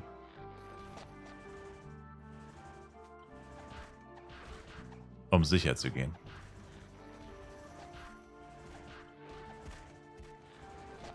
Kann ich mit meinem Low mit Level Down Bloody Bow schon ab 110 1v1 machen? Ja. Sobald du ein Bloody Bow hast, kannst du 1v1 machen. Hast du ein Bloody Bow? Oder wenn du einen hättest, meinst du?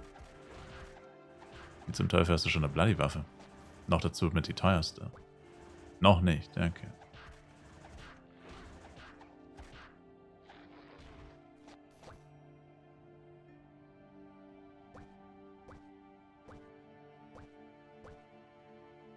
Kein Bock mehr auf HNR.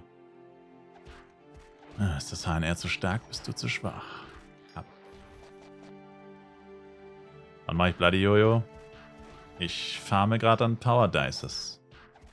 Ich farme gerade Power Dicers und Diamonds. Diamond Dicers. Wenn das nicht klappt, dann deinstalliere ich mich, glaube ich. Psycho und Boots. Ich habe endlich mal wieder ein Setter gedroppt und das ist einfach fucking useless.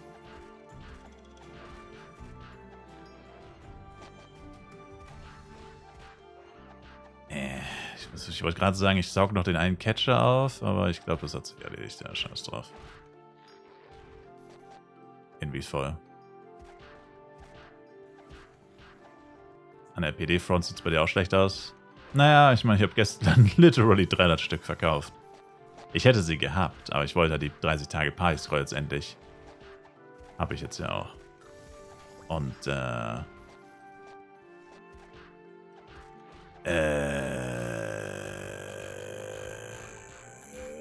Jetzt wollte ich noch die 30 Tage FEC-Flask. Und dann kann ich endlich spielen. Dann geht's ab, Baby. Dann kann ich endlich zocken. Wurde aber auch mal Zeit, ne? Wurde aber mal Zeit. Aber.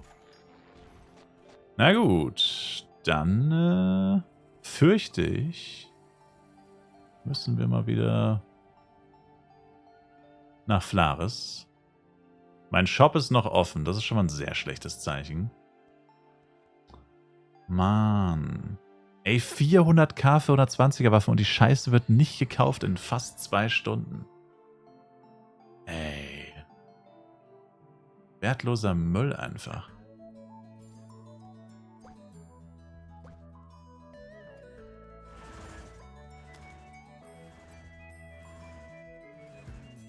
Ja, mein Inventar ist leicht voll, Gregson, da hast du recht. Leicht, ganz leicht. Schon ein kleines bisschen voll. Ah, fuck.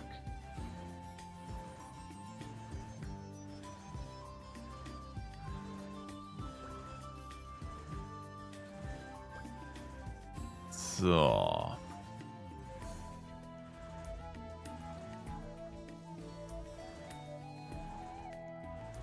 Ja, dann müssen wir mal gucken, was mein Darkon-Shop noch macht. Eigentlich. Weil ich würde ja eigentlich auch gerne wieder 120er Waffen verkaufen.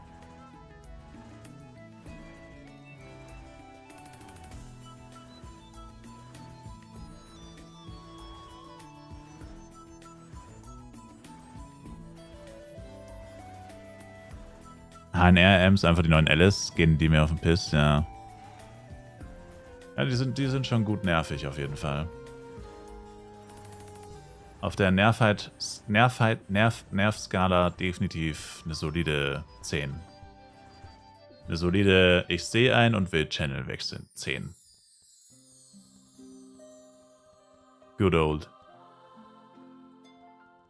So. Okay, nice. Ich habe nur den Yakadine-Nackel eigentlich. Den kann ich auch probieren, in Flaris zu verkaufen. Der wird so oder so nicht gekauft, vollkommen egal, wo ich stehe. Bro.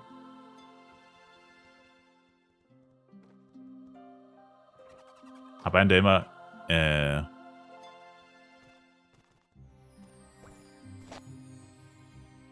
Emotes gemacht hat, wenn er seinen AOE neben einen anmacht. So, quasi so ein bisschen Tilt-mäßig oder was? Ja. So ein bisschen so edgy badge. Mhm.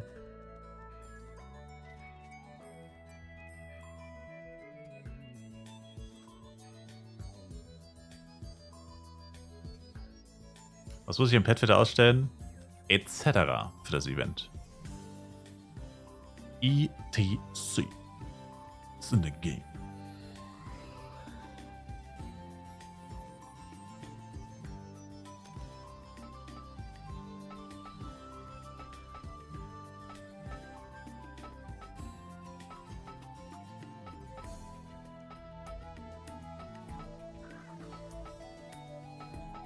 Also, dann probieren wir es mit 380k.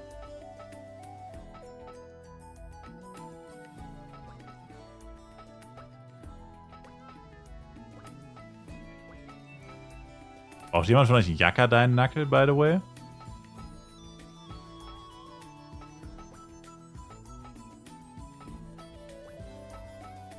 Yakadine? Any build posters in the chat? Du brauchst einen. Ich weiß nicht, was er wert ist. Aber ich würde ihn dir für 5 geben. Oder ist der schon zu teuer? Ich habe gerade probiert, für 10 zu verkaufen. Wurde nicht gekauft. Weiß auch nicht, was ein Gina gekostet, actually.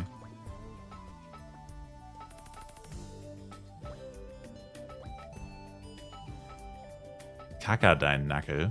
Hater. Bin gerade auf der Arbeit am... Das ist ja treffend bei deinem Namen. Nimm mal Luft. Das ist ja vorzüglich, wie das zusammenpasst.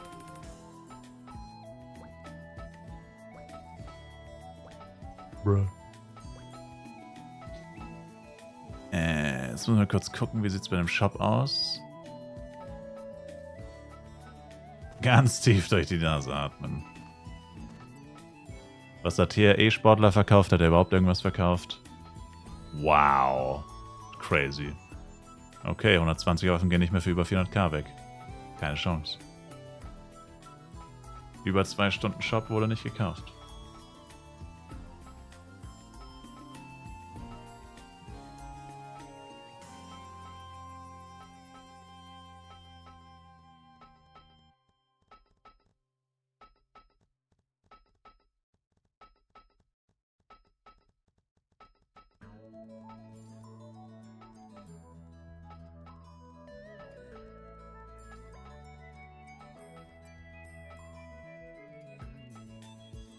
Was ist FEC? Wieso ist da so viel los auf dem Server?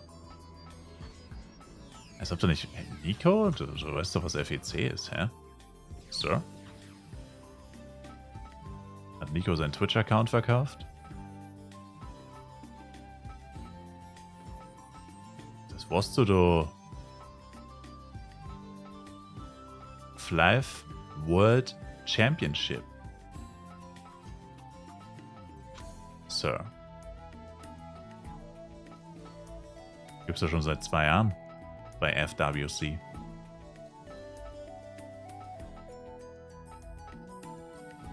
Das ist jetzt wirklich nichts Neues. Habe Universe nie gespielt. Echt nicht?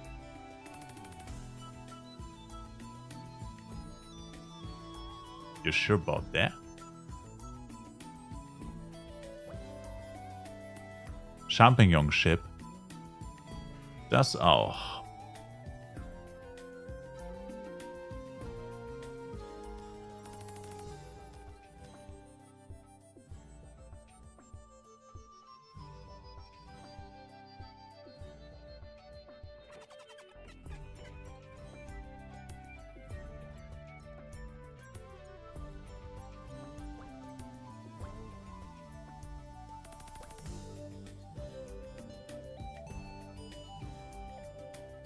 Gibt es Zahlen, wie viele Leute spielen? Nein, aber ich schätze, es sind mindestens 4.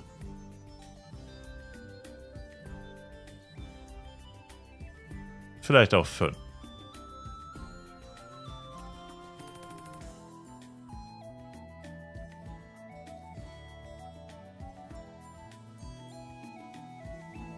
No problem, Entenhonig. Get your back, Holmes. I get you back, Holmes. Ja, dann wieder Diamond craften. Was könnte da nur schief... Ich habe noch kein einziges beim Diamonden Glück gehabt. Nicht einmal. Check's nicht. Danke für den Resub, Nico. I don't freaking get it.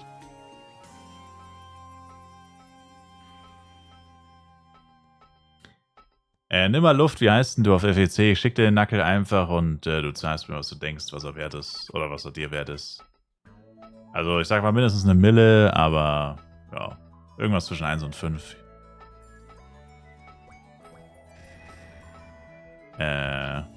Bräuchte nur deinen Namen, bitte. Damit ich dieses Gerät aus meinem Inventar verbannen kann. Okay, das sieht ja fast gut aus. Jetzt nicht nachlassen, nicht nachlassen. Nein, nein, nein, nein, nein, nein, nein, nein, nein, nein, nein, nein, nein, nein, nein. Wieso, wieso? Wieso hörst du auf? Ich hatte 5 Diamonds bei der ersten Hälfte. Zweite Hälfte keinen. What? Wieso hörst du auf? Dummes Stück. Blinder Rand. Deine Namen gefallen mir. Sehr kreativ. Der blinde Random. So.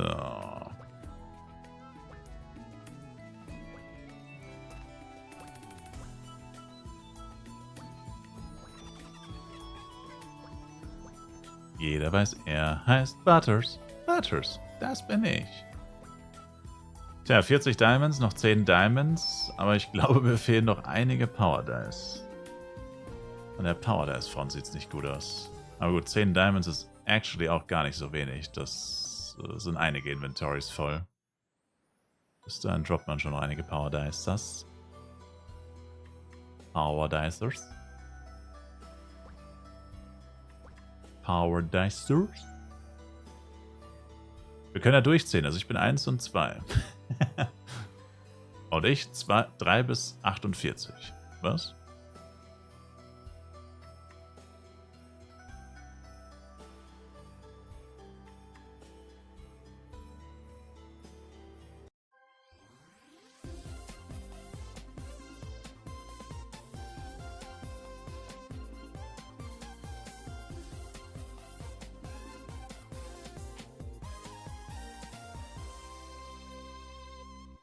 Also Nico, keine Ahnung, Universe ziehst du halt einfach rein, würde ich sagen. Fly for Universe FWC. Best time to play the game, würde ich sagen, wenn so viel los ist. Es ist fast ein bisschen zu viel los. Actually. Aber hey. It is what it is, right? Woo! Catcher's Paradise! Woo! Verzeihen Sie mir. Oh. God damn, brother. Those catchers are fake. Fake as fuck, boy. Fake as fuck, boy. Ja, Lee. Juicy. 3 Aerons Catcher. Das ist genau das, was ich suche. Das ist genau, was ich suche. Ja, richtig schöne, dicke Catchers. Sollen wir für 5 Minuten raus oder so? Ja.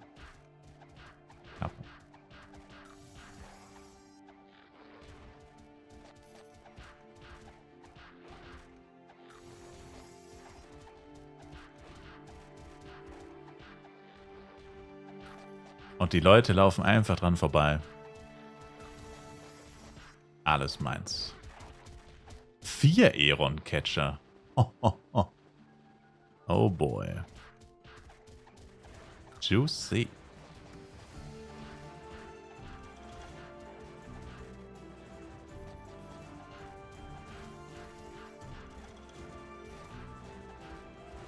Hab da leider einfach nicht mehr Zeit und Lust für. Schauen alle bei dir beim Stream vorbei, wenn ich da mal auf Twitch bin. Was machst du denn so? Womit bist du denn so beschäftigt, wenn man mal fragen darf? Ey, wer killt da Catcher und sorgt sie nicht auf? Ey. Das ist crazy. Toxic Boy.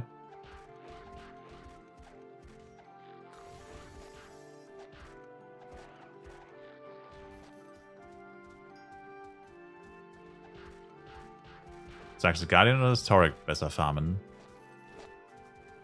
Vermutlich Historic. Ja, ich würde sagen Historic. Aber, keine Ahnung. Giants Farm ist halt schon, ja, ist auch ein Gamble. Das Problem ist halt, Giant Farm, wenn es nicht gut läuft, dann ist es halt, dann grenzt es schon an extreme Zeitverschwendung. Wenn Giant Hunten nicht gut läuft. Das ist immer so das Risiko, was man halt eingeht. Man kann natürlich auch ein riesiges Vermögen anhäufen, ne? Aber letztendlich ist das auch nur Gambeln, also. Leveln ist halt einfach immer so eine sichere Sache, weil ich meine, jeder will ein hohes Level haben. Hohes Level bringt viele Vorteile etc. Man braucht nicht zwingend wirklich gutes Equipment dafür. Um jetzt nur ein bisschen höheres Level zu erreichen. Ich sag mal so, bis Coral Island, dann braucht man zwingend gutes Equipment. Eigentlich. Gut, kommt auf die Klasse an. Elementor wird so eine Ausnahme zum Beispiel. Aber Asria kann man auch mit sich ein bisschen durchmogeln, mit so Semi-Equipment, so wie ich gerade. Aber ab Coral Island wird es dann schwierig.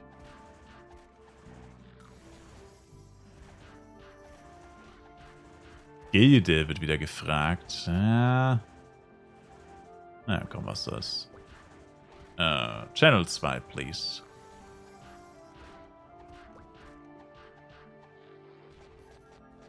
In dem Fall ist nur ein Platz. Arbeite sehr viel und mache viel wieder mehr Sport. Bereite mich gerade auf einen Halbmarathon vor. Zock generell gar nichts, sondern lese in der Freizeit eher.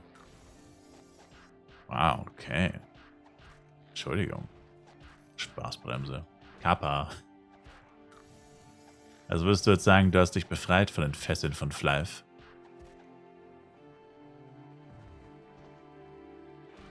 Na, ich weiß ja nicht. Früher oder später kommen sie alle wieder.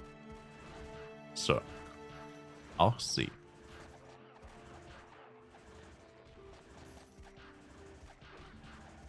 Viele dachten, sie wären frei, um dann direkt wieder in die Falle zu laufen.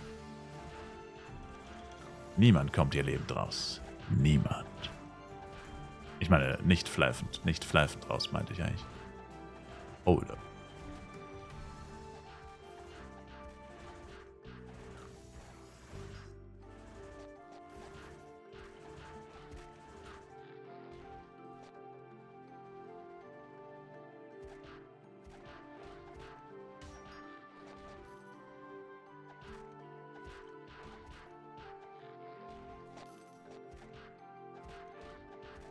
Der bisherige Zyklus ist so alle 10 Jahre, dann sehen wir uns in 8 Jahren wieder. Ja, oder morgen, weil du dir jetzt einen Charakter stellst und einen Account. Oder einfach heute, ne?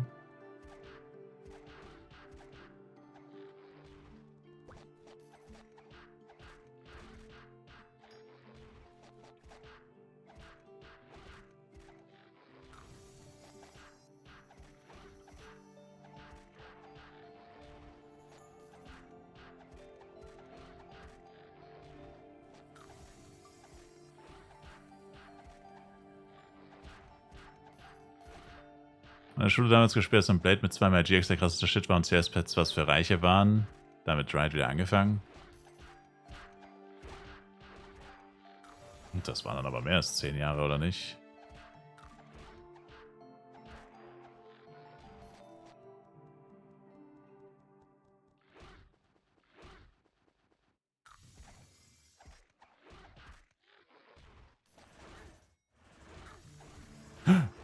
Nein! Oh, lauf!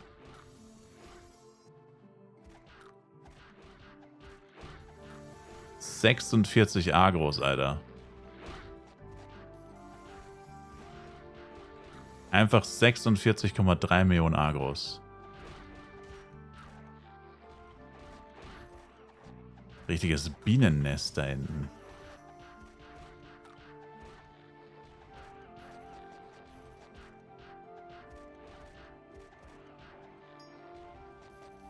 Da steht einfach immer noch, da steht immer noch 3 Agros. What?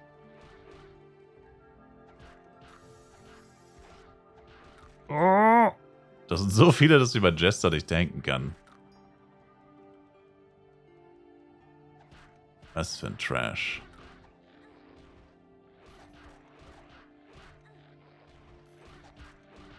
Jesus Christus. So, ist ja richtig stressig hier noch. Das ist das Blöde, wenn die Catcher in so richtige Hotspawns reinspawnen, dann ist gar nicht mehr so geil.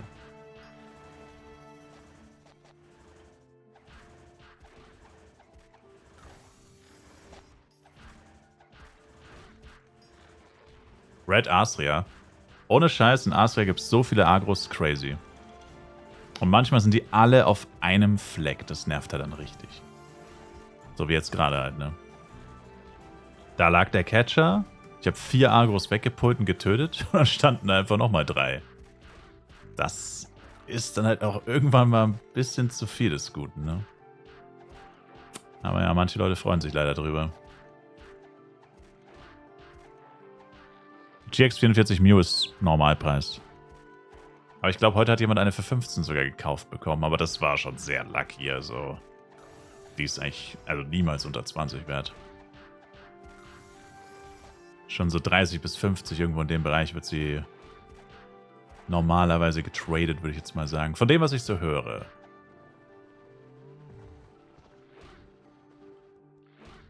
Upsi.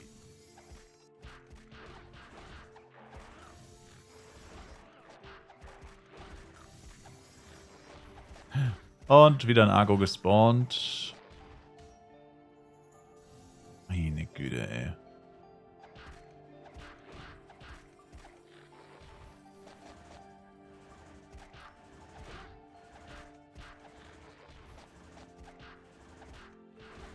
Ist aber auch ein krasser Spawn hier hinten, muss man sagen. Wenn der mal voll ist, da bist du erstmal 10 Minuten beschäftigt als 1v1. Die alle rauszuklären.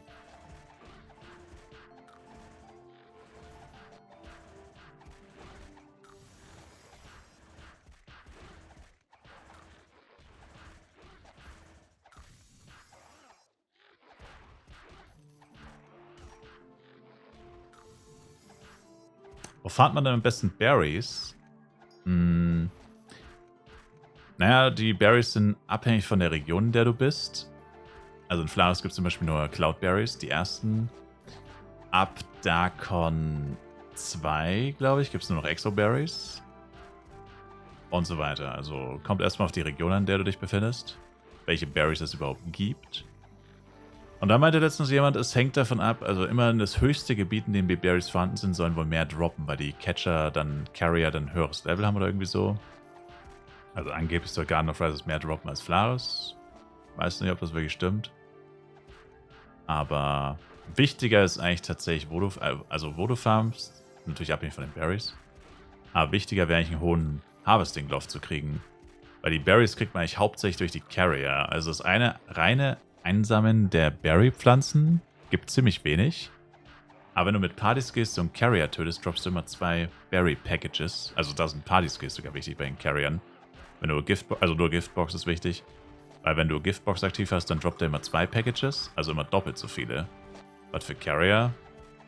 Na, wenn du eine Berry-Pflanze pflückst, dann kann ein Carrier spawnen. So ein kleiner Käfer quasi sollte es sein. Aber wenn du den tötest, droppt der sau viele Berries. 6-mal so viele, wie du einsammelst. Durch eine Berry-Pflanze. Und mit Giftbox droppt der eben immer doppelt. Immer. 100%. Also brauchst du zwingend Giftbox, wenn du die Berries farmst. Und wie wahrscheinlich ist es, dass so ein Carrier spawnt, ist abhängig von einem Harvesting Glove, wie hoch du den geupgradet hast. Viel Glück, nimm mal Luft. Oder viel Erfolg auf der Arbeit.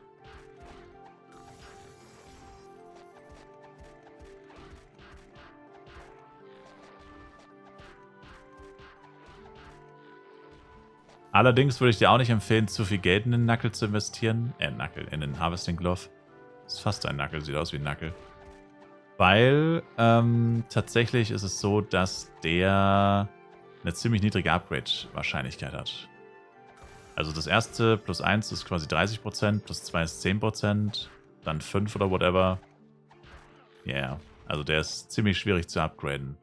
Also ich würde sagen, 2 ist das Höchste, was ich erstmal machen würde, glaube ich. Da hat man dann auch eine relative decent Chance, dass ein Carrier spawnt. Also ich habe meinen sogar nur auf 1 gemacht, weil ich nur genug wollte für 20 Eier. Aber auf 2 wäre schon besser. Aber höher kostet dann echt viele Power, da ist es zu teuer. Das ist dann zu teuer. Bis du das wieder rein hast, musst du erstmal 20.000 Berries farmen dann. Naja gut, bei den aktuellen Preisen nicht, aber ja.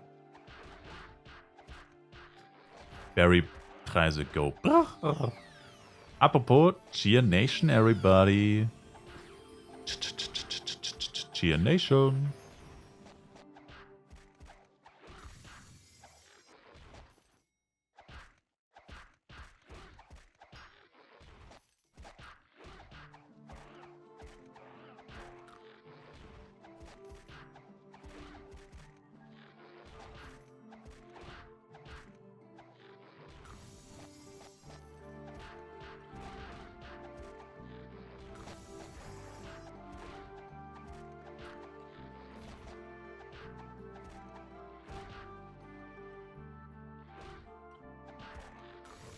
Was ein G-Ball momentan kostet 2 Menschen? Keine Ahnung.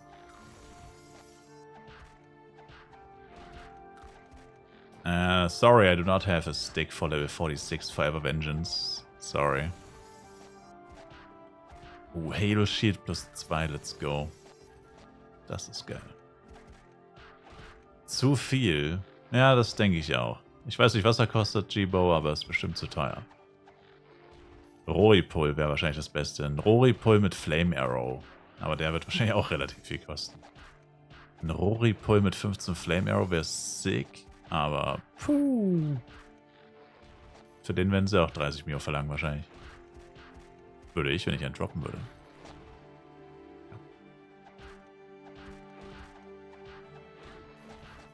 Das ist, glaube ich, die höchste Party, die ich bisher hatte. Level 132. Also eigene Party, bevor sie leer ist.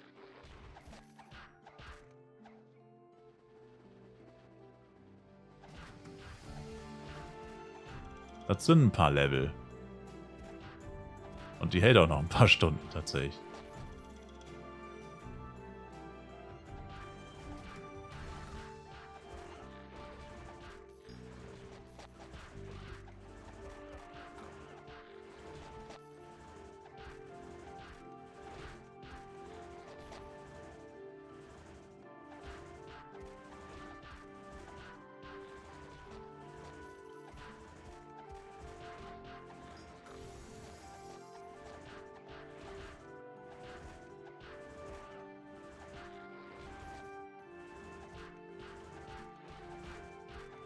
Bin mal gespannt, ob jetzt mal ein paar Waffen gekauft werden für 380k.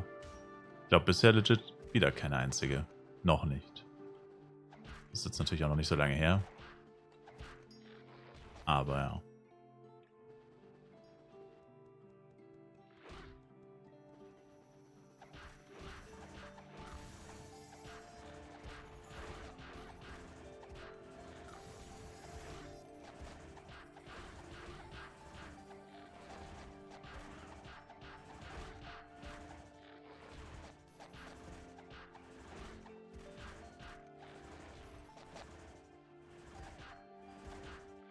So, jetzt haben wir gleich beide mal eine Chance Level Up.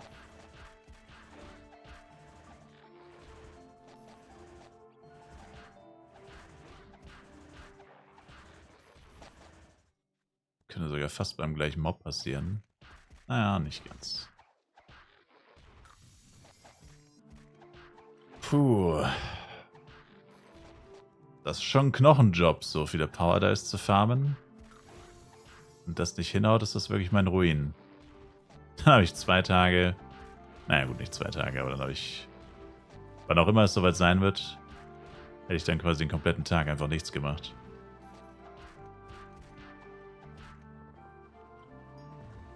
Ich habe mir die Party-Scroll geholt, Pokerface. Das, was ich auch vorhatte damit, Sir. Wie du hier siehst, 29 Tage Schriftrolle der kombinierten Gruppeneffekte. 29 Tage und 17 Stunden.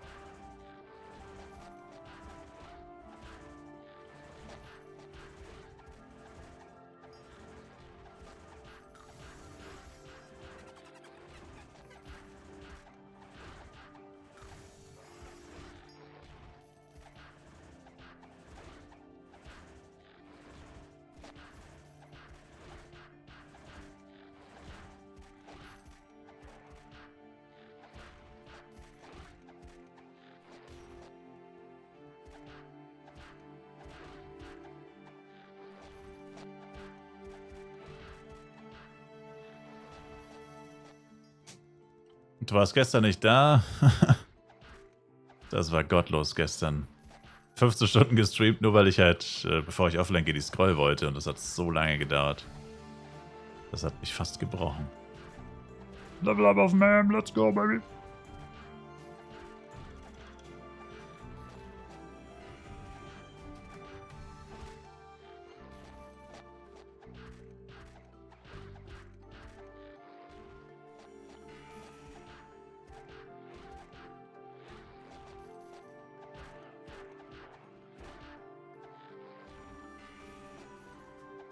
Habe ich noch was Gutes gedroppt? Nee, gar nicht.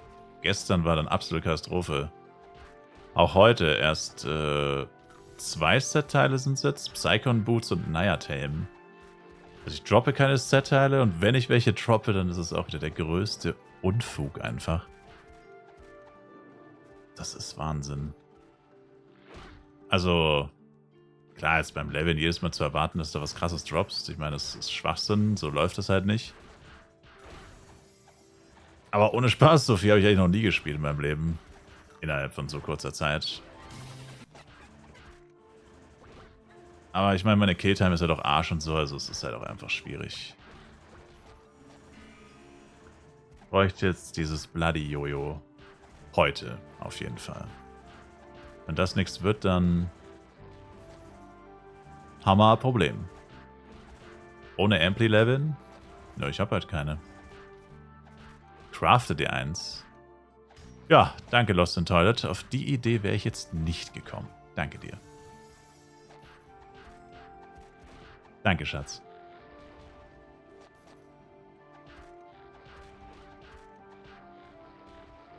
Sir. Habt ihr das gehört, Leute? Wenn ihr eine Bloody-Waffe braucht, craftet sie einfach. Bro. Oder Meteor machen, gestern Doppeldrop. Ja, wir haben gestern zweimal Meteor gemacht und haben gar nichts gedroppt. Dann weiß ich jetzt ja wieso. Danke dir.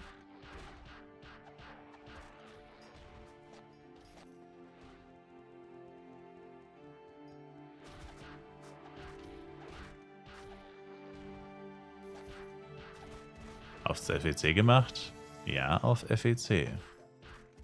Mit Drop Skills und Flask. Und sogar Couple Skill.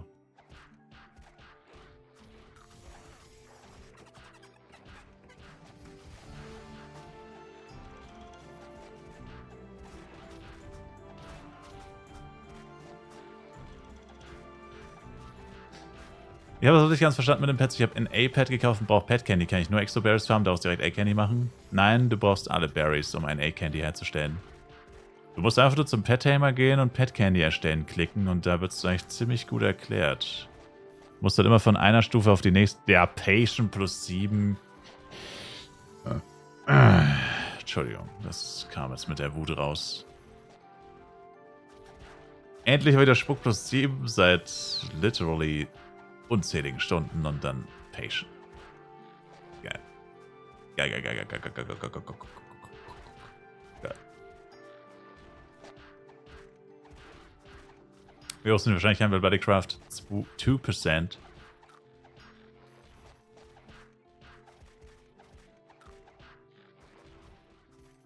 Kauft ihr doch einfach einen. Mann. Heute haben wir richtige Experten. Ihr solltet Tutorials machen. How to get a bloody Waffe. Craften, kaufen. Drop. Haben sie sich gerade eingeschissen? Selbst wenn dem so wäre, würde ich dir nicht sagen. Ich würde einfach schweigen und genießen. Ich würde schweigen und genießen, mein Freund. Schweigen und genießen. Lass dir doch einfach eine Schnecke schenken. Na. Das macht keinen Spaß, Sir.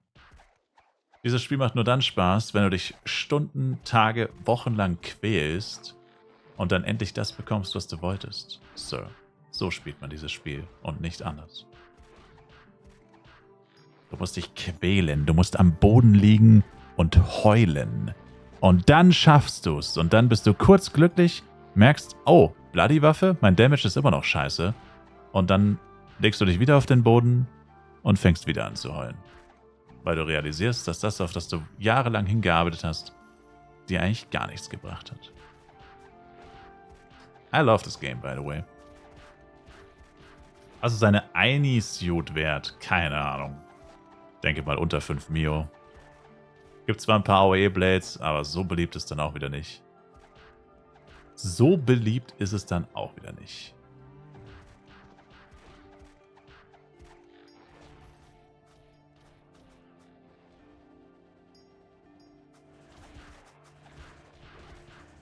Denke eine Mille. Der war gut.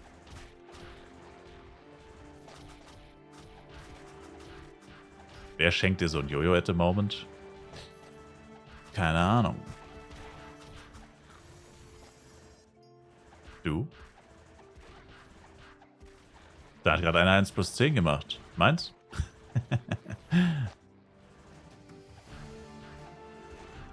Ich würde einfach das plus 10 davon gerade nehmen.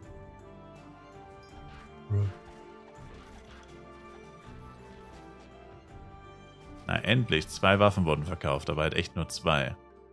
Das ist crazy. Und das ist wahrscheinlich auch noch ein Reseller. Und das ist dann wahrscheinlich auch noch ein Reseller.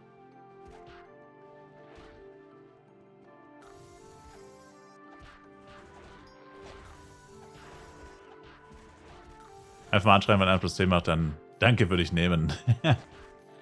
Thanks that you crafted my yo-yo. I crafted and upgraded my yo-yo. I would take it now. You can just send it to me, bro.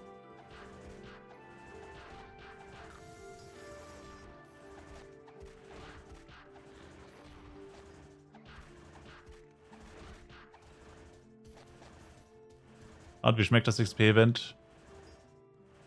Naja, ich farme eigentlich einfach nur. Ich level gar nicht.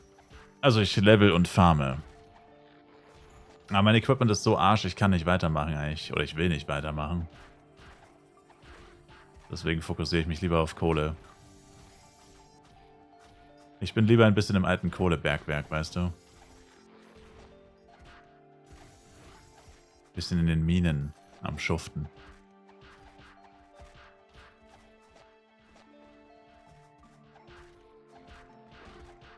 Das alte Salzbergwerk.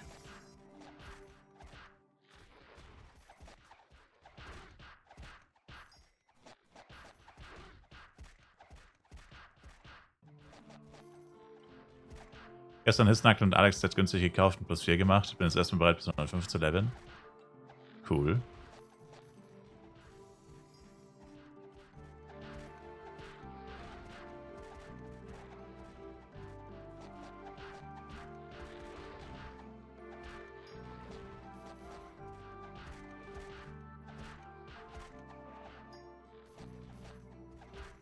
Ich meine, wenn ich Level up bin, muss ich zu August eigentlich.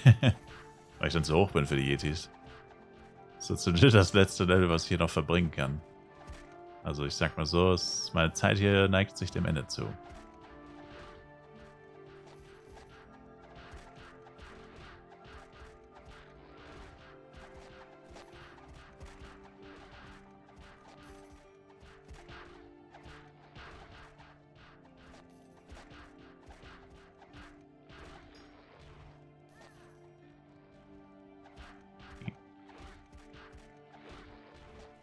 Keine Catchers? Wo sind die Catchers?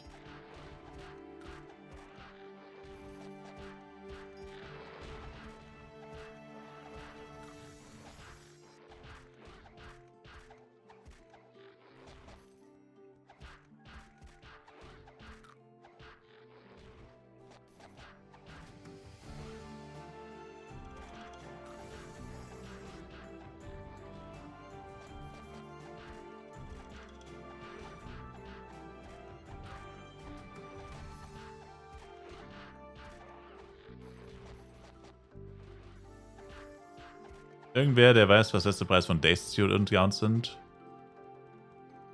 Nope.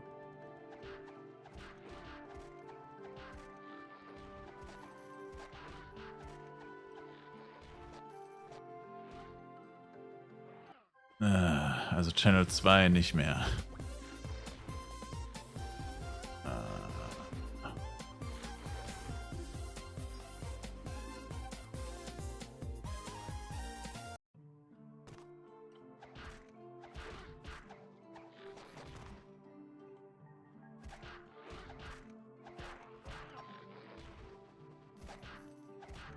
Noch Platz in der Gilde? Yeah.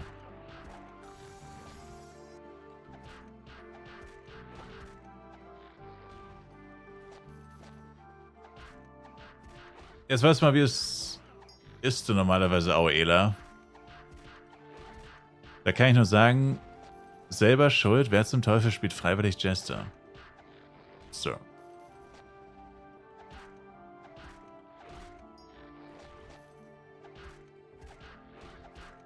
Das macht nur jemand, der komplett den Verstand verloren hat.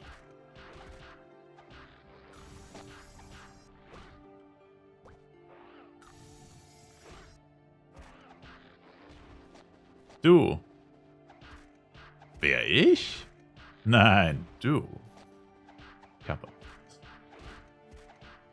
Ja, wenn man so die Elementoren und Ringmaster sieht, das tut schon ganz schön weh. Ich meine, ich könnte auch Hit-and-Run Jester probieren, aber mit dem Equipment, das kannst du komplett vergessen, ey. Das ist Arschritze.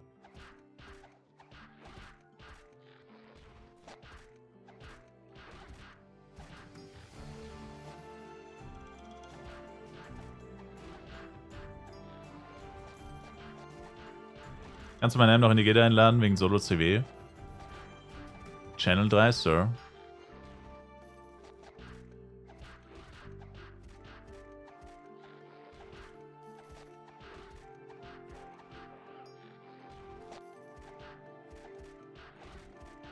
Channel 3. Please.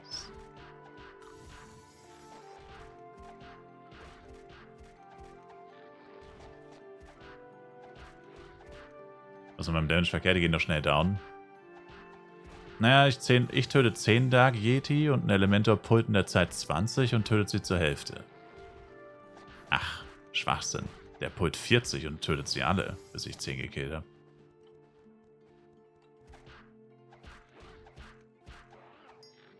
So. Mathe-Mann. Yeah.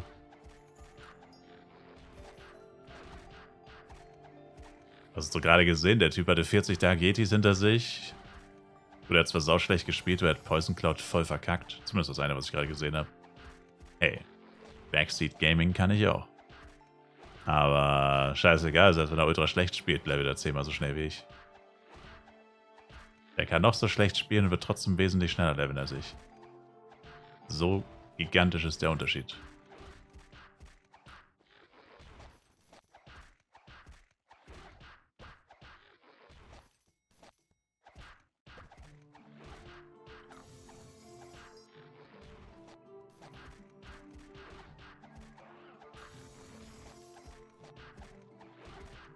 Wann kommt der Nerf? Hoffentlich niemals. Ah.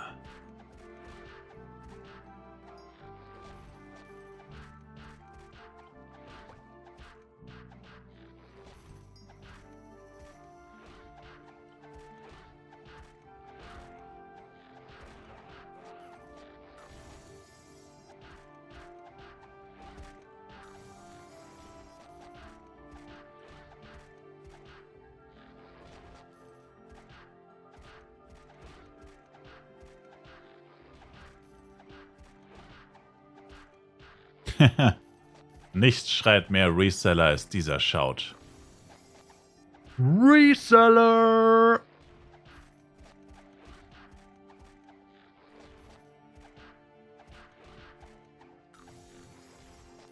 Least obvious Reseller.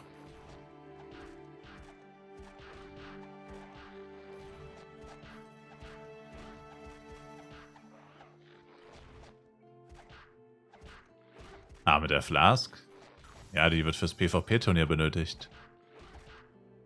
Aber ja, check ich auch nicht. Das ist so ein schlechtes Investment. Also, wüsste jetzt auch nicht, wer die kauft. Aber irgendwann wird sie benötigt. Für Guild War und fürs PvP-Tournament. Da brauchen sie auf jeden Fall viele Leute. Aber jetzt hat ja jeder die andere Flask drin. Also, keine Ahnung. Frag ihn. Er ist der Reseller, Sir. Das musst du schon den Reseller fragen, Sir. Ich mach mal gleich Licht aus. Okay, ist zu dunkel. Na, cozy Atmosphere, hä? Ah, ich bräuchte die beide.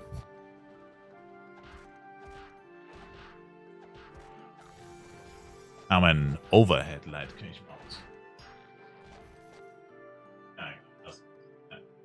Das war unnötig. Das war Stromverschwendung. Das Licht hat legit keinen Unterschied gemacht.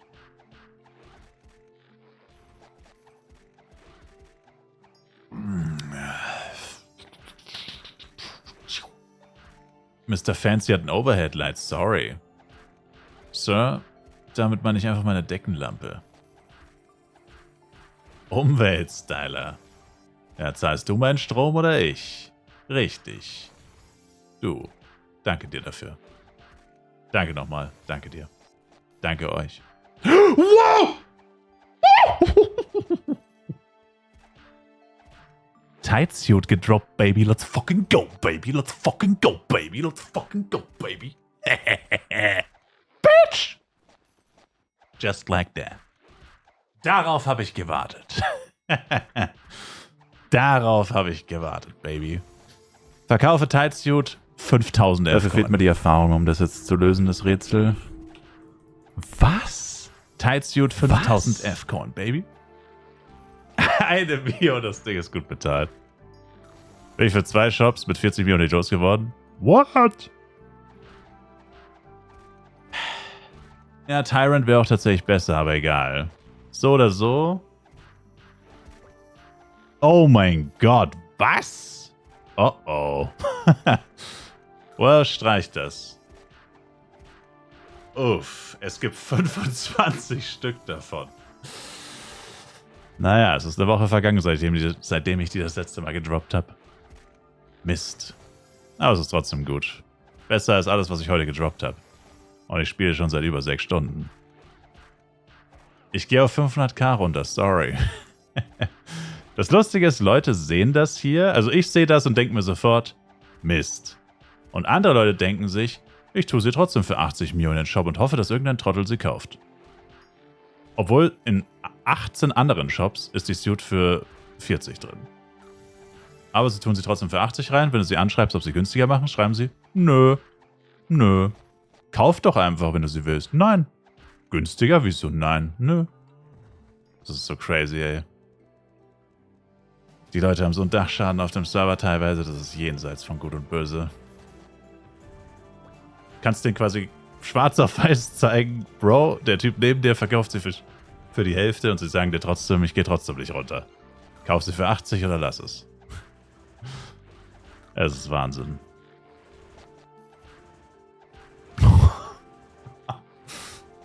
Gestern wollte mir eine GX für 130 andrehen. Ja, genau das meine ich. Also das ist ja gut, wenn man sein Zeug nicht verschenkt, aber die übertreiben das so. Und vor allem halten die dich immer für den größten Trottel. Also so, ich check's manchmal wirklich nicht. Dann lass einfach die Diskutiererei und Käufer mit dir nehmen für 40. Ach so, ja, klar. Okay. Danke dir.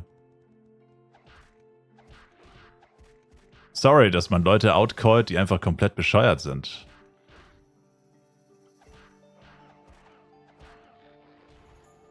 Das sollte man natürlich einfach ignorieren und weitermachen, so dass 90% der Shops Scammer sind. Sollte man einfach so hinnehmen und nichts dazu sagen. Passt. Ist eine Meinung. Auf Borodeng macht das keiner so, by the way. Nur mal so. Naja gut, ein paar Leute vielleicht. Normale Menschen machen das nicht so. 135er Jester Suit in 4 Shops für über 100 Mio drin, im 5. Shop für 15 gekauft. Damn, aber wieso 100 Mio für Jester? Das passt tatsächlich gar nicht. Ich habe noch gar nicht geguckt, weil ich eh nur gestellte Set-Teile wieder wollte, aber das wird wieder nichts wahrscheinlich. Ich brauche noch so lange, bis ich 135 bin und werde trotzdem kein einziges gestelltes Set-Teil wahrscheinlich finden. Wait, oh. Also es gibt gestellte Set-Teile, aber auch diese Leute lassen wieder nicht mit sich handeln. Leider. Die verrecken lieber, bevor sie auch nur um 1 Mio runtergehen.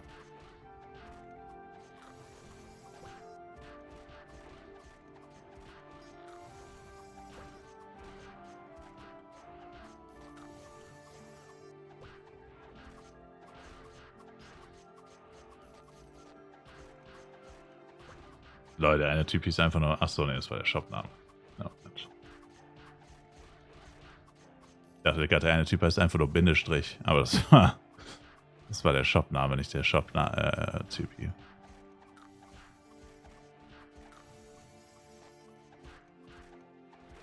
Die halten das so lange, bis es nichts mehr wert ist.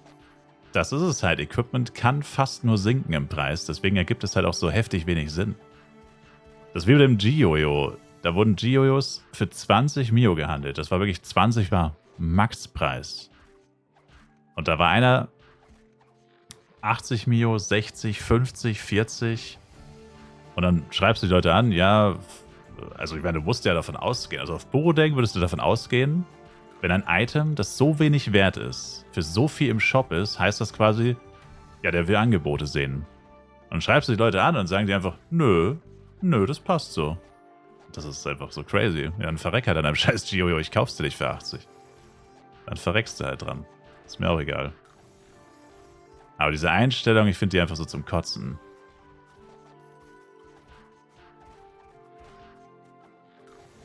Das ist crazy.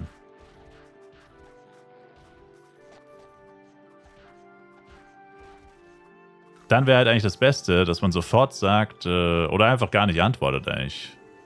Weil man eh nicht verhandelt, warum antwortet man dann überhaupt auf Nachrichten? Das wäre wahrscheinlich noch besser. Einfach Chat ausmachen, wenn er gar nicht mit dir reden lässt. Weil dann ist er eh so los. Wenn du eh nicht verhandelst, dann brauchst du gar nicht antworten. Dann kann man sich die Zeit sparen.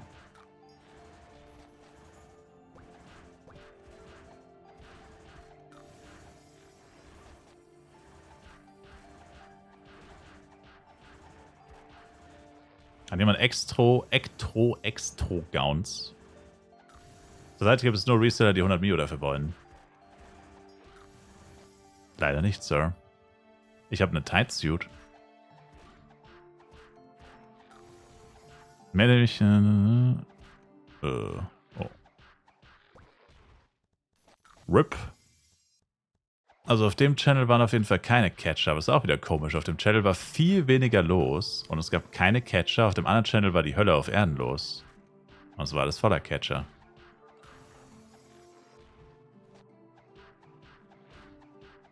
Echt faszinierend. Mehr Leute heißt anscheinend auch mehr Catcher.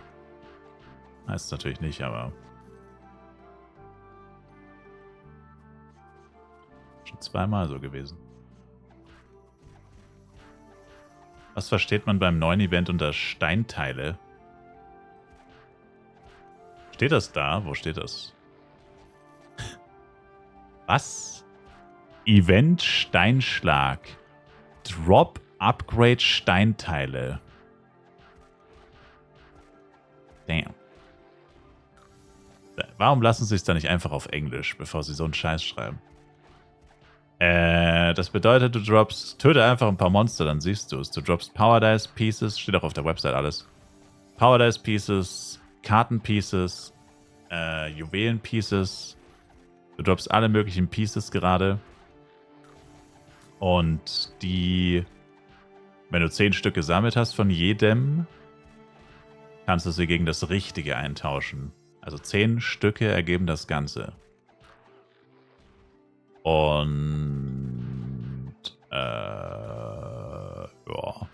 Wenn du es nicht sammeln willst, weil du dir denkst, Mann, ist das eine Inventarplatzverschwendung, was sich die meisten Spieler denken, kannst du deinen Petfilter einfach etc. ausschalten, etc. Und dann sammelst du es nicht mehr auf. Wie sieht es eigentlich mit meinem Achievement bei den Viechern aus? Muss das nicht mittlerweile mal fertig sein? Wow, muss 12.000 Yetis töten für die vollen 15% Angriffskraft-Bonus. Damn. Ja, das schaffe ich nicht mehr. Bis 123. Das schaffe ich nicht mehr. Verdammt. Ich würde gerne meine M in ihrer Party tauschen. Ja, okay. Wie heißt der? Am besten leaven. Ich bin jetzt aber Channel 3. Ich weiß nicht, welcher Channel ich vorher war. 2. Elaine. Ja, muss Channel 3, glaube ich. Bist wahrscheinlich nicht, oder? Allein. Nope. Ah, sorry, ich wechsle die ganze Zeit Channel wegen den Catchern. Na gut, was heißt, ich wechsle nicht die ganze Zeit? Ich wechsle so zweimal pro Stunde höchstens.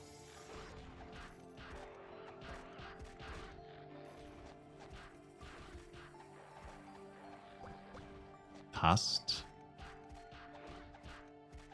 Wie viele Dias ich habe? Pokerface? Ich habe genau 40. Genau richtig. Also so ungefähr Inventory minus 10 Slots im Moment. Also 5 Items kriegst du extrem... 8 Items kriegst du extrem schnell. 8, nicht 5. Das sind die Pieces, die Powder Pieces und die 2% Karten-Pieces, die droppst du die ganze Zeit. Also wenn du sie aufsammelst, musst du die im Inventar lassen. Die droppst du die ganze Zeit. 4% Pieces sind eigentlich schon ziemlich selten. Die könnte man eigentlich immer wieder beim NPC verkaufen oder wegschmeißen, sehe ich gerade. Also zumindest Ocean und Vakuum, I guess, könnte man immer wieder wegschmeißen.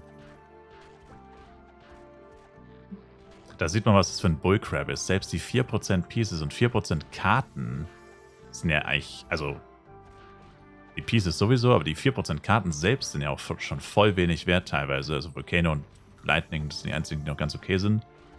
Und selbst die sind schon so selten. Ich bin jetzt hier schon seit Stunden am Grinden und habe literally ein Vakuum 4-Piece gedroppt. Das ist halt auch Wahnsinn eigentlich. So ein schlechtes Event. Aber ja, ist eigentlich ein guter Call. Die 4% Pieces nur Lightning und Volcano und den Rest kann man eigentlich immer wieder wegschmeißen. Das droppt so, tatsächlich so selten, dass es sich mehr lohnt, das wieder wegzuschmeißen. Yeah.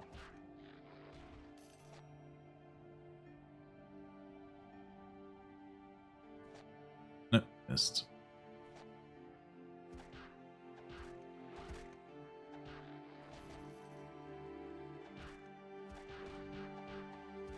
Das Event hätten die mit den DCBA-Karten machen sollen.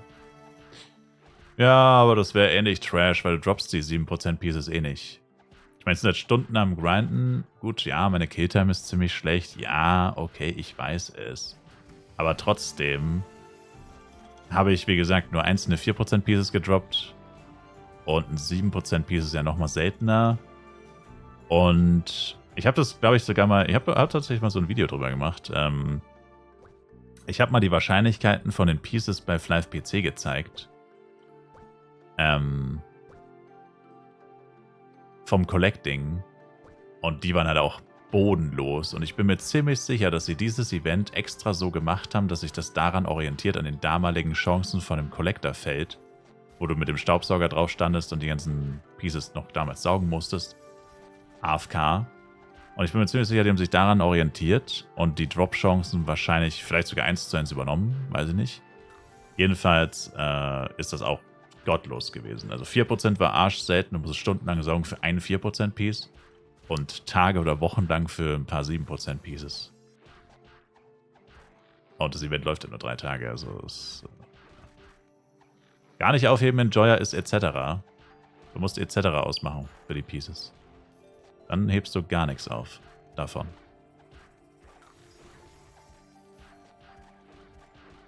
Ist auch Platz in der Gilde? Jetzt leider nicht mehr, ne. Wir brauchen immer so ein paar Ausweichspots. Haben wir gerade 4.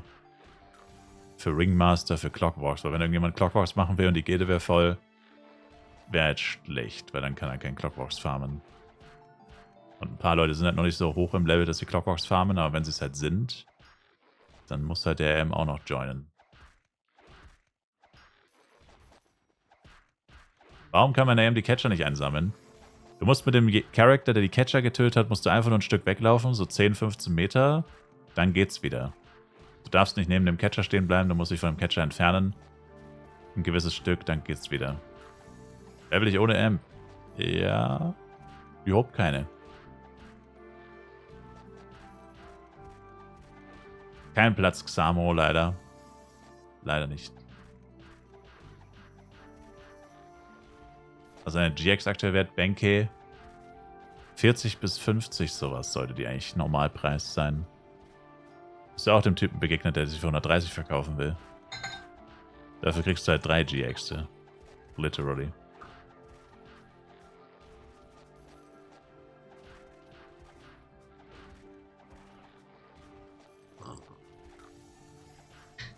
Schlürf. Auf dem Channel gab es jetzt aber auch echt wenig zu holen, Catcher-technisch. Zum Glück noch nicht begegnet. Oh. Naja, das ist aber gut, ja. Dem will man auch nicht begegnen, solchen Leuten.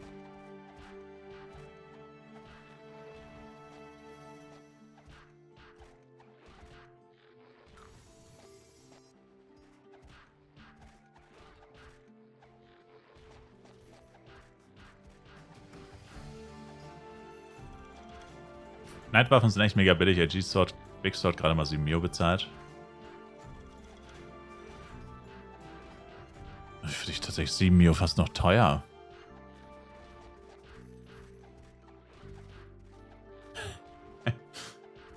Ich habe meins für 6 Mio verkauft. Ich meine, es war natürlich an jemanden aus dem Stream. Da macht man natürlich immer bessere Preise, aber es war tatsächlich schon vor einer Woche. Also nicht vor einer Woche, aber halt am Wochenende war das. Also letztes Wochenende. Sonntag wahrscheinlich oder so. Da war ich wohl mal wieder viel zu großzügig, Kappa. Shurian Boots, nächstes Set-Teil. Na, wenigstens kommen jetzt langsam mal ein paar Set-Teile, weil die ersten paar Stunden heute kam wirklich gar nichts. Ich glaube, hab AGX für 1 KF-Coin gekauft. Sir. 5 Tage Inflation, dann passt das doch. Wenn man es so sieht, dann eigentlich schon, ja. Actually true. Kann man so sehen, ja.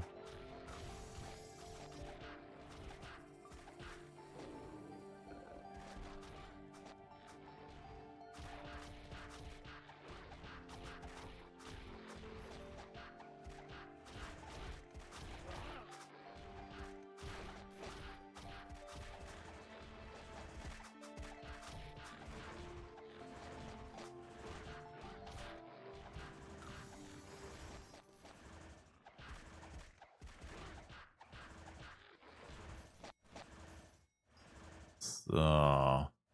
Müsste dir mal ein bisschen Zeug geben, Brody. Kann man handeln, während man collectet? LOL, kann man echt? LOL! Alter, das wusste ich nicht. Yo! Yo! Alter, das wusste ich nicht. Yo! Ist ja saugeil. Man kann handeln, während man einsaugt und das Einsaugen stoppt nicht. Und der Handel bricht auch nicht ab. Das ist ja mega.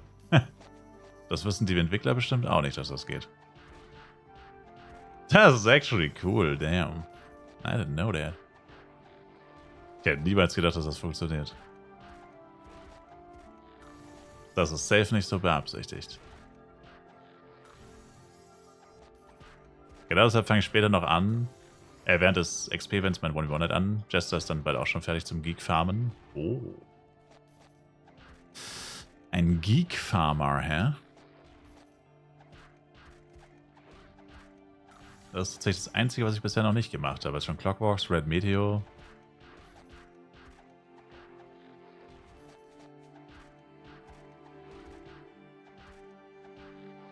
Gut, Red Meteor war ich nur so der Trainer. Nicht wirklich der Typ, der den Damage gemacht hat, aber ja. Wird sich auch nicht ändern ohne Bloody Jojo. Ohne Bloody Jojo.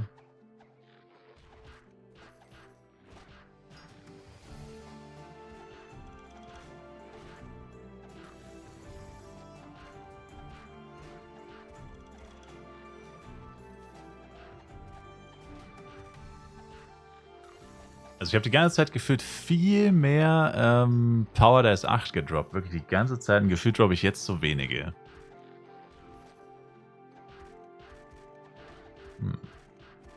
Sabotage.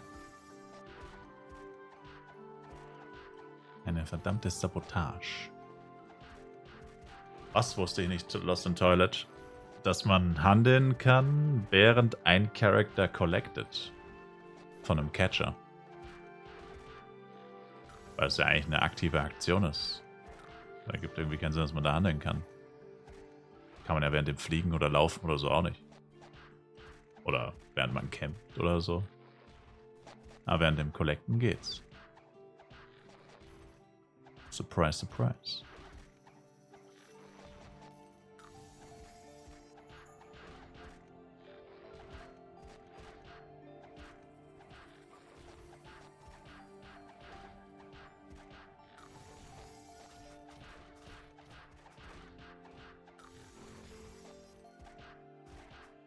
Alter, es ist schon 11 Uhr? Damn.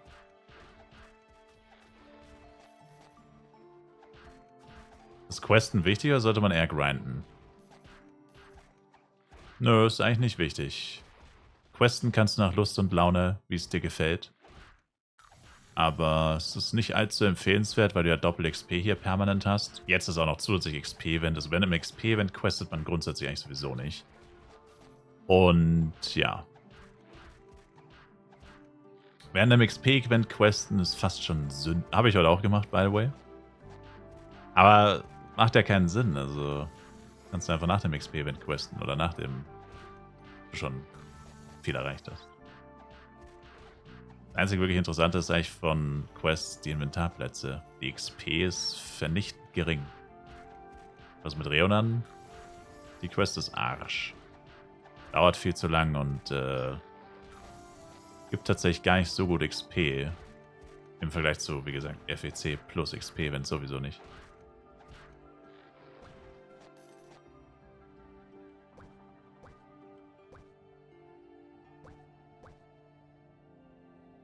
Und die gibt nur einen einzigen Inventarplatz. Und wie gesagt, also meiner Meinung nach sind Inventarplätze der einzige Grund zu questen. Und genau da ist die Reonan-Quest richtig schlecht. Weil genau Inventarplätze kriegst du bei der Reonan-Quest nämlich keine. Die Reonan-Quest ist eine gute Quest für XP grundsätzlich, wenn du halt nicht auf FEC spielst. Und sie gibt ein paar coole Items. Sie gibt jetzt so ein paar Upgrade-Sachen, so Elementkarten, ein paar Protects und so ein Zeug, ein paar Weapon-Bonus, Rerolls, Scrolls. Aber hier ist sie nicht gut. Im Haus sind auch die NPC, die die Pets füttern. Kann man die Anzahl erhöhen mit einem NPC? Dass der 2 Pets füttert? Nö, das geht nicht. Das geht nicht. Und du kannst auch immer nur einen gleichen NPC aufstellen.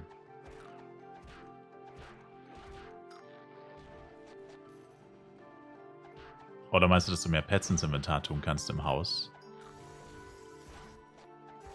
Dafür gibt es ein Cash-Shop-Item. Wer hätte es gedacht? 500 F-Coins. Scroll of Pet House. Nee. Pet. Scroll of Pet Inventory. So heißt sie.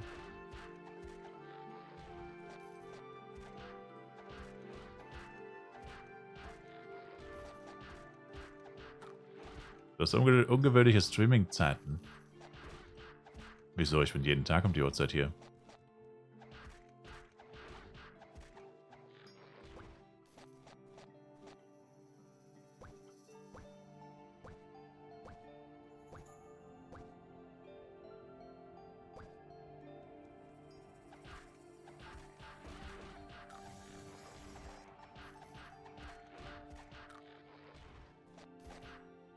Mehrere gleichzeitig füttern.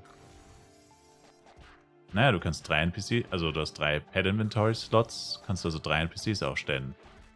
Aber halt nur 3 unterschiedliche, nicht 3 gleiche. Aber das war ich, ja, mehrere gleichzeitig füttern, ne. Also das geht nicht. Nur unterschiedliche.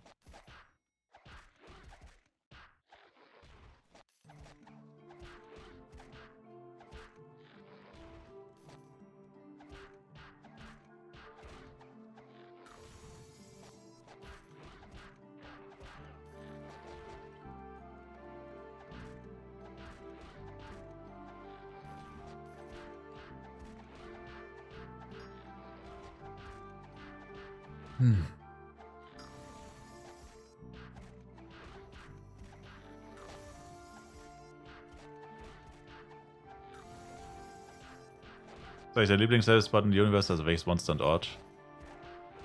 Ich bin ein Die-Hard Luia-Fan. Oh, Clockworks auf schwer. Damn, Daniel. Not bad. Actually ein großer Luia-Enjoyer. Den Spot finde ich irgendwie immer wieder geil. Also ist bei weitem nicht der beste, aber ich finde ihn cool. Und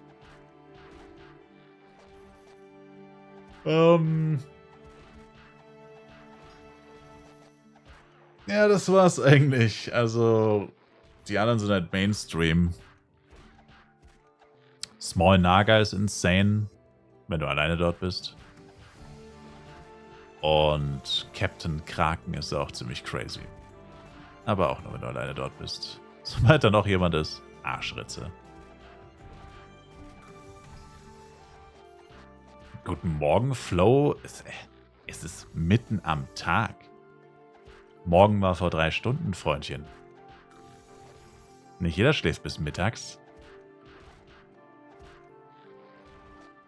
Dieser Junge, was habe ich noch falsch gemacht?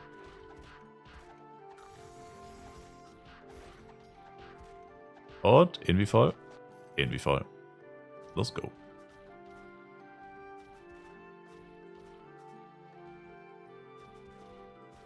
Wieso wir streamen, Flow? Weil wir Knete brauchen.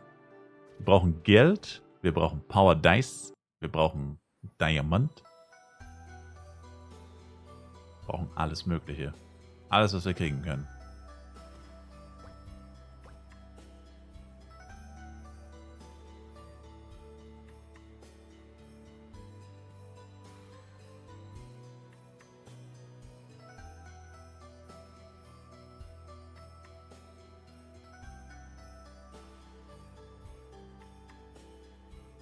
Bisschen XP brauchen wir auch. XP schadet auch nie.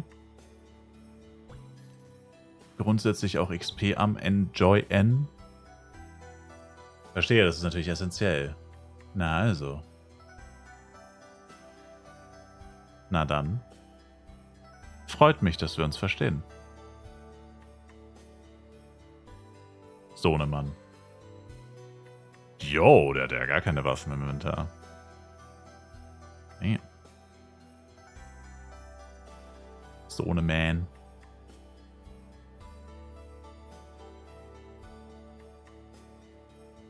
Naja, die Power Dice Pieces haben mir schon 5 extra PD8 eingebracht. So dringend wie ich gerade, so desperate wie ich gerade bin, brauche ich das. Bester Levelspot Mars Dungeon. Mutant Bang Mars Dungeon ist auch... Ja, Mutant Bang geben geistesgestört gute XP tatsächlich. Vom XP-HP-Ratio sind es mit die besten Monster im Game tatsächlich. Bei denen kann man einfach irgendwie 5 Level oder so bleiben. Man kann sie literally outleveln und es lohnt sich mehr als zu anderen Monstern zu gehen. Hab eine Schwiegermutter abzugeben, brauchst du die auch? Weißt du, wie man ein Bloody Jojo craftet?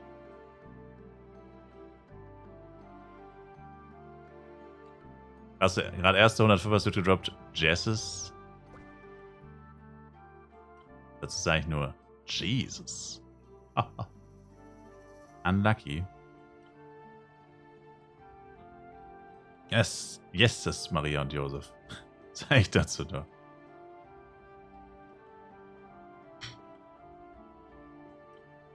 Craftest du heute noch Bloody Jojo?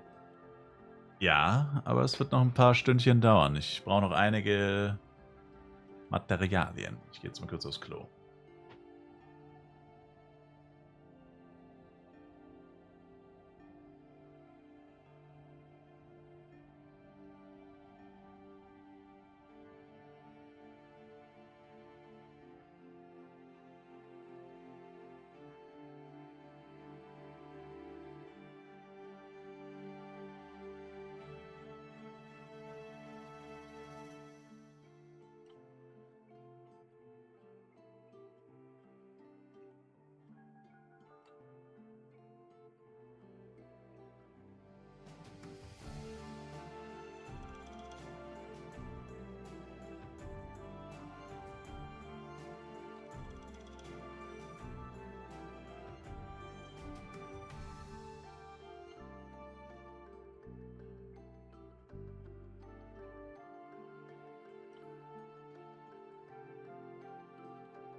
So. Klo, ich wusste doch, er ist auch nur ein Mensch. Gucken Sie doch mal unter den Stream-Flow, wie lange ich schon live bin, Sir. Diese Monster-Streams schaffe auch ich nicht, ohne aufs Klo zu gehen.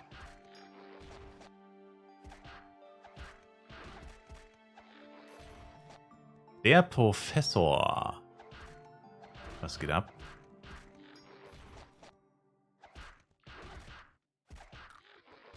Catcher.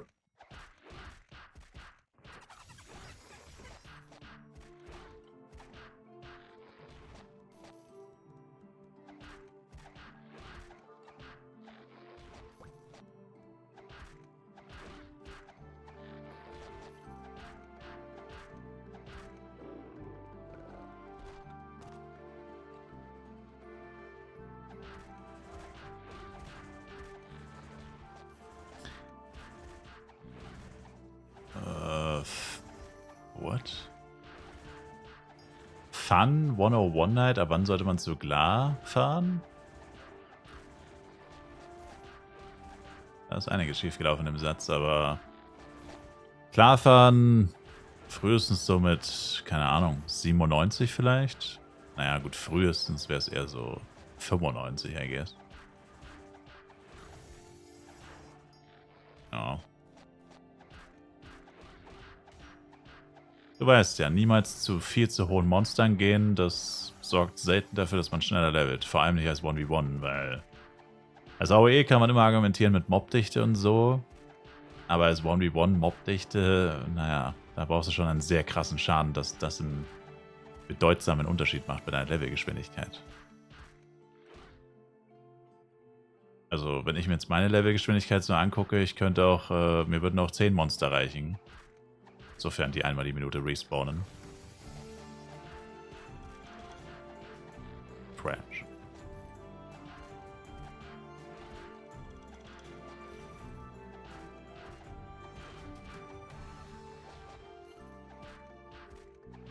Wieso kann ich die A-Pro, welche ich von Violets gedroppt habe, nicht mit den normalen A-Pro stacken? Weil die eine unterschiedliche Item-ID haben. Fertig. Wenn du sie stacken willst, könntest du sie beide in seelengebundene A-Products umwandeln. Das geht mit Rechtsklick und seelengebunden umwandeln. Und dann könntest du sie alle beide stacken, nachdem du sie umgewandelt hast. Das wäre aber ziemlich dämlich, weil falls du die A-Products nicht mehr brauchst oder mal wieder verkaufen willst oder traden willst, dann wäre es natürlich dumm, wenn die gebunden sind. Also das sollst du natürlich nicht machen. Aber du könntest es machen. Du solltest es aber nicht. Wie lief das Bloody Craften? Ich habe nicht gecraftet. Überhaupt nicht gecraftet. Ich bin noch Stunden vom Craften entfernt. Hours. Hours. Mir fehlen noch 10 Diamonds und so 100 Power Dice wahrscheinlich. Vielleicht sogar mehr als 100 Power Dice, keine Ahnung.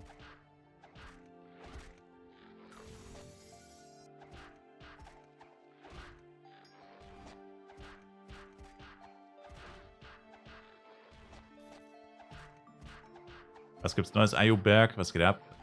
XP-Event. Keine Coupons, nein. Weißt du, was eine Navi-Suit aktuell wert ist? Viel Geld. Ich denke mal 2.000 bis 3.000 F-Coin, sowas. Wobei 3.000 eher nicht, jetzt wo die Preise so gestiegen sind. Aber so um die 2.000 bestimmt noch. Kann ich mir das 120er Ulti-Set holen? Ja. Ich habe euch vor, es mir zu holen. Upgraden. Also ich werde all mein Geld in A-Proids packen, sobald ich die 30 Tage FEC-Flask gekauft habe. Dann wird alles in A-Proids gebuttert. Jeder oder fast jeder Penny. Und ich hoffe einfach, dass ich das Bloody Jojo for free bekomme, wenn mich das Spiel nicht wieder komplett hops nimmt. Aber bei diesem Spiel weiß man leider nie. Es nimmt mich gerne hops. Welche Flask? Ja, hallo? Abenteuer-Glückselixier. Abenteuer-Glückselixier 30 Tage, die Red FWC Flask. Na, was denn sonst, Sir?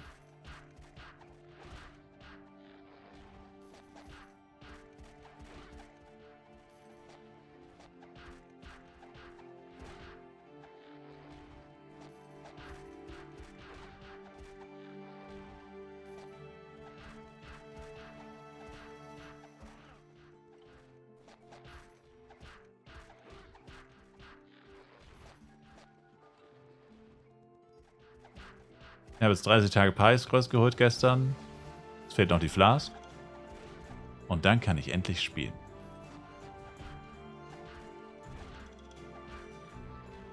Und da bleibt halt dann leider auch kein Geld für ein Bloody Jojo übrig, also muss ich es doch craften. Naja, oder wir droppen es heute Abend, aber ich fürchte, ich werde davor craften.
Abenteuer Glückselixier klingt sus.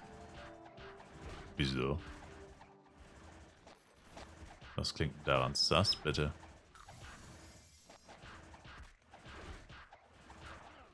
Ja, es ist lustig, dass jeder FEC-Flask, oder viele Leute sagen FEC-Flask, ich auch, glaube ich.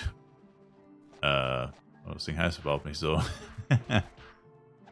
Manchmal stößt man damit auf Verwirrung.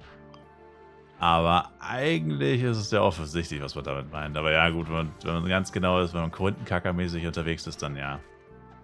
Es gibt mehrere Flasks. Ich weiß nicht, was du meinst. Aber ich meine, naja. Ich weiß, es ist natürlich gut, dass die nachfragen oder so, aber. Ja. Sie wollen nicht, dass ich hier schreibe, was ich denke.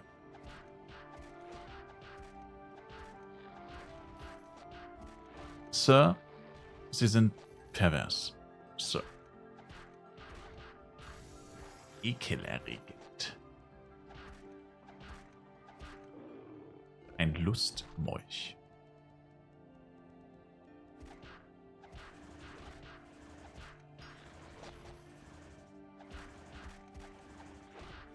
Ja, Tyrant Suit für 70 Mio gekauft, tut echt weh, aber war die günstigste auf dem Server. Verdammt! Wieso konnte ich keine Tyrant Suit kaufen? Danke für die Follow-Name-Maschine. Wieso konnte ich keine Tyrant Suit droppen? Verdammt! Grrr. Ja, Moment mal, JG, bist du nicht weiblich? Hold up. Aber du hast schon noch eine 5er-Set wahrscheinlich, oder? Das ist der Consumable Buff rechts neben der Flask.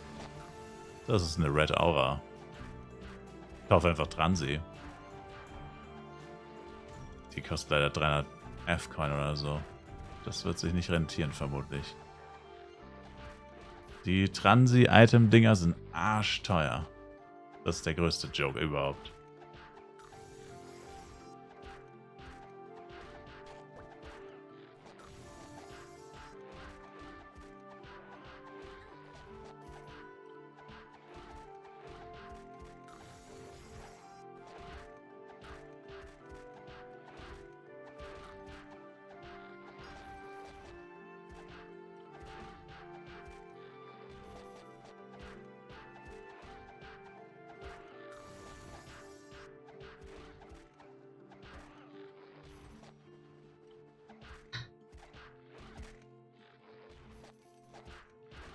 Die 105er OEMs, dann Kohle, Rimmeth.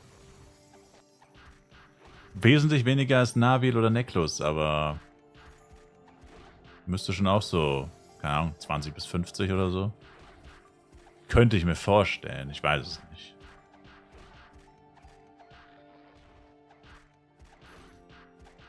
$30, 40? Das ist das gleiche wie 20 bis 50. Du bist nur 10 runter und hoch gegangen. Nee. Hoch und runter gegangen.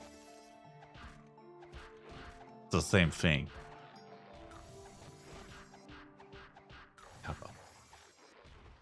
Also gestern hat tatsächlich einer kaufen wollen. Habe ich gesehen im Shout. LOL DC, es war auch nur ein Joke. LOL DCV, danke für den Follow. Gestern hat actually eine gesucht, habe ich gesehen. Da sucht gerade einer einen Historic Stick.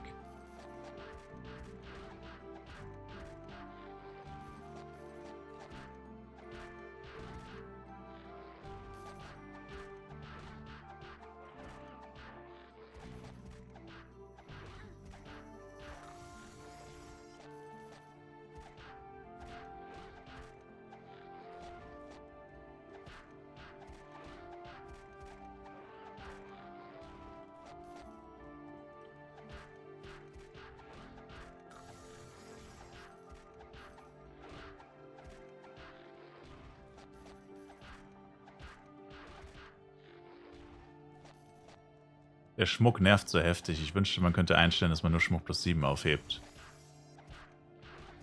Das ist echt ätzend, das die ganze Zeit wegzuschmeißen.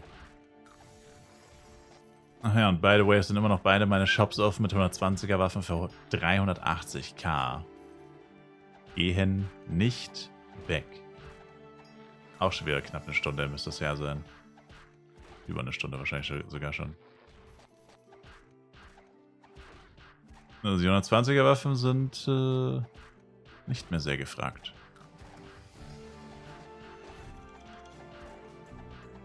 Heißt, Bloody wird langsam schon wertlos.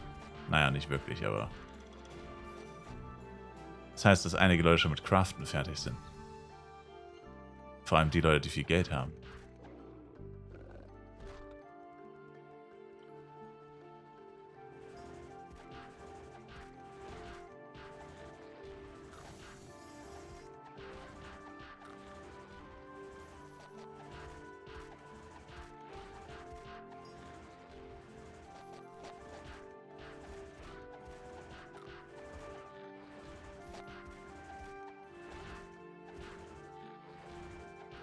Ist es eigentlich, wenn der Spawn komplett voll ist, man aber 3% davon überhaupt erledigen kann?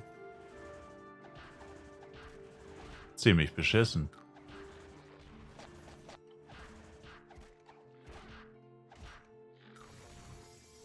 Das Traurigste dran, die Monster sind einfach auf dem gleichen Level wie ich.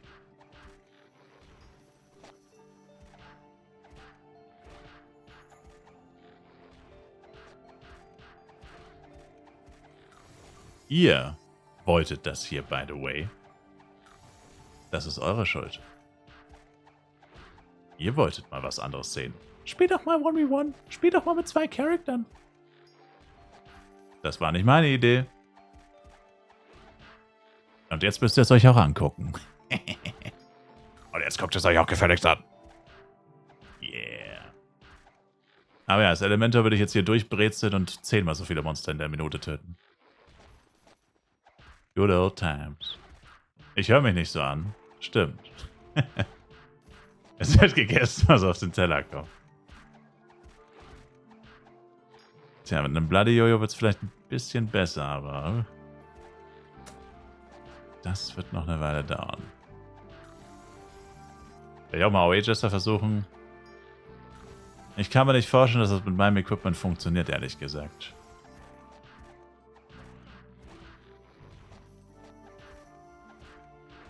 Zieh einen Bogenanspiel mit Arrow Rain. Das würde tatsächlich nicht schneller gehen. Und außerdem kann ich die Viecher nicht tanken.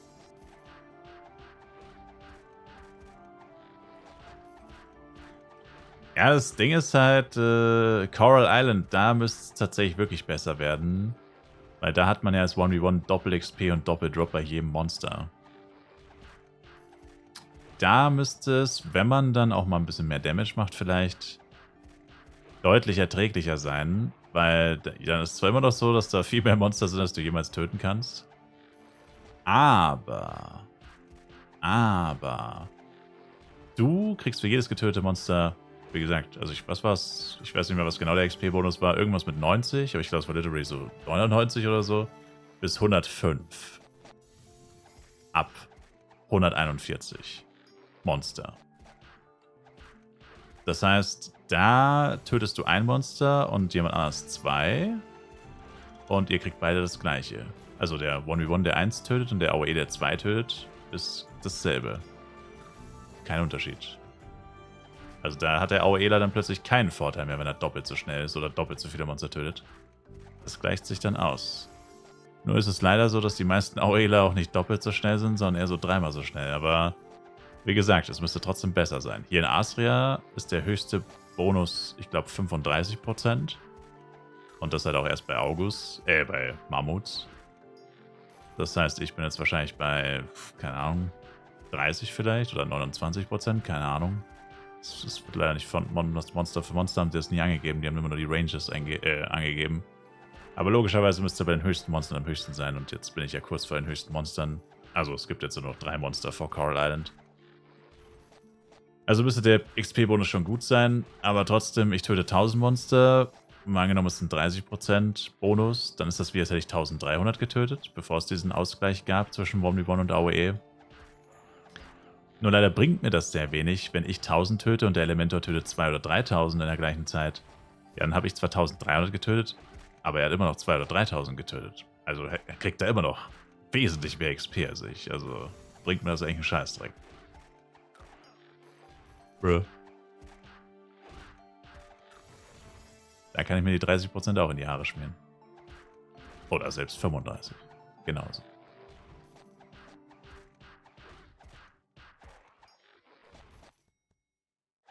Aber ich will ja nicht meckern.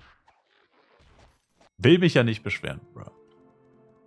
Equip auf 4 up ist Success, 100% Success, oder? Yes. Yes, yes, yes.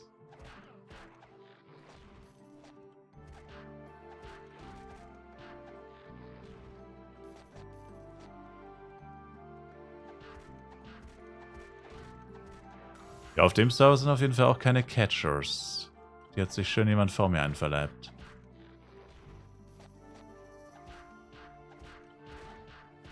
Die hat sich schön jemand vor mir ins Gesicht geschoben. Irgendwer, der Quest bei der Geruda oder Lord Geruda Quest hat, meine M mitnehmen kann. Als für Ranger nur AOE bei Naga ab jetzt, right? Keine Ahnung, ja. Small Naga. Wenn du den Spot für dich hast, oder selbst wenn du ihn nicht für dich hast, der geht ab wie Schmitz Katze. Gibt es eine bessere Alternative, als mit 102 in der Wüste zu leveln? Ja, Klarfahren wäre wahrscheinlich besser, aber da ist halt die Hölle auf Erden los.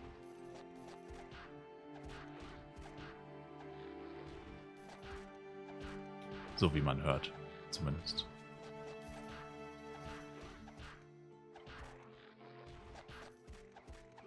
Also nein, ich fürchte nicht.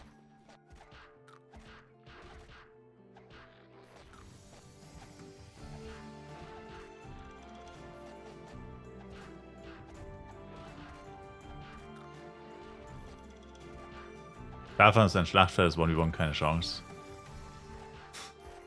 Nee.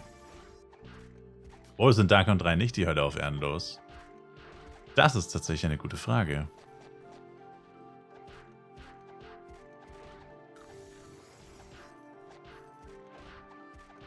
Danke, Gina. Aber 92 ist ja auch schon gut. Ich meine, ich habe legit erst 2 Level-Ups gemacht, also... Jetzt werden endlich meine Waffen mal gekauft, aber auch nicht alle. Nur die guten. Das gibt's doch nicht. Es ist immer noch zu teuer. Das hat jetzt irgendwie 1,5 Stunden gedauert. Naja, nicht ganz, aber über 1 Stunde gedauert, bis mal zumindest die guten Waffen gekauft werden. Das ist so krass.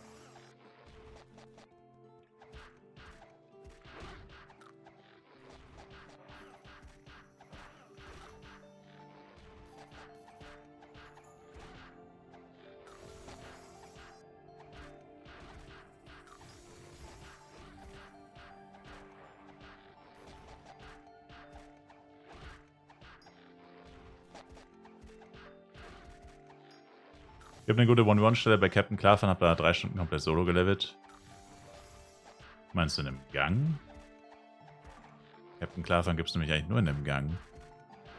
Und die Stelle kennt jeder, wieso solltest du da alleine gewesen sein?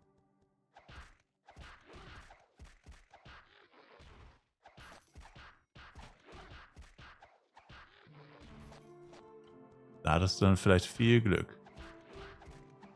Vor dem Wächterraum. Oh, Ja, aber das ist doch Arsch. Da hast du ja dieses bescheuerte Dach die ganze Zeit. Also da level ich nicht gerne. Ich war da als 1v1-Jester. Also ich war nicht ganz da, ich war bei den Smalls, das ist ja das gleiche. Das ist übelst kacke. Also selbst als 1v1 gehe ich da nicht gerne hin.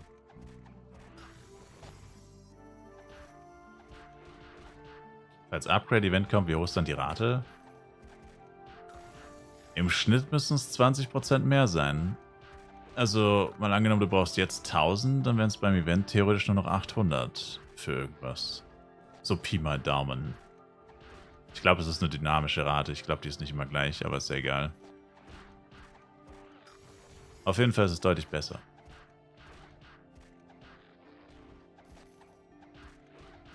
Level 60, die andauernd nach Bass fragen.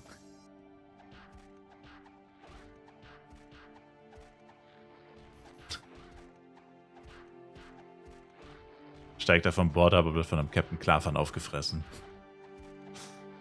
Ah.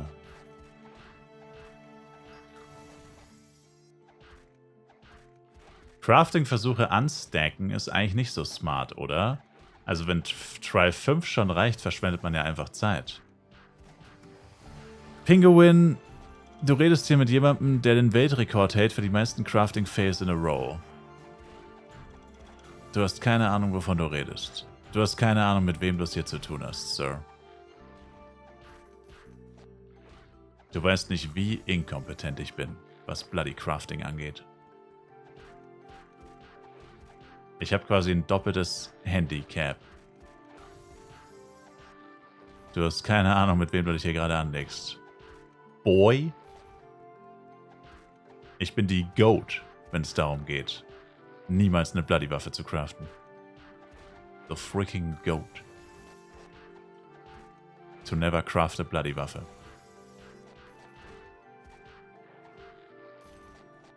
Loser. Scheiß Hater. Also für sich hast du schon recht, aber ich persönlich bin grundsätzlich tatsächlich der Ansicht, man hat ja letztes Jahr toll funktioniert, ich weiß.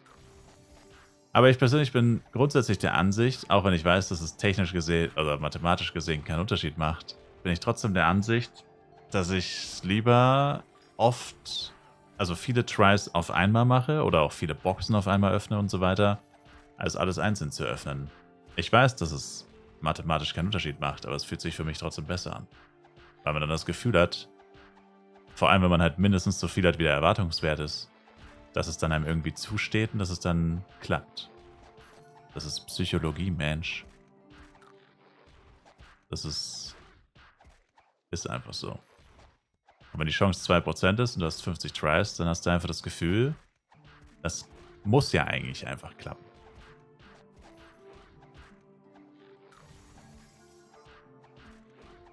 Hat es halt letztes Jahr nicht, aber naja. Da macht es Sinn, die 400 Tries hintereinander wegzumachen. Junge. Alter, stellt euch vor, das wäre einfach alles in a row gewesen. Holy shit. Und so ein großes Inventory könnte man gar nicht haben. Aber stell dir vor.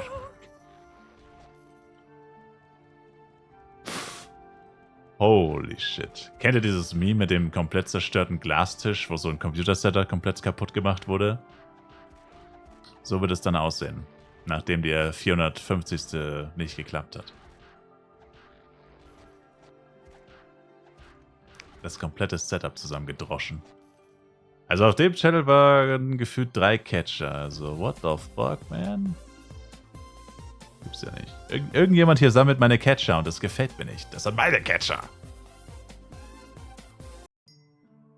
Na also, sieht doch schon viel besser aus. Eingeloggt direkt vor einem Mineral Catcher. That's what I like to see.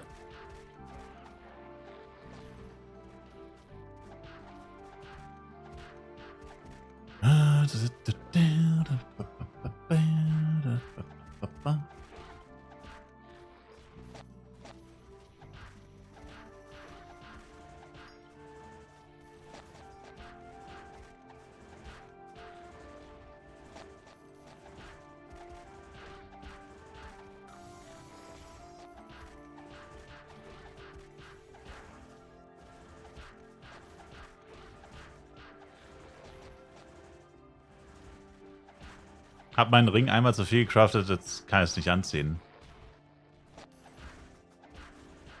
Classic. Das ist tatsächlich ein Flive Universe Classico. Wie viele Level fehlen dir jetzt? Das sind eigentlich nicht so viele, das sind meistens unter 5 sogar. Oder maximal 5, sagen wir es so.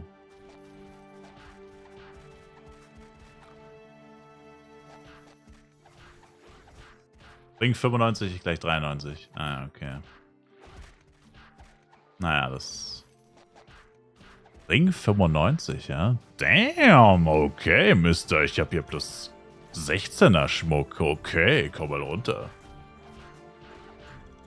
Mr. Flex. Damn. Crazy. Hat einfach besseren Schmuck als ich. 15, Sir. Oh, Verzeihung.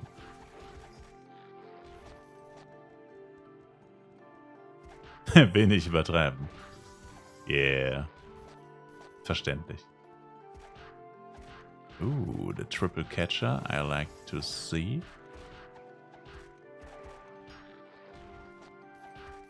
Vergesst nicht euer Cheer, ne? Immer schön cheeren. Hat Level 15 gekommen, hab mir gerade einen Ring auf plus 20 gemacht. Wieso kann ich den nicht tragen? Ach, weißt du, das liegt an dir.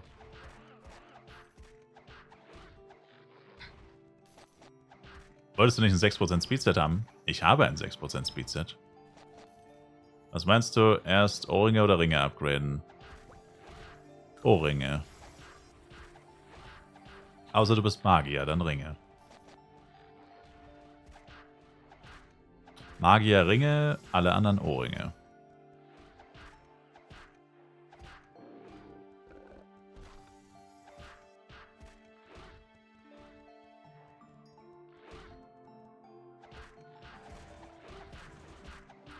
Der nimmt mir meinen Catcher weg, ey. Gib's zurück. Na gut, der sollte echt zurückkommen. Wie stehen wir zu Dosenravioli? Also die von Maggi sind echt nicht gut, muss ich sagen. Ich stehe auf Fertigfraß und so. Und die sehen auch immer so gut aus, aber die schmecken richtig ranzig. Ich bin halt wirklich, ich bin ein Geschmacksesser. Ist mir scheißegal, wie gesund oder whatever. Aber wenn es nicht schmeckt, dann schmeckt es nicht. Es muss schmecken. Und Dosenravioli von Maggi, die schmecken nicht.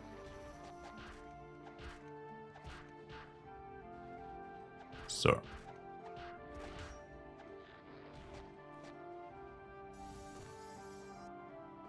It is what it is.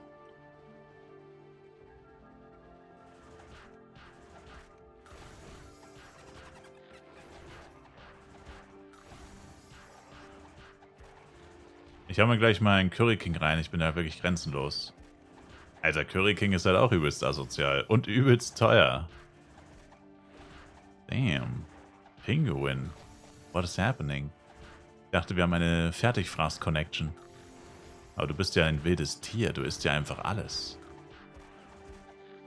So.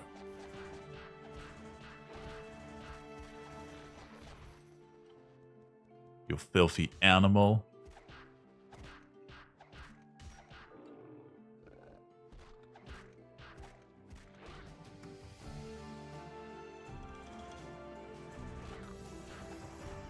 Warum machst du dir keine Bloody-Waffe? Ja, weil das nicht so einfach geht, Mann.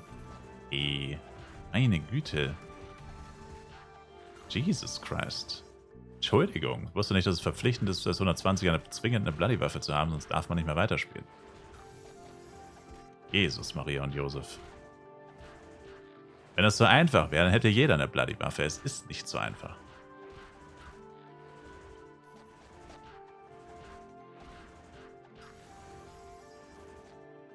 Einfach machen. Einfach droppen.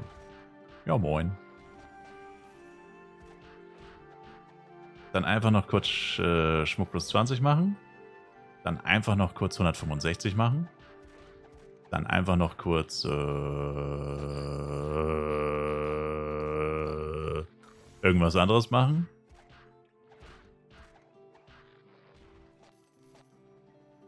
Wenn das alles so einfach wäre, dann wäre ich schon fertig.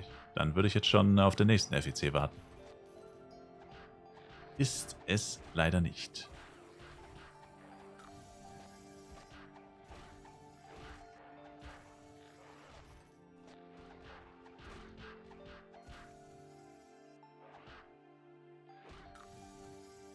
Außerdem, ganz ehrlich, das Bloody Jojo wird halt nichts bringen. Der Damage wird genauso scheiße sein.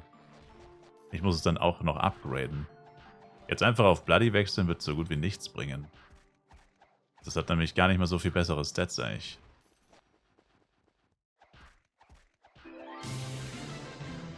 Das ist immer so. Man redet sich ein, ach komm, jetzt mache ich das Upgrade oder was auch immer dann gerade halt ansteht. Man denkt sich immer so, yes, jetzt mache ich richtig geilen Damage und dann steigt der Damage halt um 5% oder so. Und man merkt, oh, ich muss nochmal doppelt so viel Geld investieren. Und dann nochmal Geld investieren. Und dann nochmal Geld investieren.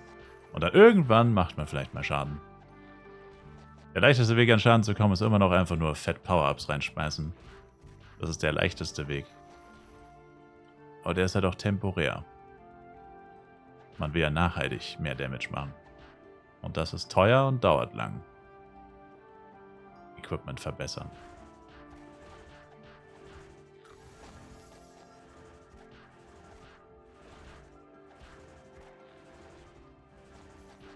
Schon cringe auf 110 keine Bloody-Waffe. Tatsächlich war ich ja relativ schnell 110. Und ja, du hast recht, bei Small Medomet hatte so ziemlich jeder eine Bloody-Waffe. Also die Hälfte hatte eine Bloody-Waffe und die Hälfte hatte noch AG. 50-50. Das ist richtig, ja. Das ist richtig. War wirklich cringe, da rumzulaufen mit AG. Hast dich gefühlt wie so ein richtiger Geringverdiener.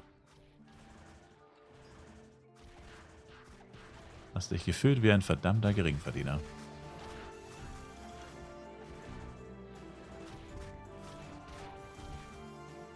Sharp Edge droppt nur von Redmond das C.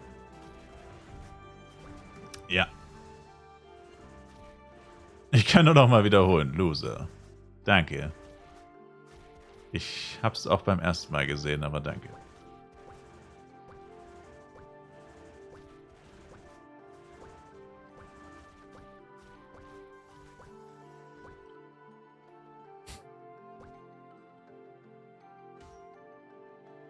Wait, wer ist aus der Party raus? Oh, ich wollte schon sagen. Da stimmt doch was nicht.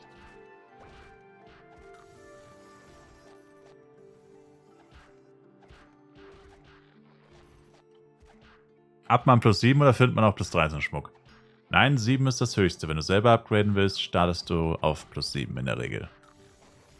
Alternativ könntest du halt natürlich noch Schmuck kaufen, der schon höher ist als 7 und dann halt da anfangen, aber das wird nicht groß günstiger sein. Außerdem verkaufen nicht so ultra viele Leute Schmuck. Und die meisten werden den Schmuck eher verkaufen, um damit halt wieder Geld zu verdienen. Also werden sie ihn nicht sehr preiswert abgeben wollen, sondern eher das Gegenteil. Wie macht man Bloody-Waffen? Redless. Du brauchst Shining Power Dice. Das erfordert viele Power Dice 4, 6, 8. Du brauchst Diamonds. Die bekommst du aus 120er Waffen extrahiert. Also auch sehr viel Monster töten, sehr viele Waffen droppen, sehr viele Waffen zerstören. Und in Diamonds verwandeln. Und dann brauchst du nochmal Waffen, aus denen wiederum die Bloody-Waffe gecraftet wird. Mit dem Diamond und dem Shining Power Dice. Das war's. Das war ein GDFEC Webcam bis 1. Oktober. 1. Oktober. Welcher Power Dice ist das dann egal? Shining Power Dice 4 und 6 ist dasselbe, ja. Also es ist nicht dasselbe, aber hat die gleiche Funktion, ja.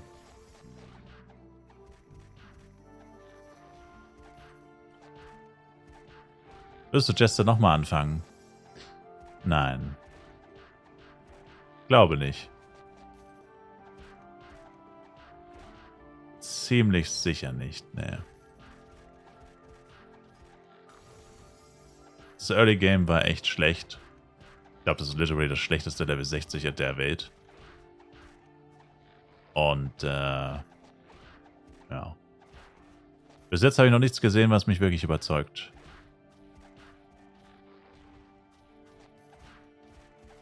Außer, dass er schweinegünstig ist.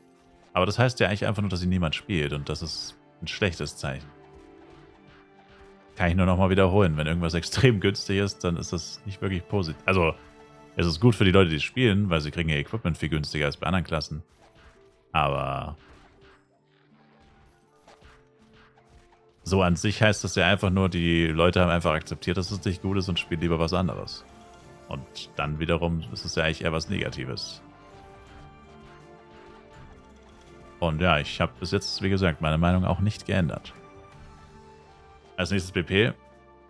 Ja, nächstes Jahr vielleicht BP, aber ich glaube, das ist genauso Trash, ehrlich gesagt. Dieses Jahr erst recht, weil BP ja auch noch sauteuer ist im Low-Level. Das hätte mich richtig getriggert. Läufst rum, machst überhaupt keinen Damage und dann... Sorry, ich will nicht über euch lachen, aber... Läufst rum wie so ein Geringverdiener, machst überhaupt keinen Damage, alle machen 10-mal mehr Damage als du und dann musst du auch noch so Schweine viel Geld bezahlen für dein Equipment und machst immer noch keinen Damage, dann, nachdem du so viel Geld dafür bezahlt hast. Also da fühlst du dich dann irgendwie schon verarscht. Als Jester wusstest du wenigstens, auf was du dich einlässt. Du wusstest, es ist nicht die beste Klasse und so. Aber du wusstest zumindest, du kriegst das Equipment sehr günstig und genau so war es auch. Und da kann ich sagen, naja gut, ich meine, ich habe genau das bekommen, was ich erwartet habe. Also kann ich mich jetzt nicht, also ich kann zumindest nicht sagen, das hätte man nicht wissen können oder so. Weil jetzt bei Build-Poster kann man tatsächlich sagen, okay, das hätte man actually nicht wissen können. Woher hätte man das wissen sollen? Also ich wusste nicht, dass Build-Poster so teuer wird. Vor allem im Low-Level. Hatte keine Ahnung. Ich glaube auch immer noch nicht, dass es so viele Build-Poster gibt. Ich weiß nicht, warum das so ist.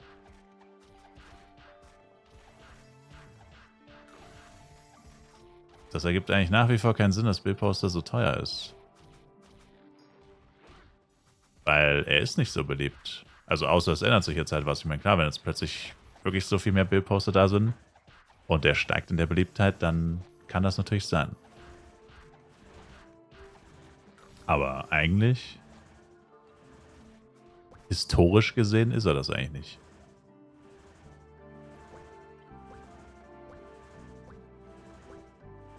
Hätte man also nicht wissen können. Vor allem, weil auch im Vorhinein haben alle über Knight geredet. Also Knight war so das, wo am meisten drüber geredet wird, würde ich sagen. Kein Mensch hat echt groß über Build-Poster geredet. Auch da hätte man es nicht wirklich erahnen können. Oder ich zumindest habe es nicht auf dem Schirm gehabt. Dann kommt Klassenranking FW3. Naja, erst am 15. Ranking-Videos immer Mitte des Monats, Sir. Deine Meinung zum 1v1 Ranger? Bin ich auch kein Fan von. Ranger ist eine super AOE-Klasse. Und sehr schlecht im 1v1. Würde ich immer AOE spielen, eigentlich. Astreine 1v1-Klasse, deswegen spielst du AOE. Bruh. Frech, JG. Ey, JG, brauchst du noch eine Tight Suit?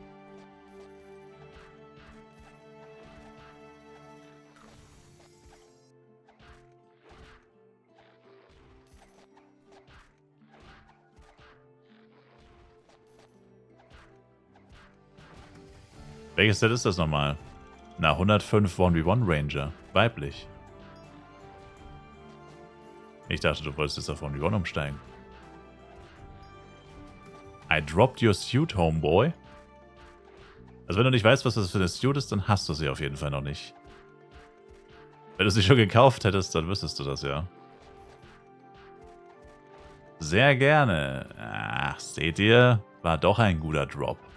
Selbst wenn es kein Vermögen wert ist, können wir unserem Boy JG eine Freude machen. Das macht dann 20.000 F-Coin, bitte. Karte geht auch.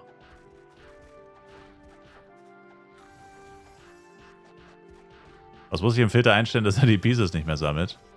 Etc. 60 locker. Also, es gibt sehr viele Tight Suits leider. 18 Stück waren es, glaube ich. Das ist ziemlich viel für eine Suit. Heißt auf jeden Fall nicht ultra selten oder nicht sehr selten. Und,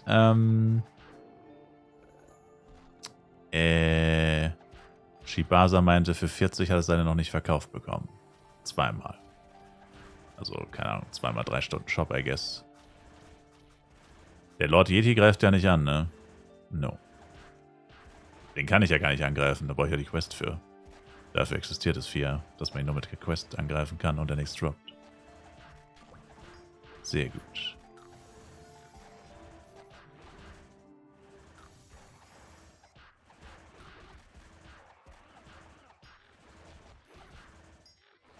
Gerade noch kein Money, weil das wieder in Apros liegt, aber reserviere die gerne mal für mich. Ja, ich würde es dann... Ich muss es dann eh gleich in die Stadt, Inventar ist voll, habe wieder zu viele Waffen. Würde dann einfach mal kurz gucken, ob ich ein paar Preise finde. Und dann würde ich sie dir einfach zuschicken und du zahlst das einfach, wenn du es hast. Wie immer.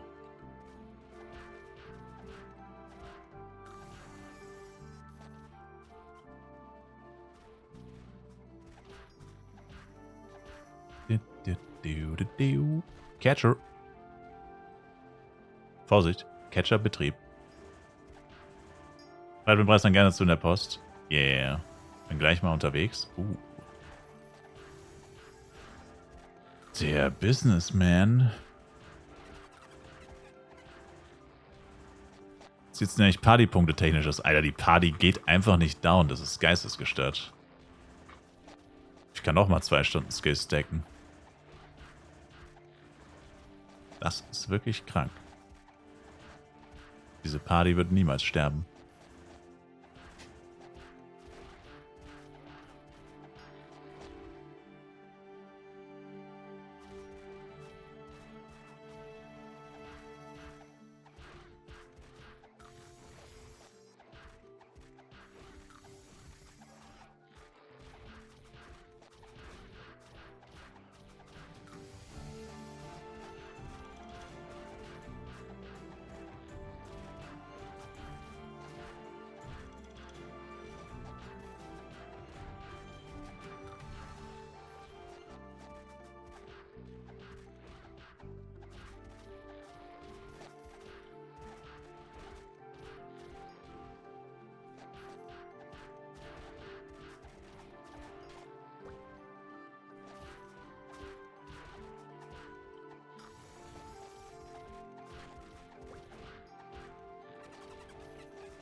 Oh.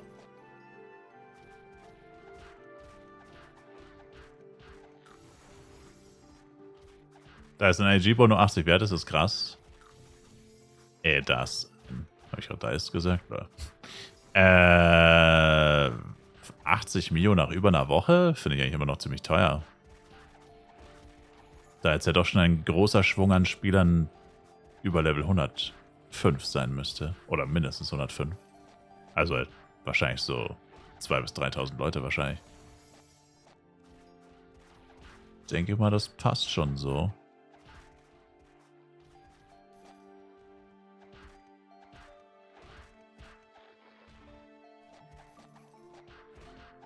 Oh, komm schon, noch ein Item, Bro. Yeah.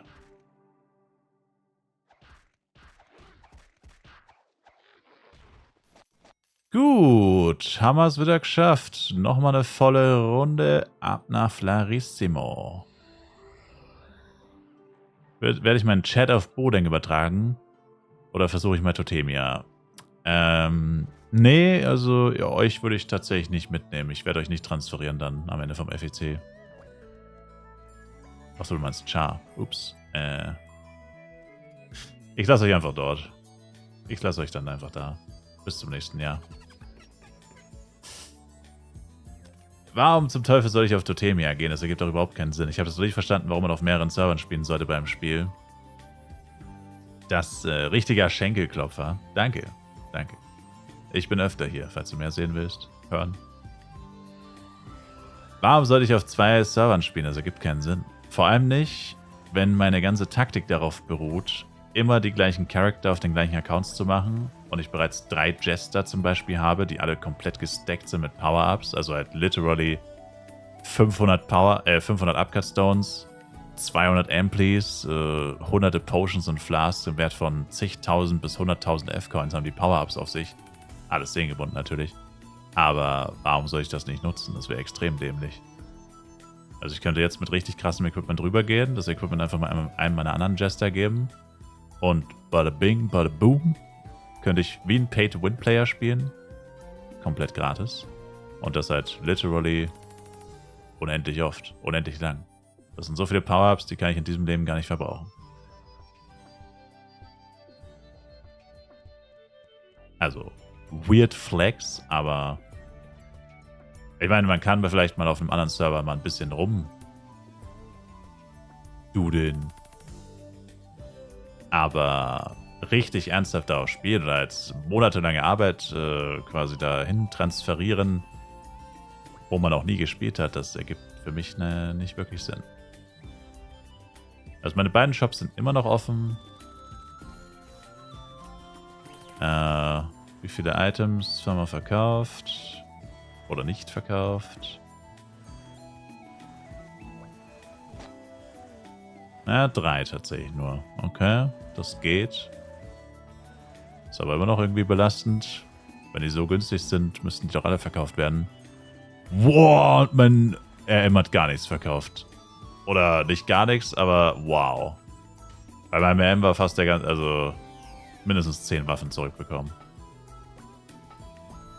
Ich habe ja das Gefühl, ich habe das Gefühl, günstiger machen bringt gar nichts mehr, weil die Scheiße einfach keiner mehr kauft. Ich glaube, der Preis ist gar nicht das Problem. Es kauft einfach keiner mehr Waffen. Der Preis kann gar nicht wirklich das Problem sein. Ich bin safe mit Abstand der günstigste und mein Preis steht literally im Titel. Also, kann nicht wahr sein. Aber ich gehe weiter runter. Ich habe so viele Waffen, ich kann die niemals alle verkaufen. Wenn ich sie zurückbekomme, schredder ich sie. Das bringt genauso wenig.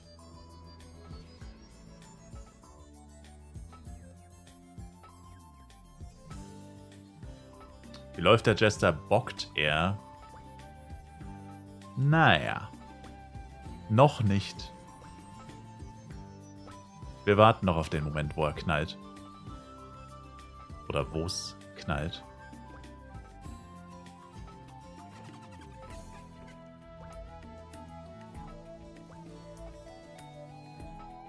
Glück für den Jester, dass ich wahrscheinlich einer der geduldigsten Menschen überhaupt bin. Ich kann warten.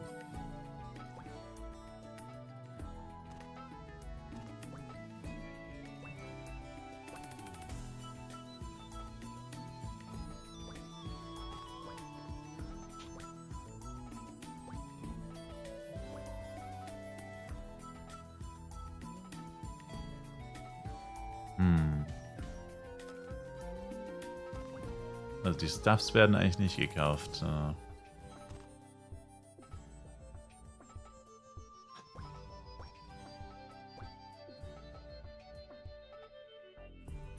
Aber dankeschön.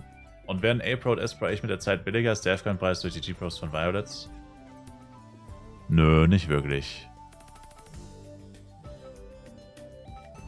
Also, scheiße, ich weiß nicht mehr, auf welchem Channel ich davor war. Verdammt. Ja, ich glaube, das war 6.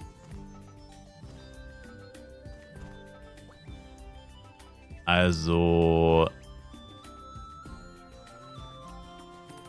grundsätzlich sollten die Protect-Preise eigentlich immer dem F-Coin-Preis entsprechen. Auf dem FEC leider. Auf Bodeng ist es tatsächlich nicht so zwingend. Oh, Drops, nicht G-Pros. Oh. Ich dachte, das soll G-Pros heißen, oder? Er hat nicht wirklich sehr viel Sinn ergeben. Ich dachte, man ist einfach Product.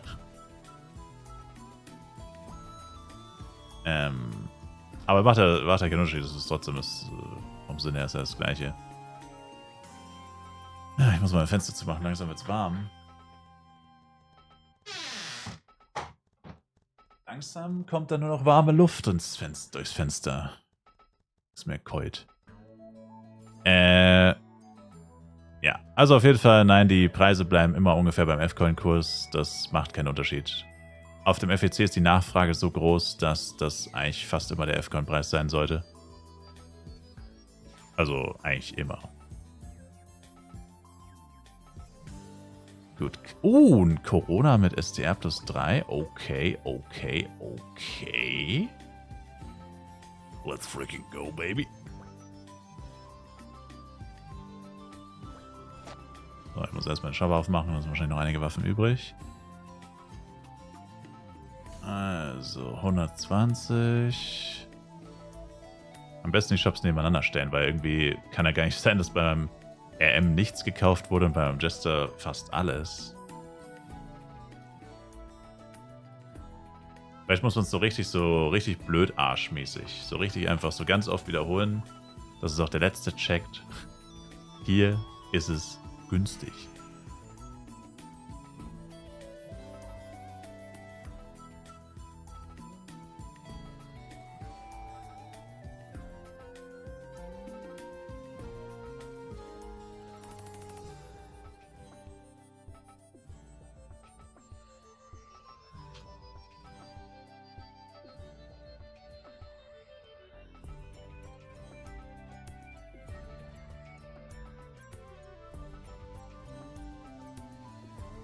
Okay.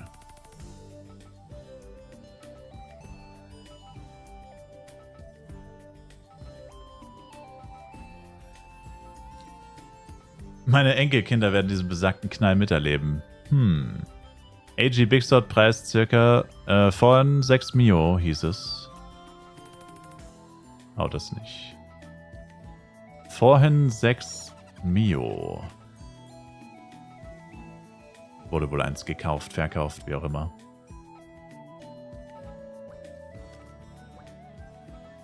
Neon-Reklame mit einem Pfeil auf den Shop wäre angebracht. Keine Ahnung. Wie gesagt, also ich glaube, die Leute kaufen einfach nicht mehr so 420er. Also Bows, Axe und Sticks, okay, aber der Rest, das kauft einfach keiner, weil es auch keiner craftet. Und für Diamonds holt sich anscheinend auch keiner. Also wie gesagt, ich bin mir relativ sicher, das hat nicht mehr so viel mit dem Preis zu tun, als einfach mit der Tatsache, dass das jetzt einfach langsam ausstirbt und halt, wie gesagt, nur noch Axe, Stick und Bow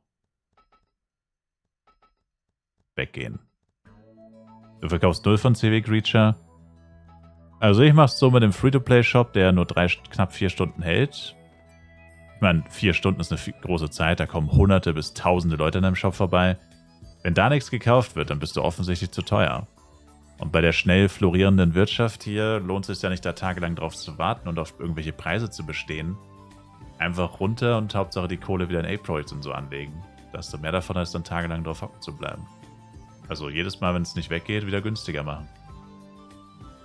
Oh, hier macht jemand 300k. Wow. Aber nicht die guten Waffen. Die guten Waffen... Okay. Ja, ich sag ja. Das stirbt jetzt so langsam aus hier. Die Leute machen schon fast die NPC... Also nicht die NPC-Preise, aber die NPC-Preise, die Waffen eigentlich wert wären. Ja, okay. Das erklärt's dann natürlich.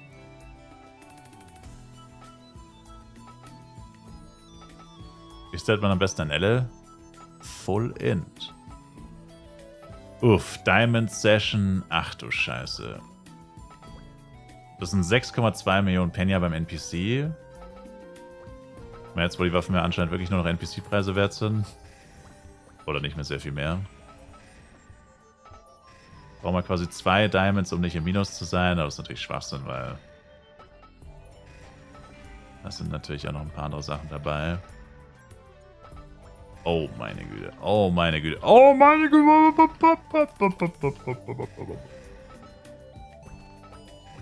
Puh.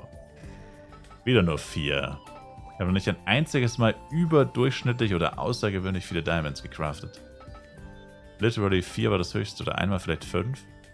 Ich meine, das war jetzt fast ein halbes Inventar voll. Also da ist jetzt 4 auch wirklich nichts, womit man angeben sollte. Also, dann wollen wir noch kurz nach der Tight Suit gucken.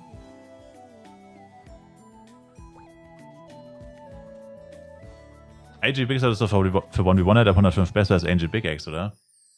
Nee, die Angel Big Axe ist tatsächlich besser, leider. zwar nur minimal, also der Unterschied ist nicht sehr groß, unter 10%. Also kaum spürbar normalerweise. Aber ja. Ich gucke mal, ob irgendjemand hier vielleicht cheap. This item will be expensive soon. Ja.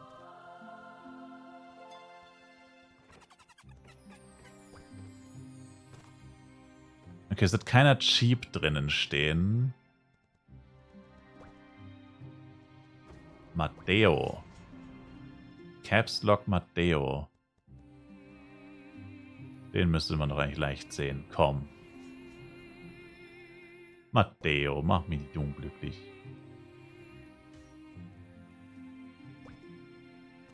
Hier.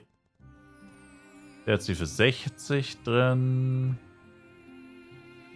Wer ist der? Fitz-R. Fitz-R. Der Shop heißt. Der hat sie für 70 drin. 60, 70. Na, wir wissen eigentlich schon, dass es viel weniger ist. Vor allem bei dem Angebot. Das ist die weibliche Suit, oder? Ja, ja. Aber du bist doch weiblich, oder nicht? Du bist doch ein Hot Chick. Ja.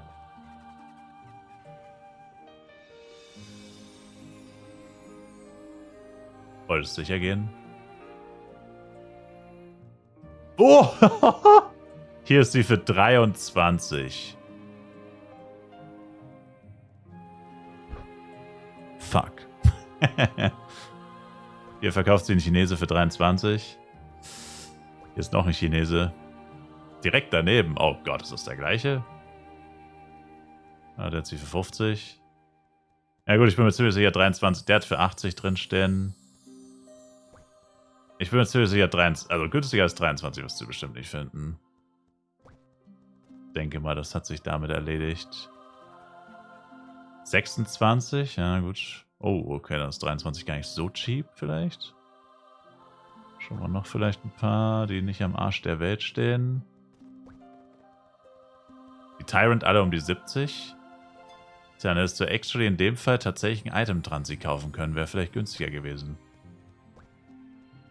Aber es kostet, glaube ich, 500 für High-Level-Items, oder? Ja, nevermind, nee, kostet 500. Naja, aber wenn du sie für 55 Mio für einen Transi. Ja gut, da ist die Suit für für maximal 10 oder so finden müssen. Naja, hat sich nicht gelohnt, ne? Moment, welcher Shop war das jetzt? Fuck. Boah, ich hasse das, dass was da gewesen sein, oder? Nee.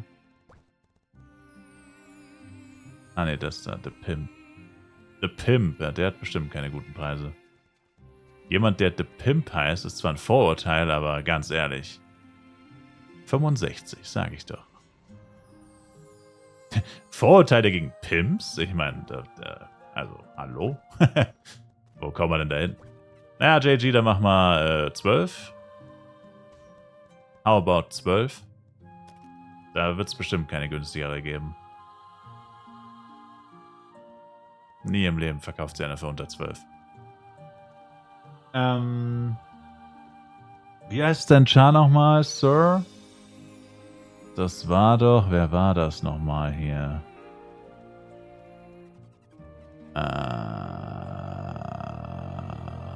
Capricorn. Ja, es lag mir auf der Zunge. So. Naja, 12 Mio ist trotzdem ein fetter Drop. Das ist eine ganze Stunde Inventar lernen. Das ist trotzdem ein fetter Drop. Ah, fuck, jetzt habe ich es nicht dazu geschrieben. Naja, ich weiß, es ist 12. Wenn du mir eine Bloody Axe verkaufst, würde ich dir sogar 24 geben. Ja, also ich bin da schon entgegenkommend, Sirs.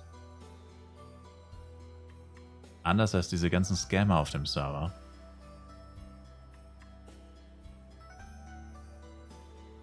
Ich verschenk's nicht, aber man kann ja miteinander reden, preistechnisch. Der Typ ist einfach Imus Pipi. Zieht euch das rein. Der Typ heißt einfach Imus Pipi.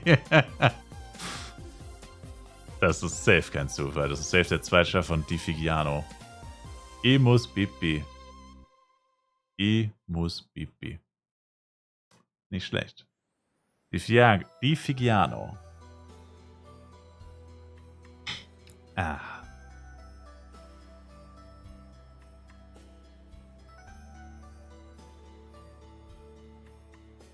Wann Bloody Gamble? Meilenweit entfernt, Bro. Immer noch meilenweit entfernt. Also ich habe gerade 108 Power, da ist 8. Ich brauche 250.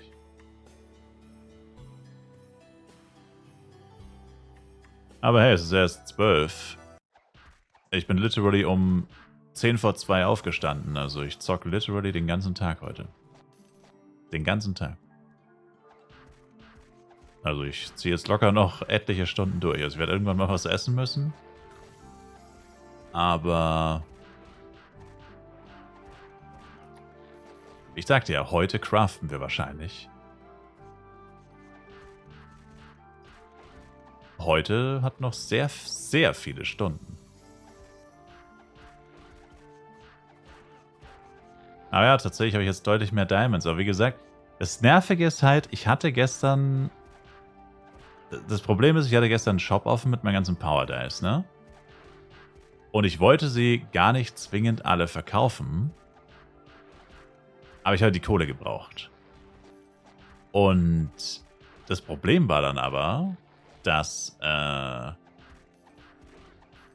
erstens mal habe ich irgendwann auch den Überblick verloren. Ich war ja auch übelst übernächtigt. Habe da 15 Stunden am Stück gezockt oder 15 Stunden gezockt, whatever. Und habe dann irgendwann auch meinen Shop nicht mehr kontrolliert, weil es wurde eh nichts gekauft, sag ich mal. Es wurde die ganze Zeit nichts gekauft. Ich habe die ganze Zeit nur darauf gewartet, dass Power Dice gekauft werden. Wurden ewig nicht gekauft. Dann habe ich ja noch einfach so gefarmt, gelevelt und dann kam ja auch immer mehr Geld dazu, zusammen. Und dann irgendwann wurden sie gekauft und dann hatte ich tatsächlich viel zu viel, oder was heißt viel zu viel, aber dann hatte ich tatsächlich doch deutlich zu viel Geld.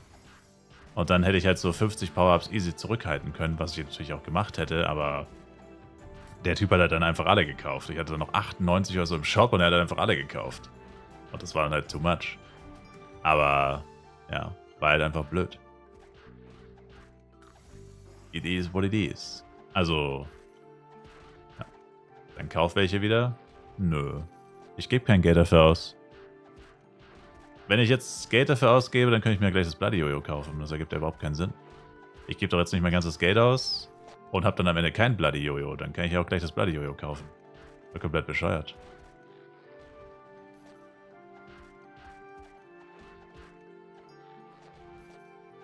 Dann gehst du bestimmt aufwendig online kaum, Wachsot. Wann kommst du denn online?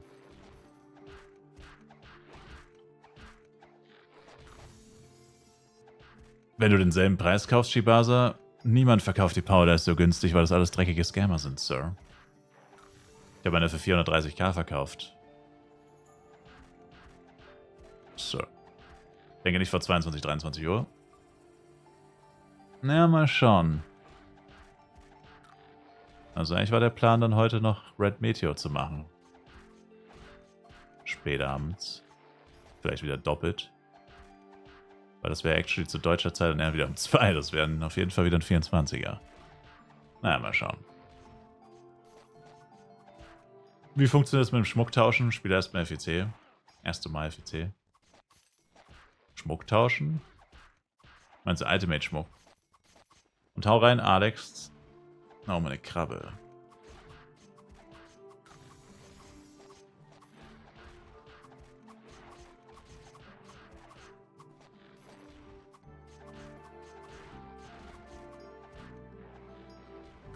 Kannst du es nicht versprechen wegen Meteor? Blechplatten müssen wir Schlaf holen.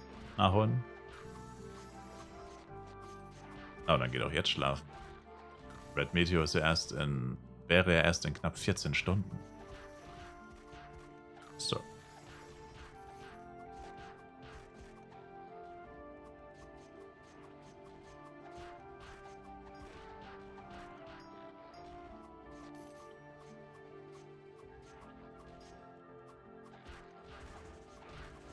Oder halt demnächst, sag ich mal.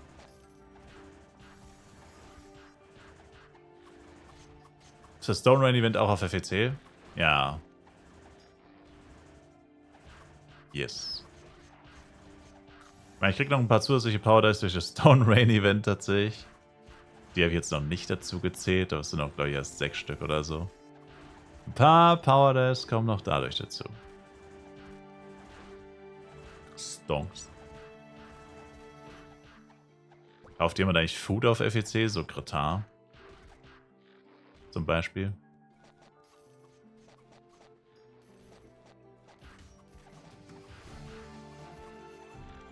Zero Mero, was geht ab?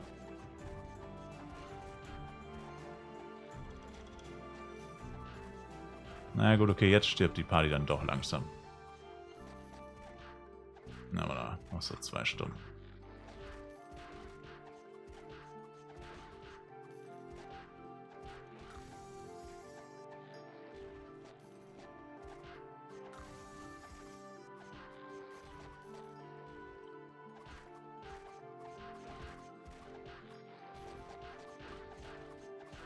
Ich sammle das wegen den Power Dice Pieces, ja. Ich habe ja gerade gesagt, ich brauche Power Dice. Warum soll ich dann die Pieces nicht mitnehmen?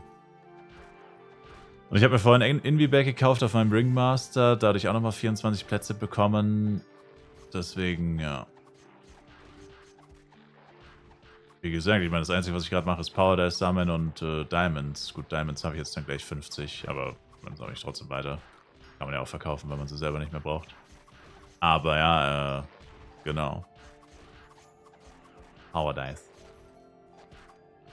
Kann man nur noch den PD-Pieces filtern. Wenn du die PD-Pieces nicht willst... Achso, nee, das geht nicht, nee. Leider nicht. Ja, aber es ist nicht viel. Also ich zocke jetzt seit literally 8 Stunden bin ich schon am fast nur farmen. Und ich habe literally 6 PD8. Ich habe 6 PD8, 2 PD10 Pieces, vielleicht ein PD12 Piece. Also insgesamt habe ich so 10 Power Dice durch das Event. Nach 8 Stunden.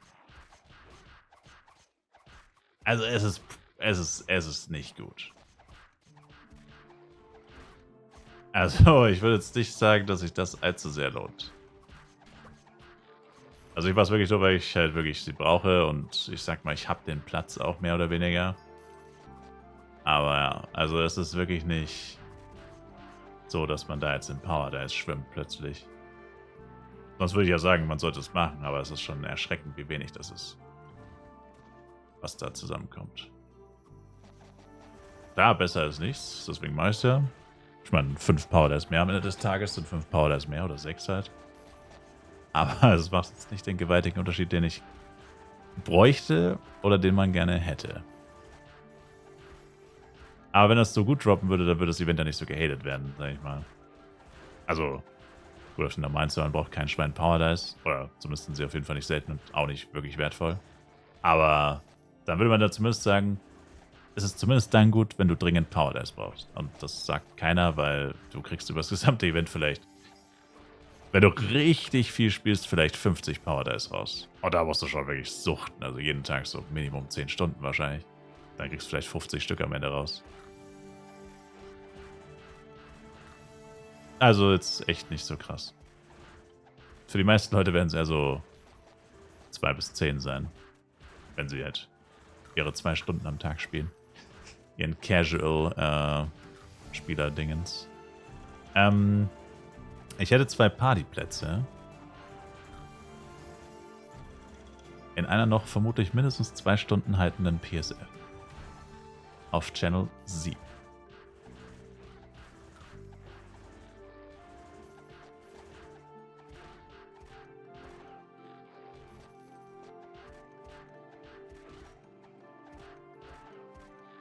Uff. Wieder ein Elementor. Zum Kotze. Und der M wird gerade gekillt. Na, wird gekillt.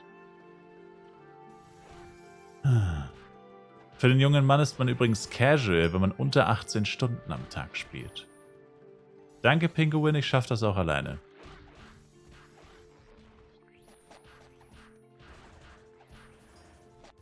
Aber danke dir.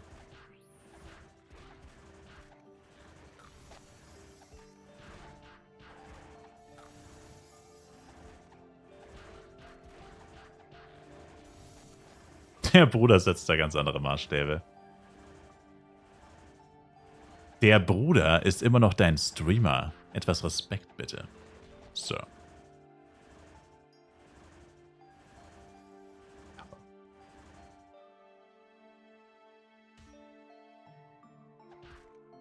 Who the hell ist TJ?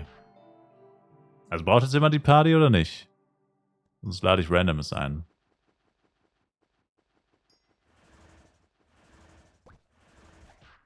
RIP.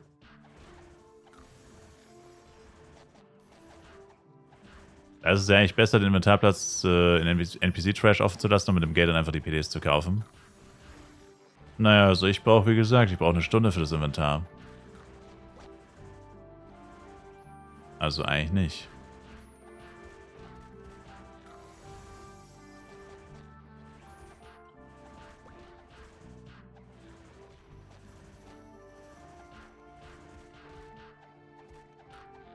Burger Nie King?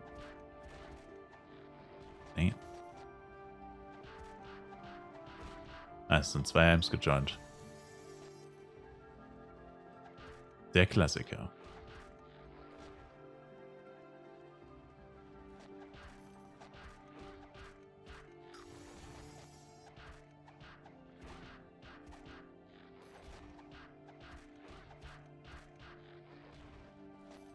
Du bist mein Bruder, mein Streamer und mein Date beim Dönerschnitzel.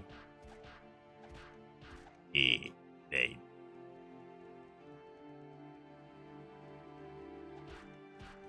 Ich lasse mir alles eingehen, aber kein Dönerschnitzel, Sir.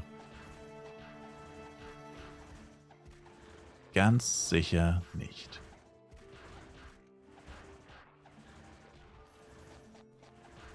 Oh doch. Oh nein.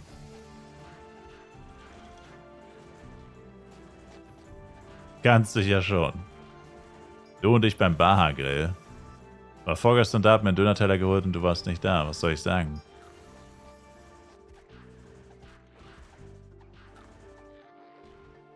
Hab mir einen Döner-Teller to go zum Mitnehmen genommen und du warst nicht da.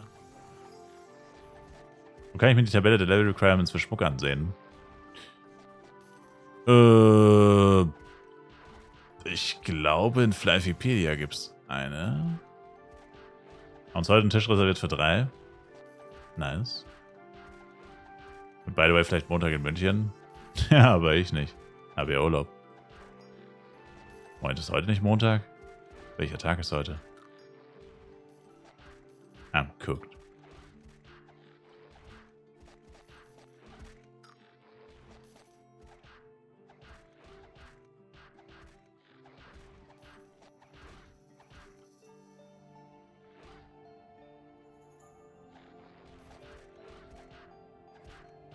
Einfach eine Woche lang nicht gegessen oder wieso für 3?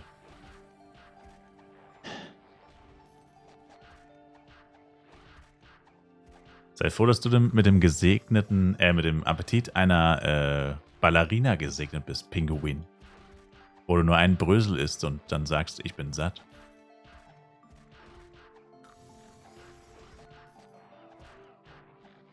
Richtiger Hater.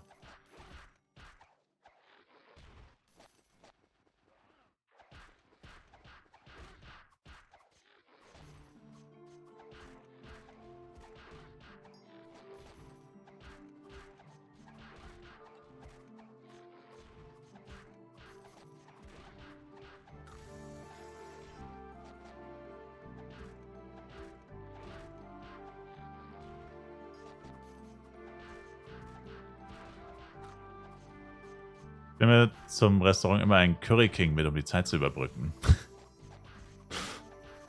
Hier, was ist das? Das ist ein Curry King. Können Sie den bitte in der Mikrowelle warm machen, während ich auf das Essen warte? Am besten noch in der Currywurstbude. Hey, kannst du den bitte warm machen, während du meine Currywurst zubereitest? Ich hätte gern was zu beißen, während ich warte. Und kalt schmeckt er nicht. Ultimativer Disrespect. Ich esse gern Curry King, während ich auf meine Currywurst warte.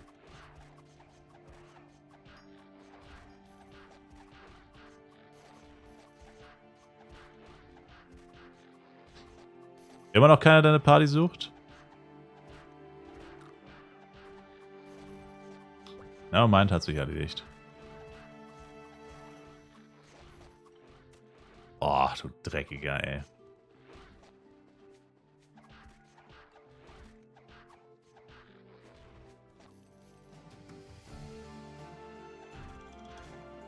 Heute Morgen schlafen, eingeschlafen. Kacke, wollte doch die Bloody Gamble sehen. Da hast du nichts verpasst, Bro. Wir sind noch Lichtjahre entfernt vom Bloody Gamble.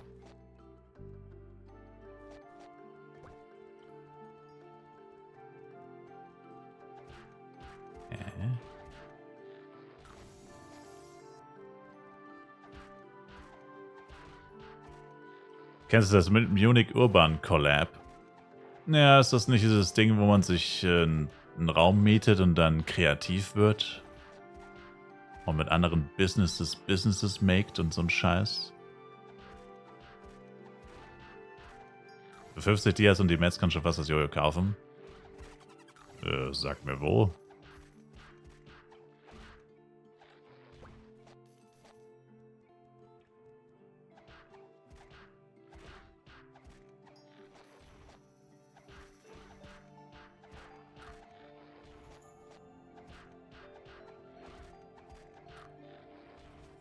Ich habe da mal in die Kabine geschissen. Okay.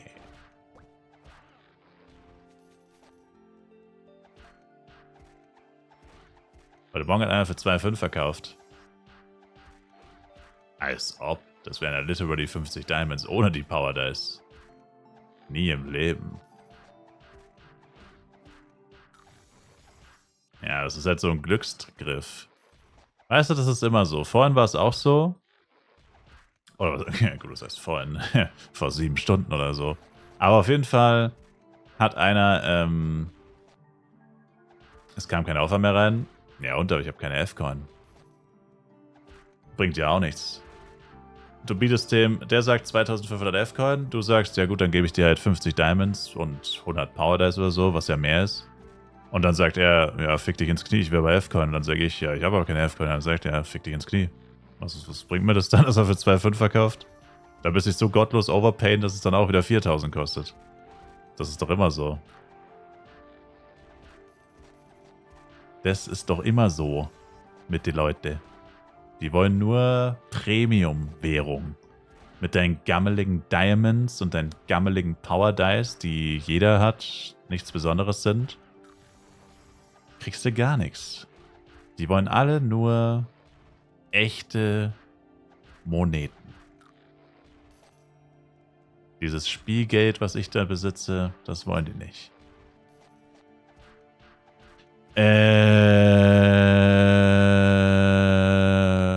Jetzt ist es zu spät, Tisken, I'm sorry. Aber ich mache nachher eine neue Party, also die muss nicht lange warten. Die Party wird nicht mehr lange halten. Ich mache dann eine neue. Ich hätte nicht gedacht, dass die Party so lange hält, ehrlich gesagt.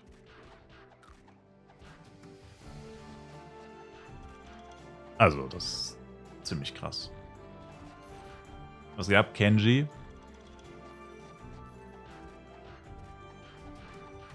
Wird es bald mal irgendwann wohl einen komplett neuen deutschen Server geben? Nee, dafür reicht die Community nicht. Hoffentlich nicht. Außerdem, wo willst du hier noch einen Serverstart unterbringen? Das gesamte Jahr baut sich nur noch aus, alle warten auf FEC und alle spielen FEC. Wo willst du dann da noch neue Server starten? Das lohnt ja gar nicht. 2 Serverstarts pro Jahr ist viel zu viel.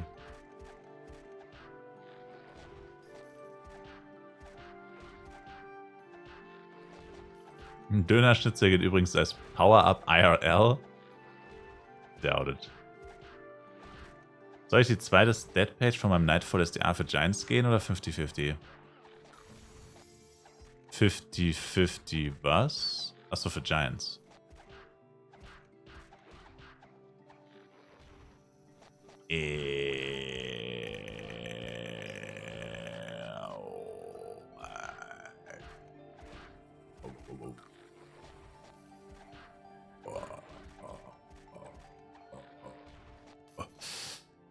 Ist schwer zu sagen. Also auf jeden Fall nicht Full STA, das wäre ein großer Fehler, weil um Giants zu töten, muss er trotzdem noch Damage machen.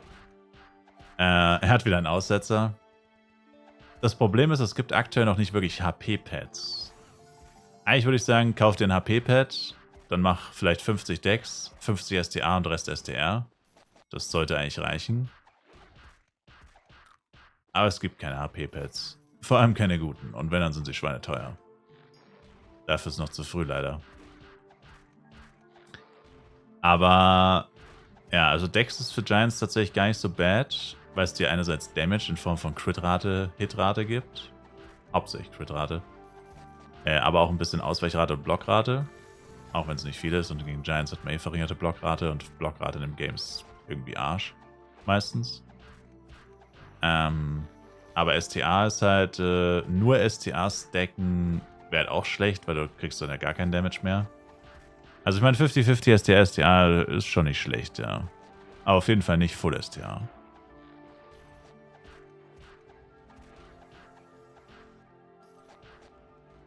Hat man 2 Fragen. Wie levelt man am besten das BP AOE?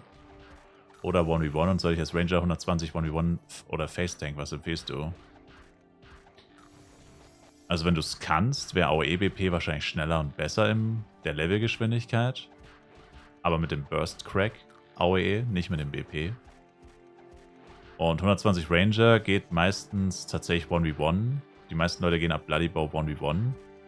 Man kann aber weiter AOEen, aber da wäre halt cool, wenn man das Bloody Set hat. Das Acer oder Acer oder keine Ahnung, wie das auf männlich heißt.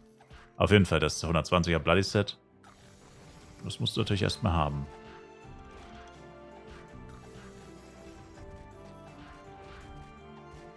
Also auch da wäre es so, dass Face Tank eigentlich schneller leveln sollte.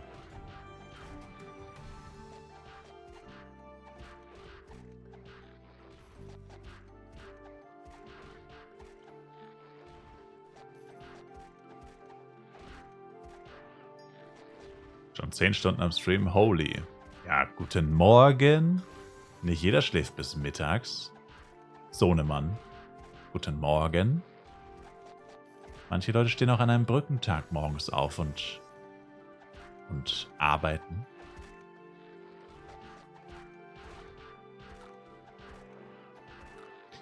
Geht eine Level 17 und Level 1 Party eigentlich? Oder erst als Job Change? Ach so, ja, ja. Die Level-Differenz zwischen 2 Charakteren ist 19. Die maximale. 19.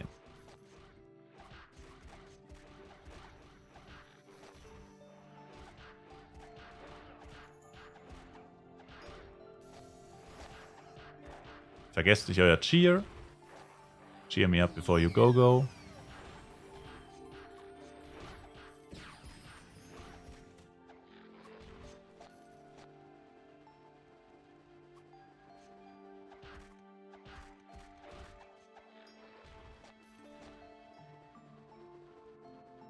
Hat der Typ im Lotto gewonnen oder was? Der lässt alles liegen. Meine Keime. Wenn er mir schon alle Mobs klaut. Das ist eh so unnötig. Warum ist der überhaupt hier hochgekommen? Hier oben waren halt fast keine Monster mehr. Die paar wenigen Mobs hätte er mir auch lassen können, ey.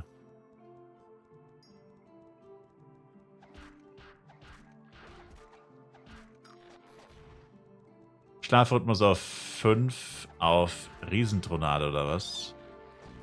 Was zum Teufel ist eine Riesentronade? Tronade.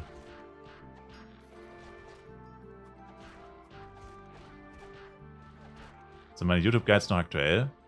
Ja, eigentlich schon. Also die Klassenguides meinst du, ja, ja. Die habe ich letztes Jahr extra alle neu gemacht, beziehungsweise hatte ich für viele Klassen noch keinen. Das Gegenteil von einer Kleinheit. Ach so, okay, danke. Danke.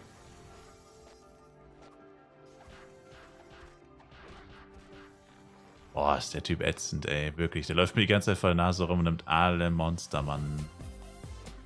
Bruh.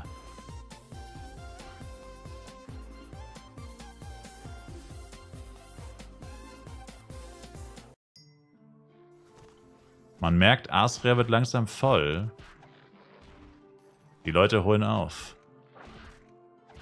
Riesentronade ist eine Yu-Gi-Oh! Karte. Oh. Wusste ich nicht.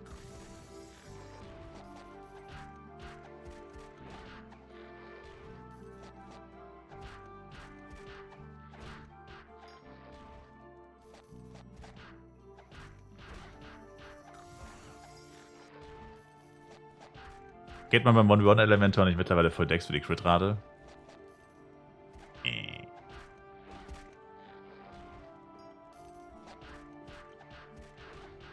Läuft das Card Market Business? Ich bin gerade im Ferienmodus, das heißt, ich kann nichts verkaufen. Aber das müsste ich mal wieder deaktivieren. Aber ich habe ja Urlaub, weißt du? Ich habe ja Urlaub. Ich muss live zocken, ich habe keine Zeit dafür. Ich habe keine Zeit dafür nicht. Wann soll ich denn das machen? Ich muss so den ganzen Tag live spielen. So.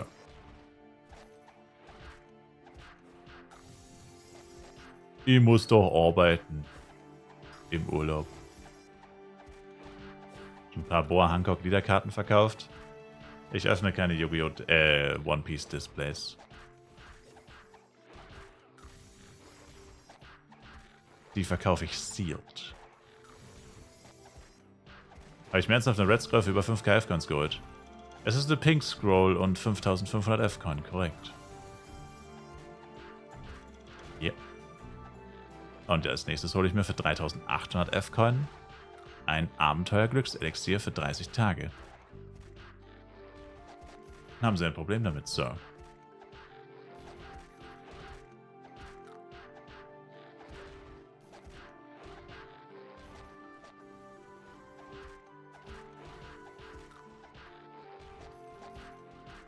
Dreckiger Casher.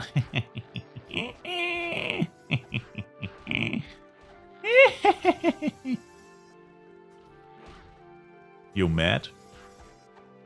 You mad dog? Mad cause bad? Oder so?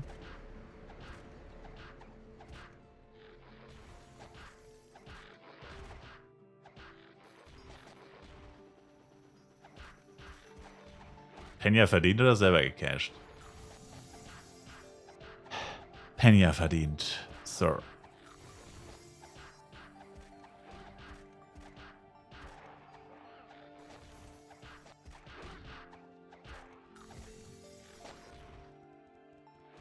Musst du regelmäßig Controlling machen bei deinen ganzen Standbeinen? Ja, so Engolei, das wird langsam ein bisschen viel. Aber was soll ich machen? Ich sag mal so, es wird wenigstens nicht langweilig, wenn du so viel Shit am Laufen hast. Es wird nicht langweilig. Das kann ich dir stecken, mein Alter. Es wird nicht langweilig.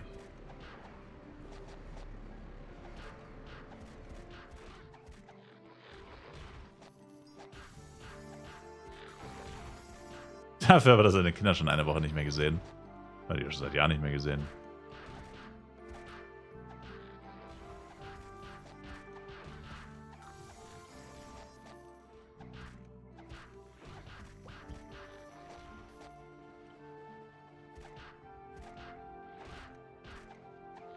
Raditz in jedem Dragon Ball Game zu besiegen wird auch nicht langweilig. Doch, weil Raditz Arsch ist. Na, jeder weiß, dass Nappa der King ist.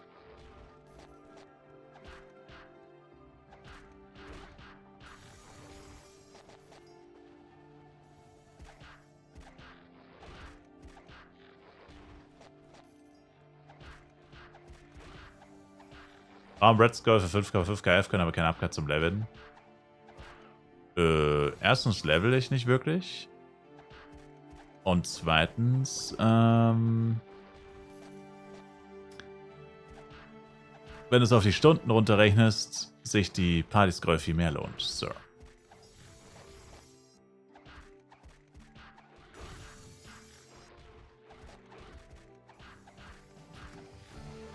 Möge Bullet mit dir sein, Donché.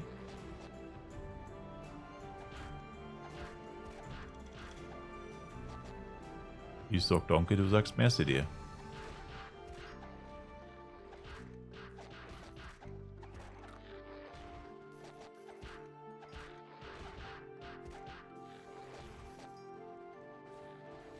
Let me calculate that. Wait a second.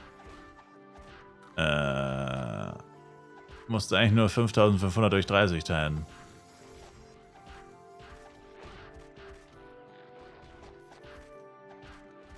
Pretty damn easy.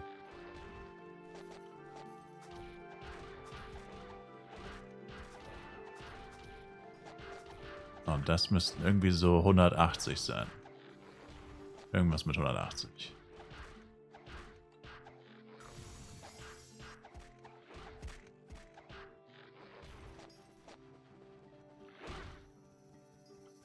Läuft jetzt gerade nur, wenn man online ist? No. 183, siehst du? Also sobald ich 184 Stunden gespielt habe, hat sich schon mehr gelohnt. Und ich bin auf dem besten Weg dahin, mein Freund.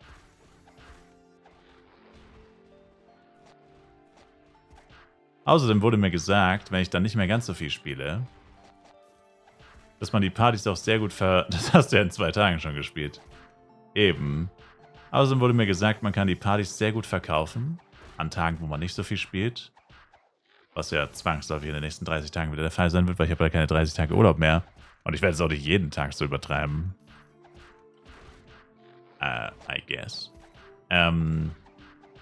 Und das heißt, da kann man ja auch Geld wieder zurückverdienen. Kann ich mit Upcuts Geld wieder zurückverdienen? Nein, die sind einfach weg.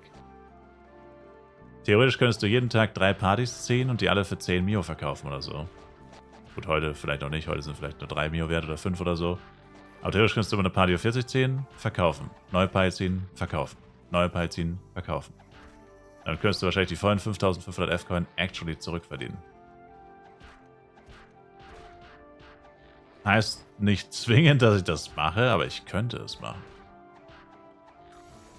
Also ist deine ganze Kalkulation für die Katz.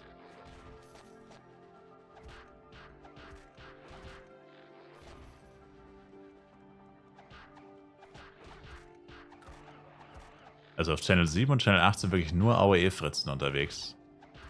Das sind wirklich die unangenehmsten beiden Channel. Gibt zwar keine Giants, aber dafür jedes Mal 5 Leute, die AOEen. Sehr, sehr unangenehm.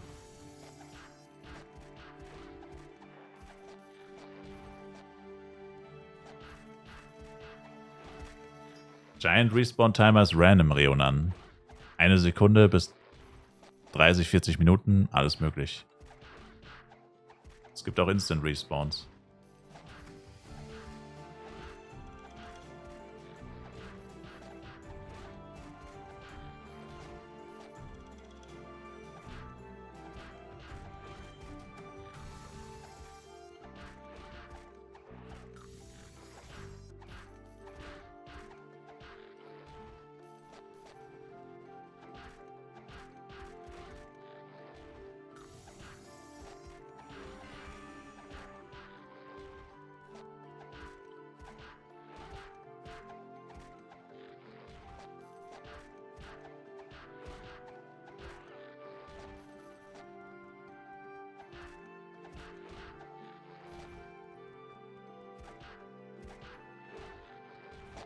Tja, die August kommen immer näher.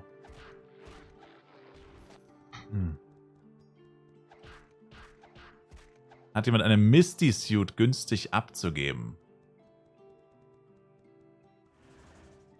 Wird im Chat gesucht. Power der 10 Bees. Peace. Easy Money.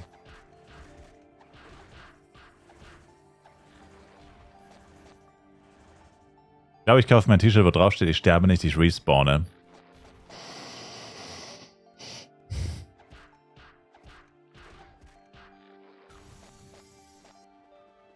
Welchen Angriffsdorf findest du am nervigsten? Jojo ist da schon weit vorne.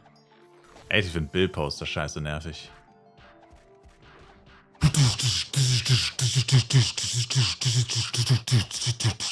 Will der Beatboxen oder will der ein Monster verprügeln? Entscheide ich mal. Und Blade finde ich eigentlich auch arschnervig. Eigentlich finde ich alles nervig, was ich nicht selber bin. Tatsächlich. Klingt jetzt unlogisch eigentlich. Aber sobald du es selber bist, der den Sound verursacht. Sobald du es selber verursachst, ist es irgendwie angenehmer, selbst wenn es an für sich ein ätzendes Geräusch ist, als wenn du es von jemand anderem hörst. Das fällt mir immer wieder auf. Wenn ich zum Beispiel Elementor spiele und ich höre irgendwo, ich höre irgendwo einen Ranger, das Surren des Bogens oder wie auch immer man dazu sagt, dann triggert selbst das mich.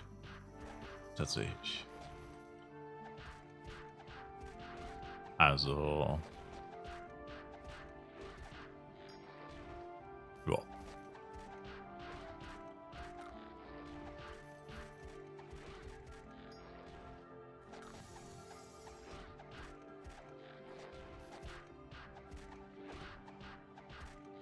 Das PTSD vom Moonbeam-Soundeffekt.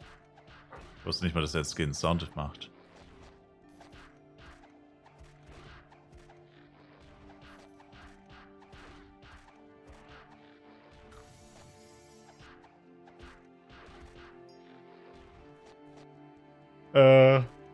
Welches Level haben die Viecher im SM-Dungeon? Welche genau? Die niedrigsten müssten 53 sein. Die Red Totemias. Glaube ich, sind 53. Das sind die niedrigsten. Also, gibt noch die Iblis Crasher, die sind 45, glaube ich. Dann diese Boxster sind 65, glaube ich. Und dann gibt es noch einige zwischen 50 und 65 oder so. Ne, 50 bis 70 tatsächlich. Die Tombstone Bearers müssten, glaube ich, 70 sein oder so. Auf jeden Fall alles zwischen 45 bis 70. Und boah. Ja, Leute, einer hat gerade einen Story-Dungeon gestartet. Ja, das gibt es auch viele Partypunkte, wenn er mit 2 Schaus da reingeht. Party XP. Oh! Oh! Oh! Jetzt ist aber wirklich ein guter Drop.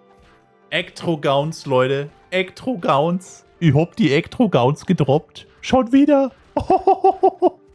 Let's go, baby. We rich. We rich as fuck, boy.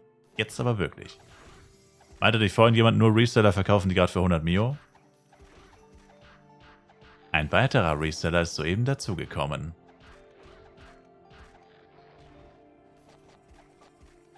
Wer war denn das? Wer hat das gesagt? Wie lange ist das her? Ich habe überhaupt kein Zeitgefühl mehr. Ich würde sagen, gefühlt ist das 1 Stunde her. Aber es könnten auch 3 sein. Und ich habe keine Ahnung, wer es gesagt hat. Schauen wir mal die Shop Search. Ectro G. Sie gibt es nur ein einziges Mal. Let's go. Easy money, baby. Easy freaking money. Und der hat die wahrscheinlich für 100 Mio drin. Ich meine, vorhin hieß es Ectro-Gowns, nur Reseller, 100 Mio, irgendwie so. Irgendwie so hieß es vorhin. Ich habe keine Ahnung, wann das war und wer es gesagt hat, aber ich weiß genau, ich habe es gelesen. Ich hab's gelesen. Also ist es true.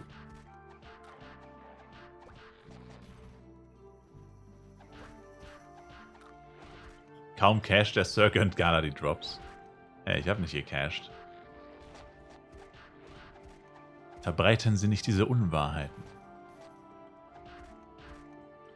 Sie Frechdachs. Sie Freshdachs.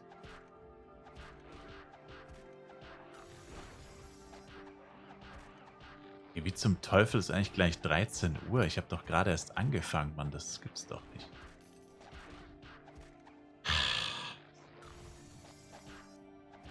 Ich schwöre, sobald du Urlaub hast, drehen die Uhren sich einfach doppelt so schnell. Du klockst in den Urlaub und die Uhr goes. Das ist geistesgestört. Das ist doch einfach nur unfair. Das ist ungerecht. Kann nicht wahr sein.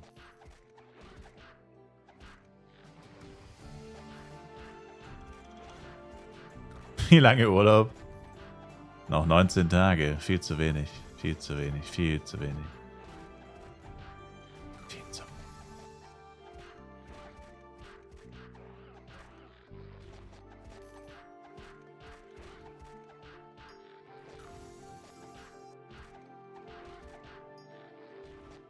Es gibt so viele Yetis zu töten, aber so wenig Zeit. Wer tötet die Yetis, wenn ich nicht mehr da bin?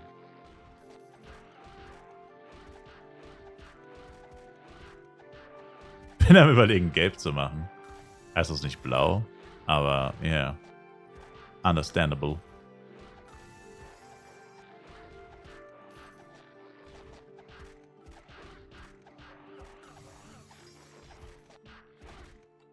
Gelber Schein? Ja, aber man sagt ja blau machen und nicht gelb machen.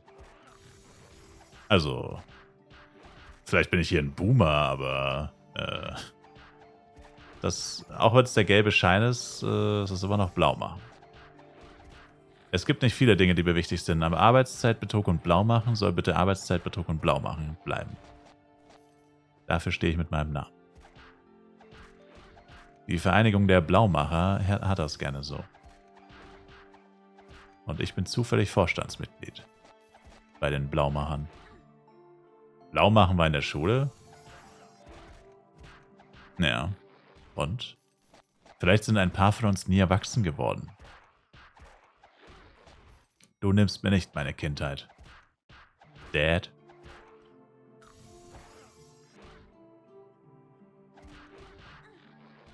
Blaumachen ist für mich unentschuldigt zu fehlen.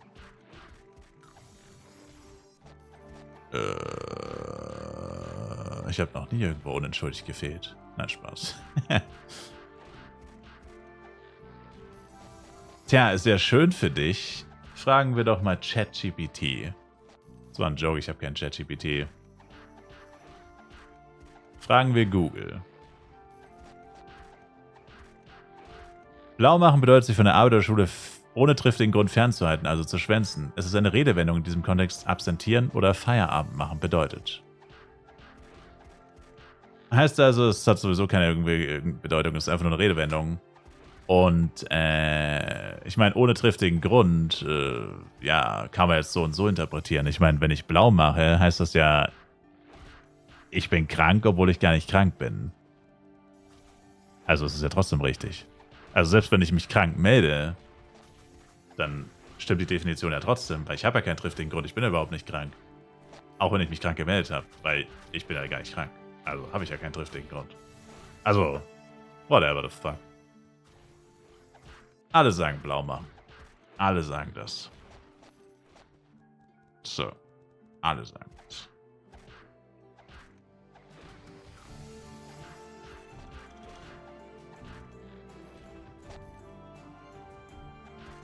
Aber ja, das kommt von den Römern, weil die mit Urin die Kleidung blau gefärbt haben.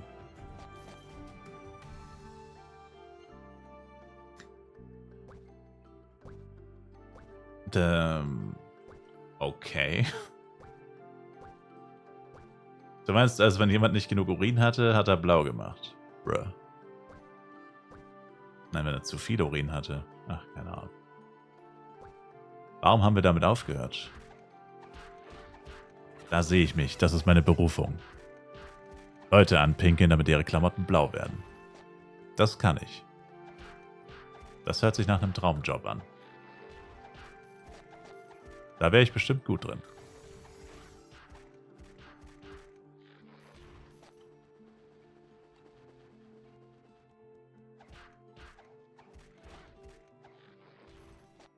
Ich glaube, seitdem ich bei Lena jetzt Level so Pieces lohnt. Nee, das hat damit nichts zu tun. Die droppst du überall. Lohnt es sich, die aufzuheben? Also, wenn du bei Leena bist, gehe ich mal stark davon aus, du hast ein ziemlich kleines Inventory. Oh, shit. Okay. Wow. Komm mal runter. Habe ich gerade ein Inventory klein genannt? Es kommt nicht auf die Größe des Inventars an, sondern wie man damit farmt. Ja, aber höchstwahrscheinlich hast du kein besonders großes Inventory. Und deswegen würde ich sagen, lieber nicht. Also wenn du ein sehr großes Inventory hast, dann kann man es mitnehmen. Und wenn du Power Dice willst, so wie ich, oder brauchst, sammelst, whatever. Aber so wirklich lohnt tut es das nicht. Also ich farm literally seit... Also siehst du, ich Streamzeit. Also die meiste Zeit davon habe ich hier gefarmt. Und habe gerade mal 10 Power Dice insgesamt oder so zusammen bis jetzt. Also ich würde sagen, es ist so circa ein Power Dice die Stunde für mich. Mit besserem Killspeed und so sicherlich auch ein bisschen mehr. Aber das macht jetzt wirklich nicht so viel aus. Also für Leute, die wirklich die ganze Zeit spielen oder sehr, sehr viel spielen, kann man es mitnehmen, weil man eben auch den Platz hat. Aber sonst ist das wahrscheinlich keine sehr gute Idee. 52 Plätze hast du. Uff, das ist sehr wenig. Wer weiß, dass das gerade seht. Da ist man lurken, hört kurz aktiv hin und schon wieder Leute anpinkeln. Sie, Sir, sollten sich lieber mal ausruhen und schlafen gehen. Wir brauchen sie tipptopp ausgeruht. Im Kampf gegen den roten Drachen.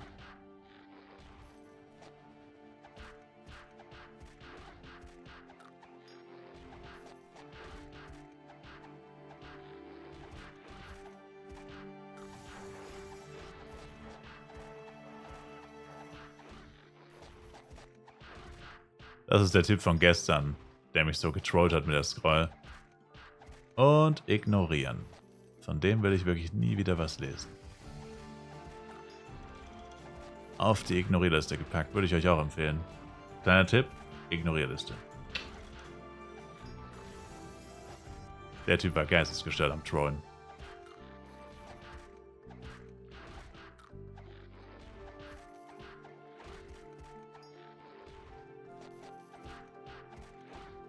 Waschbär, was geht ab?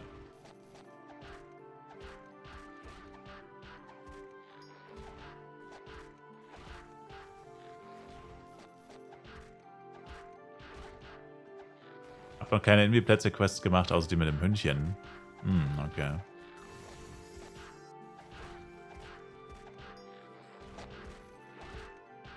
Ja, dann sammle sie lieber nicht auf und wie du sie nicht aufsammelst, beim CS-Pad etc. ausmachen. Falls du ein CS-Pad hast. Pad-Filter etc. aus. Hebst es nicht mehr auf. Dein neuer PC kommt heute an, laut Tracking, geht nicht. Wohnst du allein oder was? Dun, dun, dun.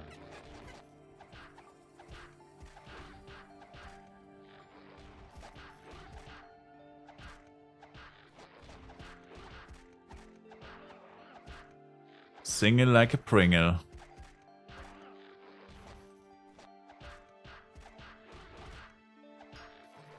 Unlucky.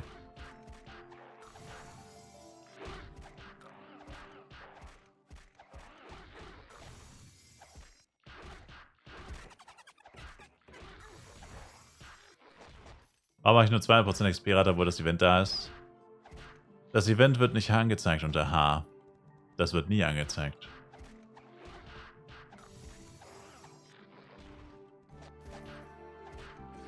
Vergesst nicht eure Chianation.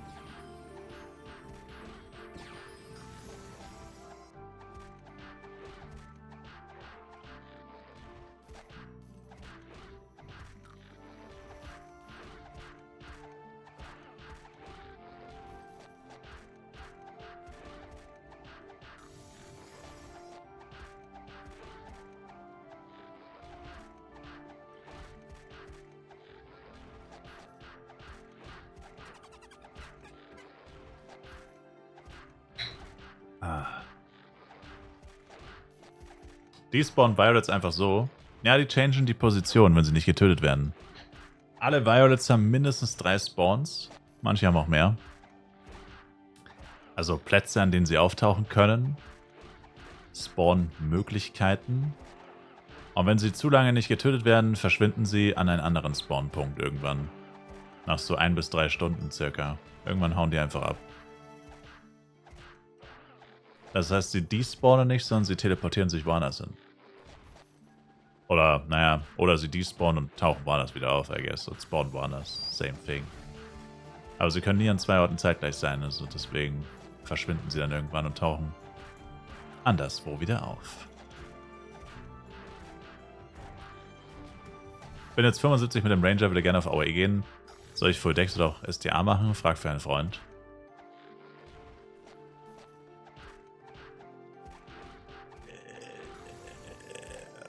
Das kommt drauf an, würde ich sagen. Du kannst theoretisch Full Dex gehen. Aber würdest du Hit and Run oder Face Tank spielen? theoretisch geht beides Full Decks.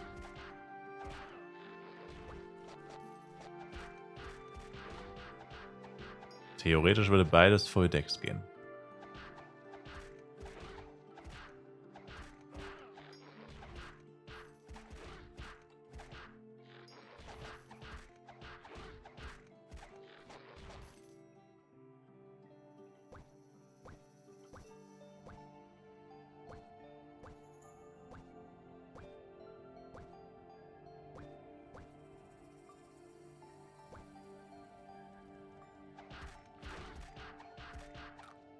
Ist gerade Full Decks, dann tryst du das mal.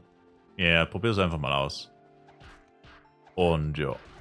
Aber ja, theoretisch könntest du auch SDA dazu nehmen, aber eigentlich willst du das auch eher so viel Schaden machen wie möglich. Also mehr als 50 würde ich dann auch nicht machen und das macht eigentlich auch fast keinen Unterschied tatsächlich.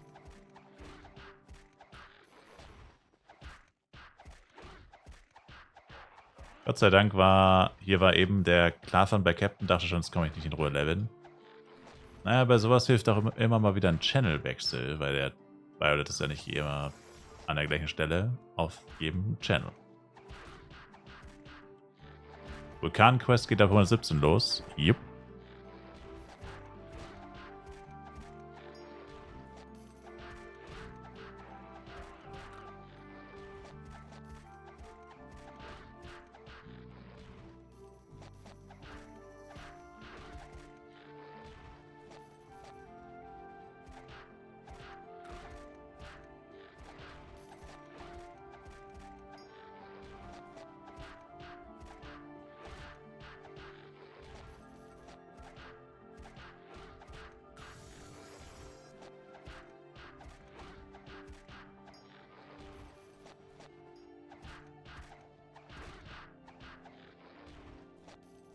Ja, möchte 100 A-Pros für die Bloody Axe, meint ihr, das ist okay?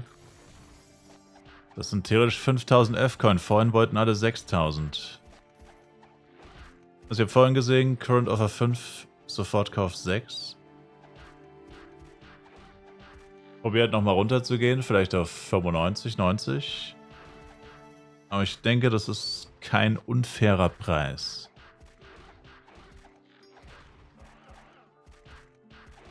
Das ist kein unfairer Preis wahrscheinlich.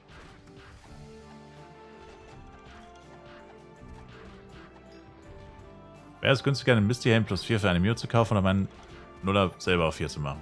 Definitiv den 4er kaufen. Allein 4 Power Dice sind mehr wert als eine Mew. Definitiv den 4er kaufen.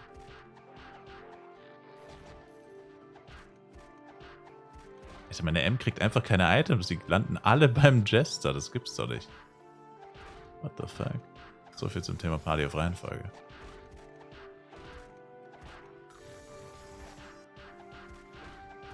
Mechatrogauns? No way. Satire. Lul. Oh! Nein, doch, das ist das gute Set. Oh, die könnten auch was wert sein. Mechatrogauns? Die guten Psykeeper-Gauns. Mechatro G? Scheiße, sind wertlos. Fuck. Naja, nicht wertlos, aber... Was sagt ihr? Was ist Mechatro-Gauns? Plus 6 gibt's welche und plus 7.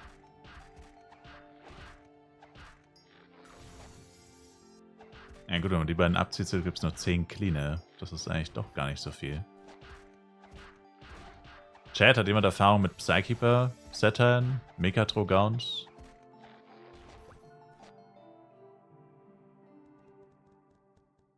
Wusste da irgendjemand was?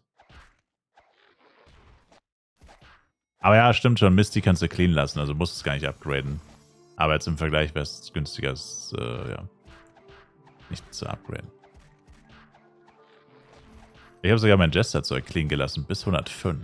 Einfach weil ich die Hitrate nicht gebraucht habe. Leute, noch ein Lightning 4 beim letzten Mob. Nice. Ja, dann bin ich fertig mit Yetis. Dann muss ich jetzt eigentlich zu den Augus. Scheiße.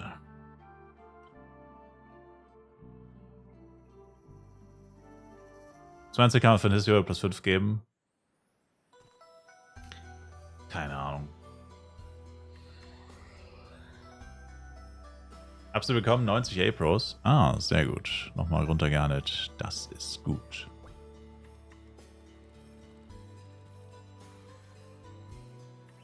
So, ich bin Channel 1, ne?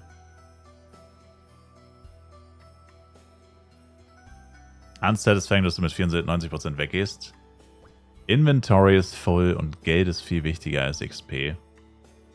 In diesem Spiel geht es nur um Geld. XP interessiert eigentlich niemand. Naja, mich interessiert XP eigentlich nicht wirklich. Also ein bisschen, aber situationsabhängig. Meistens interessiert mich Geld. Geld, Geld, Geld, Geld, Geld, Geld, Geld, Geld, Geld, Geld, Geld, Geld, Geld, Geld, Geld. Show me the money. Rein in den Bloody Oil, sonst fressen sich die Augustilbe nicht auf. Ich habe auch gerade überlegt, ob ich es jetzt einfach tryen soll mit allen Tries, die ich habe. Aber wenn das nicht klappt, Junge, ich bin so mad. Ich werde halt so unfassbar mad sein. Und das wären dann wahrscheinlich schon fast 500 Fails in a row. Wenn man die vom letzten Jahr dazu nimmt. Müsste man eigentlich, weil ich habe seitdem nie wieder gecraftet. Also bin ich eigentlich bei immer noch auf einer über 400er Fail-Streak. Was wirklich komplett abartig ist. Warte noch bis 15 Uhr. Wieso? Wie hoch ist die Wahrscheinlichkeit? 2%.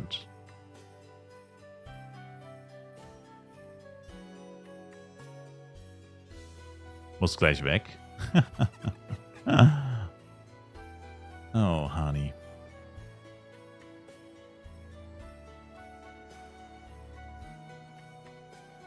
Ja, der Power Dice Front sieht nicht gut aus. Wirklich nicht.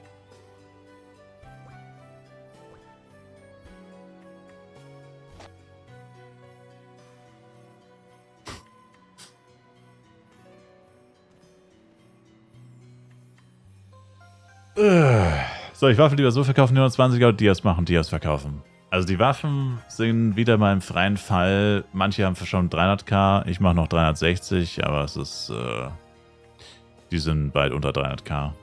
Also die Massenware zumindest. Bow Axe Stick kriegt man sicherlich noch ein kleines bisschen mehr, aber...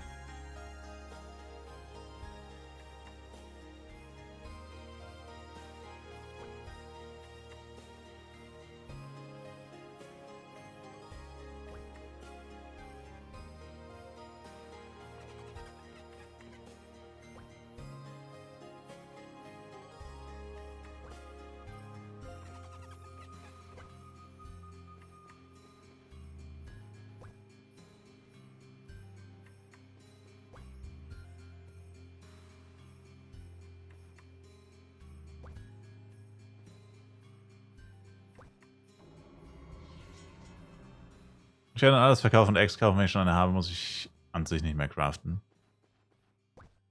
Hm.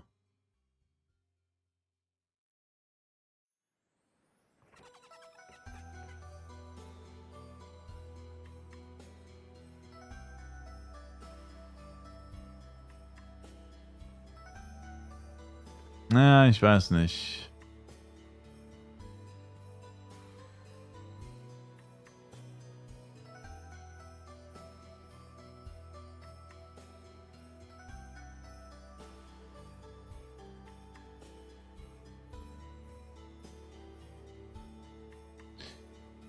Oh, man.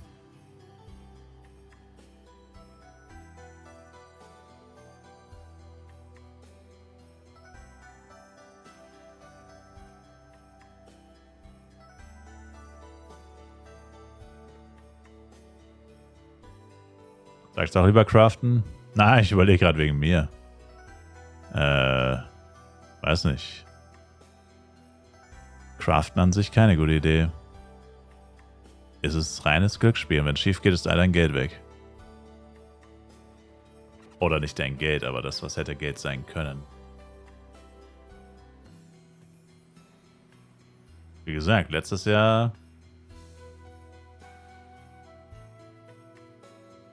Letztes Jahr hat es mir den kompletten FEC versaut.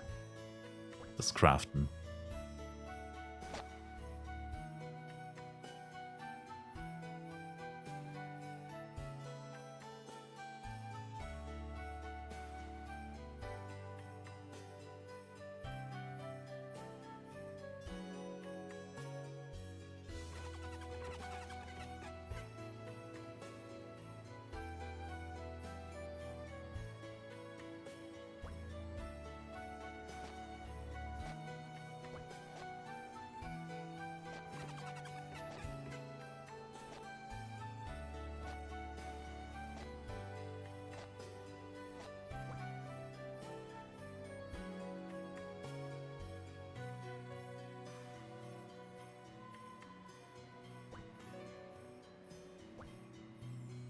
Warte einfach und kaufen Cleanes. Wie viel sind die Dias wert? 200 Mio. Glaube ich. Also 4, irgendwas sind die, glaube ich.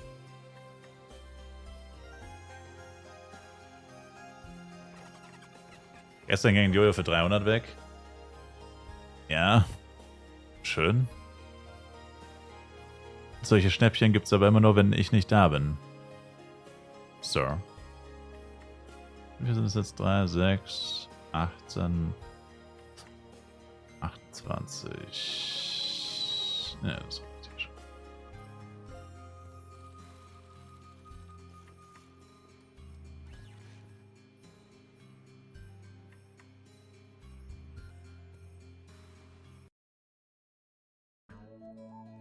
Cheap Shy Ad. Hä? Nanion Suit. Moment mal.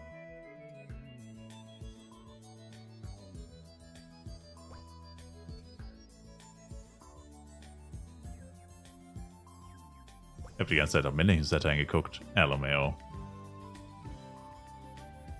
LMAO, ich habe die ganze Zeit auf männlichen Dateien geguckt und es ist niemandem aufgefallen. Aber die ganze Zeit nach männlichen Dateien gefragt und es ist niemandem aufgefallen. Damn, ich dachte mal, Nanion ist das weibliche Set. Ich habe überhaupt nicht drauf geachtet. Crazy. Ich dachte echt, das ist das weibliche.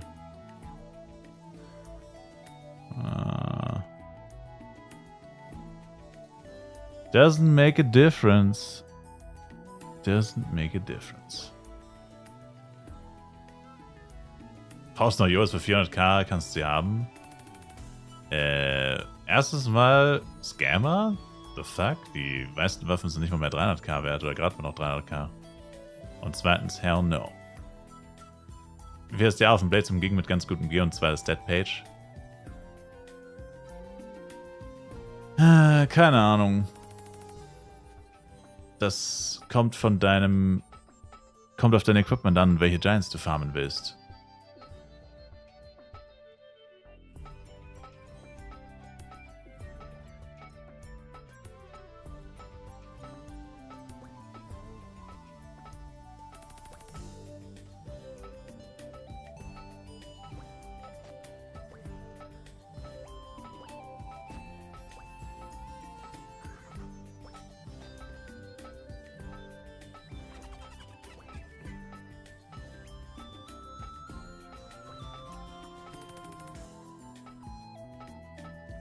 No, muss man erst das Jojo reintun. Nee, was? Achso, Shining Power, da ist, glaube ich, bin auch lost. Oh, es geht wieder los. Ich bin schon wieder lost.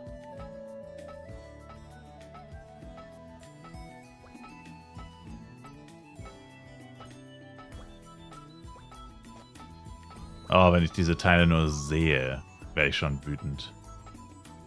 Wenn ich diese Dinger nur sehe, bin ich schon wütend.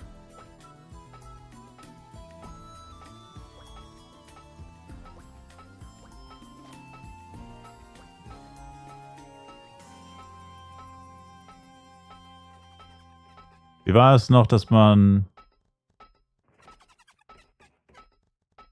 Wie war das noch, wenn man das Geld hat? Am besten 2 Bloody Eggs für den meisten Schaden? Yeah.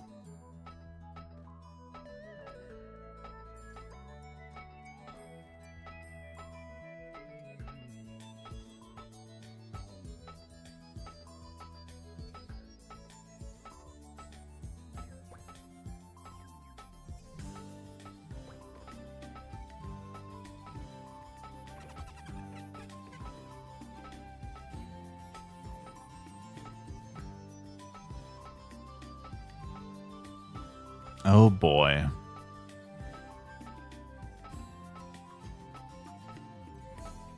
Da wird sogar kurz Pause vom Leveln gemacht. Du dreckiger Hater.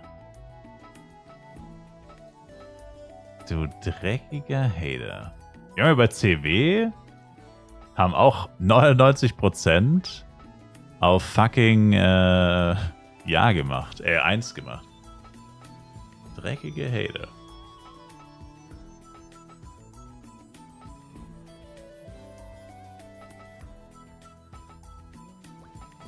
Ups. Junge, die Party heißt halt einfach AA One Duo Only und es joinen halt nur Solo-Leute. Also das ist auch irgendwie unverschämt, oder? Kannst die Party auch einfach, ich verschenke 20 Milliarden nennen und die Leute lesen es eh nicht. Höchstwahrscheinlich. Nur immer dann, wenn kein Ringmaster joint. Dann weißt du, okay, dann kommt jetzt vielleicht gleich die Frage, ob da noch einer rein darf oder so ein Scheiß.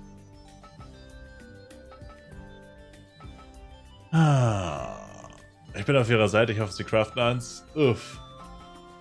Ich lief dir meinen Arm. Oh, fuck. Oh, man. Oh. Ich bin gerade richtig down, Alter.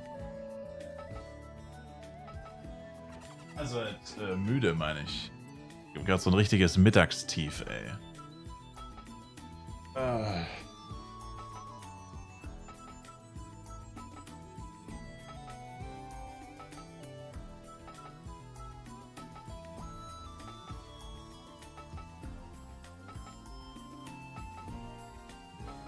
Das ändert sich nach dem Gecraften, jojo.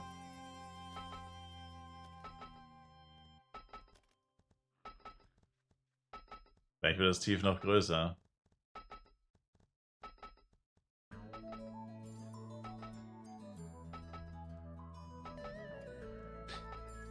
Oh man, let's go.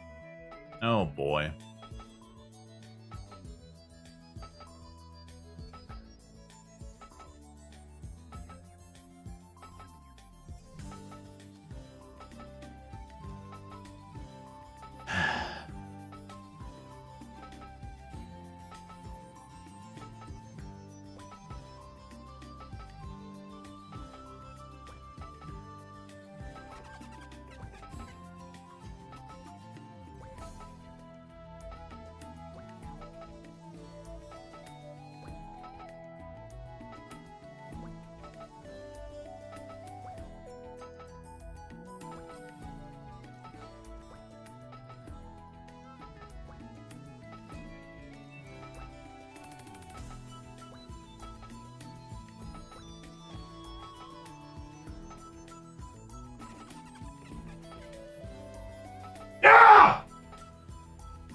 Ja!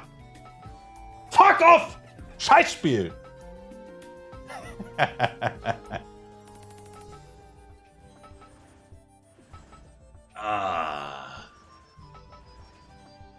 Und ich musste nur ein Jahr auf diesen Moment warten.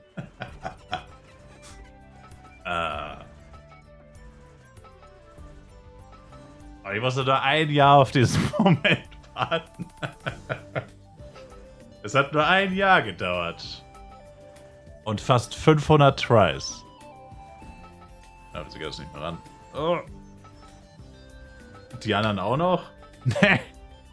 Nee, ich crafte nie wieder in meinem Leben. Das war das letzte Mal. Das war das letzte Mal, dass ich mir diese Scheiße antue. Das war das letzte Mal, Sir.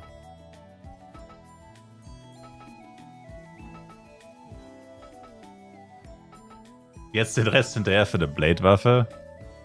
No. Das wäre einfach nur dämlich.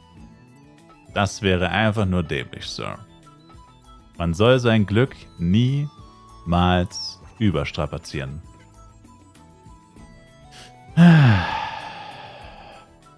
Das Geile ist, 30 Diamonds ist actually gar nicht so wenig Geld. Dann kann ich mir heute noch die FEC Flask holen. Dann kann ich mir heute noch die Flask holen. Man merkt richtig, ich bin gambling-süchtig. Nein, gar nicht. Nein, gar nicht. Upgrade ich jetzt das Jojo? Muss ich. Muss ich. Zum Glück habe ich den ganzen Scheiß gebunkert. Und jetzt auch stundenlang Metz gefarmt. Also, ich brauche Wasser. Ich brauche Wasser. Und ich brauche Aerons und Minerals. Und ich brauche S-Product Low. Die Scheiße ist fucking teuer. Was kostet ein S-Product Low? Ach so, ich habe gar keine S-Product, fällt mir gerade auf. Die bräuchte ich eigentlich auch, ne? No, Moment, fuck. Naja gut, erstmal bräuchte man eine Menge S-Project Low. Plus 7 kann man mit S-Project Low machen. Naja, plus 7 reicht erstmal. S-Project Low Chat, die sind viel zu teuer, ey.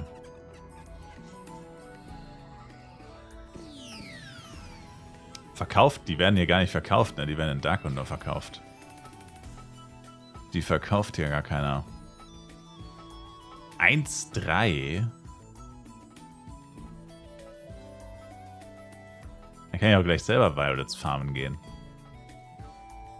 Uff. 1,3? So eine Scheiße. Auf Ja gestimmt und wir gewinnen nichts.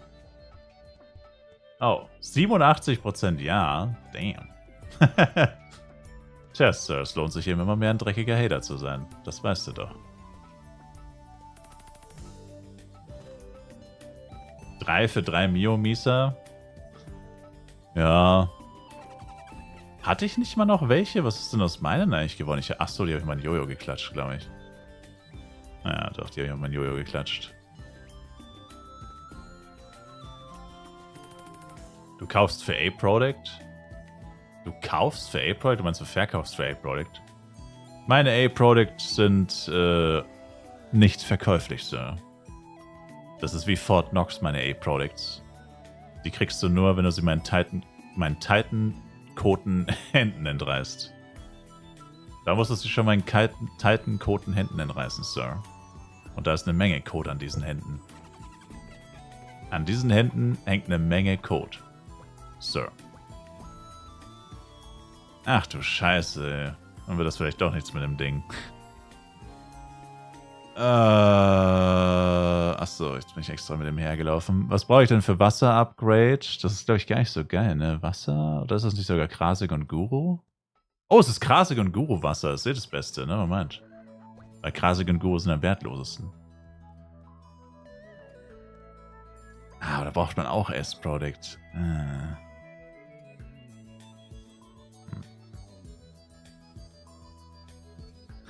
Ich denke mal, plus 7 und plus 7 wäre erstmal vernünftig. Aber die Frage ist, wie viel das kostet, ne? Die Frage ist, was kostet das? Zu viel wahrscheinlich.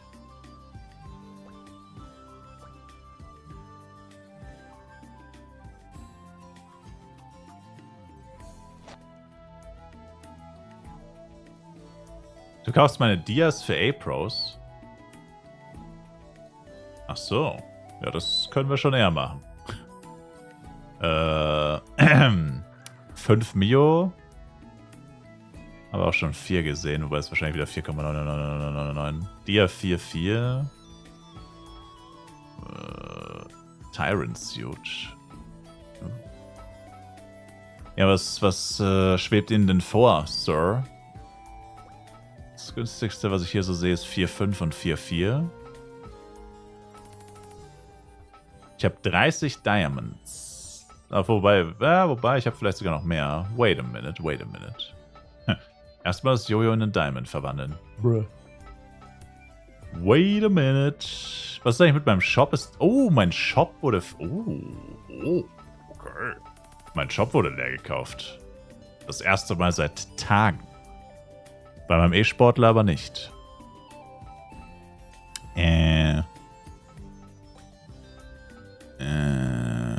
Un momento, por favor.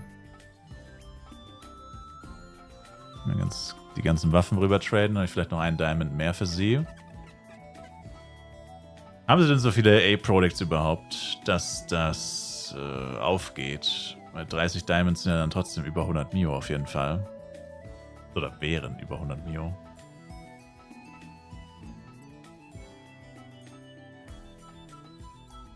Okay, das ist erstmal alles.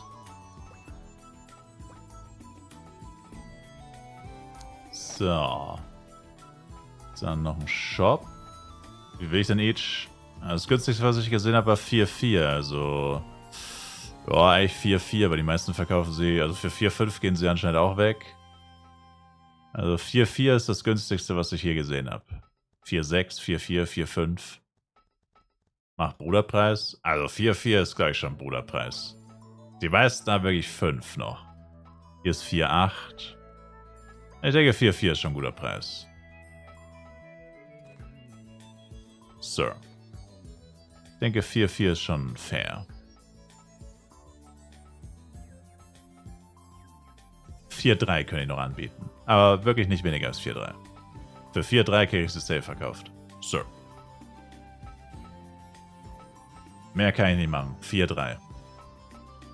4,3 ist letzter Preis. Sir.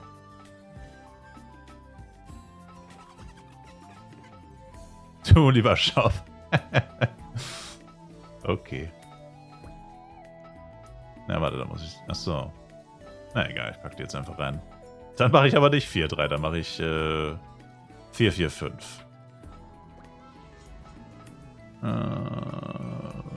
Zack.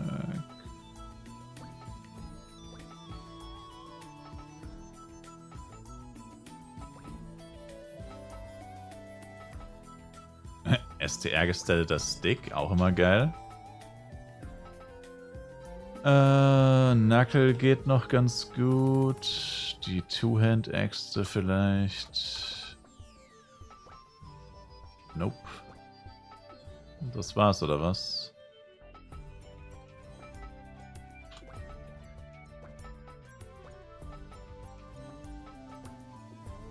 Nope. Nope.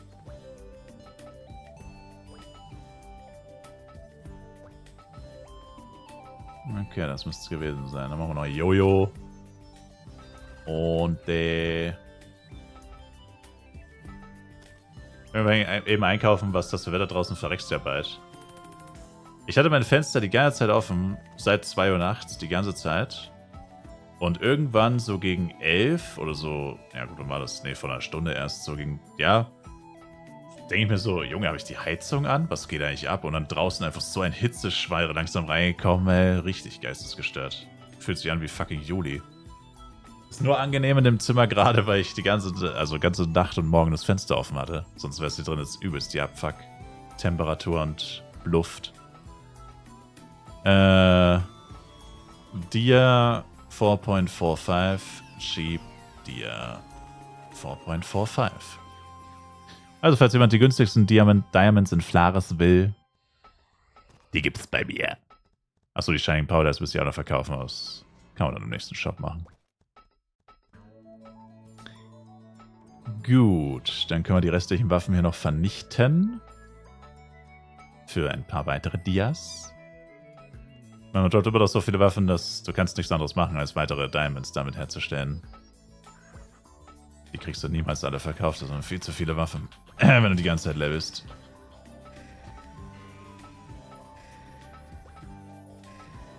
Aber gut, das Gute ist, jetzt kann ich auch meine Power Dice wieder verkaufen und so. Also es ist...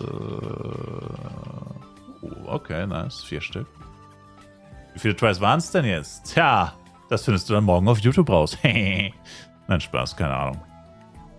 12, 14 waren es. Oha, irgendjemand hat das gecallt. Warte mal. Hat nicht irgendjemand irgendwas mit 14 gecallt? Warte mal. Warte mal, irgendjemand hat das gecallt. Oder nicht? 12? Nee, hä? Ich dachte, ich habe das gelesen. Damn, ich hätte schwören können, ich habe das gelesen.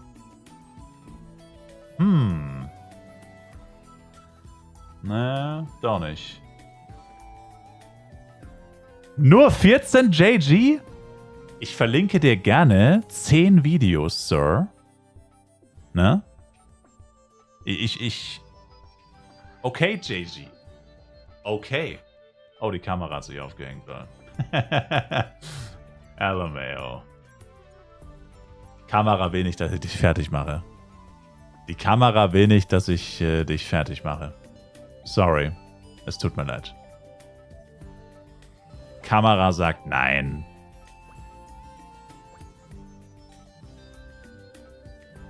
God bless the camera. Ah, jetzt muss ich mein ganzes hart verdientes Geld für diese scheiß S-Pro Glow ausgeben. Das ist so wirklich der dümmste Scheiß überhaupt, dass die so viel Geld kosten. Ah, meine Güte. Ach du Scheiße. Junge, ich hasse Channel 1, Mann. Ich krieg da so Aggressionen, ey. Channel 1 nervt so heftig. Das ist so... Oh, das ist so ein Abfuck. Wie das laggt, ey. Das fühlt sich jetzt straight up an wie 2005 oder so. Und wenn du ganz nah ranzoomst und die ganzen Shops nicht lädst, dann laggt's nicht. Du musst ganz nah ranzoomen, dann laggt's nicht. Trick 17. Das fuckt trotzdem ab. Also. Die schreiben natürlich auch nirgendwo den Preis dazu, ne? Dass du immer schön jeden Drecksshops anklicken musst. Schreiben alle nur low, low, low, aber keiner schreibt wie viel. Und wenn, dann stimmt es wahrscheinlich eh nicht, wenn sie es dazu schreiben. Wenn sie es dazu schreiben, stimmt es eh nicht. Die wenigen, die es dazu schreiben, stimmt eh nicht. Ich gebe dir ein bisschen günstiger. Ja, sag an. Ein bisschen günstiger als diese ganzen Scammer hier ist nicht schwierig, glaube ich.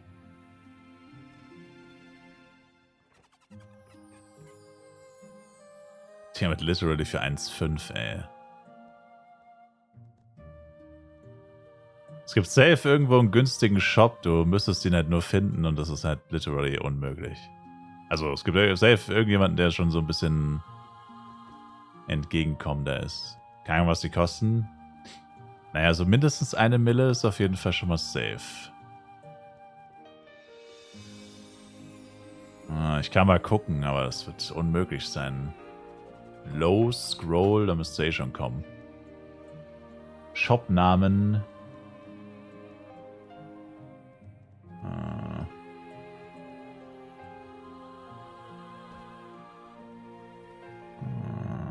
Das sind gar nicht mal so viele, das sind tatsächlich nur 89 Shops. Ich hätte gedacht, dass das viel mehr sind.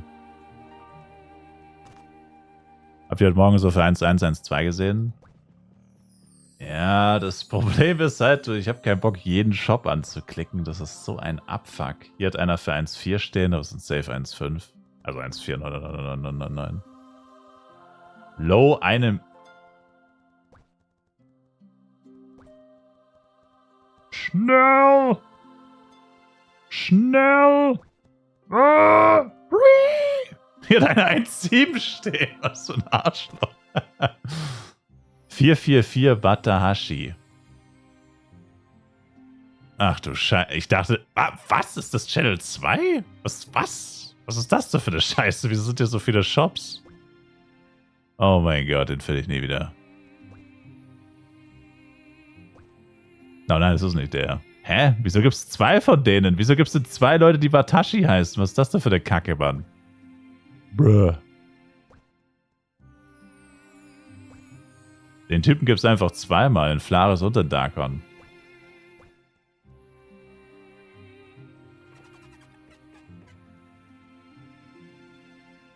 Wieso sehe ich ihn nicht? Hä? Bin ich jetzt blöd oder bin ich blöd? Ja, meinst war der andere. Oh. The fuck, bin ich blöd oder bin ich blöd? Das war doch der. Das war keiner von beiden. The fuck?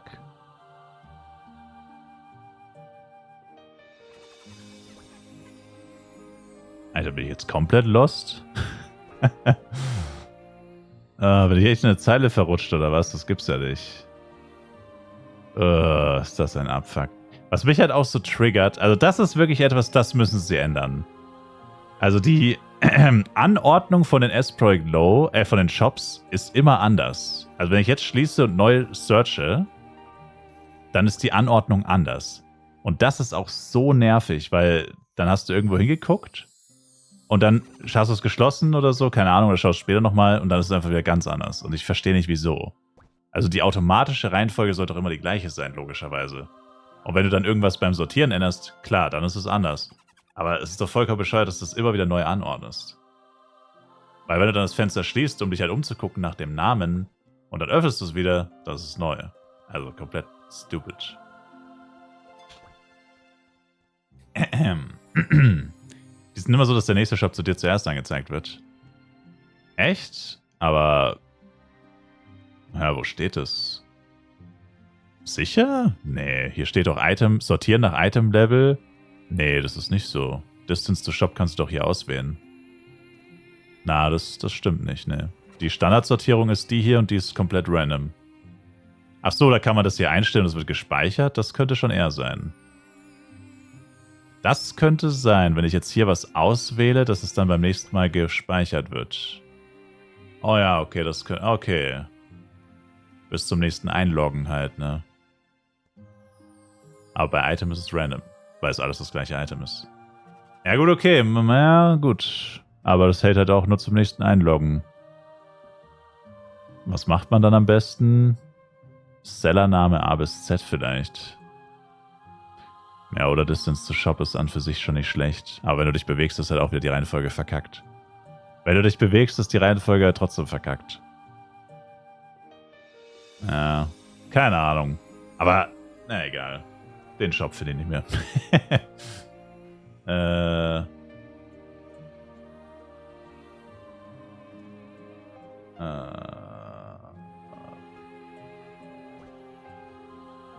Passwort vergessen. Oh.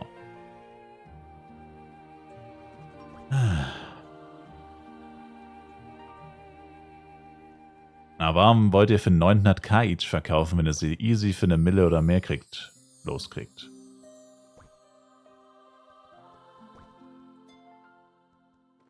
Achso, hier war das. Zan Mo war das. Der war das. Und auf welchem Channel ist der? Channel 2. Er macht 1,2.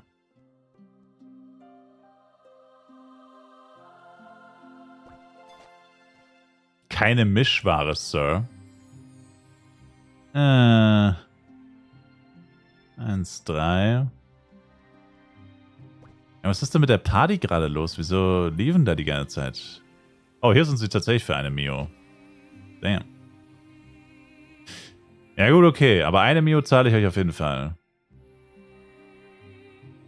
Also eine Mille kann man auch finden. Habe ich gerade bewiesen. 20 Mille bei dem Bro hier.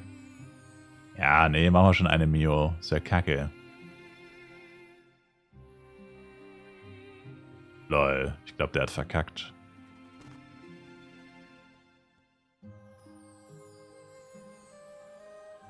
Die für 20 würde ich kaufen. Oh, danke für den Tipp, mache ich.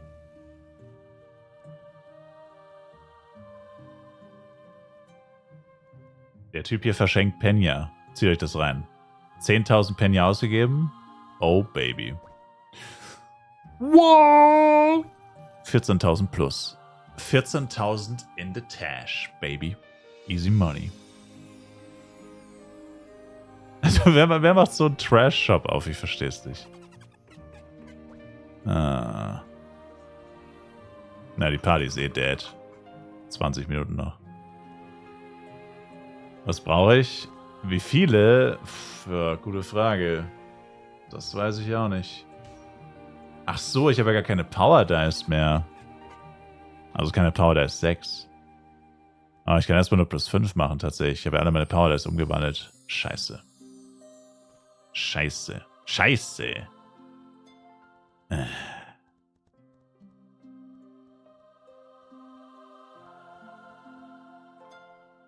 Das ist ein Neuling, kaufst den Shop, dann verkaufst dein Zeug beim NPC.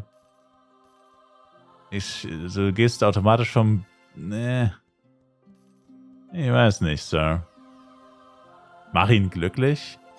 Du solltest nicht immer von den Besten in Menschen ausgehen. Es gibt genug Leute, die laufen in Flaris rum und schreiben, oh, hat jemand bitte Penya für mich? Hat jemand bitte Penya für mich? Und dabei sind es Leute, die wenig kosten für mich. Alter, bist du wahnsinnig? Wenn ich das alles kaufe, das sind über 100 F-Coin. Naja, gut, nicht ganz. Ja, ich dachte, da sind noch auch Sachen für eine Mille drin. Ah, nee, hier 500k, ne, wo ist du?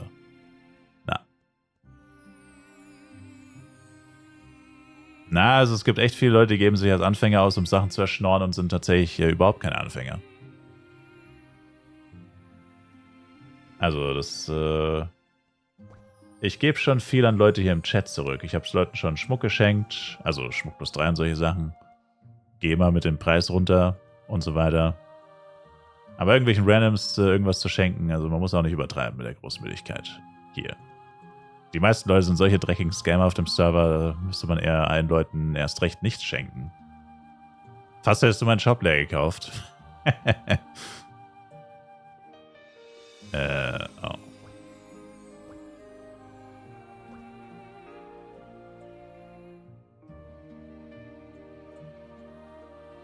Extra-Gowns noch was wert? Hoffe ich doch, ich habe sie gerade gedroppt. Oh nee, du auch, oder was? Verdammt. Ich meine, schön, cool. Gut. Gut für uns beide, ja.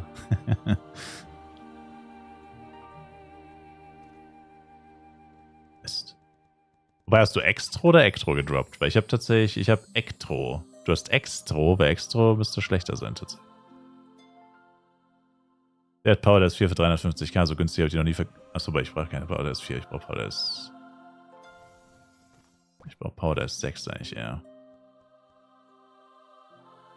Warte mal, was? Ja.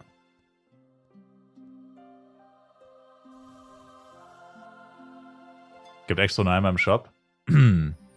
Echt? Ektro auch? Oder nein, ich habe wieder das Falsche eingegeben, oder? Ektro G? Nee. Ah, cool, dann Glückwunsch an uns beide, Sir. Wie läuft's, Kugis?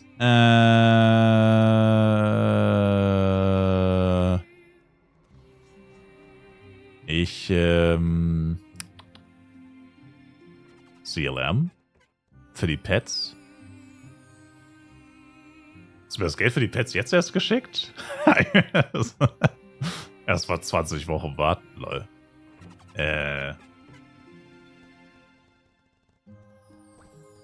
Damn.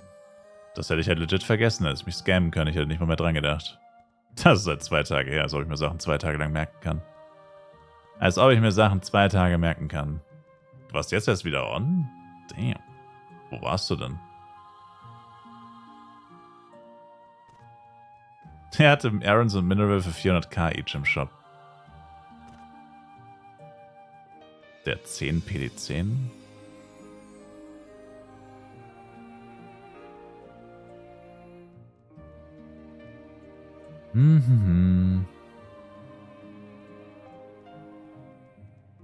Oh.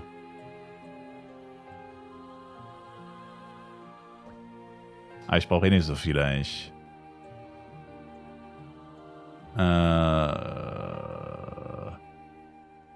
Ja, gib mir 20 PDs. Das sollte eigentlich reichen, oder? Für plus 7? Ja. Gib mir 20 PDs. Oh, Alter, diese scheiß S-Product Low, warum sind die so teuer, ey? 20 PDs und... Ja, schwer zu sagen. Ich kann ja nicht wissen, wie viel Pech ich habe. Woher soll ich wissen, wie viel Pech ich habe? Das ist unmöglich. Sagen wir, ich habe schon 15. Ich will 2 mal plus 7 machen. Sagen wir 20. 20 low. Wer kauft eine Waffe für 600 Euro? Die ersten Lusagas Crystal Waffen werden für 2000 Euro verkauft, Envy. Da ist 600 noch günstig. Das sind Peanuts. So. Also was ist 680? 6,8 Millionen, also 26,8. 26,8. Ja. Ja, bleib vielleicht in der Nähe, falls du jetzt gerade nichts vorhast. Vielleicht brauche ich noch mehr. bleib vielleicht mal noch in der Nähe, Sir. Okay, neue Wette, aber wirklich nur 1 Minute. Ich will den Herrn hier nicht warten lassen. Upgrade. Meine Stimme ist legit lost. What the fuck? Upgrade reichen 35 S-Project Low für 2 mal plus 7. Das ist die Wette. Ja oder nein? 1 Minute Zeit. Let's go. Easy money. Okay. Also reichen diese 35 S-Project Low für 2 mal plus 7? Yes or no? Ich hoffe, ich habe überhaupt genug Materials, aber 3000 müsste eigentlich schon reichen.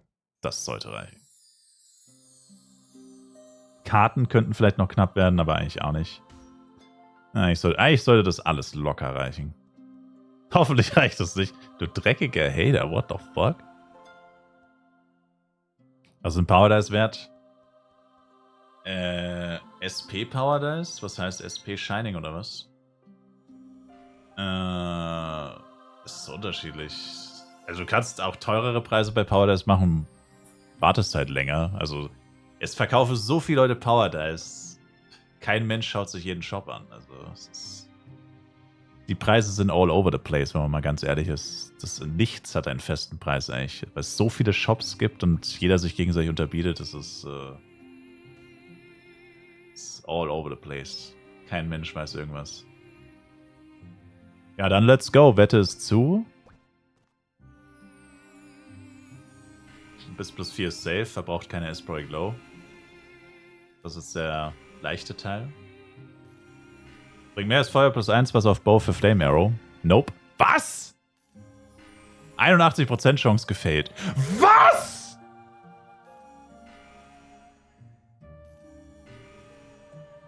Ihr habt zweimal die 81% verloren. Ich habe zweimal 81.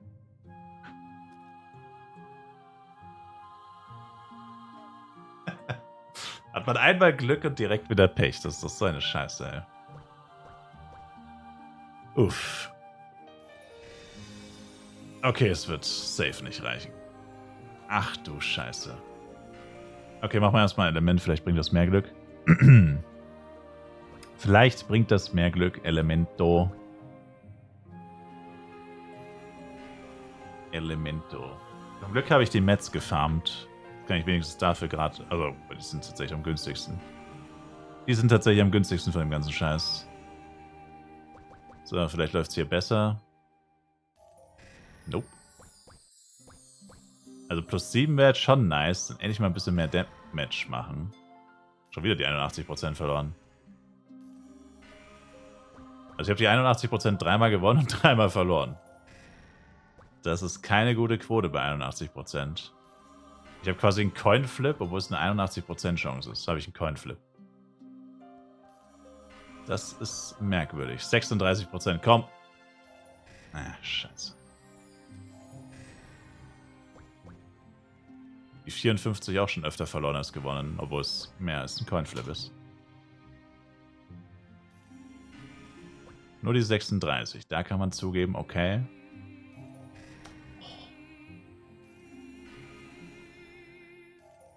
Die 36 ist auch schon dreimal verloren. Die 36 auch schon dreimal verloren.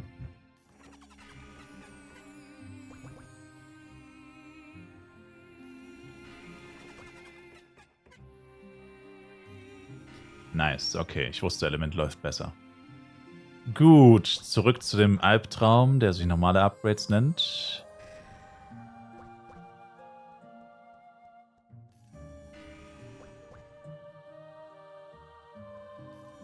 Ich habe nur noch 9 S. Komm schon.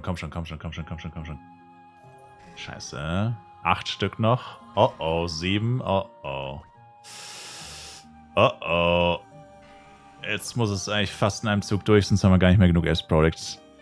Oh, komm schon. Oh. No.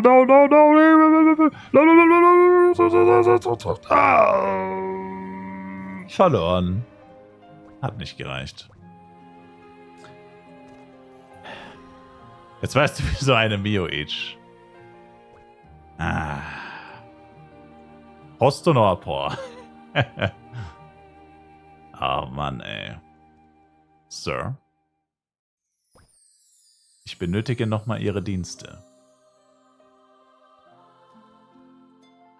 Unlucky, ey. So frech. Aber für die 105er Accounts auch 45 zahlen müssen, die scheinen sehr schlecht zu droppen. Ja, ich habe es jetzt tatsächlich schon mal gedroppt und für 60 verkauft. Aber ja. Scheinen nicht unseltener geworden zu sein. Mach mal 10 nochmal. 10 Lows. 10 nochmal.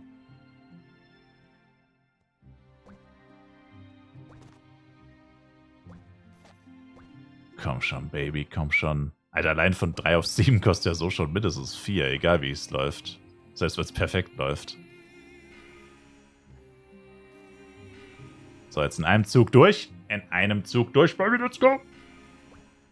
Komm schon, Baby, let's go. Nein. Geht doch. Also Bloody Jojo 7-7. Weiter gehe ich mit S-Project Low nicht. Also grundsätzlich könnte man weitermachen mit S-Project Low auf dem FEC. Vor allem, wenn Upgrade-Event kommt. Was ist die Chance? Ist 18%. Aber nicht, wenn ein S-Project Low 1 Mille oder mehr kostet. Und Power Dice auch momentan schon auch ziemlich viel Geld kostet eigentlich. Dann rentiert sich das nicht. Weil wenn es 5-mal fehlschlägt, hast du 500 Mats, du hast 600.000 Penya, du hast 2 Millionen Power Dice, also da kannst du auch einfach ein S-Project benutzen. Und ja gut, mit S-Project, ja. Aber, also wenn, dann müsste man auf Upgrade-Event warten. Und die Preise müssten mal ein bisschen runtergehen. Von sowas wie S-Project Low. Aber aktuell sehe ich das nicht wirklich, dass sich das rentiert. Aber damit müsste mein Damage jetzt schon besser sein, weil davor hatte ich ja 5-4 quasi. AG-Jojo plus 5-4. Allein schon daher kommt jetzt eigentlich ein fettes Upgrade. Damage-wise. Also gar nicht durch das Jojo selber, sondern eigentlich nur durch das 7-7. Und, boah, hier ist das gute Stück. Leuchtet ja überhaupt nicht. Damn. Crazy. Achso, da fehlt die Scroll of Upgrade-Effekt.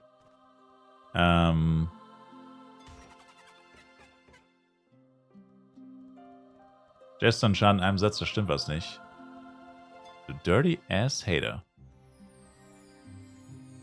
Was wollte ich jetzt gerade sagen? Machen, tun.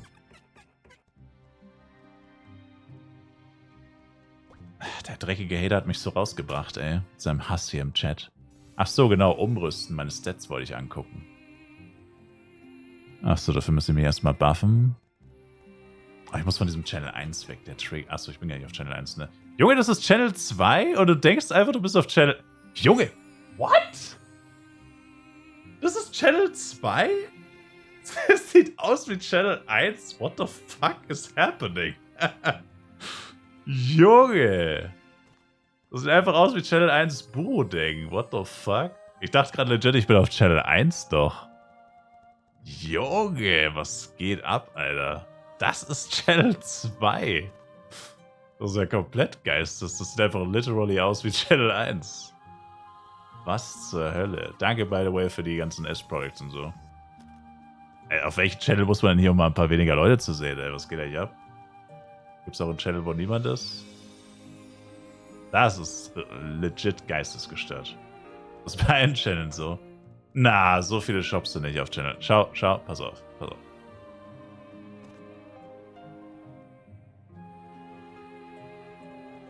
Okay. Never mind. Es ist wirklich auf einen Channel so. In 7, da ist keiner. Oh, also Channel 6 scheint auch sehr beliebt zu sein. Das ist wirklich geistesgestört. Naja, egal.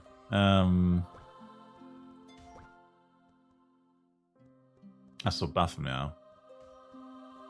Ich komme kurz mit dem Ringmarsch da. Wie viele Skillpunkte bekommt man auch beim Level Up bis 60 SM? 4 oder 5. 7 und 8 ist immer am wenigsten los, aber nicht beim Leveln. Beim Leveln sind bei mir mit Abstand die ätzendsten Leute. Also die ganzen AOE-Spieler sind da. Oder einige AOE-Spieler. Einige AOE-Spieler. AOE.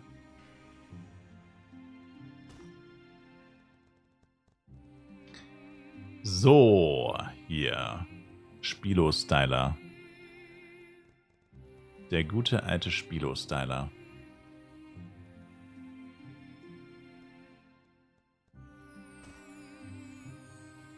Dann zeig mir mal, was für Stats du hast. Im Endeffekt müsst ihr jetzt einfach so 95 Crit-Rate haben. Also eigentlich genau 95 Crit-Rate. Crit-Rate. Ah ja, 95. Genau, und dann würde ich jetzt wieder auf meinen Cloak wechseln, auf den Dex Cloak. Dann habe ich 99 Crit Rate.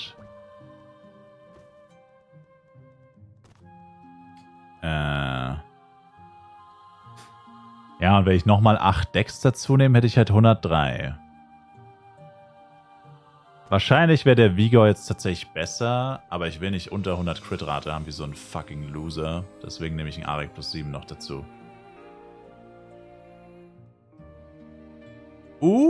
Sweet Baby Jesus. 103 Crit-Rate mit Bloody Jojo. Schubrinring ist OP als Jester. Wieso? Er gibt 8 Stats. 4 Decks, 4 STR. STA bringt mir nichts und Int auch nicht. Also gibt er 8 Stats, Sir. Das ist genauso gut wie ein Vigor plus 7. Der gibt auch 8 Stats. Da muss ich Sie leider enttäuschen, Sir. Das ist Garbage. Einfach warten, bis Canboy ein Level steigt. Ja, ich level dann einfach mal kurz meine M auf 186.000. Braucht jemand ein AG-Jojo? AG-Jojo plus 5 abzugeben. LG Jojo plus 5. LG Jojo plus 5. Anybody?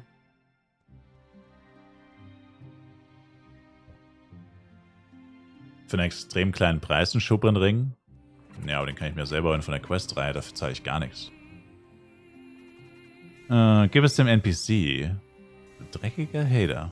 Du würdest es gebrauchen, Abelio.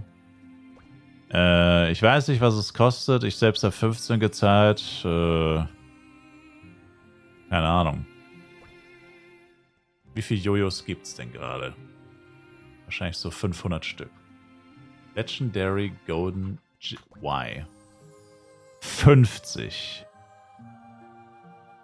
Es gibt 50 LG-Jojos. Okay, 5 Mio. Wie klingen 5 Mio für dich?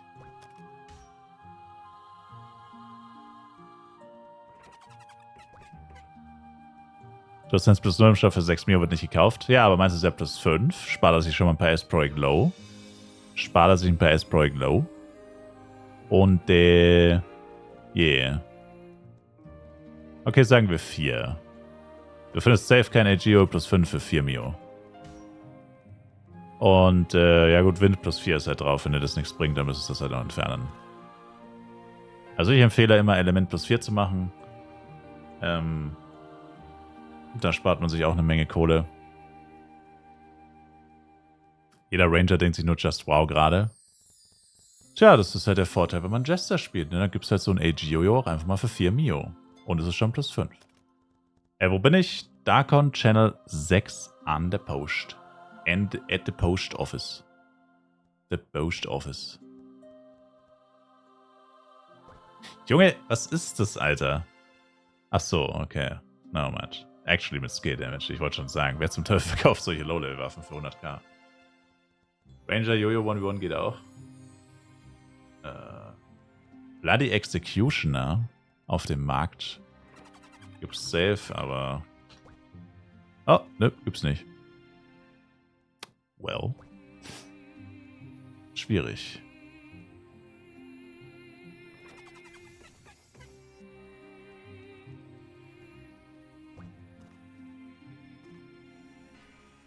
Ja, wie gesagt, 4 Mio. Das passt schon. Da ist der Prügel aber auch gut bezahlt. Coole Sache, danke dir. Gut, oh, ich brauche jetzt gleich erstmal was zu fressen. Ich bin literally seit 12 Stunden am Stream und habe nichts gegessen. Na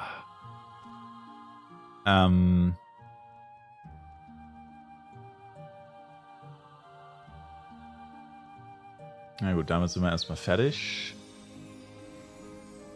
Nanex war ja auch nix. Also Korrektur zu meinem Aufruf. Ich suche nach Nanex-Set-Teilen mit STR-Stattung. Okay, Dex plus 4, aber ich will ja eigentlich STR. Ich brauche tatsächlich keinen Dex mehr. Wie viel Crit-Rate gibt das Set eigentlich? Ich meine, es gibt 15 und es gibt 20. Na genau, kann ich Cloak und Arik wieder wegtun. Nee, tatsächlich wirklich STR-Stattung. Also Dex brauche ich tatsächlich eigentlich gar nicht. Also wirklich Full STR eigentlich einfach. Alles STR plus 4 am besten. Sehr wahrscheinlich, dass das passiert. Also falls ihr weibliche Jester-Teile findet, STR gestattet. Wäre sick.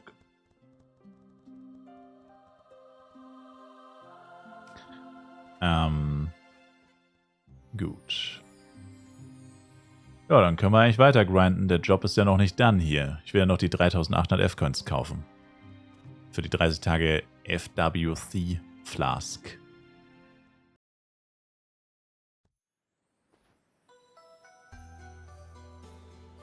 Oh. Sorry. Kannst du mal bitte zeigen, wie du so viele Inventarplätze hast?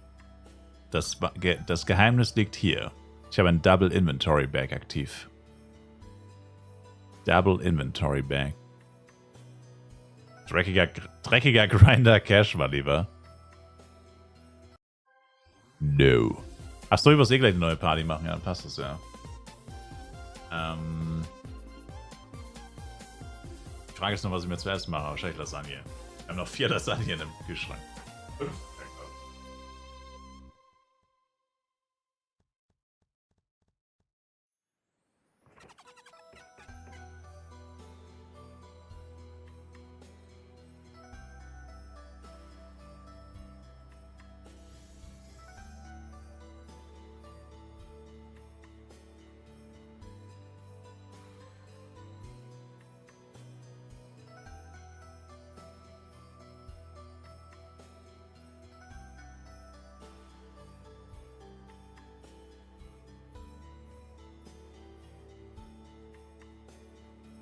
Du meinst Fliff? Da spricht man doch nicht Fly aus, du Vollidiot. Das heißt Fliff. Fly for fun. Fliff ist doch ganz einfach. Das kann sich doch jeder merken.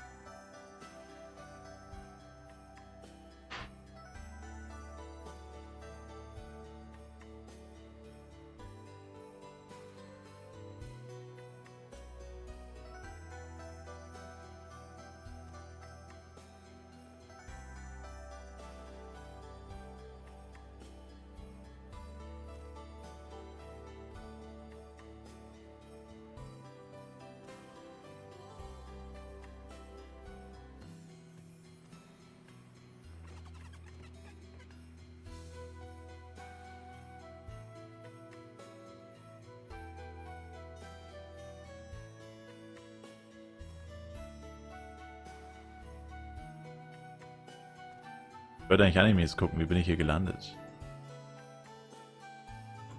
Senpai?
So, ihr alten Haudegen hier.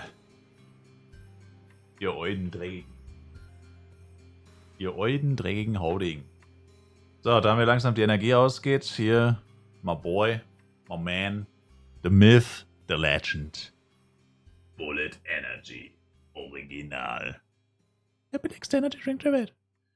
Na, Spaß, das ist wahrscheinlich Kong Strong. Höchstwahrscheinlich sogar.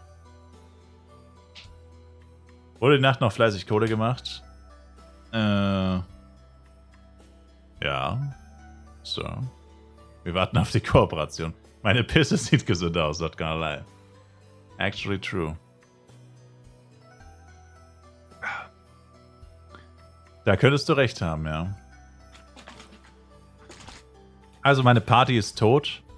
Es ist auch niemand mehr aus dem Stream in der Party. Noch 15 Minuten Skills, 0 Punkte. Ich bin raus. Ich bin raus. Ja gut, dann passt. Dann kann ich nochmal nach Darkon 3 gehen und die Quest weitermachen.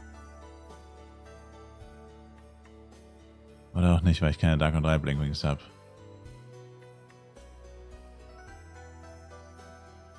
Bloody Jojo, Mr. Schmachti. Oh, Mr. Schmachti, wenn du hier gewesen wärst, du hättest frohlocket. Du hättest frohlocket. Ja, die Sonne ist gerade kurz weggegangen. Plötzlich ist arschfinster hier drin. Scheiß Sonne. Dreckiger Hater. Also, ich mache eine neue PSF. Boys, wer will rein? Channel 6. Neue PSF am Stirsel. Neue PWSF. Ich habe keine Ahnung, was ich da buchstabiere. Sicherlich nicht PSF.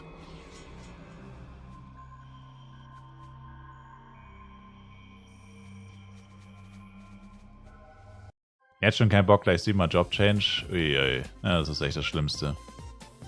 Aber wenn man das mal hinter sich hat, dann ist es eigentlich relativ entspannt. Wie kann ich diese Story Dungeons resetten? 1 Stunde warten, 1 Stunde Cooldown. Hab so nicht benutzt, Nafta. Da stecken die also die Atomabfälle hin. Ja.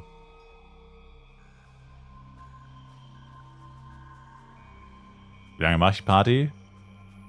Ja, also hallo? Was denkst du eigentlich, mit dem du hier redest? Moment mal. Achso, ich habe die Question angenommen, ne? Fuck. Aber der RM hat sie ja noch nicht angenommen. Oder? Ach, die ist bei Shin, die Quest. Ach, fuck my life. Ich hätte gar nicht hier hinkommen müssen. Die Quest ist bei Shin. Shin. Mate kudasai? Shin, der Seite Weep. Auf Deutsch heißt der halt einfach Nein in Flive PC. Einfach Nein. Du würdest rein, Tenchi? Ja, Channel 7, wie gesagt. Channel 6, sorry. Channel 6. Channel 6, sorry. Cheryl. Cheryl. Okay.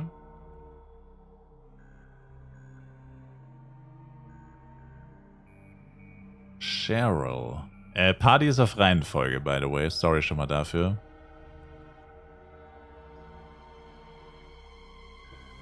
Wo kann man Hisbow droppen?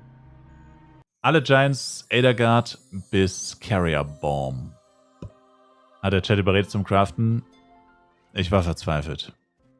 Mr. Schmachti, ich sag's ehrlich, ich war kurz davor, mir die Kugel zu geben. Ich habe diesen Low Damage nicht mehr ertragen. Und ich fürchte, er wird immer noch low sein. Ich bin mir sogar ziemlich sicher, der Damage wird immer noch low sein. Ich bin mir ziemlich sicher, der Damage wird jetzt immer noch beschissen sein. Aber was willst du machen? Da steckst du einfach nicht drin. Da steckst du einfach nicht drin in diesem fucking Low Damage. Jester. Yeah. Ein Plätzchen hätte ich noch für ein Duo. Ich ziehe jetzt hier die Party, während ich die Quest mache. 200 Muffin Bucket, das ist halt geistesgestört. Und es ist zum Beispiel eine Zeit, mir die Bloody Waffe selber zu craften oder zu kaufen. Also jetzt langsam lohnt es sich wahrscheinlich mehr, sie zu kaufen. Vorhin hat nix wie weg eine Bloody Axe für 4500 F-Coin bekommen. 4500 F-Coins sind aktuell, ja, 500 Mio, bisschen mehr vielleicht. Und wenn du alle Crafting-Materialien zusammenzählst, also 50 Shining Power Dice sind ja quasi 250 PD8, 250 PD6 oder 4. Das sind auch nochmal 300 Mio. Die Diamonds sind über 200 Mio, das ist Break-Even. Und das heißt, bei 50 Tries würdest du mit einer Waffe rechnen. Du kannst statt die 50 Tries zu machen, einfach die Waffe kaufen. Also du musst zwingend reinlacken, sonst verlierst du Geld beim Bloody Craften. Also auch wenn du die 50 hittest, hast du wahrscheinlich genauso viel ausgegeben. Oder wenn du keine X-Stick Bow gecraftet hast, hast du wahrscheinlich sogar mehr ausgegeben, als die Waffe selbst wert ist. Also eigentlich jetzt erreichen wir den Punkt, wo es sich nicht mehr lohnt zu craften. Ich habe es trotzdem gemacht, weil ich ja Schwachkopf bin. Ich bin auch Schwachkopf. Sir. Ja, hier ist jetzt der Damage so oder so beschissen. Ich habe keinen Link Attack und habe keine, nicht das richtige Element auf der Waffe. Wie viel Tries? 14. 14. Geben die überhaupt noch Party XP? Yeah. Mein Crap rausbocke.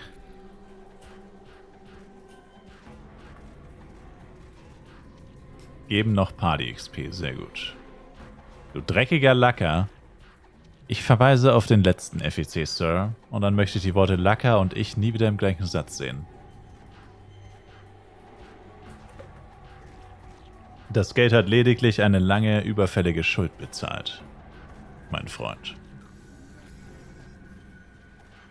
Es wurde lediglich eine längst überfällige Schuld beglichen.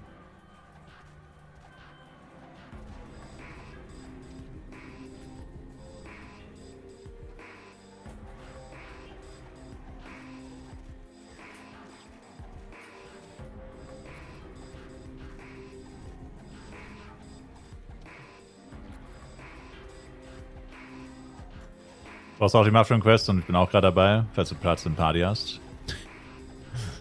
Sir. Na dann Kimst, Channel 6.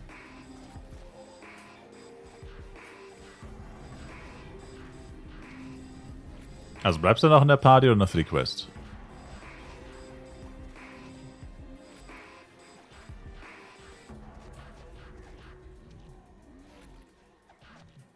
Oh, da ist jemand gestorben. Aufpasse, die One-Shotten. Jetzt nicht mehr. Jetzt nicht mehr. Oh, by the way, ich habe Element of the Suit gar nicht gechanged, ne? Das müsste ich tatsächlich auch noch changen.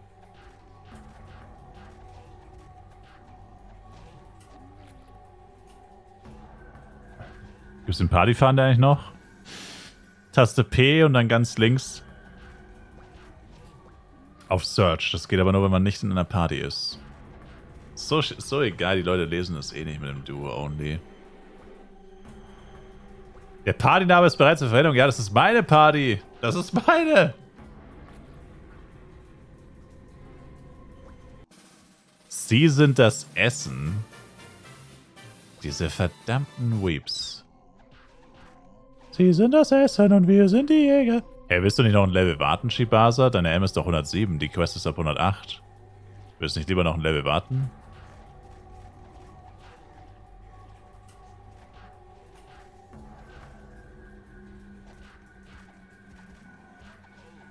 Der ist gerade gestorben. Ach so. LMAO. That's pretty funny. That's pretty funny, ain't gonna lie.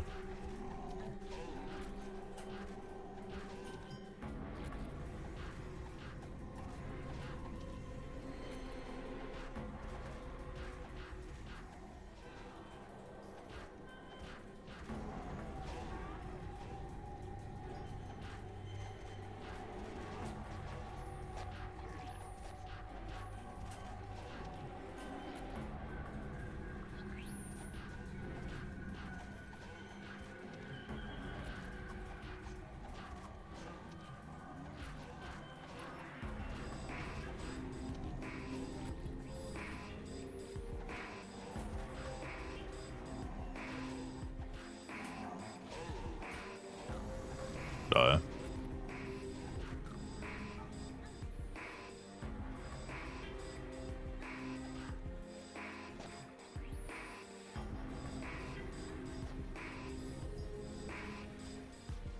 Nicht genug FP. Scheiße. Mist.